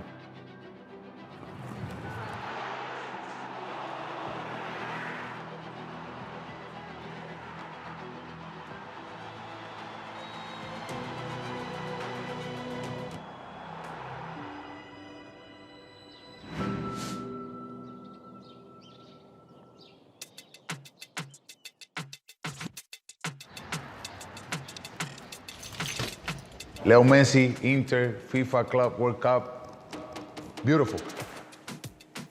Hey, I'm Luis Rivera. I'm Leo Messi personal barber. This is where the magic happened. Hairstyle before me, but of course the one that I do is the best. The impact that Messi has in Miami is big. Messi changed a lot of people's life. Also, my life changed when he come here. I always told the people, man, fight for your dream. Don't dream, fight for your dream. I never gonna forget the first time when I realized that it was Leo. I was on my way home, I started crying in the car. My dream came true.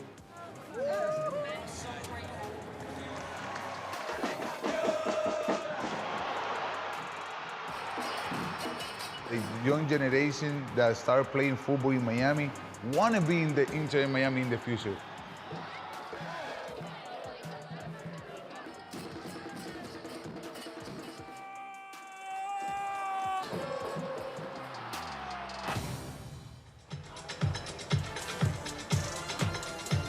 Messi's Inter Miami is one of 32 teams over in the United States competing to be crowned the winners of the Club World Cup. And you can watch every game live with us on The Zone. And now we're back to Riyadh and all the action in the WBC Grand Prix with Thomas Schreiber. Let's now welcome to the ring, Jose Ramon Montes. Quiero morir como mueren los gallos en los palenques. Pelear hasta que me muera, si es que alguien puede vencerme. Yo soy gallo de pelea y no le temo a la muerte. También yo soy como el gallo, parezo de las mujeres. Yo tengo una en cada rancho y seguro les conviene, pues no me andan reclamando y toditas me son fieles. Los gallos y las mujeres son dos cosas igualitas. Los gallos me dan dinero, las mujeres me lo quitan. And now let's welcome to the ring, Emiliano Aguillon Castro.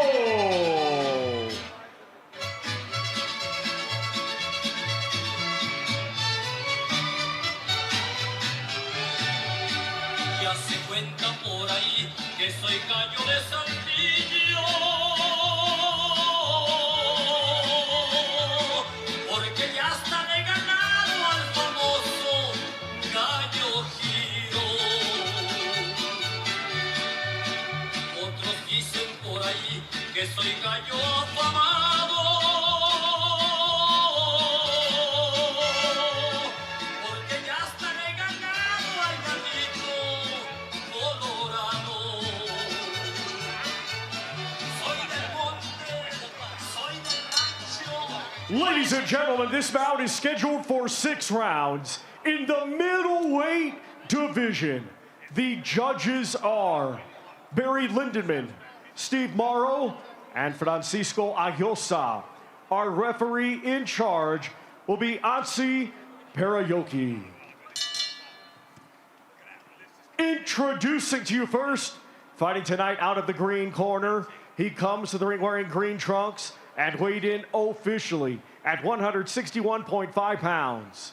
Undefeated with 12 wins, 5 of his 12 wins come by way of knockout. Ladies and gentlemen, representing Mexico, here is Jose Ramon Montes. And his opponent across the ring, fighting tonight out of the gold corner, he comes to the ring wearing gold trunks and weighed in officially at 160.9 pounds. Undefeated with 12 wins, 1 draw, 7 of his 12 wins coming by way of knockout. Ladies and gentlemen, representing Mexico, here is Emiliano Aguillon Castro.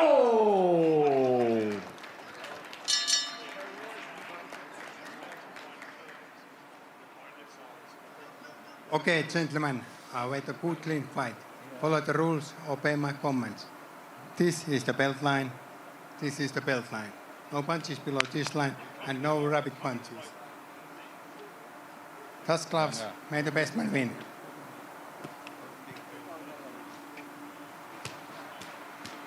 So another all-Mexican clash here in our second to last bout of the day. Emiliano Aguillon taking on Jose Montes. Montes coming off a decision win over Sean Arkwright in the opening round of the tournament. Aguillon scored his own decision win over Istvan Hergeni.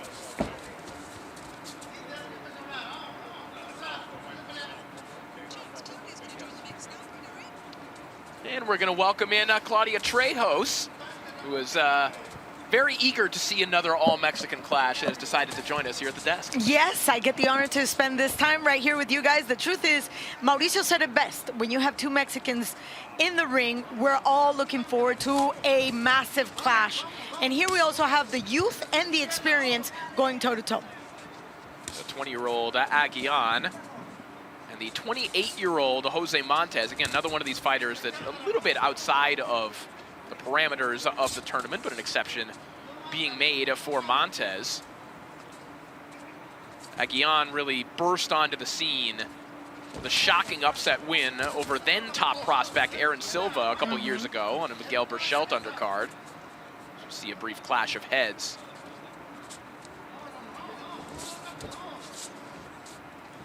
Montes has a very notable win of his own, 8-round majority decision win over former title challenger Jose Macias Montiel. That was in January of this year, 2 fights ago for him. Oh, it's cut there. Yeah. It didn't initially look like that clash of heads had produced anything, but now you see it leaking down the side of the face of Aguillon. But it's not in a bad place. It's not going to go straight into the eye. Yeah, it's running away, isn't it? For now. Good point, for now. To me, the most important thing would be from Montes, taking consideration that before that first fight this year, 2025, he was inactive for 2 years. Inactivity is any athlete's worst enemy. Excuse me. You know, you go into ring rust, a little bit of your timing is off.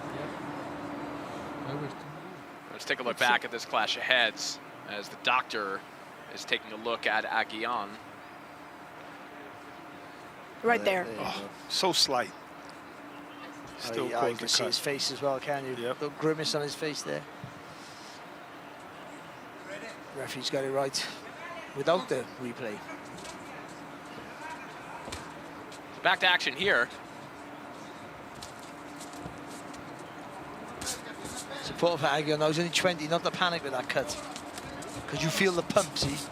You can feel it. Sometimes it can really unsettle you and make you do things that out of character, make mistakes. Quick little combination to the body from Aguilar. Nice counter up top there from Montes. No, for Aguilar, I think he waits. He's a good little counter punch. I think he waits a little bit too long. So maybe that cut might give him a bit more urgency that I think would make him a better fighter, actually. Aguilar always extremely relaxed in the ring.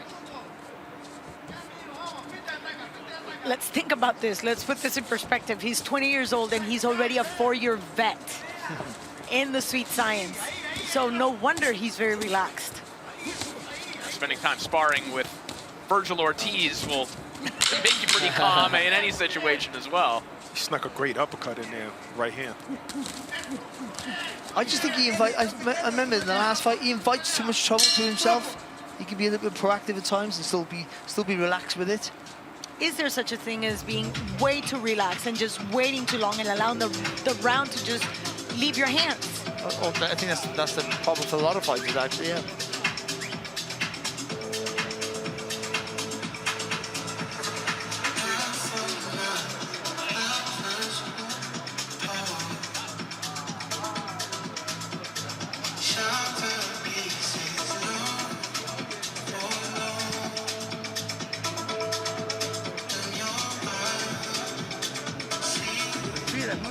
Mucho tronco y adentro. Eso es malo, adentro.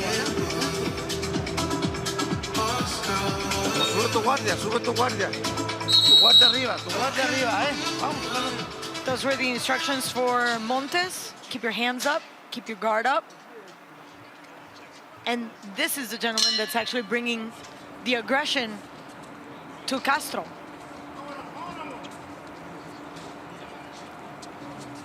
Round 2 underway. Emiliano Aguilar and Jose Montes.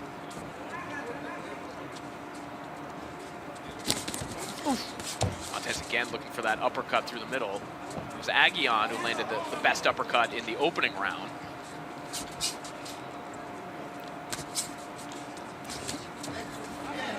Just like conviction there, didn't he, Aguilar? Oh.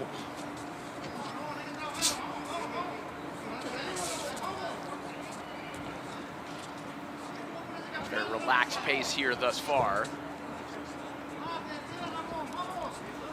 I am going to venture to say it's not just relaxed. There's a level of hesitation that I see in Aguilar Castro. Yeah, no, good point. Good point.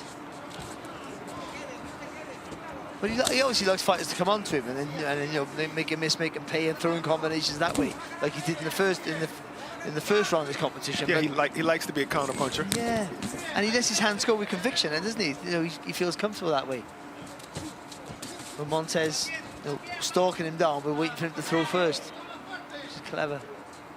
There's still early moments here in the fight, but you know, Aguilar, I think, profiles as a counterpuncher. It's probably closer to a spoiler, but sometimes when there is nothing to spoil, it can result in these kind of lulls in the action.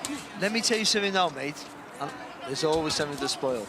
I don't know about that. But it doesn't give the judges a good look. No. When there's such a long lull in action, then the judges kind of just will reward whoever's willing to throw the first punch. Yeah, sure, yeah. Or just willing to throw a punch. Yeah, exactly.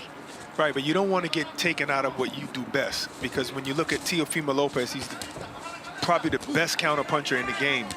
But then when Jermaine Ortiz made him come forward, he made him look different. You know, he made him miss a lot, and he made him look different, and it's tougher for him to do that. So if it's harder for you to be the guy that's first, and you're the better counterpuncher like that, maybe you just wait. But that's why God invented the tapping jab. You can just tap it. You should be able to do both. You should be able to do both. I'm just saying worst case scenario. Yep. A body shot landed from Aguillon a moment ago. Very little landing here in this opening round, excuse me, the second round, or in the opening round. 10 seconds remain here in the second frame. Nice little cuffing shot from Montez there on the inside. There's an argument there. Montez done enough. Good. Final left hand there from Montez that might seal the round. Which leads me to my previous comment. The one guy that actually did throw something will take the round.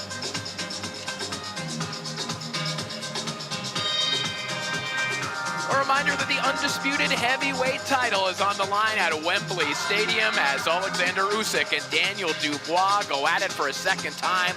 All the belts on the line. It's another history-making night live here on DAZN on July 19th. After 2 rounds, all 3 judges scored the same. 22-18, unanimous for the green corner.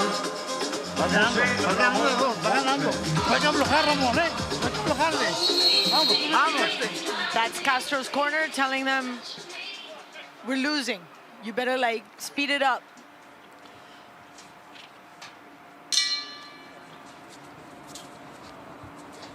So round 3 begins.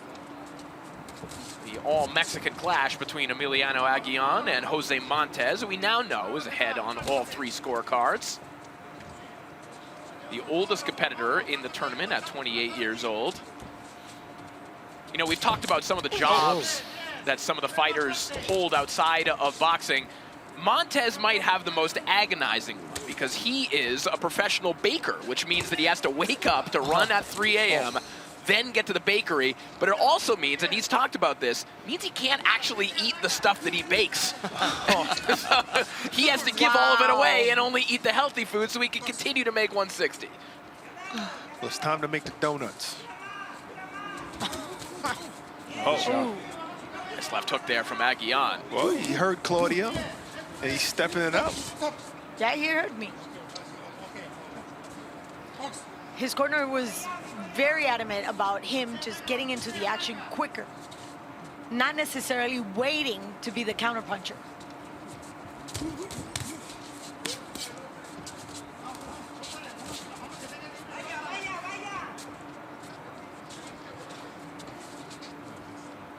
These tournament fights for Montez, the first 2 fights of his outside of Mexico.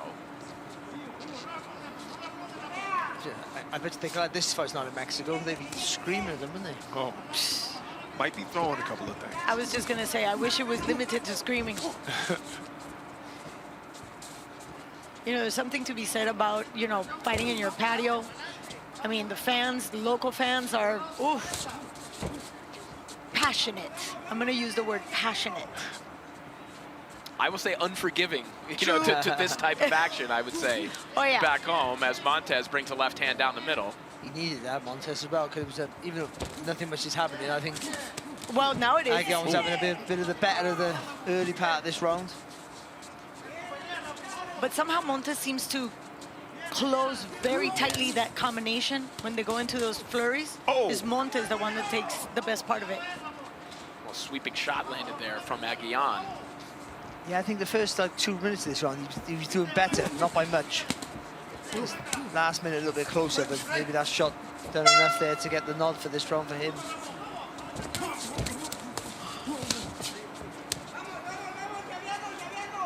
Final 20 seconds here of round 3. Oh, the shot. Another sneaky little left hook from Aguillon. He has found a couple of those here in the final minute of the round.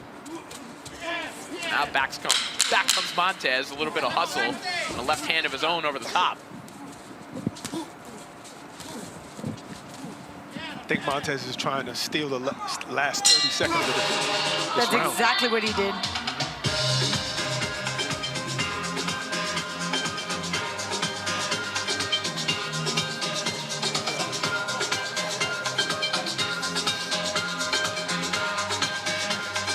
Squaring his feet up there, Aguillon missing, but committed to the combination, getting away with that one. Nice little left hook in that exchange. He got missing there, squaring the feet up. Lucky not that came one back, but still lands with a good shot. was a little bit busy in the first 2 minutes of that round. Aguion, Montes came back into it, but I think he just did enough to take that round, in my opinion. Shorten the gap, possibly.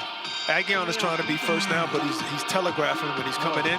Rather than throwing the jab, you know, he's doing some kind of fake and in the right hand. But that's just showing that you're coming in. And by the time you throw the right hand, Montes is ready to either defend or throw a punch himself.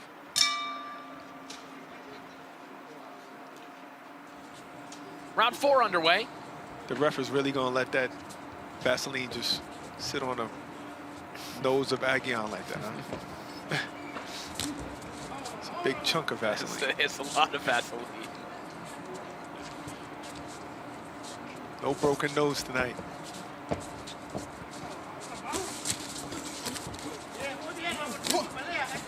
What if that's his nose and you just realised?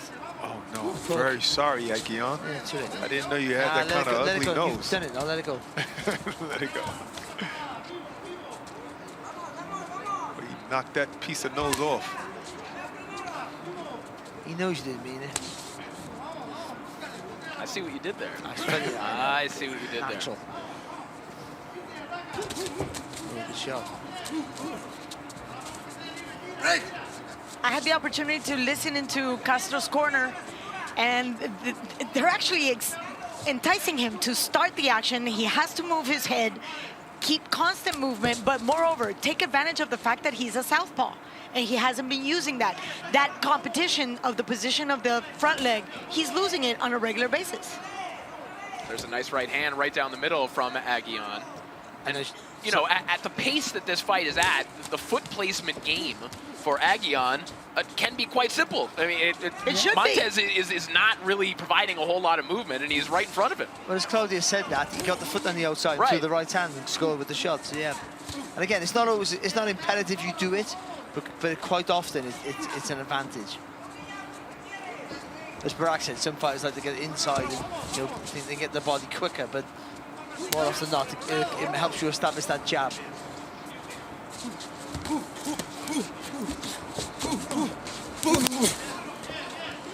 Montes just trying to drag into his sort of fight. That's what he's good at. Absolutely. Usually. I mean, when he's on the inside, he's throwing way more punches than Aguion. And that was a good one right there. That left hand from Montes, snapping the head back of Aguion. Back advancing forward once more.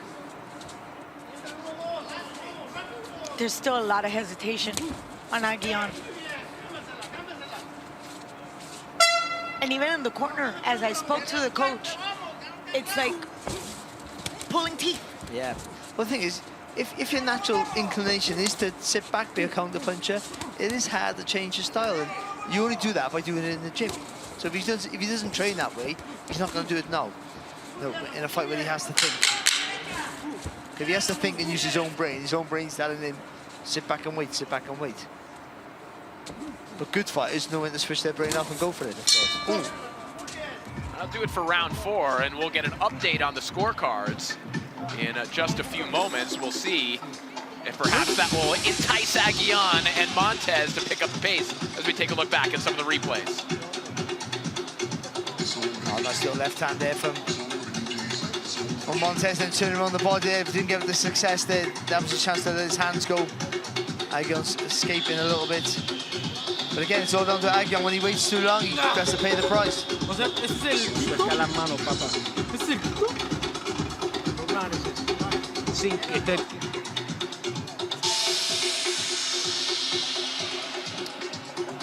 After 4 rounds, Well, the ring is back with ring 3 as Edgar Berlanga and Hamza Shiraz and Shakur Stevenson and William Zepeda will top the bill in the Big Apple Saturday, July 12th, live here on DAZN.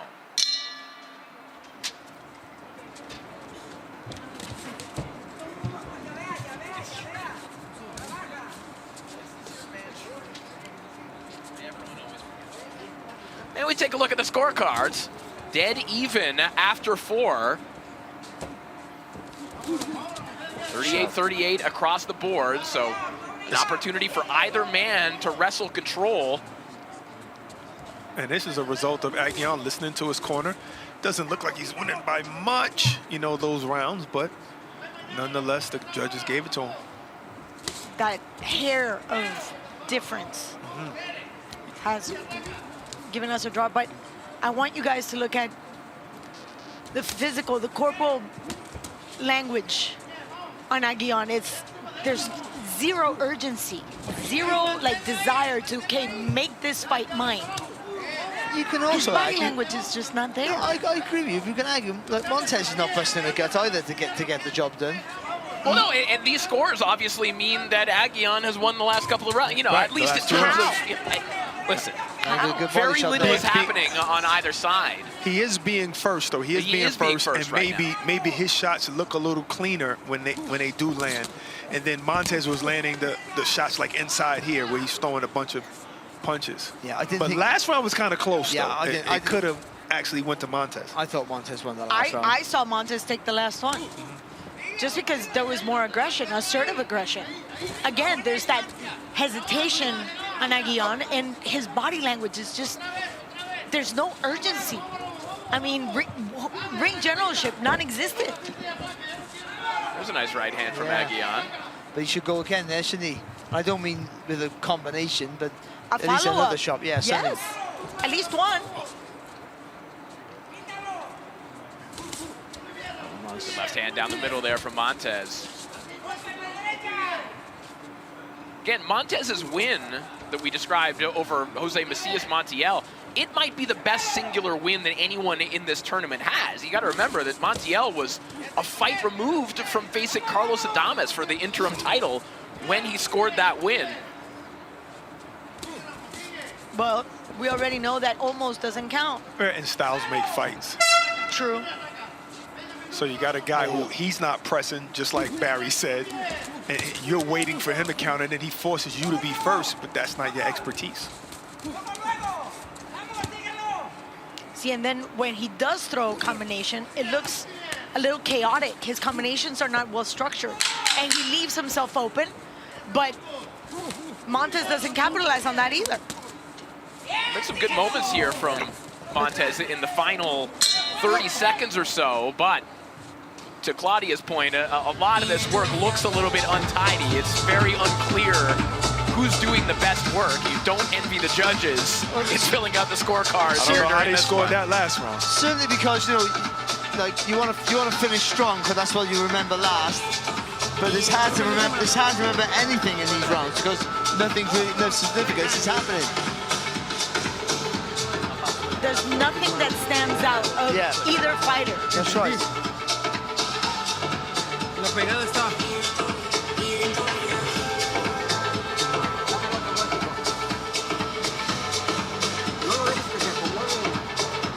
Tírale ya, pero que le llegue con fuerza. Trabaja. Es el round de tu vida.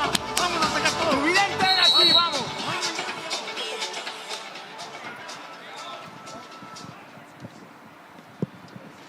Sixth and final round. So the final round here underway between Aguillon and Montez, and with how quiet, with how even this fight has been, this is the exact type of fight where you would expect that, or it is possible that we would see the WBC's enhanced scoring system come into play, where we have to go to basically the margins of who the judges felt won these rounds more conclusively, and even then, it might be difficult. They might need a new category, to be honest. Like how many steps you made. If that was the case, I'd be a world champion forever.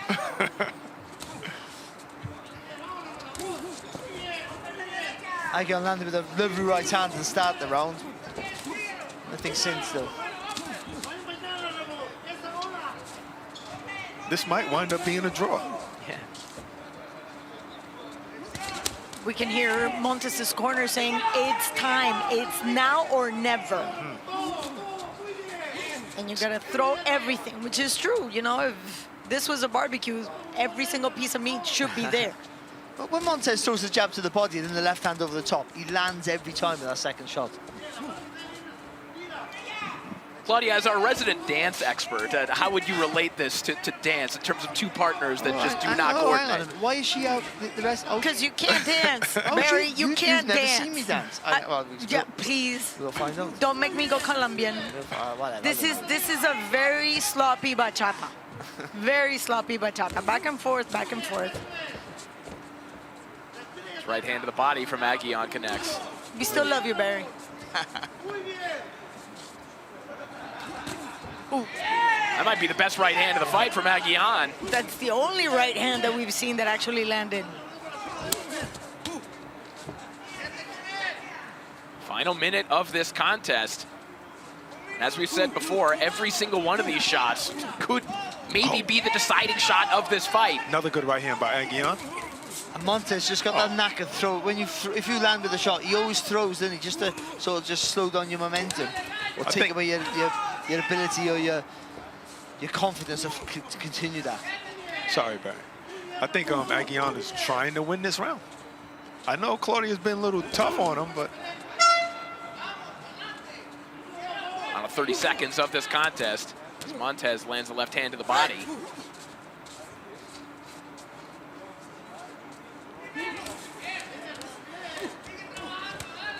Oh, there we go. Little urgency here from and a check Aguillon. left hook. At least briefly galloping after Montez there. Put a couple shots together. Maybe one final right hand. As he holds it up in the air to acknowledge it to the judges. Do those judges feel that was enough for him to win this contest? Well, he might have won that round, but then if they gave Montez the last round, then this is a draw. And then maybe you win the whole fight because of this. I don't know. This is tough. This was tough.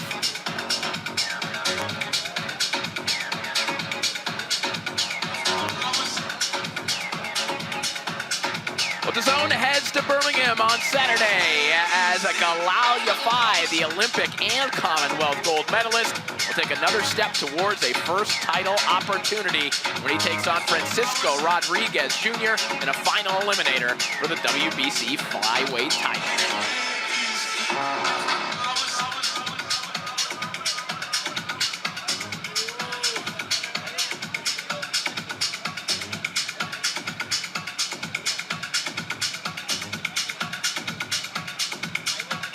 I was wondering when they was going to put that. Here we go. Yeah, I was wondering if they were going to catch this guy because he's been doing this all night.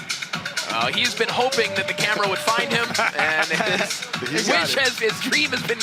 No, he doesn't know there's a camera here. He doesn't know there's a camera here. He's just doing out the left. Oh, you think so? He's just feeling it in his soul. Is that your dance teacher, Barry? It really is, yeah. All right, looks like the scores are in the hands of Thomas Treiber as we send it up to the center of the ring. Ladies and gentlemen, after 6 rounds of boxing, we go to the judges' scorecards, and all 3 judges, Barry Lindenman, Steve Morrow, and Francisco Ayos, are in agreement. They all scored the same, 58-56, for your winner by unanimous decision. Emiliano Aguillon Castro.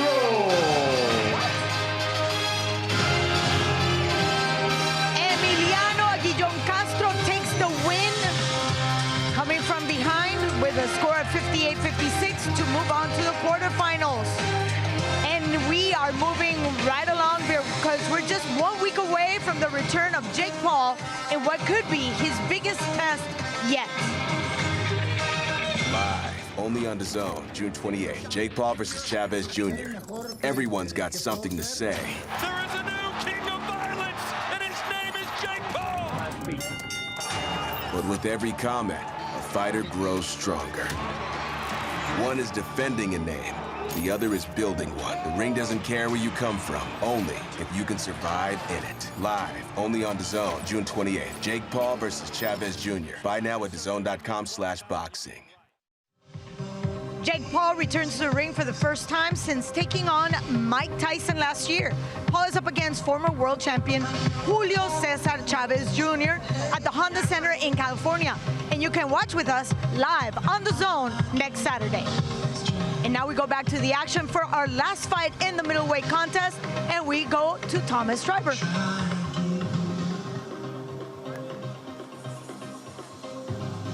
Let's now welcome to the ring, Dimitro Realco.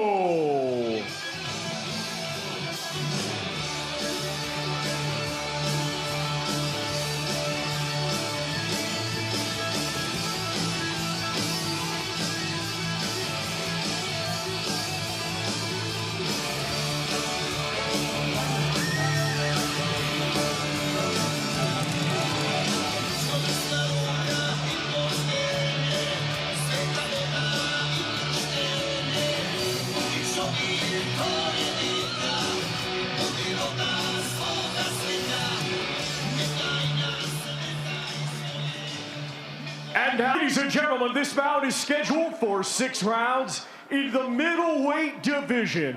The judges are Nawaf Al-Mohamid, Fabian Guggenheim, and Christian Garduño. Our referee in charge will be Analia Maradona. Introducing to you first, fighting tonight out of the green corner, he comes to the ring wearing green trunks and weighed in officially at 162.3 pounds. Undefeated with 4 wins, 1 draw, 2 of his 4 wins coming by way of knockout. Ladies and gentlemen, representing Ukraine, here is Dimitro Realco.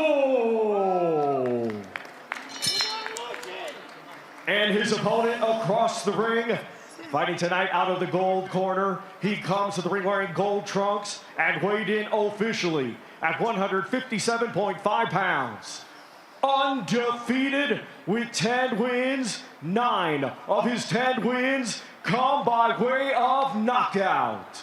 Ladies and gentlemen, representing Jordan, here is Mohammed the Sniper Isa.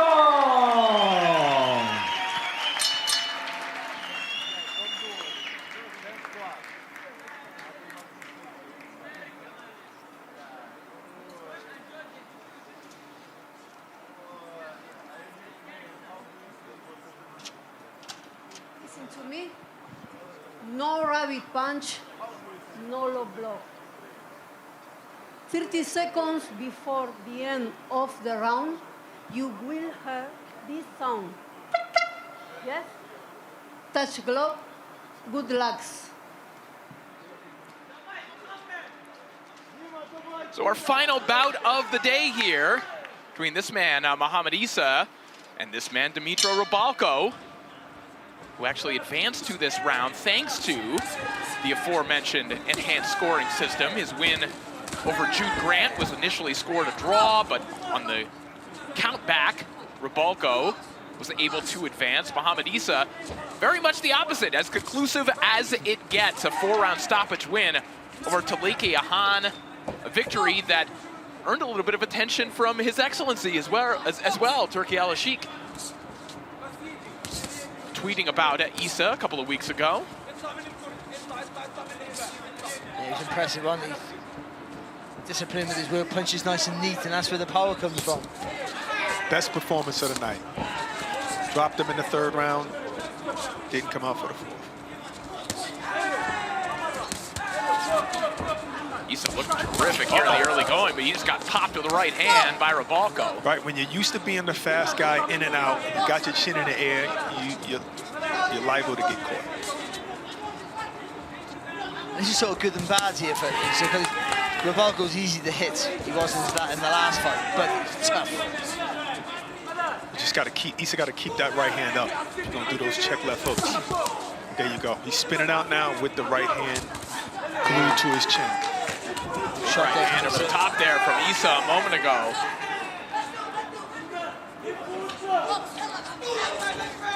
Isa, the 3-time national amateur champion in his homeland of Jordan.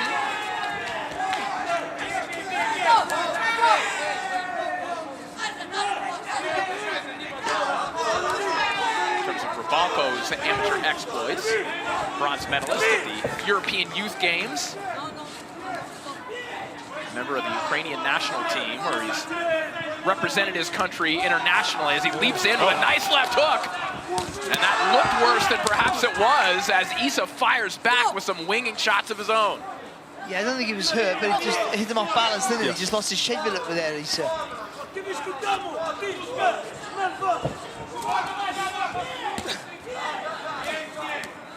I don't think this is going 6 rounds.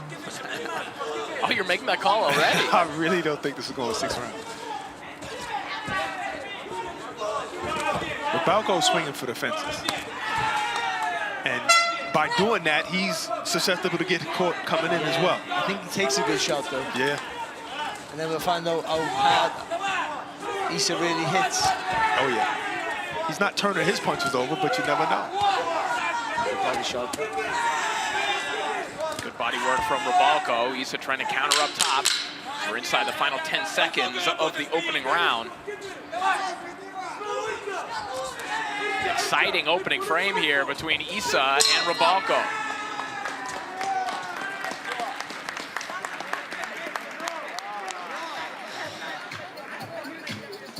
Yeah, it wasn't technically the best, but it was pretty exciting, wasn't it? Look, that's a lovely right hand that is there from Isa. But again, Rybalko just didn't even blink when he takes that shot. Didn't even blink, you're right. Didn't even close his eyes, you're right. Spins his neck around, he didn't even move, did he? Literally didn't blink. There's our long left hook there. If he just bends his legs a little bit more there, Rybalko, there's weight there with that left hook, and Isa might be in trouble. I just think he lost his balance a little bit more than anything else. Right. Caught him twice with the same leap and left. Again, rather than stick your hands up and defend yourself, he's looking to use that lateral movement to get out of trouble there, Isa. ما تمليش راسك، تحشرليش حالك في الحبال. شد لي حيلك. وين التكنيكا؟ See Muhammad Isa's father in his corner, who's been his coach from the very beginning. Trying to guide his son into the quarterfinals as round 2 begins here. Isa has proper form with that right hand, but those left hooks are just more like slapping punches. He's lucky he fell over there. Yeah. Just throwing yourself into a shot like that is just not good enough at this level. His 1-2 is very impressive.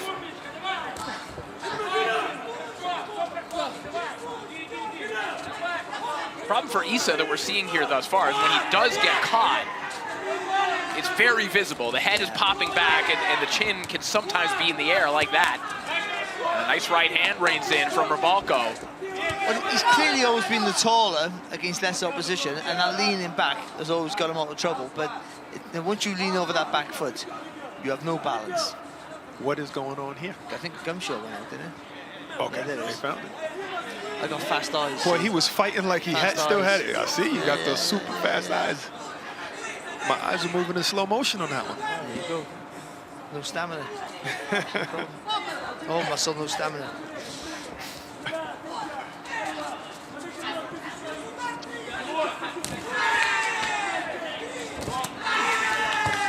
Isa missing over the top with that right hand. A little bit off the mark. I'll tell you something now. Around the neck of Rybalko. Sorry, mate. I'll tell you something now. If Isa can hurt Rybalko in the next round, I think Rybalko walks right through him. Right through him.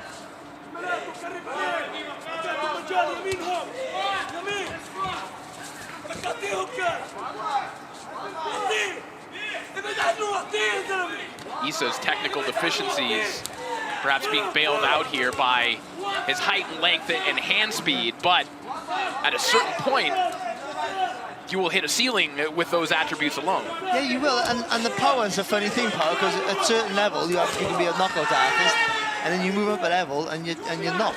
Like Amir Khan. Yeah. He has the speed, had the power, it's just the, the lack of defense, pulling out amateur style.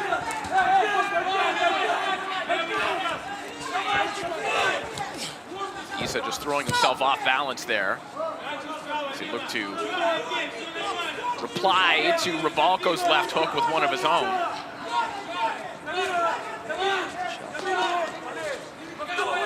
His jabs from Realco landing with more regularity. And that shouldn't be a thing. Issa should be popping that jab out really fast, traveling, doubling it up, and moving the feet, and then just spinning that right hand over every time. Not like that though. That's a sign of a tired man. Yeah, he doesn't seem to have the same confidence, Issa, at the moment that he had in the first round. And he keeps turning his back. Closing moments here of the round. It's the third time he turned his back in this round. Messy moments at the end of the round. And you see Issa being warned for doing what you just pointed out there, Brock. Yeah, something's up over there.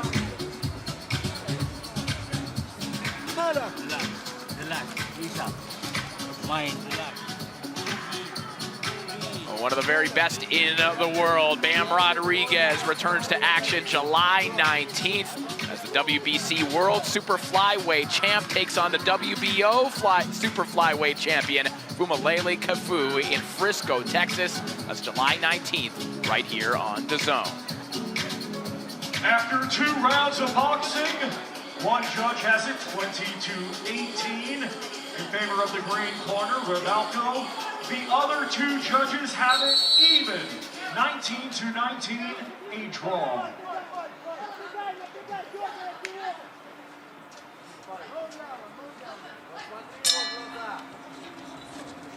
It's round 3 underway. Scores to this point, 20-18 on one scorecard for Realco. Dead even on the other 2, as you see on your screen.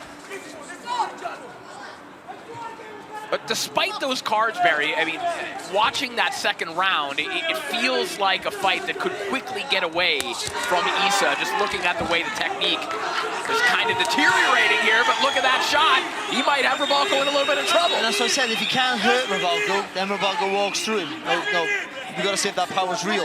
But his power is from his technique. So he's got to get the distance right with that right hand. It's not there right now. You see it there, overreaching. Kind of reminds me of Kelly Pavlik versus Jermaine Taylor. I remember watching that first fight, and I said, if Jermaine Taylor doesn't finish him now, he's in trouble. Yeah. And he dropped him, but then Kelly Pavlik came back to stop him.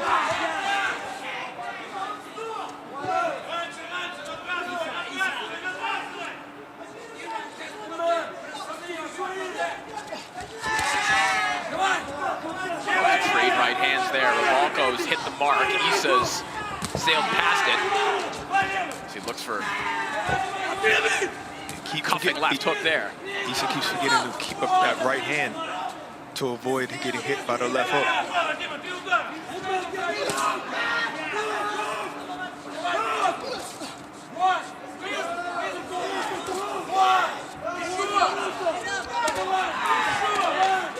Shot there from Realco.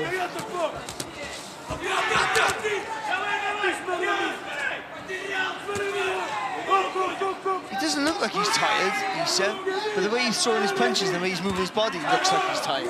Like swinging over the top. Body language is pretty bad right now. Well, and if that's the case, it's not for a lack of experience. I mean, this is a guy who has been in 3 scheduled 8-rounders, a 10-rounder a couple of fights ago. He's used to that kind of pacing and that length of fight. I mean, he looked phenomenal in phase 1. Styles make fights. Look, he's turning his back. Realco barely showing some restraint there. Thought about throwing a left hook while he was still tied up with Issa. And a clear example of he's probably always dictated the pace. So everything's been comfortable. He's done it, even if he might lose a round, because of his pace, his breathing's fine. But Realco's making the fight at pace now. He's not comfortable with that at all. You know, in some ways, this is not unlike Realco's first fight of the tournament against Jude Grant, which was ugly in its own way. And there were moments where you felt as though Realco could really just take control firmly, and it didn't quite happen. Well, him being so crude is what works for him, unfortunately. I think it's just a matter of time before Baco lands something significant, because Esau looks like he has no energy. I don't know what it is, nerves or what, but his energy is zapped. I don't know why. I don't think it's that. It's just he's probably always controlled the pace in a fight, and now he's not. Hands up. He doesn't have an answer for it. And also, your brain works overtime, and that tires you over. You're thinking too much. No first. No first. Come on. No first. No first. Come on, Ishak, come on. No. No. You need to think very carefully. شمال يمين هوب يمين هوب وارجع بس شمال يمين هوب وارجع طيب Relax, okay? Now.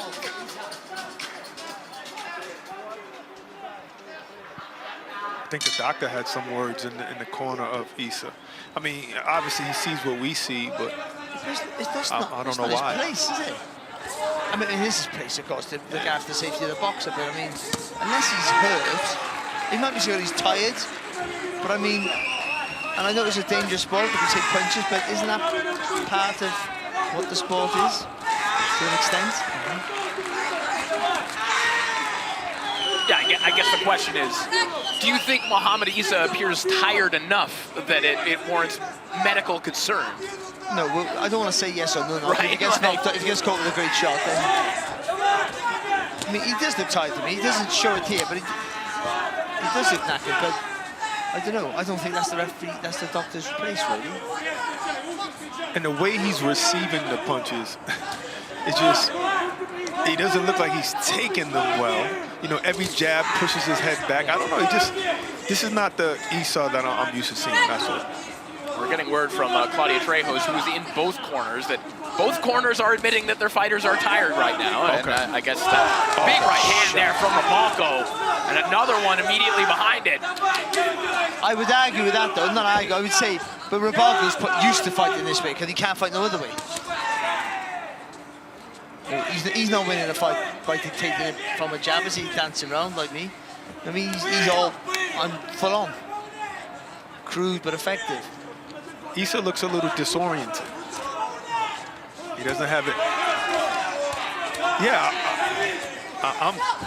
see, his legs are not under him. He doesn't have strength in his legs. Like, he looks disoriented, and it might have been from a punch in the first round. He's never really looked the same. Yeah, we're getting word that the doctor is expressing concern about Issa right now.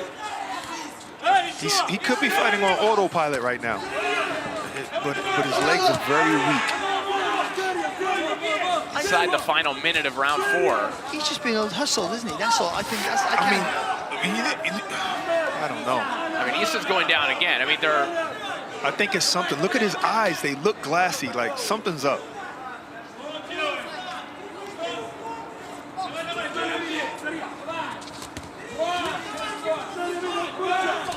Final 30 seconds here of round 4. And you're right, Brock. I think the stability of Issa is a little bit concerning right now. But Barry, I think you're right as well, that regardless of whether that's the case or not, he is being out-hustled here. Yeah. Corey, have you ever gotten up from a seat too fast and then felt dizzy? Yes, I have. This is how Issa looks to me. Right. Imagine getting punched in that moment. Well, I've got up from punches that have put me on my backside, and I know what that feels like. Yeah. But I don't think he's been hit in that manner. He just looks exhausted. I don't think he just doesn't train the right way. All right, let's bring in Claudia Trejos. Claudia, you were just talking to the doctor. What are you hearing right now? He's definitely concerned. He thinks Issa has been taking way too much punishment. There are certain indications that he might be concussed, and therefore they go back to what Barack was saying. He's disoriented. He's up in the ring right now, making a quick revision of Issa. I mean, I'm not going to just keep being right all night here, Barry. You know, I don't know. That's what, he took all this time to say that. Yeah, I know, but I mean, no, I've never been concussed. I've been in a lot of fights. I just never felt that, but it just looks that way. Well, he looks disoriented, for sure. I don't think I've been concussed. I've never been knocked out. I don't know. Right. Maybe I have been. I'm not quite sure. But I've been hurt. Right. We've all been hurt. So, of course. I can't see any big punch that he's taken to warrant that. The other 2 judges have it 39 to 37. I didn't see it either. Unanimous for the green corner, Realco. It's round 5 underway. as the corner of Muhammad Isa trying to liven their fighter. As you see the scores on your screen right now, 40-36 and 39-37 twice, all for Realco. Isa has a lot of heart, I'll tell you that. So at this point, again, just doing the math, Isa, if he were to win the final 2 rounds on the 2 judges' scorecards that presently have it 39-37, there could be a circumstance where he wins this fight thanks to the enhanced scoring system. But again, it is putting this fight in the hands of some marginal numbers. Now there's another argument to go against what I think, and he's not going to win the fight, is he? He's not going to win the fight unless he lands with a punch of all punches, which you can't see. Right. He's not going to win. So if the doctor is in the corners here saying, listen, I think he's concussed, then they should pull him out. If they think that, I don't think that from my vantage point here. But I'm not in the corner with him. I just think he's a tired fighter who's lost. Doesn't know what to do. To that point, Barry, Claudia just checked in with us, and apparently the doctor is still concerned, but the corner of Muhammad Isa is not. So they are feeling the way that you are, that perhaps this is just a struggling and tired fighter. But again, if they want to keep their fighter in there, they have to say that. No, but also, I would argue this again going against what I think, because he can win the fight. I don't think. It's an excuse to pull him out, and they can blame the doctor. Do you know what I mean? Say, no, by the doctor's advice, we pulled him out. I mean, he's not winning, is he? But I don't think he's going to get hurt either, to be honest.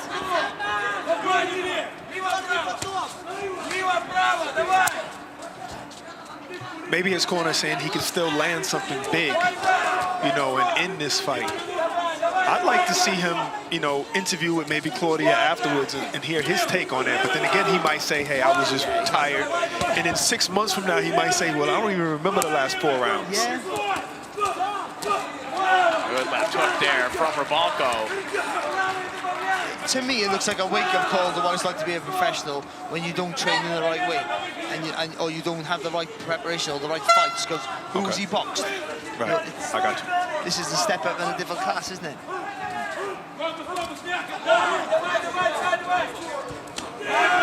Another cracking right hand there from Realco. We're inside the final 15 seconds of round 5. Just 3 minutes for Muhammad Isa now to work with to pull this one out in our final fight of the day.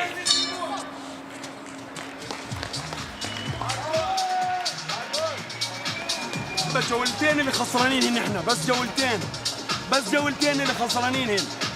شد حالك مشان الله.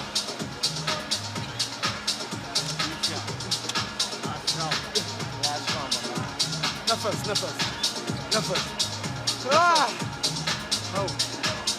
Now stop. You're losing. You need to stop him. He's 6. Last round.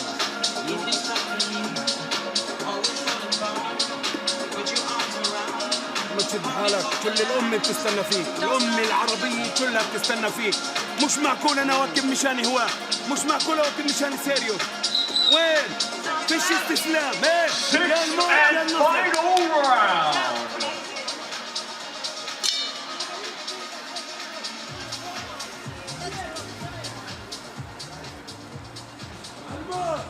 A 6th and final round as a less than energetic looking Muhammad Isa kind of saunters to center ring, and whatever's going on with Muhammad Isa, it is certainly not comfortable to watch this at the moment.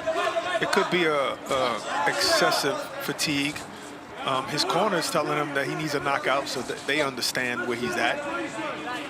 I'm sure Isa understands, but maybe his body can't do what his mind wants him to do.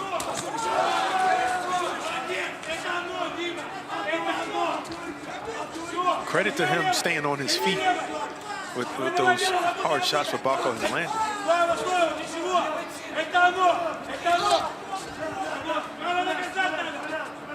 And giving his all in return. Yeah, just, again, I hope I'm right. I don't want to be wrong with yeah, this. Me too. But, Me too. But it just looks like a guy who's just out of his depth, I think, that's all. Like, things that work for him always work for him, and they haven't. And he has no answer to that. Now he's extremely tired. And also, and all of a sudden, by the way, all of a sudden, that power that was knocking people out, maybe is it really real, or are they just below level and can't see the shots coming? And then you tire out because it hasn't worked, and you have to, and you're not boxing at your pace anymore. Well, we'll see in his next fight, because if what you're saying is true, then he'll go back to the drawing board and prepare properly. Nice right hand again from Realco. Oh, good left hook there from Realco as well.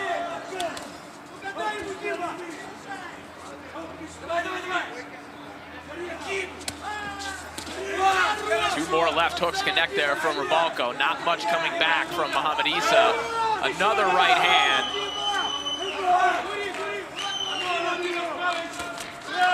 Walk onto a right hand as well there.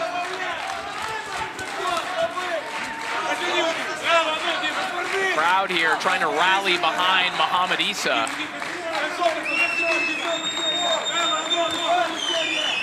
He said more would go in this last round than all the others, I would argue. Isa. Yep.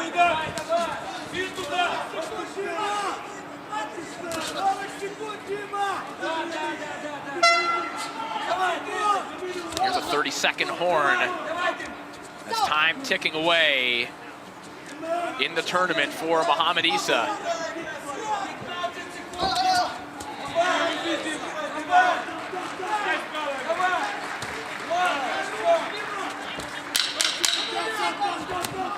Shot. Clubbing right hand there from Realco.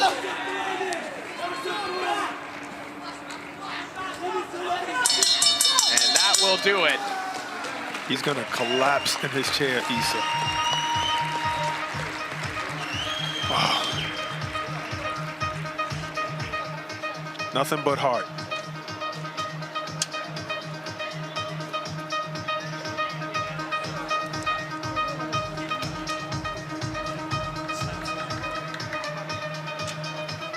We've got a domestic dust-up coming your way. July 5th, that's Jack Catterall moves up to welterweight for his ring return against the undefeated Harlem Eubank, live from Manchester's AO Arena, only on DAZN. An intriguing Battle of Britain in that one. And you see the doctor again having a look at Muhammad Isa, who is indeed on his stool.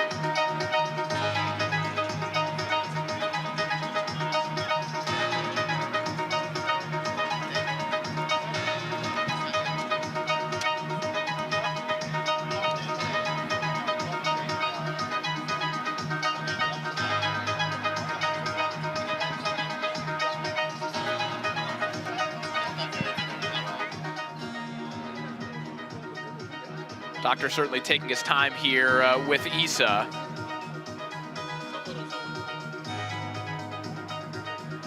A win for Dimitro Realco that frankly was an uncomfortable watch for a period of time. Whatever you think the reasoning for the body language and the struggles of Muhammad Isa were,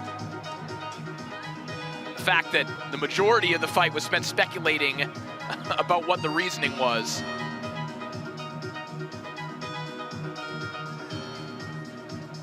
Again, made it uncomfortable viewing for a period of time. And we are waiting for the doctor to clear Muhammad Isa to stand up and take part in the decision here before we'll announce the scores. See Mauricio Suleiman now in the corner of Isa as well.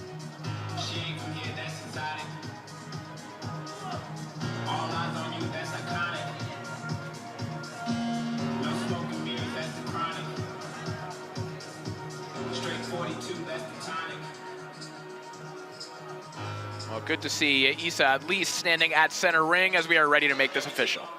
Ladies and gentlemen, after 6 rounds of boxing, we go to the judges' scorecards. Judge Christian Garduño scores it 60-54.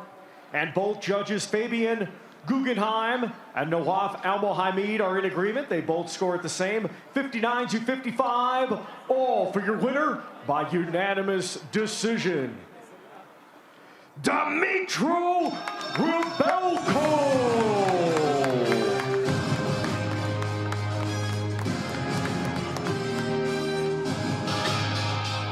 So Dimitro Rybalko victorious in this one over Muhammad Isa as he improves to 5-0-1, and he will stamp his ticket to the quarterfinals. Rybalko now with wins over Jude Grant and Muhammad Isa here in Riyadh. Just a handful of fights into his professional career, and as we know, if you go on and win this tournament, not only is it a lot of cash, but it's a world ranking as well. But we've got plenty more coming your way here on DAZN in the coming weeks. Of course, Saturday, June 28th, Jake Paul versus Julio Cesar Chavez Jr. Then it's Ring 3, Berlanga Shiraz and Stevenson Zepeda from the Big Apple in New York City. And of course, Usyk Dubois, the heavyweight championship on the line from Wembley Stadium on Saturday, July 19th.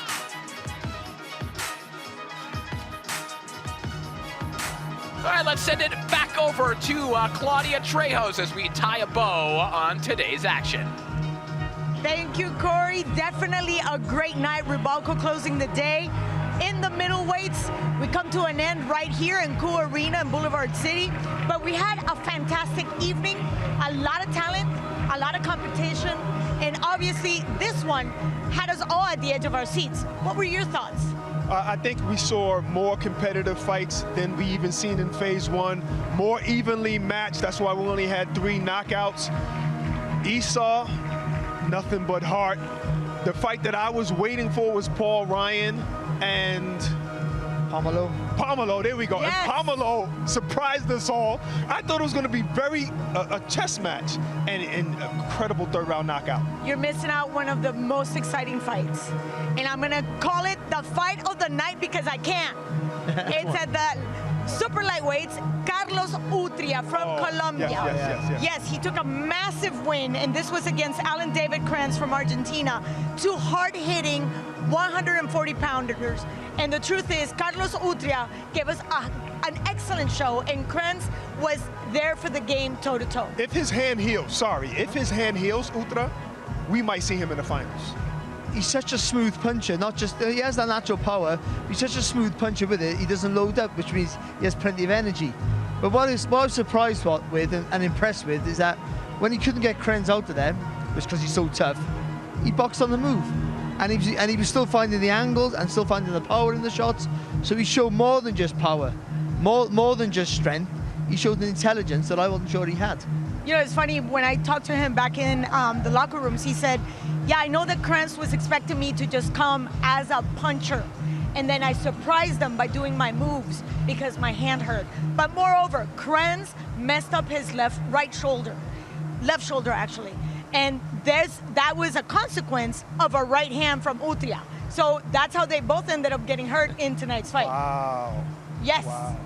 I mean, incredible, but it's the skill set of Utria that he was able to maneuver like that and change the whole game, because he is a pressure fighter with all of that power, all of those knockouts, but was able to adjust beautifully. So with that being said, do you think Carlos Utria should be the guy that we could see at the final? Who knows? But I mean, you give him a good chance because he has more than one asset to his game. You know, he's not just a puncher. He's not just relaxed. So he got the energy. He got good feet as well. So and he can change the tactics. And for any fighter, you know, that's a nightmare when someone can change their whole pattern how they're going to fight. You have to change yours, and that makes it very, very difficult to do. So it makes him an extremely hard man to beat. He has power going forward and on the back foot. That's dangerous. And I think he takes a good shot as well. So you add all that up, and that's a problem for anybody. I know somebody that does that or did that very well, Juan Manuel Marquez, at 140 pounds. Yes. But moving right along, we have knockout of the night, and of course, we're going to go to Derek Parmelu, who was amazing. In my cards, he was not doing the best. And then all of a sudden, he shifted. What did you see? He was fantastic. Ryan was boxing really well. It looked like he was in control. There was a sweeping left hook. That was the shot. That's all it was. It was a little bit of a mistake from Ryan when he dropped the right hand to throw his left hand. Sweeping left hook. But the finish after, no punch missed. Even the forehand, the first shot, every punch landed on target. The referee was spot on. He stepped in at the right time. And Pomelo again showed he's not just a silky southpaw. He's a power puncher, and he's a good finisher with it. There were 6 unanswered punches. I mean, that's phenomenal. It really is. But the first one did the damage, and once that was done, he had a free target to hit. But you still got to have the conviction and the mindset to not care about him and just go out and get the job done, and he did it. And let's not forget that Paul Ryan was ahead in our cards. So coming from behind and still have the grit to pull that kind of punching power without giving up on yourself. Puncher's luck? No, not at all. I mean, that's skill. The skill. He knows how to counterpunch. He knew that. He knew that going in. He knew, you know what, I'm going to catch this guy. I got to time this guy. And timing beats speed, and that's what we saw. Do you think you can actually, as we move forward to quarterfinals, you can wait that long for that opportunity? Oh. Exactly. The thing is, though, Ryan's a very, very clever fighter with really good footwork and a good rhythm. So you're always going to have problems with that. I mean, so you're not saying you couldn't have clawed it back, but it was an uphill battle. But you're boxing at a level now where you might get outboxed, or you might be winning the fight convincingly and get caught with a shot. This is what boxing's about. When you're boxing high quality opposition at your level with people with ambition, you're never safe until the last bell rings. Exactly. And with that being said, we continue with all the action right here in the WBC Grand Prix with the featherweights and the heavyweights. And as we all know, Mauricio said, looking at what we have tomorrow in our cards, especially in the heavyweights, it might be a very short day at the office. Listen, I don't want to disagree with him, of course, but not with the heavyweights. The featherweights were the best. That was the best day we had at the start of the tournament. They were phenomenal. I know they're little guys, and I might be biased because I'm a little guy as well, but technically and everything about them, I thought they were brilliant. There was more stoppages, I think, if I believe. Yes. So they were fantastic. So let's not write them off. But as we know with the heavyweight division, when they get it right, there's nothing better than watching 2 giants punch each other. That's just a fact. We've seen a few of those, Barack. And we're going to see him tomorrow as well. Yes. We're going to see a few knockouts. But I have to agree with Barry that 126, the featherweights, they're just very, very talented. So we might see knockouts tomorrow as well. I remember clearly on phase 1, we were all in awe, sitting ringside going like, where are these guys coming from? Exactly. Like, where did they find these guys? How do you go out and find 128 of really good, talented fighters? Available, talented fighters. Exactly. Yeah. Do you know what? It's 16 fights a day, and I'm a boxing nut. We're all boxing fans. We love boxing, don't we? Yes. And even I'm thinking, 16 fights a day. But at the end of it, you go, that was fun. What happened? I'm brilliant. Right. Yeah. I mean, and it hasn't been a day which we've done this so far that I haven't finished the day thinking, I could do that again. Yes, and as a matter of fact, I invite you. I invite you too, Barack. Corey, I'll be there. We get to do it all over again tomorrow, because tomorrow we have the featherweights and the heavyweights right here in Riyadh, in Boulevard City, and from no other place than Cool Arena. So we all have a date right here, live on the Zone, with all the action of phase 2 of the WBC Grand Prix. So on behalf of my great team, Mr. Boxing Bully himself, Barack Best, our world champion right here, Barry Jones, and our men of the hour, Corey Erdman, Claudia Trejos, we bid you good night, and until tomorrow.